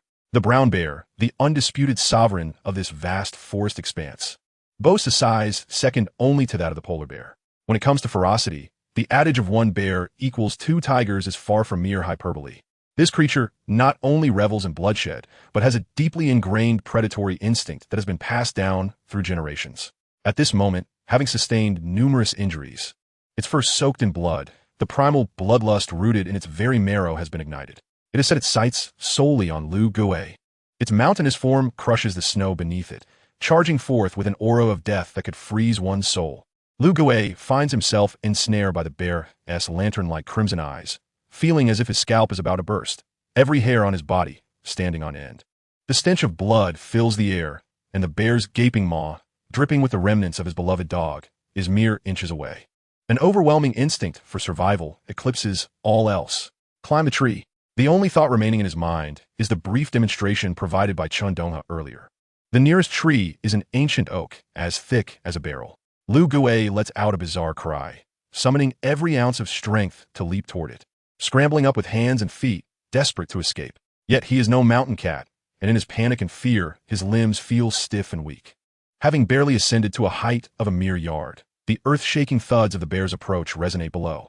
The brown bear rises on its hind legs, its shadow eclipsing the ground beneath the tree, casting it in a blood-red gloom. Its right arm, thicker than the trunk itself, wraps around the tree, unleashing a force that threatens to uproot the entire forest. Boom! The ancient oak emits a tortured groan as it sways violently, unable to bear the strain. Snow and ice accumulate atop, it come crashing down. Hidden among the branches, Lu Gui feels as though he is a withered leaf amidst a tempest, his insides jolted. Stars dancing before his eyes, the metallic taste of blood seeping from his crushed gums. His arms, clinging to the tree, grow numb and swollen. If this continues, it will not be long before he loses his grip and crashes down into a puddle of flesh. In that fleeting moment between life and death, a sharp, melodious gunshot rings out from afar, a soothing balm for his frayed nerves. 800 meters away, Chen Donghe perches among the branches, steadying the icy gun in his embrace. His right eye peering through the sight, locking onto his target. At the moment he pulls the trigger, all he can perceive is the bear, swaying as it prepares to lunge. The sound of the shot rings in the air, freezing the bear's frantic movements. Its colossal form stiffens abruptly, and it resembles a wild bull that has had its tail stepped on, its powerful hind legs clamping tightly together. A roar erupts from deep within its throat. No longer the earth-shattering bellow, but a piercing wail filled with anguish, as if its very soul were trembling. The mountainous body crashes to the ground, rolling in the snow, convulsing as if its tendons had been severed. Its massive claws cover the gaping, bloody wound, creating a horrific crimson stain in the icy expanse. Lu Gui, peering down at this moment, nearly loses his grip in terror. Even with death looming over him, the biting cold rushes through him like a tidal wave. Every pore on his body seems to explode at once. Chen Donghe's shot is excessively cunning, merciless, and lethal. To sever generations is one thing, but the angle, the timing, the precision. What depth of calculation must have gone into this? Stop dawdling. Climb higher. Hold on tight. Chen Donghe's urgent commands snap Lu Gui back to reality. A sudden jolt of adrenaline courses through him, overshadowed once more by the specter of death. The bear's anguished cries, as it tumbles below, send a fresh wave of dread coursing through him. Like a whip crack, he scrambles desperately toward the higher, thicker branches, wishing he could meld himself into the tree. The brown bear rolls and howls in the snow for what feels like an eternity, gradually succumbing to weakness. Yet the frantic movements exude a sense of utter exhaustion. An overwhelming agony seems to drain its final reserves of strength and reason. Yet the source of its profound hatred remains clear as day. It is up in the tree. The bear's single eye, stained red with blood, burns with an unrelenting fury, locking its gaze onto Chen Donghe. With labored breaths akin to a winded bellows, it rises unsteadily, leaving a trail of blood in its wake. Like a vengeful specter emerging from the depths of a hellish blood pool. Ignoring Lu Gui, who has lost all will to fight, it drags its near-lifeless body toward Chen Donghe, stepping forward with grim determination. The snow beneath it is marked with a long trail of glaring crimson. Chen Donghe, pressed against the rough, icy bark of the tree, feels the rope around his waist tightening painfully, yet it provides him with a rock-solid stability. In this life-or-death moment, the icy calmness he has experienced countless times on the edge of gunfire floods his senses. His body, the gun, the surrounding atmosphere, even his heartbeat become cold, calculated parameters. The brown bear, all four limbs on the ground, launches itself for one final, desperate charge. 30 meters. Its blood-smeared maw is now clearly visible. 20 meters. The breath from its overturned nose spews a mist of blood. 10 meters. The ferocity in its single eye is a consuming blaze. Now, hold your breath. His fingertip transmits the final command. Boom! The lethal bullet, shrieking with the herald of death, pierces the bear's open throat with uncanny precision, embedding itself deep within. A torrent of scalding bear blood erupted violently from the great maw and cracked nostrils of the brown bear, akin to a dam bursting under the weight of relentless waters. That final roar was abruptly silenced. The massive body of the bear collapsed to the ground as if all its bones had been extracted, crashing down with a thunderous thud. Its four enormous paws clawed weakly at the blood-stained snow, desperately attempting to rise, yet utterly unable to bear its own weight. The searing blood flowed forth like a babbling brook from its mouth and nostrils, rapidly staining and melting a vast expanse of snow. In Chen Donghe's eyes, there was no hint of relaxation. This colossal creature was still a breath away from true death, requiring but the deadliest of strikes. With cold precision, he pulled the trigger one final time. Click! The spent cartridge ejected, and the last brass bullet was resolutely chambered into the heated barrel.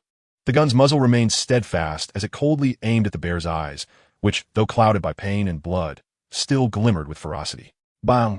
The high-velocity bullet, encountering virtually no resistance, sliced through the murky mass with the ease of a hot knife through butter, piercing deeply into the bear's brain. Within the tumultuous trajectory, the viscous brain matter was mercilessly churned into a gruesome pulp. The bear's limbs stiffened abruptly, and from its gaping maw erupted a final spurt of blood mixed with grayish-white brain matter. The heavy, labored breaths it drew sounded like a deflated bellows, quickly dwindling in strength. The weighty head, akin to a grinding stone, finally succumbed to exhaustion, crashing heavily into the pool of its own blood, never to rise again. Only the immense chest heaved a few final times before descending into profound silence. In the frigid hollow of the mountains, the only sounds remaining were the hissing of blood soaking into the snow and Chen Donghe's own labored, bellowing breaths. The taut nerves within him suddenly relaxed, and a delayed fear coiled around him like a venomous snake, flooding his limbs with a sensation of weakness. He glanced down at the cold water beads in his hand. The meager chamber now held only 2 precious bullets for survival. Sweat drenched his heavy clothing, and a gust of mountain wind chilled him to the bone. Leaning against the rough, cold tree trunk, Chen Donghe slowly sank to the ground, greedily inhaling the biting air, the icy sting keeping him alert. Who would dare provoke such a formidable beast unless absolutely necessary? That fleeting moment of precision between life and death was a thin veil separating existence from oblivion. The beast's almost premonitory instinct for danger was the greatest mockery of any hunter. Not far off on an ancient oak, Lu Gui bore witness to this breathtaking and legendary solo bear hunt. From the initial encounter to the deadly struggle, it transpired in the span of a mere incense stick's burning time, shattering his decades-long understanding of the term cannonball. The extraordinary precision of the marksmanship, the audacity and wisdom in confronting such a behemoth. This was not merely a skilled shot. It was akin to a living avatar of death traversing the mountains. A forest myth that the Liu family had never even heard of across generations. Salt, awe, and an uncontrollable, bittersweet envy surged within him like boiling water churning in his chest. He was now utterly convinced that Chen Donghe could indeed single-handedly deliver over 100 pounds of wild boar meat to Liu Chong, and this was no exaggeration. This young man could topple a herd of wild boars single-handedly, and it was certainly not mere luck. With such marksmanship, as long as he secured a vantage point to ambush a herd, it would be nothing short of a one-sided harvest, devoid of any danger.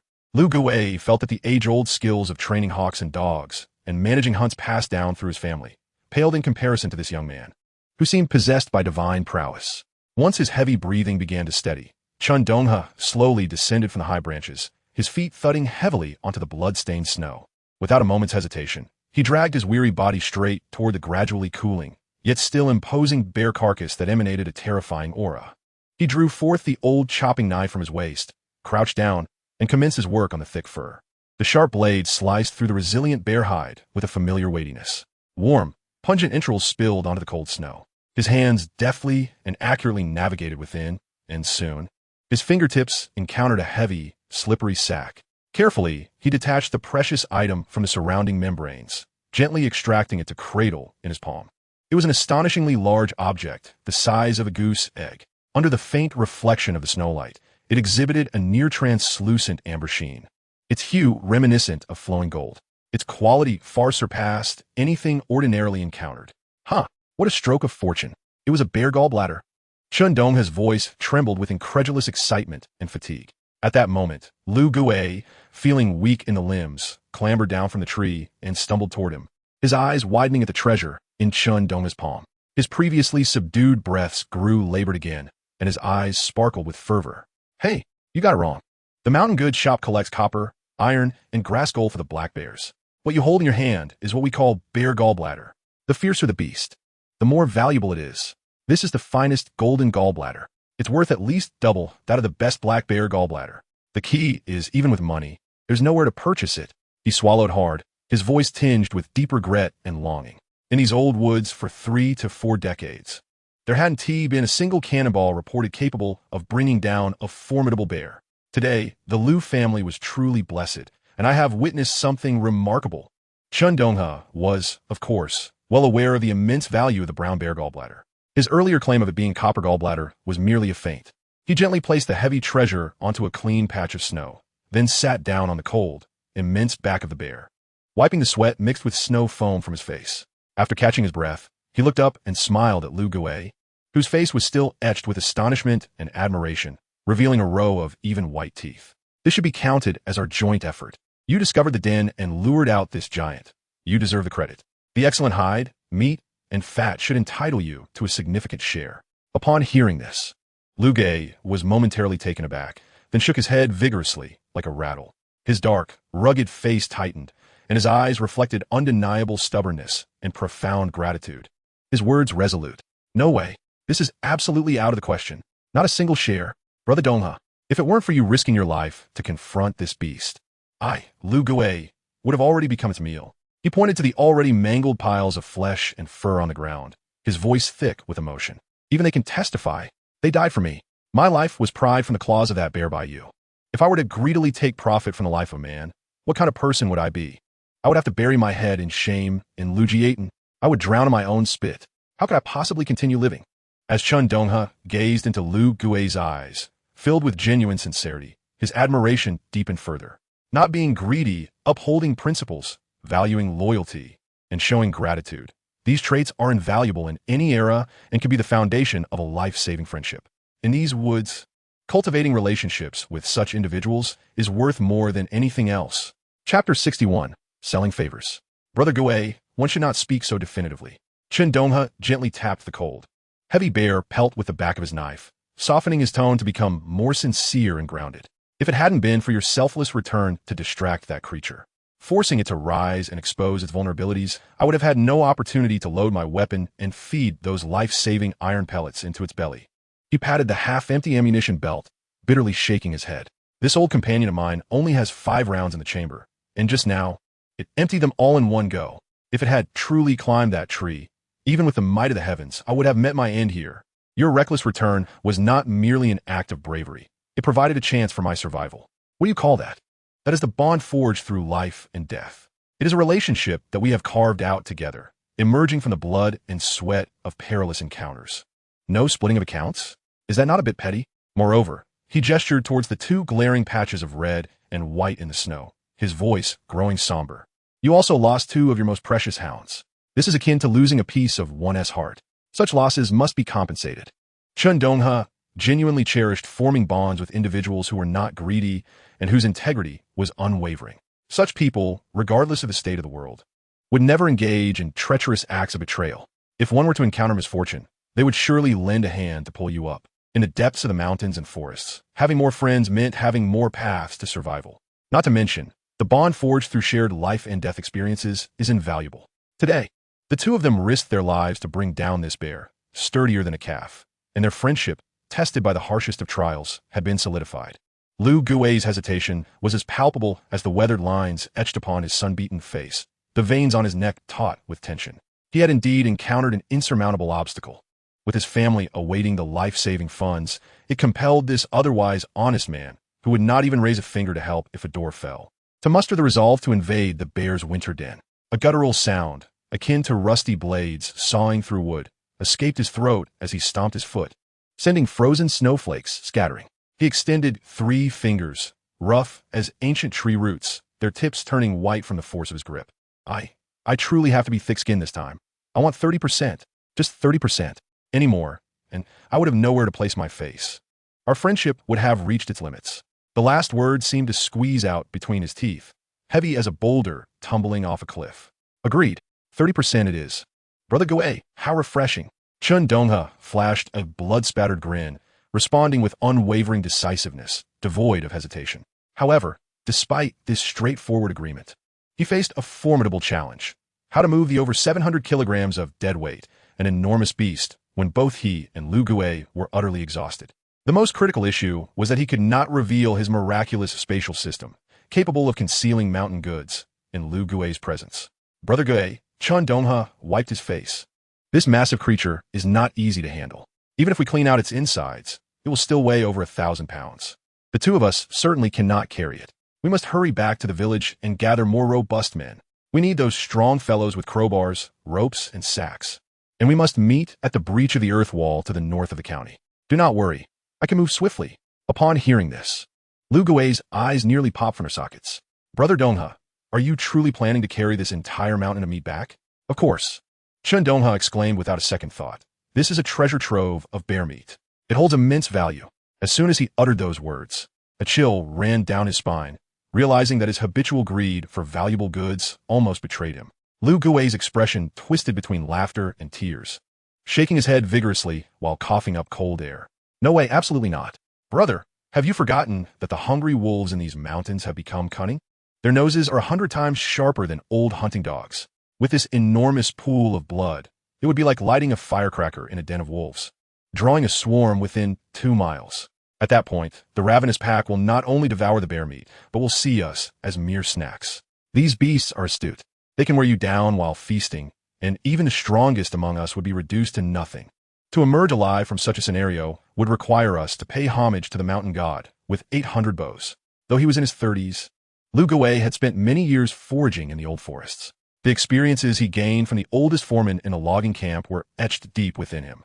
He understood the dangers and bloody truths of these deep woods all too well. A sudden chill gripped Chen Donghe's heart as an icy realization coursed down his spine, causing him to shudder. His mind had been filled with thoughts of 1,000 pounds of meat, the thick, glossy bear hide, and the tempting bear paws, almost making him discard the ironclad rules of survival in the forest. Fortunately, Lu Gui, the old hand, had caught him just in time. His mind raced with calculations. He could not reveal the trump card of his spatial system, but he had to find a way to take all the most valuable pieces from the bear. Brother Gui, that makes sense. Chen Donghe's mind began to race, and he quickly devised a plan, pointing at the bear's open belly. How about this? You hurry and take this bear gallbladder to the county. This item is the most delicate. If it gets damaged or frozen, it will lose all its value in an instant. I will take a shortcut back to the village to gather strong young men, and we can meet at the breach of the earth wall to the north of the county. Do not worry. I can move swiftly. Upon hearing that there were people from Chinjida nearby, Lu Gui's heart finally felt a weight lift off it. He genuinely feared that any delay would attract danger, ruining the gallbladder, which was worth its weight in gold. That would hurt more than losing a finger. The bear gallbladder, particularly the exquisite golden variety, could fetch 600 or 700 easily in the county with just a shout. He never once considered that Chen Donghe would betray him at such a critical moment. In the wilderness, hunters understood a fundamental truth. Encountering a pack of ravenous wolves alone was akin to jumping into a boiling cauldron. 9 lives lost out of 10. All right, I trust you, brother. I will head out first. Let's meet at the breach to the north of the county. Lu Gui ceased his hesitations, wrapping the precious gallbladder in layers of thick oilcloth and then securely binding it with dry cloth, stowing it firmly against his chest beneath his cotton coat. After pressing it down to secure it, he trudged back the way he had come, his figure soon swallowed by the wind and snow of the ancient forest. It was only after Lu Gui's silhouette vanished completely into the vast forest, the footprints in the snow covered by swirling flakes, that Chen Donghe sprang into action. Chapter 62. The village went into an uproar. With Lu Gue gone, he no longer had to restrain himself from using the spatial system. Chen Donghe swiftly drew the hunting knife from the sheath at his waist, its blade gleaming with a cold light as he began to skin the bear. Once the bear hide was removed, he stowed it away in his system. With the tip of his knife, he skillfully followed the previously made incision, slicing through with precision. Then prying it open, the tough flesh covering the bear's knees parted like thick leather. With a muffled thud, he extracted something larger than a small watermelon, lumpy and sinewy, enveloped in a layer of solidified yellow fat. He showed no disdain for the greasy fare. His thoughts stirred, and the goods had already vanished into the depths of that intangible system space. Subsequently, the hunting knife danced deftly, targeting the well-marbled, robust cuts of meat, swiftly severing nearly a third of the weight. Finally, there were the 4 hefty bear paws, so substantial they could crush a man, particularly the pair resembling thick, fatty pads. With a swift motion, they disappeared into thin air. He needed to portion the meat in advance, allocating 30% to Lu Gue to be presented when they met in town. The remaining meat he stored entirely within the system space. Initially, he contemplated whether to share some bear meat with the villagers of Chenjiatin, as the entire village had been roused in the dead of night due to his family's predicament. Furthermore, his grievance against the Li family might jeopardize this year's opportunity for the village to be recognized as advanced. The rewards for being an advanced village included rice, flour, and cooking oil, all now lost to him. He felt compelled to offer some form of compensation. Otherwise, the villagers might perceive his family as merely indulging in meat while suffering from the repercussions of his actions, leading to potential ostracism. However, bear meat commanded a significantly higher price than pork, and upon glancing at the wild boars within the system space, he resolved to substitute them instead. He was no saint. Naturally, he would prioritize his family. Moreover, he had already mentioned to Lu Gue that he had procured 2 wild boars. Now, by distributing the boar meat to the villagers, he could later explain that he had encountered the bear den. Lu Gue would harbor no suspicions. Chen Donghe finally exhaled a sigh of relief, wiping the icy sweat mingled with snow particles from his face, squinting to discern the direction. He trudged towards Chenjiatin, taking labored steps, dragging his somewhat weary legs as he made his way back. As he neared the familiar crooked old pine grove at the village entrance, he could make out the outlines of the lowly houses within the settlement. Casting a glance around, he plunged behind a thick mound of snow, shaped by the wind into a nest. With another thought, his makeshift sled, crafted from aged oak and sturdy iron wire, clattered down onto the snow. Immediately, 2 well-fed female wild boar carcasses, each nearly half a person's height, thudded heavily onto the sled, producing a dull thud against the frozen ground and sending up a cloud of snow. The recently congealed dark red blood and frosty decorations on the boars were clearly visible. At the gaping wound, a thin layer of ice crystals covered the still soft, dark red flesh. Observing the lifeless forms before him, he felt a warmth in his heart for the system's ability to preserve time in its stillness. These treasures could last a decade, or even several decades. Just as this thought began to blossom, he abruptly suppressed it. What was the current situation? It was barely past the new year of 1979, and the remnants of communal dining still lingered, with the glaring white letters painted on the mud wall, reading speculation, and hoarding strictly prohibited still glaringly apparent. Using this as an excuse to stir up trouble would undoubtedly invite disaster. Moreover, some individuals were hoping to exchange the wild animal pelts and medicinal herbs from the mountains for the foreign currency that the nation desperately needed. In the end, those items were merely funneled to Hong Kong, transformed into ointments, stitched into leather coats, and sold to foreign devils. Ultimately, the real profits flowed from the old forest into the pockets of outsiders, leaving these hunters to merely scrape by. He shook his head, forcing his wandering thoughts back to the present, inhaling the crisp air laced with snowflakes. He securely tied a thick hemp rope to the front of the sled, slung it over his shoulder, bent his waist, and with a powerful push from his legs, gritted his teeth and exerted himself. The sled creaked like a rusted millstone on the frozen, hard-packed dirt path, producing a grating sound that made one's teeth ache, as if it were on the verge of falling apart.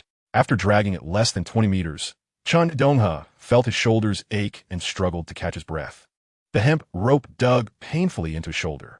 Gasping for air, he paused, directing all his strength towards the familiar smooth stone at the village entrance, and bellowed with thunderous urgency, "Uncle Zhang, old man Zhang, quick, gather some hands to help. Wild boars. I brought back 2 big ones. Hurry and come lift them." This thunderous shout struck like a red-hot iron, branding the hearts of those anxiously waiting at the village entrance.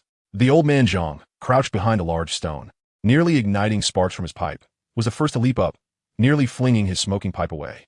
Good heavens! He really brought them back. His voice, like a rooster with its neck stepped on, was sharp and filled with excitement.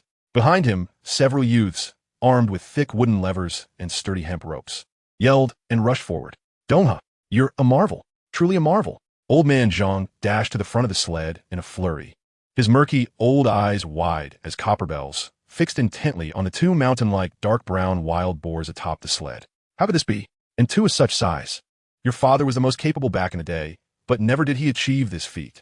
He reached out to pat the cold boar leg, but quickly withdrew, as if confirming this was no illusion. Suddenly, the crowd at the village entrance erupted in a frenzy. Men, women, and children all rushed forward, their eyes glued to the wild boars, their expressions akin to famished wolves spotting a lamb. Fiery, raw, brimming with disbelief and unabashed greed. The buzz of whispers escalated as if they might lift the ground beneath them. The fearsome reputation of wild boars in this mountain-dwelling community was well known. They were known to challenge tractors and could eviscerate even the strongest hunting dogs. These creatures, when spotting a human from afar, would not flee but charge, braying loudly as they charged headlong into battle. Compared to a satiated tiger, too lazy to move, or a bear driven to desperation, these boars were the true embodiment of terror for hunters, evoking a primal fear. Chapter 63. A Great Favor. The old village chief, supported by eager youths, managed to push his way to the front. His face, lined like the bark of an ancient tree, initially twitched in shock, revealing an expression akin to seeing a ghost. Before deep creases unfurled like thawing permafrost, his eyes sparkling with tears of joy, his frail hand, imbued with a lifetime of strength, landed heavily on Chen Donghe's shoulder, now stained with dirty snow and frozen blood. His aged yet resonant voice echoed across the snowy expanse. Good lad, a man capable of upholding the Chen family name. Excellent. The ancestral grave of the Chen family is surely sending up green smoke. With you, even if the sky were to fall, we could still bear half of it. The elder's gaze swept over the faces, flushed red from hunger and exhilaration. Clearing his throat, he silenced the crowd's murmurs with a commanding presence. Listen up, everyone, men, women, and children. These two wild boars were brought back by Donghe, who risked his life to venture into the old forest. According to the rules established years ago, wild game belongs to the collective, and we must divide the meat. However, since last year, the official directive has explicitly stated that any game hunted in the old forest belongs to the hunter. A wave of suppressed gasps erupted from the crowd, akin to a gaggle of geese with their necks grasped, countless eyes burning with anticipation upon the two wild boars. But Donghe is benevolent. In his heart, he was preoccupied with my old face and the words spoken in the village about the scarcity of resources. He bore the empty stomachs of all the villagers, both young and old, within him.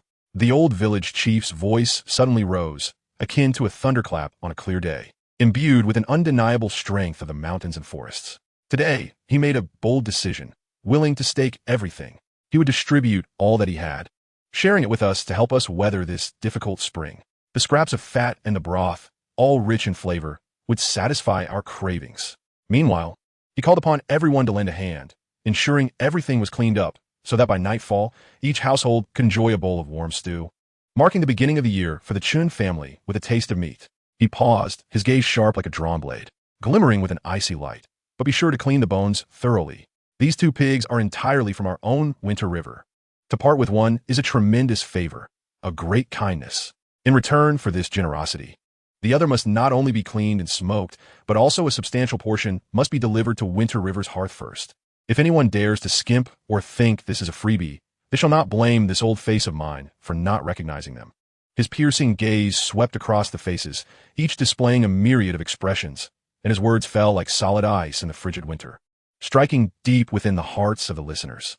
Henceforth, the labor in the fields, the leaking roofs, and the stacked firewood in the yards, whenever any young man from any household sees Winter River in need, it is their duty to lend a hand.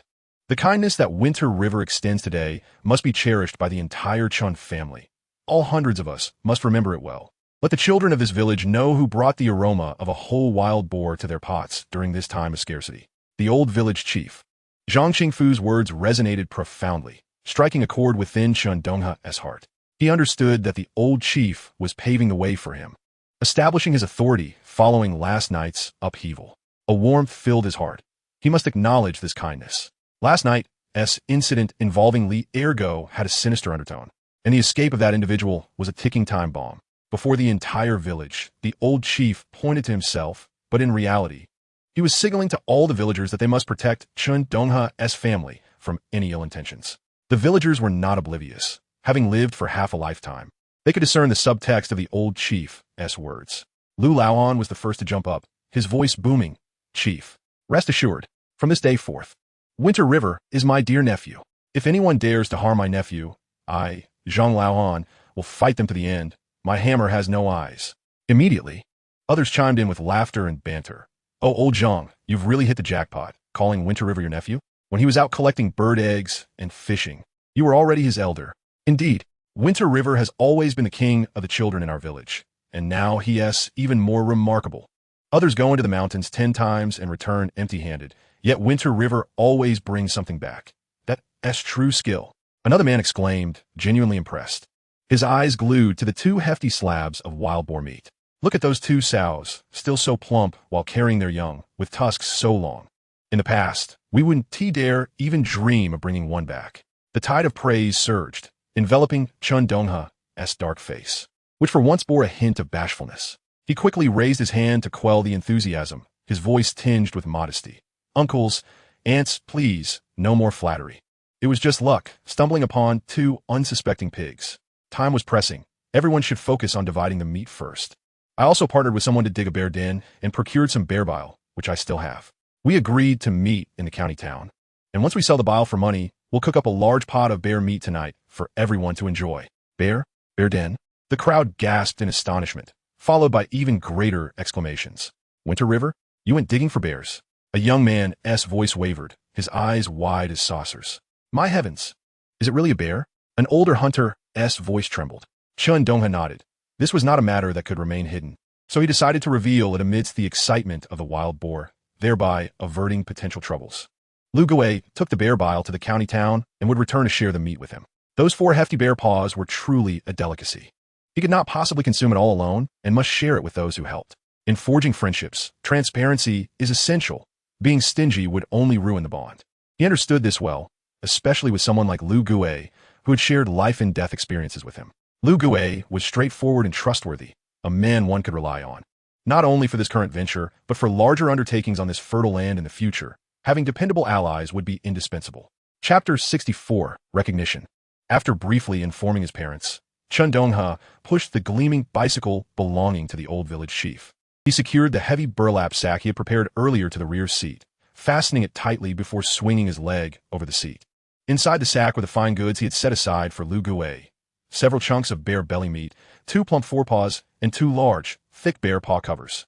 The bicycle creaked under the weight as he pedaled, carrying this substantial token of friendship straight towards the north gate of the county town. The villagers watched Chen Donghe ride away, their gazes filled with envy, nearly spilling over.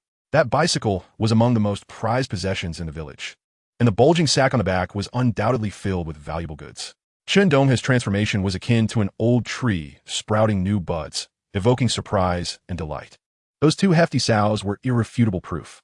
Being fierce creatures that were nursing, robust, and unscathed, the bullets had struck their necks and hearts. Such precision and ferocity could only be achieved by someone with considerable skill. The villagers knew it well. The Chen boy was truly making a name for himself. At this rate, in just a few years, leading a hunting expedition into the mountains, he might become the envy of all as the chief hunting commander. At that moment, Chen Dashin found himself surrounded by familiar old friends, pipes in hand, bombarding him with questions. "Big brother Dashin, what secret skills did you teach Winter River? You've hidden it well. How did you develop such prowess?" On Wang Shumei's side, things were even more lively, as several aunties affectionately pulled her into a corner of the room. Some whispered curiously, "Old sister, how is your Winter River getting along with Li's daughter? If nothing's settled yet, my niece will turn 18 in spring, a skilled worker with a lovely figure." Their words were imbued with warmth. Even Chen Xiaoyu, busy collecting firewood nearby, was surrounded by a group of peers her age, each eagerly discussing Chen Donghe's hunting exploits. It was clear to everyone that Chen Donghe was not just talk, he truly had the skills. Now, drawing closer to his family, those who wished to enjoy some meat, even if they had to pay, would find it easier to negotiate with the villagers, perhaps even gain a little advantage.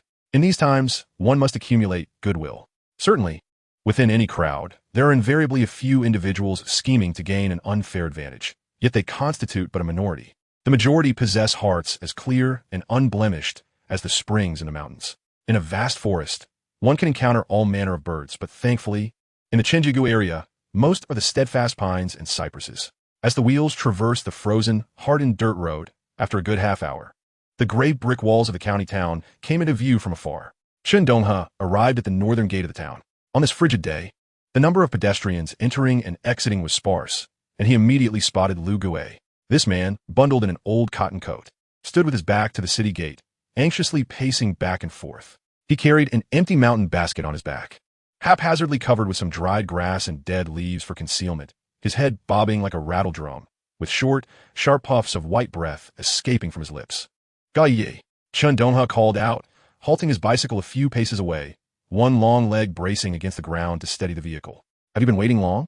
Oh, Donghe, you finally arrived." Lu Gue spun around abruptly, the anxiety on his face dissipating instantly, replaced by a wave of immense joy. As if a heavy burden had been lifted, he stepped forward eagerly, speaking rapidly. No, I've only just arrived a moment ago. Just look." He glanced around warily before turning to the side, cautiously lifting the grass and leaves covering the basket to reveal the item inside, securely wrapped in thick oilcloth. Devoid of any hint of blood, it was indeed that invaluable bear gallbladder. Perfect. Chen Donghe slapped the similarly bulging, hefty burlap sack on the back of his bicycle. "We've got everything we need. Let us go. Brother, I'll take you to a reliable place." Lu Gue paused for a moment. "Where to?" "R&T, we go into that herbal medicine shop in the county town. I've heard they offer decent prices." Although he was unsure, he figured selling to a medicine shop was better than to an ordinary dealer. Chen Donghe grinned broadly, revealing a set of white teeth. "We want to take that narrow path. Just follow me, and I assure you, you'll be enlightened." Without further ado, Chen Donghe pushed the heavy bicycle ahead, with Lu Gue closely trailing behind, carrying the basket. They navigated through streets and alleys, turning on several secluded paths, and with each step, Lu Gue's apprehension deepened. Was Donghe's route overly unorthodox? When did the county town harbor such a hidden gem for mountain goods? However, as he observed Chen Donghe skillfully maneuvering around seemingly ordinary courtyard walls and finally halting before an aged, black wooden door, he suppressed his doubts, leaving only curiosity. "Knock, knock, knock." Chen Donghe raised his hand, tapping out a distinct rhythm. 3 light knocks followed by 2 heavier ones on the door. The door creaked open just a crack, revealing a wary face peering out. The sharp gaze swiftly scanned Chen Donghe before darting to Lu Gue behind him. Upon realizing it was Chen Donghe accompanied by someone, the tense expression on the face immediately softened, akin to a thawed pear. "Ah, it's Brother Donghe. Please come in." The door swung wider, revealing a courtyard that appeared much more spacious than it had from outside, filled with a rich yet not overpowering herbal fragrance. Leaning against the wall were several large bamboo racks, displaying mountain herbs such as ginseng roots and goji berries. In the center of the yard, an elderly man in a black cotton coat, thin and wiry, was bent over, tending to a bundle of freshly stripped bark. Upon hearing their footsteps, he looked up. It was old Master Kawei. His elongated eyes sparkled with the sharpness of a well-honed blade as they locked onto Chen Donghe, and he boomed in a resonant voice. "Oh, Brother Donghe, my left eyelid has been twitching all morning, and it turns out a distinguished guest has arrived. What rare delicacies have you brought this time? Pray, let your old brother feast his eyes." As he spoke, he approached enthusiastically, his small eyes squinting with delight. Yet the glimmer of his gaze was fixed upon the bicycle's rear and Lu Gue. "Master Kei, your vitality seems ever more vigorous, and your hearing sharper than ever." Chen Donghe replied warmly, gesturing toward the somewhat awkward Lu Gue beside him, introducing, "This is my dear brother, Lu Gue. Ga ye." This esteemed gentleman is none other than our region's foremost connoisseur, Master Kei, who operates with utmost integrity. He emphasized connoisseur and integrity, both to extol Master Kawei and to reassure Lu Gue. Lu Gue's heart raced. Master Kawei, the legendary figure known throughout the trade. He had heard the elders mention this man during his mountain excursions. He was once a formidable player in the black market, later retiring to specialize in rare treasures. His connections remarkably robust. He could never have imagined that Chen Donghe would have such rapport with someone of this stature, let alone lead him directly to him. The familiarity between them was evident, deepening Lu Gue's admiration and gratitude towards Chen Donghe. Master Kei, Lu Gue stepped forward, bowing respectfully yet nervously. "Oh, no need for formalities. Brother Donghe's brother is akin to my own kin. Master Kuei replied graciously, though his eyes were already eagerly fixated on the basket Lu Gue carried. Understanding the unspoken cue, Lu Gue promptly set the basket down on the ground. Squatting to open it, his hands trembled slightly, yet he hurriedly removed the top layer of grass and branches, retrieving the securely wrapped oilcloth from the bottom of the basket. Unwrapping it layer by layer, his movements, though clumsy, were imbued with solemnity. At last, through his careful handling, he unveiled the plump, radiant bear gallbladder. As the oilcloth fell away, a potent herbal scent mixed with a faint hint of blood wafted into the air. Master Kuei's discerning face stiffened momentarily, his elongated eyes sparkling with excitement. He nearly held his breath, leaning in closer, yet refraining from taking it. First wafting the air gently with his rough fingers to savor the aroma. After a moment, he extended his hands, cradling the gallbladder with utmost care, as if handling a freshly baked piece of soft tofu. His fingertips grazed the supple, slightly resilient surface of the gallbladder, and then he squinted at the winter sunlight filtering through the thin clouds, scrutinizing it closely. The light penetrated the gallbladder, revealing its intricate internal veins. The golden liquid thick and rich like molten amber, with no trace of impurities at its edges. Master Kuei inhaled deeply, a delicate gasp escaping his throat. My heavens! He suddenly looked up, his eyes, having witnessed countless treasures, now ablaze with euphoric brilliance, fixating intently on Chen Donghe and Lu Gue. A bear? A rare golden gallbladder? Or perhaps an exceptional specimen? Its hue is pure gold, transparent and clear, with markings as distinct as old mountain beeswax. His incredulous gaze roamed Chen Donghe's composed, smiling face, then swept over the massive burlap sack at his feet, his mind swirling with thoughts. Could this young man be the very offspring of the mountain god? Just recently, he had acquired a copper gallbladder from a bear, and now, not long after, he had managed to procure an even grander golden gallbladder from a brown bear. Surely, his hunting team must be plowing through the bare dens of these black and white mountains. Observing Master Kuei's uncharacteristic display of excitement, Chen Donghe felt reassured, his smile broadening. Your discerning eye, Master Kuei, is truly unparalleled. You can recognize its authenticity even from a distance. As for the price, we trust your judgment. Master Kuei carefully placed the golden gallbladder onto a clean wooden plank prepared nearby. Taking a deep breath to calm his racing heart, he gestured toward the large burlap sack that Chen Donghe had just unwrapped. Brother, what treasures lie within this bag? His eyes gleamed with anticipation, akin to a tomb raider about to unveil a hidden treasure. Chen Donghe, without any preamble, bent down and deftly untied the tightly bound rope of the burlap sack. As the mouth of the bag opened, a rich, pungent aroma of fresh wild game immediately wafted out. Inside, there were large, enticing chunks of deep red bear meat, cut into perfect cubes. At the top, from massive bear paws, still covered in skin and fur, were piled like miniature mountains. Beside them lay two impressively thick pieces of bear rib, each the size of a large bowl. The glistening tendons coiled around them exuded the strength of aged mountain game. Good heavens! My dear mother, Kai, in genuine astonishment, exclaimed and swiftly leaped to the side of the burlap sack, abandoning all pretense. He reached out to press down on one of the plump front paws. The thick pad was soft yet resilient, its fur a lustrous brown-black. He then picked up one of the heavy bear ribs. The sound of his knuckles rapping against the bone produced a dull thud, and he couldn't help but nod repeatedly, his grin nearly stretching to the roots of his ears. This is it.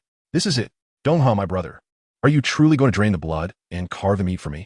Golden gallbladder, premium bear paws, well-aged bear ribs, and so much rich bear belly meat.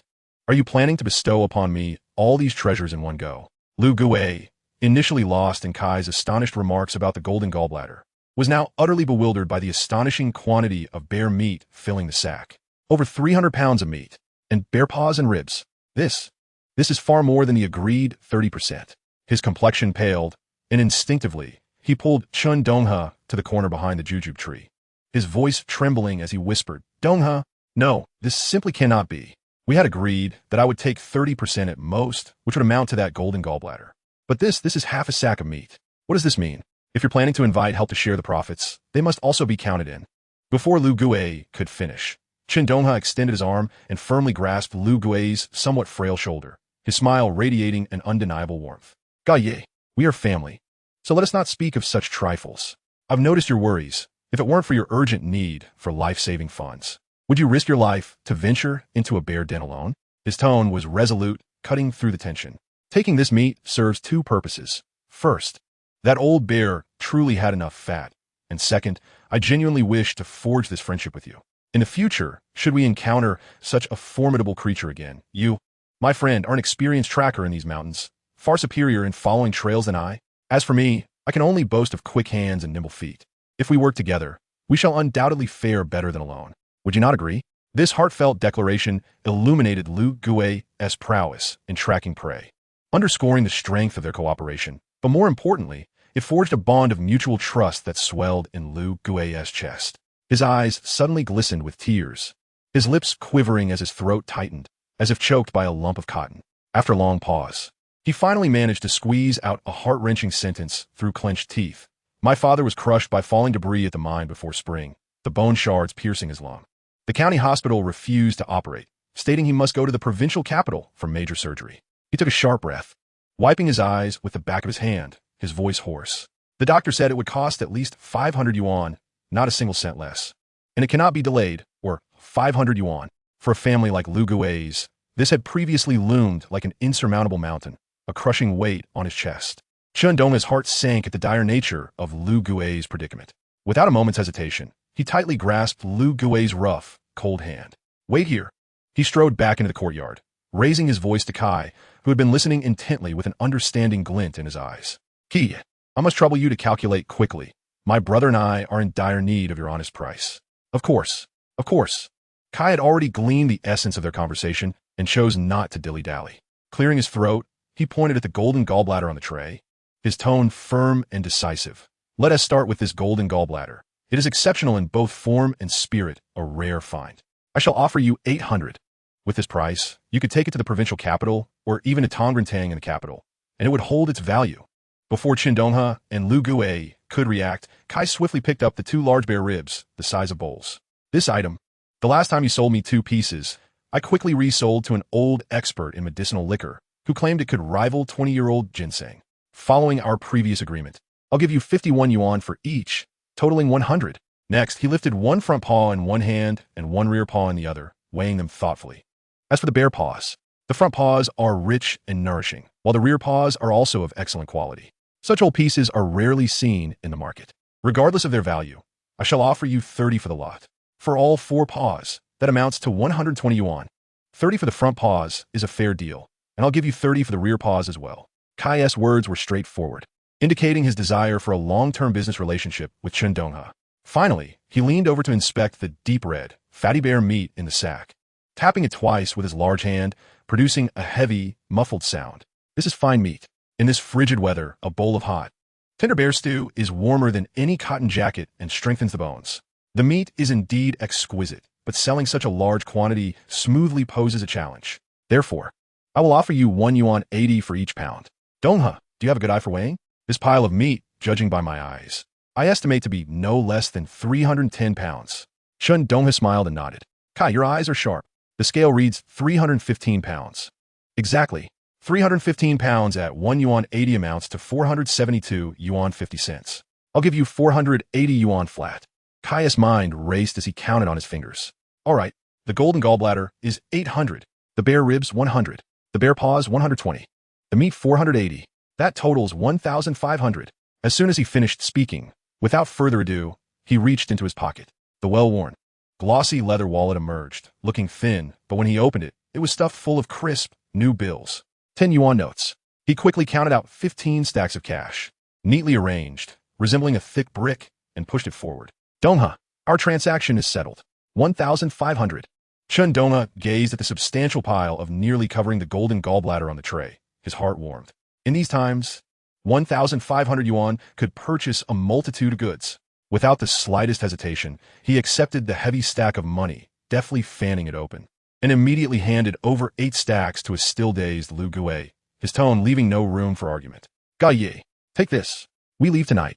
We are heading to the provincial capital. Saving a life is paramount. The remaining 300 is a loan from me, and if it's still not enough, come back to find me. My family is in Chenjiadan. You know where it is. The words "if it's still not enough, come back to find me" felt like a steadfast anchor, firmly embedding itself in Lu Gui's heart. Lu Gui was abruptly thrust into the depths of a thick bundle of banknotes, the crisp edges of the new bills digging into his calloused palms, the weighty sensation striking deep into his heart. This, indeed, was the money that could save him, the money that sustained his father's life. Clenching the bills tightly, his knuckles creaked under the pressure, his chest heaving violently, and a crimson haze welled up in his eyes, while his lips trembled like leaves in the frigid winter air. Donghe, how can I? The overwhelming shock rendered him speechless, a fiery lump lodged in his throat. Ga ye. Chen Donghe firmly grasped his heaving shoulders, grinning broadly to reveal his pearly whites. He gestured towards the burlap sack on the ground, which had been nearly emptied of bear meat, yet still contained the most valuable asset. Are you in such a rush? Are you only calculating our share? What about the whole hide? His voice rose slightly, laced with playful mockery. That bearskin is a pristine pelt, free of any blemishes. Once processed, it could be fashioned into several splendid cloaks. In times past, only officials could afford such treasures. Just ask old Kuei. Can that hide not fetch 500 yuan? Old Kuei had been listening intently, growing increasingly fond of the young man. This clever lad knew how to navigate social interactions. What was crucial was his loyalty and generosity. He quickly chimed in, exactly. Lu's brothers. Donghe, you speak wisely. I was so excited that I nearly forgot to mention it. Where's that entire hide? That's genuine quality. He sighed, envisioning himself wrapped in a thick, warm bear cloak, from spine to heel, living a life of bliss.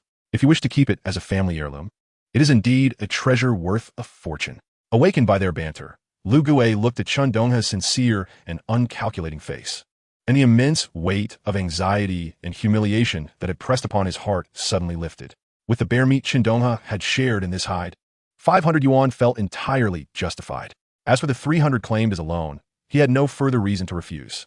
Though they had mentioned a 500 yuan service fee, as the saying goes, 1,000 days of comfort at home, but one moment of hardship went away. Once in the provincial city, unforeseen expenses might arise. With this 300 yuan, he felt a newfound confidence. He uttered no more words, merely pressing the heavy, warm bundle of cash firmly against his heaving chest. Then he inclined his head deeply towards Chen Donghe, a guttural, beast-like sob escaping his throat. Such profound gratitude could scarcely be conveyed in mere words. Lu Gu etched this bond into the very marrow of his bones. Old Kuei, in high spirits, counted out several more bills from his thick wallet and pressed them into Chen Donghe's hands. Donghe, my brother, I almost forgot. The payment for those 2 bear paws was agreed upon at 100. I remembered that. He rubbed his hands together, his small eyes glistening as he looked at Chen Donghe. Chuckling, did you really consume all the bear meat at home?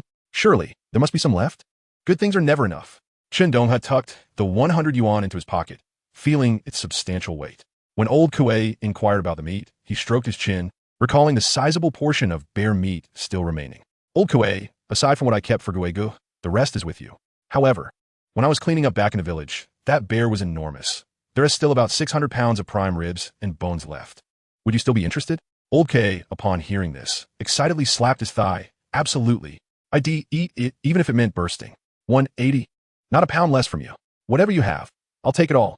Although it was a substantial amount and difficult to distribute, it was indeed a coveted item. With the year-end approaching, sales would undoubtedly be brisk, not only for the meat, but also for the bare bones, which many sought for medicinal brews. What would it be convenient for you? I'll have someone fetch a cart. Chen Donghe pondered. Not today. Bringing so much meat into the city would attract too much attention. Let us do this tomorrow morning before dawn. I'll have it by the old birch forest on the west side of our village. Old Kuei, would you mind making the trip? Chapter 67. A preconceived notion completely upended. Chen Donghe did not wish to draw too much attention to his newfound wealth in the village, as it could incite envy and potential trouble. In these times, silently amassing wealth was the prudent course. Old Kuei, seasoned in the ways of the world, understood immediately and nodded vigorously. Got it. Don't worry. I'll make sure it's done quietly before dawn. With business settled, Chen Donghe and Lu Guei exited Old Kuei's herb-scented courtyard. Lu Guei, clutching the steaming 800 yuan, felt his heart soar back home, aflame with urgency. Donghe. Lu Guei hurried on, but words lodged in his throat, an overwhelming gratitude boiling within him. Yet he found no outlet. Chen Donghe tucked the remaining thick wad of cash into his coat, nudging his cart forward, and urged him, hurry, Guegu. Time is of the essence. No need for words. Let us keep it casual. Also, please tell my brother-in-law Lu Chong to come by my house when he has a moment. I've got some fresh meat for him to try. Bear meat is a great tonic, just what he needs. Lu Guei nodded emphatically. Leave it to me. I'll make sure he knows. His somewhat foggy eyes fixed on Chen Donghe. His lips moved, but he ultimately swallowed his words. Suddenly, He stomped his foot and dashed down the frost-hardened road towards Lu family village like an arrow released from its bow. The 800 yuan was now a talisman of salvation, a beacon illuminating the dark path ahead. He needed to run faster, ever faster. Meanwhile, in Lu family village, several dozen miles from the county town, the atmosphere was as heavy as if a steel plate had been laid upon it. Lu Gui's father lay slumped on the kong, waiting for death while desperately in need of exorbitant surgical fees, a fact known to most villagers. Lu Gui had not emerged from the old forest for days, and the villagers worried for him, yet dared not speak of it. A few elders squatted against the windbreak wall, puffing on their pipes, shaking their heads in sorrow. Beneath the ancient locust tree at the village entrance, a group of teenagers and women peered anxiously towards the direction of the county town. As dusk fell, the cold seeped into their bones. Suddenly, one sharp-eyed youth shouted, "Gui, is that Uncle Gui returning?" All eyes turned towards the dirt road leading into the village. A sturdy figure appeared to be fleeing as if pursued by wolves, stumbling and sprinting, raising a cloud of dust behind him. Who else could it be but Lu Gui? What astounded everyone was that his once weary and despondent face, now streaked with dust and grime, glowed with the exhilaration of a man on the brink of salvation. His eyes shone with a startling brightness amid the encroaching darkness. In an instant, the villagers gathered around him. "Guizi, what happened?" A cousin's voice trembled. Fixated on Lu Gui's face, instinctively glancing at the empty backpack slung behind him, Lu Gui skidded to a halt, hands resting on his knees, his chest heaving like a bellows, gasping for breath. He lifted his head, sweat cascading down his temples. Yet, he paid no heed to wipe it away, his gaze fervently sweeping across the faces filled with concern and familiarity. His voice, strained and raspy from excitement and exertion, erupted. "I did it. I got the money. All thanks to Donghe. Chen Donghe from Chinjiaqui. Oh heavens! You should have seen it." He poured forth the tumultuous tale of the day, resembling a deluge that had burst its dam. He recounted how the towering bear in the valley, larger than a house, lunged at him like a dark wind. The stench of its breath stung his skin, sending fear coursing through his veins. As he described the miraculous shot fired by Chen Donghe that precariously pierced the bear's eye, the colossal creature, as immense as a mountain, collapsed with a thunderous crash, shaking the very ground beneath the snow. He recounted how, without hesitation, Chen Donghe had shoved the precious golden gallbladder, worth 800, into his hands, urging him to head to the county town. He vividly recalled how they meandered through the town to find the legendary guy, who instantly recognized the unparalleled gallbladder. Gasping for breath, he continued, "And the sack full of bear meat. Look at my empty backpack, still reeking of blood. Such hefty cuts of meat, all premium, tender flesh. From massive bear paws. The biggest piece must weigh at least 300 pounds. All thanks to Donghe. And that splendid bear hide. What did it sell for? The gallbladder fetched 800. Guy offered a whopping 1,500 right then and there. Crisp, fresh bills stacked thick." He gestured with both hands in the air, his voice piercing with excitement. "Donghe, without a blink, he just handed it to me. Look." He suddenly pulled out a neat stack of blue banknotes, raising them high. In the dim twilight, the pristine bills seemed to radiate light, his voice trembling with a mix of tears and joy. 800. 800 in life-saving money. He just gave it to me. He said 500 was my share, and the rest, 300, he lent me. If that's not enough, I could still ask him for more. And the bear hide. You haven't seen how terrifying that bear was when it stood up, its claws larger than a fan. The wind from its swipe felt like a knife slicing across my face. If it weren't for Donghe's shot, I would have been minced meat. My father, to Lu Gui, animated and gesticulating, spoke with fervor, his saliva flying in the brisk air. At the thrilling parts, the listeners broke into a cold sweat. When he spoke of his narrow escape, some had tears welling in their eyes. The mention of the exorbitantly priced gallbladder elicited gasps of astonishment. When he recounted how Chen Donghe unhesitatingly handed him 800 in life-saving money, the crowd erupted. "Oh heavens! A bear? Is it truly a bear? Chen Donghe? The one from Chinjiaqui? Isn't he the one said to be a bit off? 800 for a bear gallbladder? 500 in life-saving money? And he lent me 300. If that is not enough, I can still ask for more. Good heavens! 300 pounds of meat and bear paws?" After a moment of silence, the crowd burst into exclamations. The entire Legiacan was as lively as boiling water, filled with cries of disbelief and stomps of excitement echoing through the small village. Lu Gui's portrayal of the courageous, sharpshooting Chen Donghe, who was also remarkably benevolent, was worlds apart from the tales they had heard, which had often been exaggerated and distorted. Even though Chen Donghe had previously given a generous gift to his sister and brother-in-law, The villagers had not fully shed their ingrained perceptions.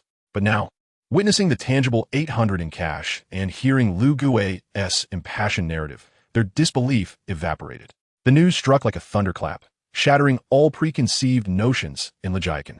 The name Chen Donghe transformed in the hearts of these simple mountain dwellers, acquiring a legendary aura akin to that of a mountain deity. Chapter 68. The whole family needs to be well cared for. In the courtyard of Chen Donghe's home in Chenjiaqui, 2 large iron pots were already simmering, filling the air with the tantalizing aroma of meat. His mother, Wang Xiaomei, and a group of aunts busied themselves around the newly constructed stove, their faces radiating an unprecedented glow. Outside the courtyard, faint sounds of children chasing and playing mingled with the hushed murmurs of women congregating at the doorway, creating a rich tapestry of everyday life. This delightful atmosphere resonated wonderfully with the explosive tale unfolding in Legiacan. In this realm of white mountains and black waters, the wheels of fate began to turn with the thick stack of crisp 800 yuan and the bear hide, quietly shifting the course of their lives. As dusk descended, the silhouette of the old tree at the entrance of Chenjiaqui blurred against the gray-blue sky. Chen Donghe pedaled his bicycle, the empty burlap sack drooping pathetically from the rear seat. The frozen ground creaked softly beneath the turning wheels. At the threshold of his home, the air was already saturated with the pure scent of meat. The old village head and his father, Chen Donghe, sat by the fire, engaged in low conversation. Chen Donghe hunched over, one hand resting on his injured leg. Upon hearing the familiar sound of the bicycle, his muddied eyes instantly focused on his son, lingering momentarily on the empty sack. "Father, is everything in order?" Chen Donghe approached quickly, his voice infused with the ease of returning home. Chen Donghe nodded, a weary smile tugging at the corners of his mouth, revealing the relief of having unburdened himself. "Yes, everything is divided as you instructed. Everyone understands. No trouble at all. As for our share, I kept some fat and lean meat aside. Didn't take much, but the villagers insisted on giving more, not wanting to be turned down." He scratched his frosty temples, somewhat embarrassed, and added, "The old village head insisted on hanging 2 large bones and some mixed meat scraps at our door for the girls to enjoy." Chen Donghe chuckled nonchalantly, his gaze drifting to the dilapidated doorframe, where indeed a shiny, hefty bone dangled. Just as he was about to inquire about his brother-in-law's family, his mother, Wang Xiaomei, entered with a large piece of ribs that had been deliberately reserved with extra meat. "Your second sister made a trip to Legiacan. I told her to inform your sister to have your brother-in-law come by tomorrow if he is free, to save you another trip." "All right, that makes it easier," Chen Donghe replied, a weight lifting from his heart. After a long day of toil and hunger gnawing at him, he unabashedly devoured the ribs in a few bites. The family entered the warm, yet dimly lit main room one after another. Inside, the small, kerosene lamp flickered valiantly against the shadows, casting elongated silhouettes on the earthen walls. His younger sister, Chen Xiaoyu, and second sister, Chen Xiaoyu, were huddled by the light, playing with flower ropes. Upon hearing footsteps, 2 pairs of bright eyes turned toward the door in unison, brimming with excitement. "Brother S back. Was the county town lively? Did you get any candy?" Chen Donghe chuckled, performing a magic trick as he pulled out an oiled paper bag from his thick cotton jacket, deftly opening it to reveal a dozen bright, hard candies. "Here, save 2 for our parents. The rest, you 2 should share carefully." Cheers erupted immediately, with Chen Xiaoyu being the first to snatch a piece and pop it in her mouth, while Chen Xiaoyu, stifling her excitement, unwrapped one to savor, carefully stashing 3 or 4 candies into the depths of her jacket pocket, leaving the rest in the bag. Once their parents entered the inner room, Chen Xiaoyu thoughtfully distributed 3 candies each to their parents, unwrapped one for Chen Donghe, and took one for herself, carefully tucking away the remaining 10 or so candies. Under the warm glow of the lamp, Chen Donghe solemnly retrieved a thick bundle of neatly tied fresh banknotes from his pocket. The soft glow of the oil lamp cascaded upon the 10-yuan bill, casting an alluring azure sheen that ignited a warmth in the heart, while simultaneously instilling a profound sense of security. Aside from the 800 yuan that saved Lu Gui's life, an additional 100 yuan was accounted for to cover the expenses of the boarage, totaling over 800 yuan. The small change had already been collected by Chen Donghe for convenience, while the neat stack of 800 yuan lay on the edge of the column, resembling a heavy brick. Chen Donghe and Wang Xiaomei fixed their gaze upon the pile of money, as if it bore the weight of 1,000 pounds, constricting their chests, parching their throats, causing them to forget to breathe. Only the wick crackled restlessly in silence. "This is so much." Wang Xiaomei's voice trembled like a fragile paper in the wind. In her lifetime of tireless labor, She had never witnessed such a vast sum of cash before her eyes. The enormity of it left her heart hanging precariously. Indeed, old Kuei is a man of integrity, offering a fair price. Chen Donghe, exuding a natural ease, pushed the stack of money towards his mother. Mother, take this. In the future, buy whatever you need. Do not be stingy. As spring arrives, we must procure some good medicine for father to restore his health. This money ought to be spent. As for the labor in the fields, we need not exhaust ourselves. We, as farmers, often rely on the heavens for sustenance. We can simply grow enough vegetables for our own needs. Regardless, our family's life will only continue to improve. As he spoke, he withdrew several thin ration tickets from another pocket, gently placing them on the table. Here are the cloth tickets for father, mother, and a second sister. In a couple of days, go fetch some good fabric to make new clothes for everyone. And here are some cotton tickets, keep them as well. He understood his parents all too well. If he merely provided money, they would undoubtedly hoard it, reluctant to spend on such necessities. Wang Xiaomei gazed at the warm cash notes presented by her son, her heart swelling, and her eyes instantly reddened. Her rough hands reached out, then withdrew, having labored and endured hunger for half a lifetime. She had never imagined she could grasp so much hard cash. Her son not only secured meat for the entire village, but also earned this substantial sum, all while considering new clothes for the family. As she looked at her son's youthful yet remarkably composed and resolute face, tears welled in her eyes. Chen Donghe, silent, quietly extracted his tobacco pipe, trembling as he rolled the tobacco leaves, his hands somewhat unsteady. The dim light mingled with the smoke, blurring the contours of his face, obscuring the creases etched upon it. Only the dull sound of his sucking breaths and the laborious movement of his throat were audible. Observing his son methodically arranging for his medicine and for clothing for his mother and sister, the weight of responsibility and trust he bore melted away all his previous doubts about his son's aimlessness. His son had truly achieved something, a future forged through genuine effort and resilience. At that moment, someone came to announce that the meat had been stewed and was ready to be distributed. Wang Xiaomei quickly gathered the money and tickets, and the family finally stepped outside. Chen Donghe, however, expressed his desire to rest for a while after a long day's toil. Once the family had exited, he nimbly slid off the warm Kong and skillfully moved the cellar cover aside. Illuminated by a faint glimmer, he carefully retrieved over 300 jin of fresh bear meat, still retaining a hint of warmth from the system space, and neatly arranged it in the cool, dry corner of the cellar. Having generously allocated portions to his second and third uncles last time, there was still more than 300 jin remaining from this bear. Chen Donghe resolved that this remaining bear meat would be entirely reserved for his family. This winter, he must nourish his parents, who had suffered for decades, with rich sustenance. Especially for his parents, who always prioritized their children over themselves, refraining from savoring even the richest broth. This was simply unacceptable. His second sister and fourth sister, frail and weak, also needed to regain their strength. After properly storing the meat and securely covering the cellar, Chen Donghe emerged from the cellar. Chapter 69. When has our family ever been so prosperous? The clamor outside grew louder, yet Chen Donghe had no intention of joining the fray. The attention from the young wives and the jostling of the aunties was something he could hardly withstand. Just as he contemplated seeking solitude, the curtain of the main room was flung open. Second sister Chen Xiaoyu entered, carrying a large, coarse ceramic jar of hot water and an old, partially covered aluminum lunchbox. The savory aroma of meat from the lunchbox instantly overwhelmed the chill from the cellar. Old third, still hiding at home? Chen Xiaoyu laughed brightly, a knowing glint in her eyes. What is the matter? Afraid of the ruckus outside? Father and mother are practically surrounded like a stage performance. Everyone is eager for the good meat from our family. This was indeed a matter of prestige. If it weren't for you stirring up the bear's den, when has our family ever been so celebrated in the village? She set her belongings down on the small table by the column, her eyes sparkling as she looked at her brother, who seemed to have matured overnight, his presence embodying the strength of a man. The village girls must envy the fact that the Chen family produced such a remarkable son. Chen Donghe rubbed his hands and sat on the small stool beside the table, squinting playfully at her.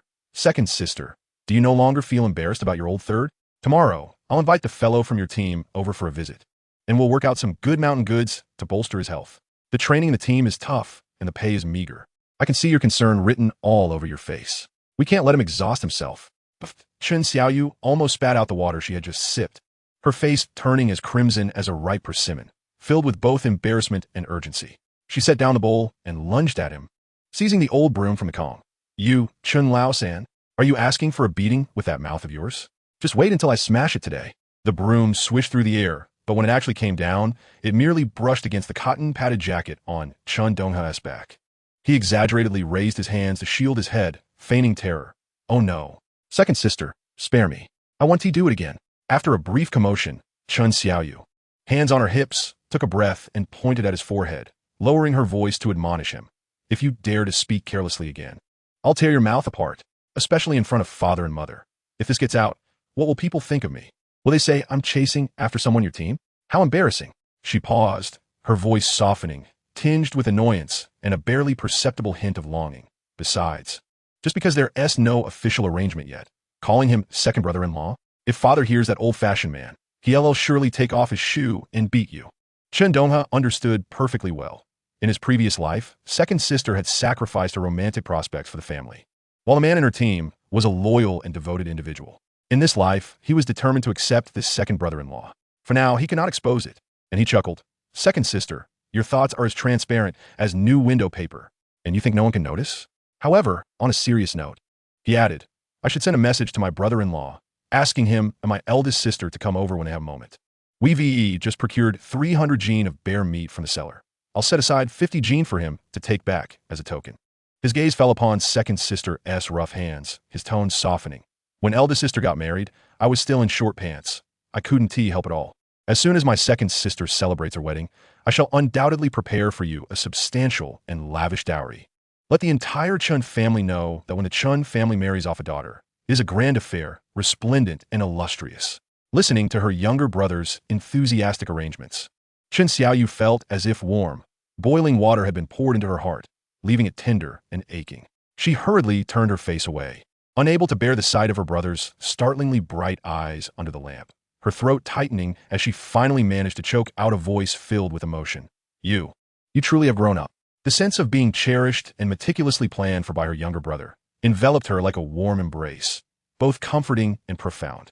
Chen Donghe stood tall and straight, his figure silhouetted against the cold moonlight filtering through the window, embodying an unwavering strength. Absolutely. Once the new year arrives, I will be 20 years old. From this day forth, I shall be the pillar of our Chen family, unyielding and steadfast. The debts of gratitude and regret from his previous life towards his parents and sisters weighed heavily on him. In this life, he was determined to repay them in full, especially to this spirited yet selflessly devoted second sister before him. At that moment, the sound of crunching snow and hushed voices drifted in from outside the yard. Sister? Brother-in-law? Sister has returned. The door curtain was abruptly lifted, and a rush of cold air swept in with her brother-in-law, Lu Chong, and elder sister, Chen Xiaoxia. Chen Xiaoxia's face glowed with the warmth and blush of returning home, a silent agreement already made between the couple that once they overcame this hurdle, they would welcome new life into their family. This visit home finally grounded her deep-seated longing for her family, intertwining the warmth of home with the anticipation of the future in their small abode amidst the snowstorm. The following dawn arrived. The sky was still draped in an impenetrable, deep blue, with a few cold stars precariously pinned against it. The village lay in an eerie silence, the harsh winter air solidifying every sound. Even a single spit would echo upon hitting the ground. Chen Donghe wrapped himself in a thick, worn cotton coat and pants. His dogskin hat pulled low to shield half his face, stealthily slipping out of the house. The thin layer of snow from last night blanketed the ground, crunching underfoot with a distinct clarity in the stillness of the morning. The village was so quiet it felt oppressive. Even the dogs were disinclined to bark in such bitterly cold weather. In such frigid conditions, which family wouldn't be huddled together on a warm con, relishing the heat of their bedding? The fields had long since frozen solid, rendering any work impossible. Rising early only meant suffering from the cold. With nothing else to be gained, he skirted around the central dirt road of the village, making his way into the grove of poplar trees at the village entrance, where a thin layer of snow had settled. Last night's light snowfall had fortuitously concealed all traces. Ensuring no one was around, a flicker of inspiration struck him, and with a rustling sound, the system space filled instantly with an assortment of goods, crowding a small clearing in the forest. A massive cannonball-like wild boar, 6 frozen, hefty piglets weighing around 40 to 50 pounds, 13 plump and glossy sows, and finally, 2 sleek, feather dragons with their claws curled tightly. The biting wind swirled around the bare treetops, lifting fine flakes of snow that gently settled upon this heap of still warm game. Estimating that in no more than half an hour, this pile of fresh meat would be as hard as stone. rendering it indistinguishable from anything that had been dragged from the depths of the mountains overnight. Chapter 70. Master Kuei arrives to collect goods. Before long, the crisp sound of cowbells and the patter of hooves on the frozen ground echoed faintly from the direction of the village entrance. Master Kuei, accompanied by 5 sturdy young men clad like bears, leisurely drove 4 ox carts, the vehicles creaking heavily as they traversed the snow. They were bundled in dogskin coats, their hats pulled down to cover their ears, their necks tucked in as they kept their hands warm. The old ox's nostrils exhaled thick, long puffs of white vapor, instantly freezing into clusters of frost in the frigid air. Even the ox seemed reluctant to journey in such bitter cold, lifting its hooves high and placing them down slowly. Master Kuei spotted Chen Donghe standing with his arms crossed at the edge of the forest, his eyebrows and eyelashes coated in a thick layer of frost, indicating he had been waiting for quite some time. Alarmed, he called a halt to the lead cart, nimbly jumped down, and rushed over. Donghe, my goodness, are you frozen? How long have you been waiting? Master Kuei's tone was urgent and filled with concern as he reached out to pat the snow off Chen Donghe's shoulder. However, upon seeing the frost that resembled ice, he awkwardly withdrew his hand. Quick, have a sip of something warm to fend off the cold, he urged, turning hastily back to the first cart, rummaging through a cotton bag to extract an unopened bottle of beidakang, thrusting it into Chen Donghe's stiff, frozen hands. Warm it up with your coat. Hurry, take a sip. It will help. In the icy wilderness of northeast China, the rich aroma of beidakang was a cherished commodity among the common folk. As for the expensive Mao Tai displayed behind the glass counter at the supply and marketing cooperative, it was far too costly for ordinary farmers to even dream of. Chen Donghe accepted it without hesitation, unscrewing the cap and tilting his head back to gulp down a hearty mouthful. The fiery, spicy liquid coursed down his throat like a burning wire, exploding into a wave of warmth in his stomach. Instantly, it enveloped his numbed hands and limbs, even loosening the stiffness in his bones. He exhaled a long plume of steam that lingered in the air, vigorously rubbing his frozen cheeks, and pointed towards the dark woods behind him with a smile. Master Kuei, today's haul takes up quite a bit of space. I intended to bring it to you yesterday, but I couldn't team manage it alone, so it got delayed. However, I made sure to deliver the concealed bear bile to you safely. Goods? What goods? Where are they? Upon hearing the phrase, takes up space, Master Kuei's eyes lit up with excitement. Like a ravenous wolf catching a whiff of blood, he rubbed his gloved hands together eagerly, scanning the area. The sturdy young men behind him also stood on tiptoes, craning their necks to peek into the dark woods with curious expressions. It's covered in snow in there. Let us park the carts behind the haystack, Chen Donghe called out, adjusting his collar before leading Master Kuei and the 5 inquisitive young men into the forest.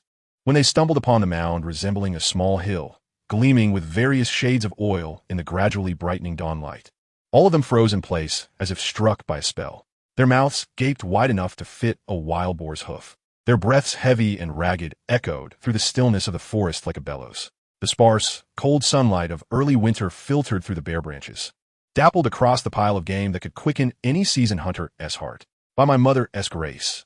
Finally, one young man uttered a muddled gasp of astonishment, rubbing his reddened eyes as if refusing to believe what lay before them. Even Master Kuei, a seasoned merchant accustomed to various rare goods, felt as if lightning had struck him, his feet rooted in the snow as he gasped in awe. There lay a remarkably robust cannonball-like wild boar, its 2 ivory tusks extending nearly a foot long, each bristle standing stiff and proud like steel needles. The wild boars of various sizes lay piled together, resembling dark red, furry mountains, exuding a primal and untamed strength that struck one forcefully. However, what truly bewildered him, akin to the scratching of a cat's paw on his heart, was the sight of so much freshly unearthed meat from the depths of the mountains, appearing surprisingly unthawed amidst the biting cold wind. Particularly, several sows nestled in the downwind appeared to retain a barely perceptible softness in their flanks. He strode forward, taking 2 steps as one, disregarding the dirt on his gloves, and thrust his thickly gloved finger firmly against the tender flesh of the near sow.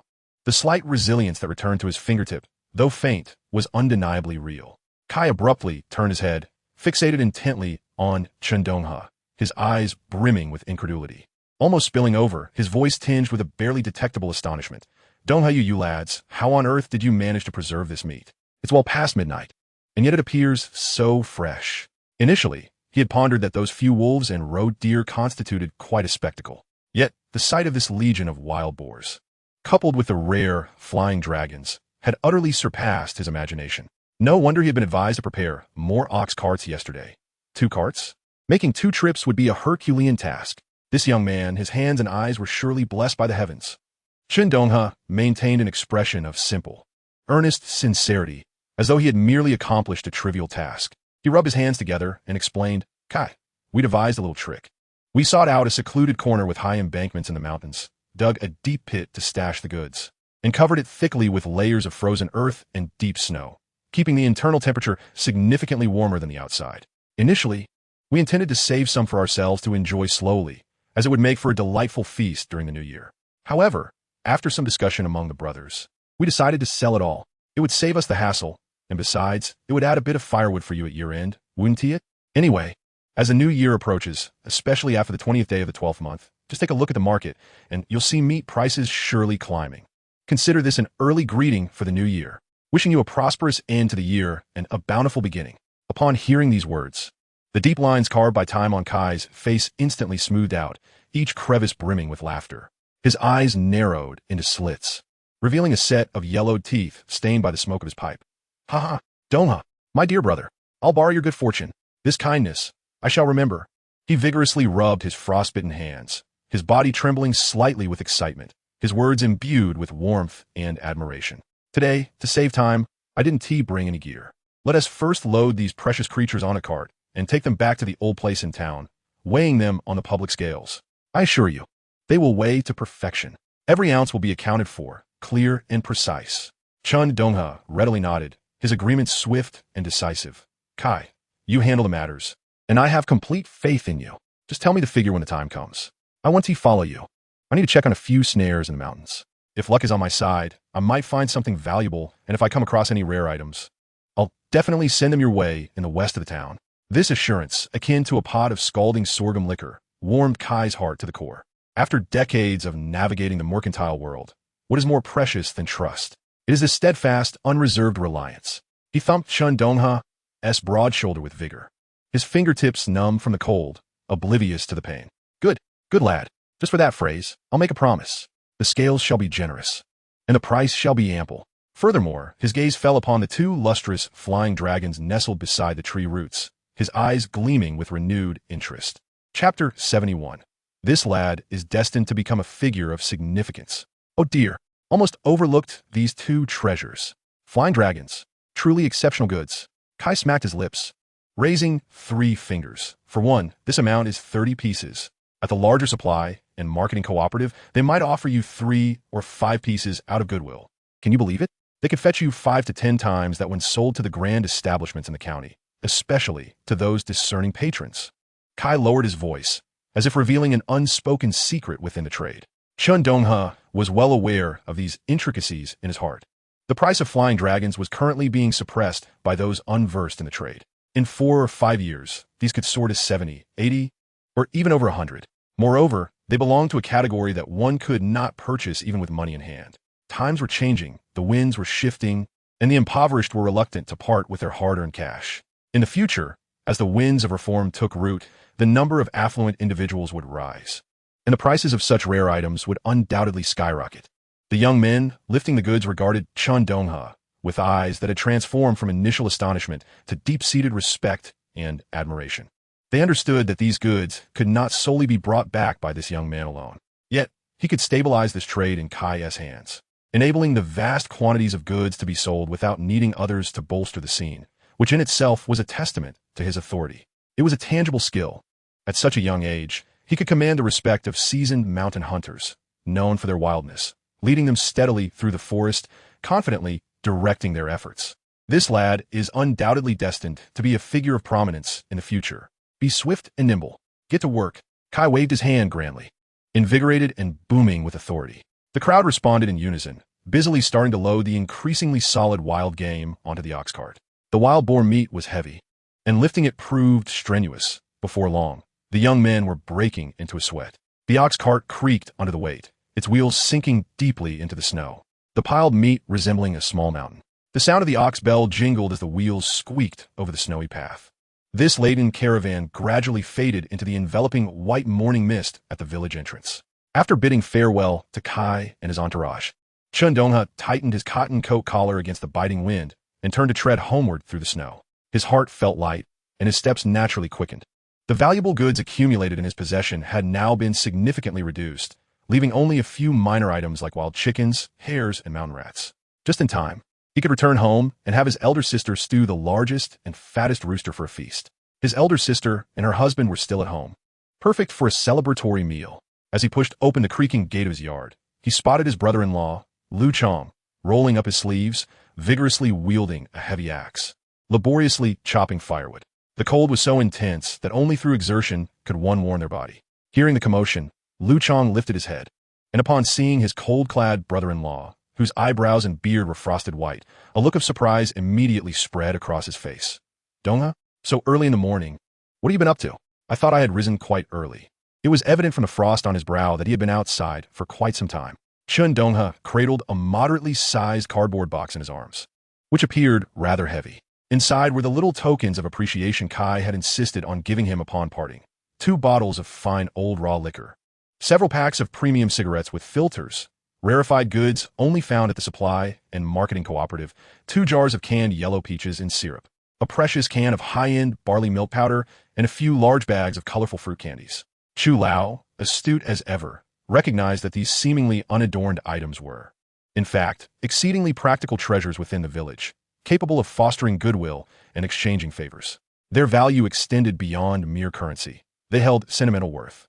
With this long-term trade as a foundation, the pathway to prosperity would only widen and solidify with time. He placed the box upon the stone steps beneath the eaves, stamping his numb feet to restore sensation, exhaling clouds of vapor as he smiled at Lu Chong, saying, "Brother-in-law, I truly cannot match your industriousness. Were it not for our agreement to deliver this morning, who would willingly brave the northwestern winds to delve into that bone-chilling forest?" The items were all thrust upon me by Chu Lao, and I could not refuse. "Do not chop them up just yet. Come inside and warm yourself a bit. This chill has seeped into my very bones."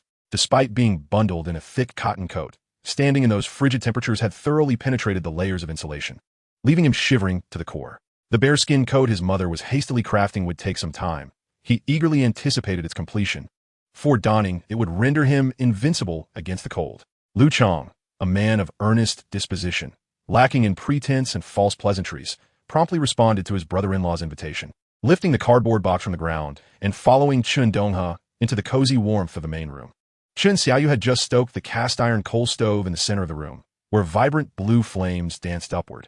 A large iron pot simmered atop the stove, bubbling with the leftover bear meat from the previous night, its rich aroma mingling with the scent of burning wood, enveloping the entire room. Spotting her brother returning with such valuable goods, she immediately raised an eyebrow and playfully chided, "You, what have you done this time? Your audacity knows no bounds." Chen Donghe chuckled, unperturbed, tossing a glossy-tailed male pheasant and 2 plump gray rabbits onto the kitchen counter. "Sister, prepare to showcase your culinary prowess at noon. Let us have the pheasant stir-fried with spicy peppers and a rich braised version as well. And don't overlook these rabbits. Let us make a spicy dry-fried rabbit dish. That piece of bear meat hanging by the stove should be sliced thick and stewed with sauerkraut until it's brimming with flavor. No need to skimp on the oil. We'll feast today and enjoy a few drinks to warm our spirits." As he described the sumptuous feast, his mouth watered in anticipation. Chen Xiaoyu shot him an exasperated glare. "Dream on, you glutton. Do you expect every meal to be a banquet? Why not just pluck the moon and turn it into a sweet cake?" Though her words were fierce, she couldn't help but swallow hard at the thought of the delicious dishes her brother had described. Chen Donghe leaned closer to the steaming stove, inhaling the fragrant vapor mixed with the scent of meat. "Mother wouldn't genuinely scold me. Besides," he gestured toward the inner room, lowering his voice conspiratorially, "we have our esteemed guest here today. It's only right to celebrate with a bountiful spread. After all, we're merely serving a couple of hearty dishes." Lu Chong, listening intently, felt his mouth water, his stomach stirring with longing. In these times, a meal of porridge and gruel was considered a luxury, and who could have imagined such a feast as described by his brother-in-law? It seemed a dream too extravagant to even contemplate. Gratitude and embarrassment washed over him, and he simply rubbed his hands together, grinning foolishly, too shy to interject. The 500 yuan that Chen Donghe had provided was like a timely downpour, shattering the weighty stone that pressed upon his heart. Coupled with the substantial meat, it promised relief for his family, filling the bellies of his younger siblings and providing a glimmer of hope for their future. Chapter 72. genuine emotion observing his brother-in-law's blend of gratitude and restlessness. Chen Donghe leaned in closer, whispering playfully, "Brother-in-law, when you return, do tell your two young rascals what we feasted on today. Let them salivate a bit." At this, Lu Chong could not contain himself, bursting into laughter indeed. They ought to be teased. Just the other day, they tried their hand at setting some snares, secretly tinkering with their contraptions in the bushes by the mountainside. Would you believe it? They actually caught a scrawny gray rabbit. They were so proud, their tails nearly wagging. With a pause, he clapped a calloused hand on Chen Donghe's arm, his tone earnest. "Donghe, truly thank you. I'm not one for flowery words. We are family. No need for such formality." Chen Donghe waved dismissively, brushing aside the sentiment. "Do not rush off this afternoon. After lunch, let us take a stroll to the edge of the woods. It will help digest our meal and stretch our legs." He needed to devise a way for his sister's family to benefit as well. Relying solely on their meager plots of land made life exceedingly difficult. Fortunately, hunting in the woods allowed for shared spoils, and he could use this as leverage. His cousin Lu Gue had already profited from such endeavors, and with this as an excuse, Lu Chong would have no choice but to join him. Chen Donghe was surprised when Lu Chong shook his head in refusal. "Donghe, I truly must return today." Lu Chong rubbed his slightly reddened hands, his expression serious. "Your sister can manage on her own. These days, life is tough for everyone, and one cannot be gallivanting about." He understood his brother-in-law's good intentions, but he was not one to take advantage of kindness. His mind was clear. Given that his father-in-law had entrusted him with the family's basket-weaving craft, along with his own carpentry skills, he could work diligently during the off-seasons, crafting baskets and stools to sell at the county fair, ensuring his younger siblings would not go hungry. Moreover, today, his brother-in-law had graciously shared the secrets of trapping with his two obstinate younger brothers. This kindness weighed heavily on Lu Chong, making him feel it was too much to impose on his brother-in-law for free hunting. Chen Donghe observed the mixture of awkwardness and stubbornness on Lu Chong's face. And suddenly, everything became clear. A warm smile spread across his face as he patted Lu Chong's shoulder, saying, "Very well, brother-in-law, I understand your intentions. You are a man of integrity. As your younger brother, I shall not press further. Let us enjoy a couple of drinks with our side dishes. Once the spirits warm us, I'll venture into the woods for a bit. If fortune smiles upon me and I manage to procure something rare, you can take it home with you. We are family, after all." He glanced around his somewhat empty courtyard, with only me to uphold the family name. "Should we encounter any trouble or unwelcome attention, I may very well need you to lend a hand and bolster my standing, don't you think?" Each word struck a chord within Lu Chong, filling his eyes with warmth and stirring a rush of emotion in his chest. His brother-in-law regarded him as family, as someone dependable. He straightened his back, which had slightly hunched from labor, and with a resounding clap of his broad hand against his chest, he declared, "Donghe, rest assured, I am here for you. From this point forward, regardless of the situation, as long as a whisper escapes your fingertips, every capable man in the Lu family, without exception, shall come rushing forth armed and ready. We shall be at your beck and call. Any sign of hesitation will not be tolerated." He was indeed moved. In the past, this brother-in-law was notorious in the neighboring villages for being a troublemaker, frequently embroiling himself in minor disputes that caused much worry. However, the profound change in him now, coupled with his thoughtful consideration for his family, ignited a warm glow in his heart, reflecting upon the two youthful rascals lounging on his own kong, a traditional heated bed. If only they possessed half the qualities of their uncle, he would wake up from dreams with a smile several times a night. Chen Donghe was even more astute. He understood his brother-in-law all too well. A man of integrity, he worked diligently, yet he held a tight grip on his pride. This pride, to put it simply, stemmed from his unwillingness to bask in the glow of his brother-in-law's accomplishments. Had it been Lu Erqiang or Lu Sanqiang, those two young rascals, he couldn't help but chuckle. Those little brats would probably be merrily trailing behind, calling out to Brother Donghe while their minds were solely preoccupied with the thrill of venturing into the mountains, eager to expand their horizons. It wasn't greed. Rather, they were simply young, lacking the wisdom of social intricacies. They merely perceived following their uncle into the mountains as the most exhilarating and impressive endeavor. This year, the land had only been divided among families for a couple of years, and life had yet to become lenient. In earlier times, when communal meals were the norm, any household with even a semblance of decent utensils, knives, iron pots, hoes, and other inconspicuous items with a touch of iron, were collected en masse and melted down in the communal furnace. Nowadays, iron tools remain scarce, with many families in the village resorting to clay pots for cooking and wooden rakes for tilling. In the ordinary course of life, managing 2 meals of watery corn porridge was considered fortunate. During the peak of harvest season, families could barely fill their bellies, tasting a hint of oiliness. As winter approached, they could easily wear a path into the Kong. If they could lie down, they would not sit. If they could sit, they would not stand. All to conserve energy and minimize waste of their meager rations. The 6 bottles of North Datsang sent by Uncle Kae were a rare treasure. Liu Chong typically abstained from alcohol, often gulping down his meals hastily, never indulging in drink for pleasure. However, today he made an exception and enjoyed a couple of small cups, his face instantly turning a shade of crimson, and his speech somewhat slurred. Chen Donghe, on the other hand, drank heartily. His tolerance for alcohol was commendable, and with a rare financial windfall during this winter, witnessing his capable son-in-law and successful son brought him immense relief. He nearly finished off the remaining half bottle. Chen Donghe merely sipped, warming his body before stopping. His mind was focused on the mountains, especially after witnessing the fearsome paw prints left by a tiger. He dared not become complacent. Each time he entered the sparsely populated old forest, his vigilance had to be at its peak, much like a taut bowstring. By 10 o'clock, the sun had risen, yet the forest remained steeped in cold. Chen Donghe slung his treasured water bead rifle over his shoulder, secured his quiver and short knife, and plunged into the snow-laden depths of the old forest. Chapter 73. The Marten Bear. Chen Donghe observed keenly, his ears attuned to every sound, his steps light and steady. Spotting a gray dove foraging in the snow, he swiftly released an arrow. He resolved to hone his archery skills diligently. After advancing to an intermediate level in marksmanship, his accuracy in hunting roe deer and rabbits had significantly improved, yielding more game than ever, reinforcing his belief in the adage that skill is never excessive. However, the gray dove proved elusive. At a distance, the small arrow could easily be caught by branches, and when too close, the startled bird would take flight with a flurry of wings. After nearly an hour, he had added only 3 disheveled doves and an unfortunate gray dog to his collection.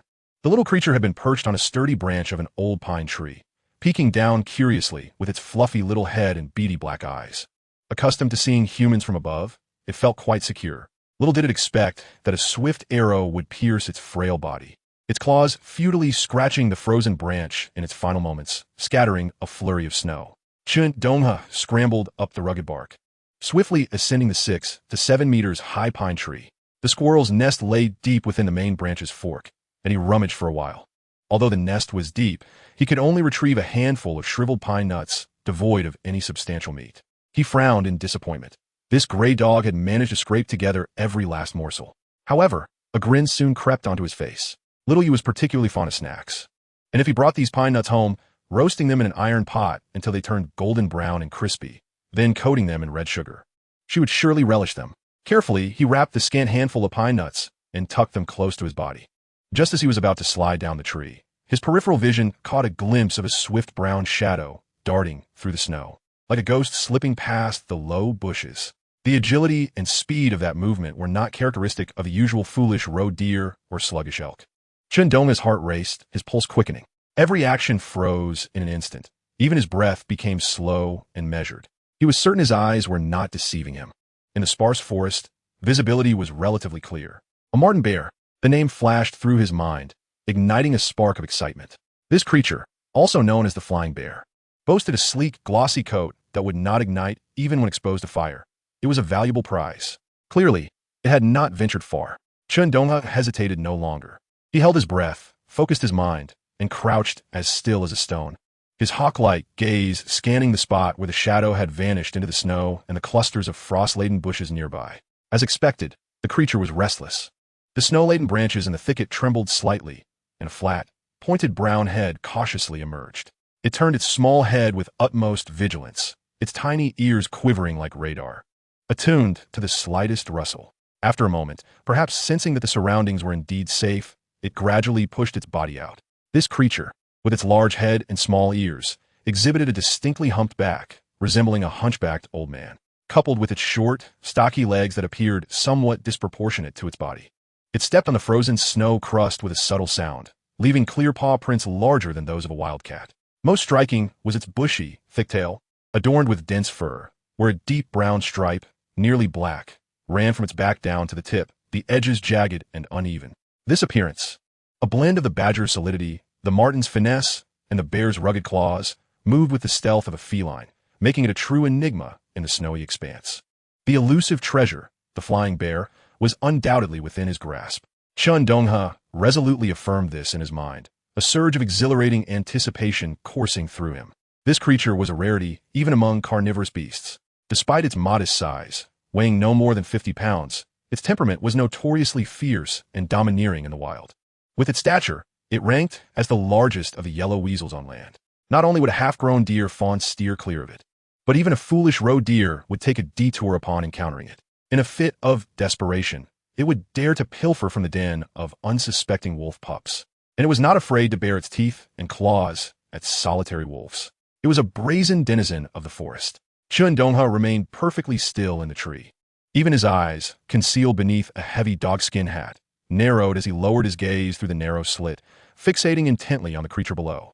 The marten bear, having seemingly let down its guard, now displayed an inexplicable restlessness. Its flat nose vigorously flared in the direction of Chen Donghe's hidden perch among the pine trees, sniffing intently.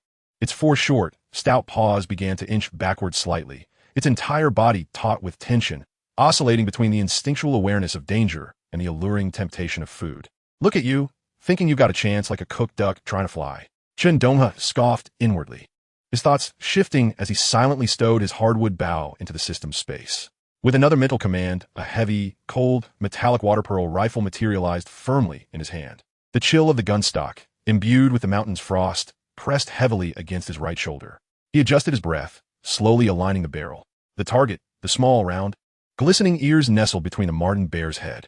Only a shot to the head would leave the smallest of wounds, preserving the pristine quality of its lustrous pelt. A misfired bullet could tear a gaping hole in its body, drastically diminishing the value of its hide. At the very moment the rifle locked onto its target, the marten bear's thick, fluffy fur suddenly bristled. The beast's instinctual response to the threat of death froze its blood in an instant.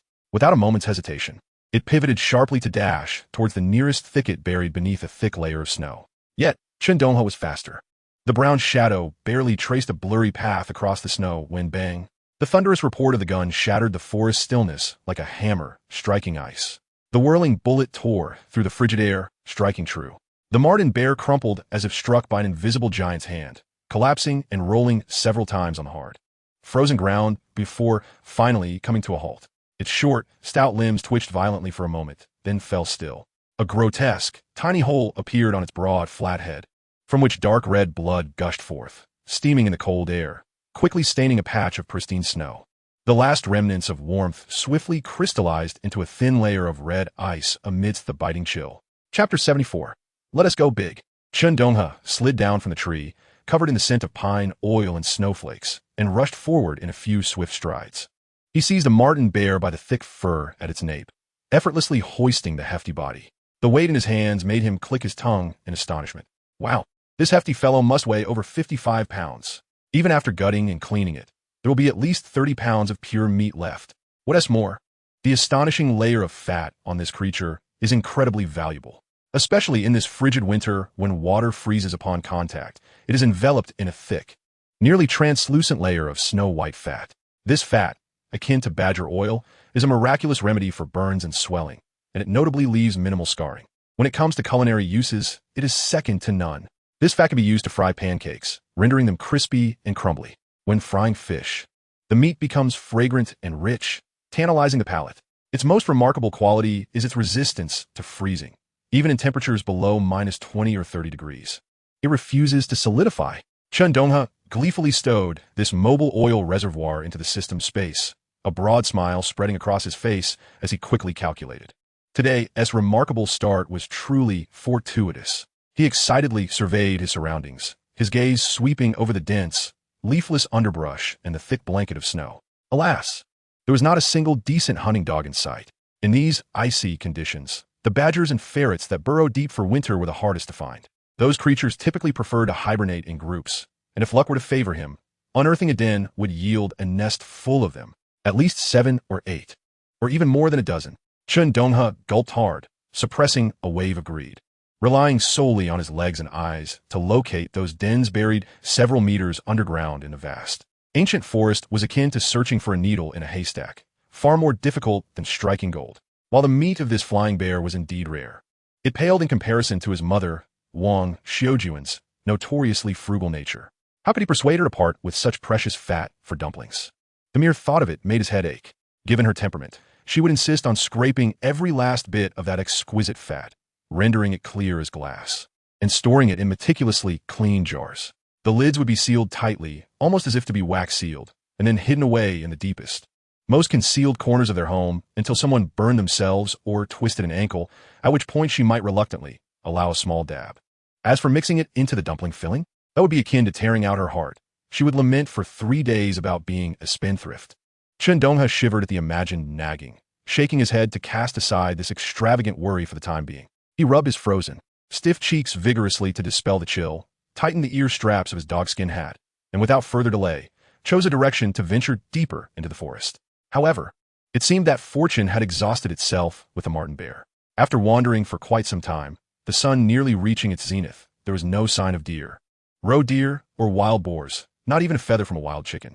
As he surveyed the vast, desolate expanse of white around him, a sense of impatience began to rise within him. He raised his hand to shield his eyes and gazed at the sky. The sun had shifted to the southwest, indicating it was at least past noon. His stomach had yet to grumble, for he had set out with 3 cornbread pancakes tucked away, still warm from the journey, which he could nibble on now. He stroked the stubble that had grown on his chin, sharp eyes scanning the thickly snow-covered terrain. The area was open and flat, with no tall, dense trees obstructing his view, providing a splendid line of sight. Furthermore, the terrain was relatively even, backed by a gentle slope, making it an ideal spot to unleash his hunting prowess. He licked his cracked lips, his hesitance swirling in his mind before ultimately succumbing to the thrill of taking a risk for a big score. Let us go big. Otherwise, after wandering aimlessly for half a day, his bones would be frozen solid, and he would return empty-handed, which would be utterly infuriating. With a resolute bite of his teeth, he made up his mind. Gathering his thoughts, he made his way toward a sheltered ridge, a location once mentioned by the old master as frequented by wild creatures. Navigating the terrain with a careful tread, perhaps it was that glimmer of determination that caught the attention of the heavens. After traversing for the duration of a cigarette, he suddenly beheld a flash of brilliant color amidst a thicket adorned with frozen snow and ice. Upon closer inspection, lo and behold, a splendid male pheasant, its resplendent tail feathers trailing behind it like a vibrant plume. The colors of its plumage stood out starkly against the white snow, reminiscent of a peacock displaying its tail. Not far off, a rather inconspicuous female pheasant, clad in earthy brown, was pecking at the snow, unearthing grass seeds with her claws. Chen Donghe's heart leapt with excitement. He instinctively crouched low, moving stealthily forward like a panther stalking its prey. The snow crunched softly beneath his feet. As he closed the distance to about 100 meters, he halted, drawing forth his hardwood bow, knocking an arrow with a glimmering, razor-sharp tip that shimmered with a chill. Holding his breath, he drew the bowstring back until it formed a perfect arc, the limbs of the bow vibrating with a subtle yet exhilarating tension. Releasing the string, thwack! The arrow, propelled with force and precision, pierced through the pheasant's breast. Its vibrant wings flapped wildly, stirring up clouds of white snow, accompanied by a mournful cacophony of squawks. The nearby female pheasant was instantly startled into flight, its wings flapping frantically as it prepared to escape. But another arrow flew. Thwack! The second arrow struck true, piercing the female pheasant's chest before it could even utter a sound, leaving it to thrash helplessly in the snow, silenced. A satisfied smile crept onto Chen Donghe's lips as he jogged over to collect his quivering quarry. Instead of storing them away, as he usually would, he carried them directly to the open, flat expanse of snow in the valley, the natural clearing that resembled a granary. With a swift motion, he unsheathed his sharp dagger and swiftly eviscerated the pheasants, their blood and entrails spilling forth onto the pristine snow, creating a vivid scarlet pool. The contents of their bodies, intestines, hearts, livers, and undigested seeds, were quickly extracted and carelessly tossed onto the immaculate surface of the snow. Immediately, a strong, primal scent, reminiscent of iron and sweetness, wafted through the air, carried by the chilling breeze. These awful bits could be exchanged for a half-kilogram of grainback in the village, a treasure commodity for the impoverished, whether chopped up and mixed with pickled vegetables or stir-fried with a touch of spice. Yet today, Chen Donghe planned to use them as bait, hoping for a stroke of luck. Chapter 75, Attracting the Wolf Pack. After completing this task, he finally stored the pheasants away. The location he selected had been chosen with meticulous consideration. The terrain was open and flat, devoid of towering forests for 1,000 meters around, allowing for unimpeded observation of any movement in the distance. The only feature within this valley was a solitary, thick, gnarled old pine tree, its trunk so robust that it would take 2 people to encircle it. As the saying goes, the tall tree attracts the wind. Yet this old pine had thrived in this sheltered hollow, drawing nourishment from the earth while its surroundings struggled to support even the smallest sapling. Chen Donghe dashed to the tree without hesitation, shedding his patched cotton coat. He turned it inside out, the newly patched side now facing out, and vigorously rubbed it against the rough, resinous bark of the old pine. The biting cold had rendered the pine resin as hard as iron, leaving only the faintest trace of its aromatic essence on the fabric. He did not expect this makeshift scent to completely deceive the keen-nosed beasts of the wild. It was merely a means to add a touch of confusion to his impending ambush. Clad in his cotton coat, he spat into his palms, rubbed them together, and, seizing a few knots on the bark, swiftly ascended to a sturdy branch that was more than a person's height above the ground. From this vantage, the old pine branched out into several thick limbs, their gnarled forms interwoven. A thick layer of untouched, fluffy snow blanketed the branches, perfectly concealing his form. To an observer below, he would appear as nothing more than a mound of snow and dark pine limbs. Just moments after settling into his perch, he was soon visited by the sentinels drawn by the potent scent of fresh entrails. A cacophony of chattering magpies flitted down, hopping near the edge of the snow. Following them, a few cautious crows landed further away, eyeing the delectable feast with greedy intent. Chen Donghe paid no mind to these bothersome scouts. He remained as still as a snow-laden statue, concealed behind the intertwining branches and thick snow. Only one vigilant eye remained fixed on the bloody bait, patiently awaiting the arrival of a more formidable prize. After what felt like an eternity, a swift, shadowy figure materialized on the distant, snow-covered ridge. Chen Donghe's heart sank, his muscles tensing in an instant. It was a pack of gray wolves. These creatures, when gathered in numbers, were notoriously formidable. They often traveled in groups of 7 or 8, sometimes even a dozen or more. Though they may not match the size of the robust mountain wolves that roamed the deeper woods, their cunning and vengeful nature were well known.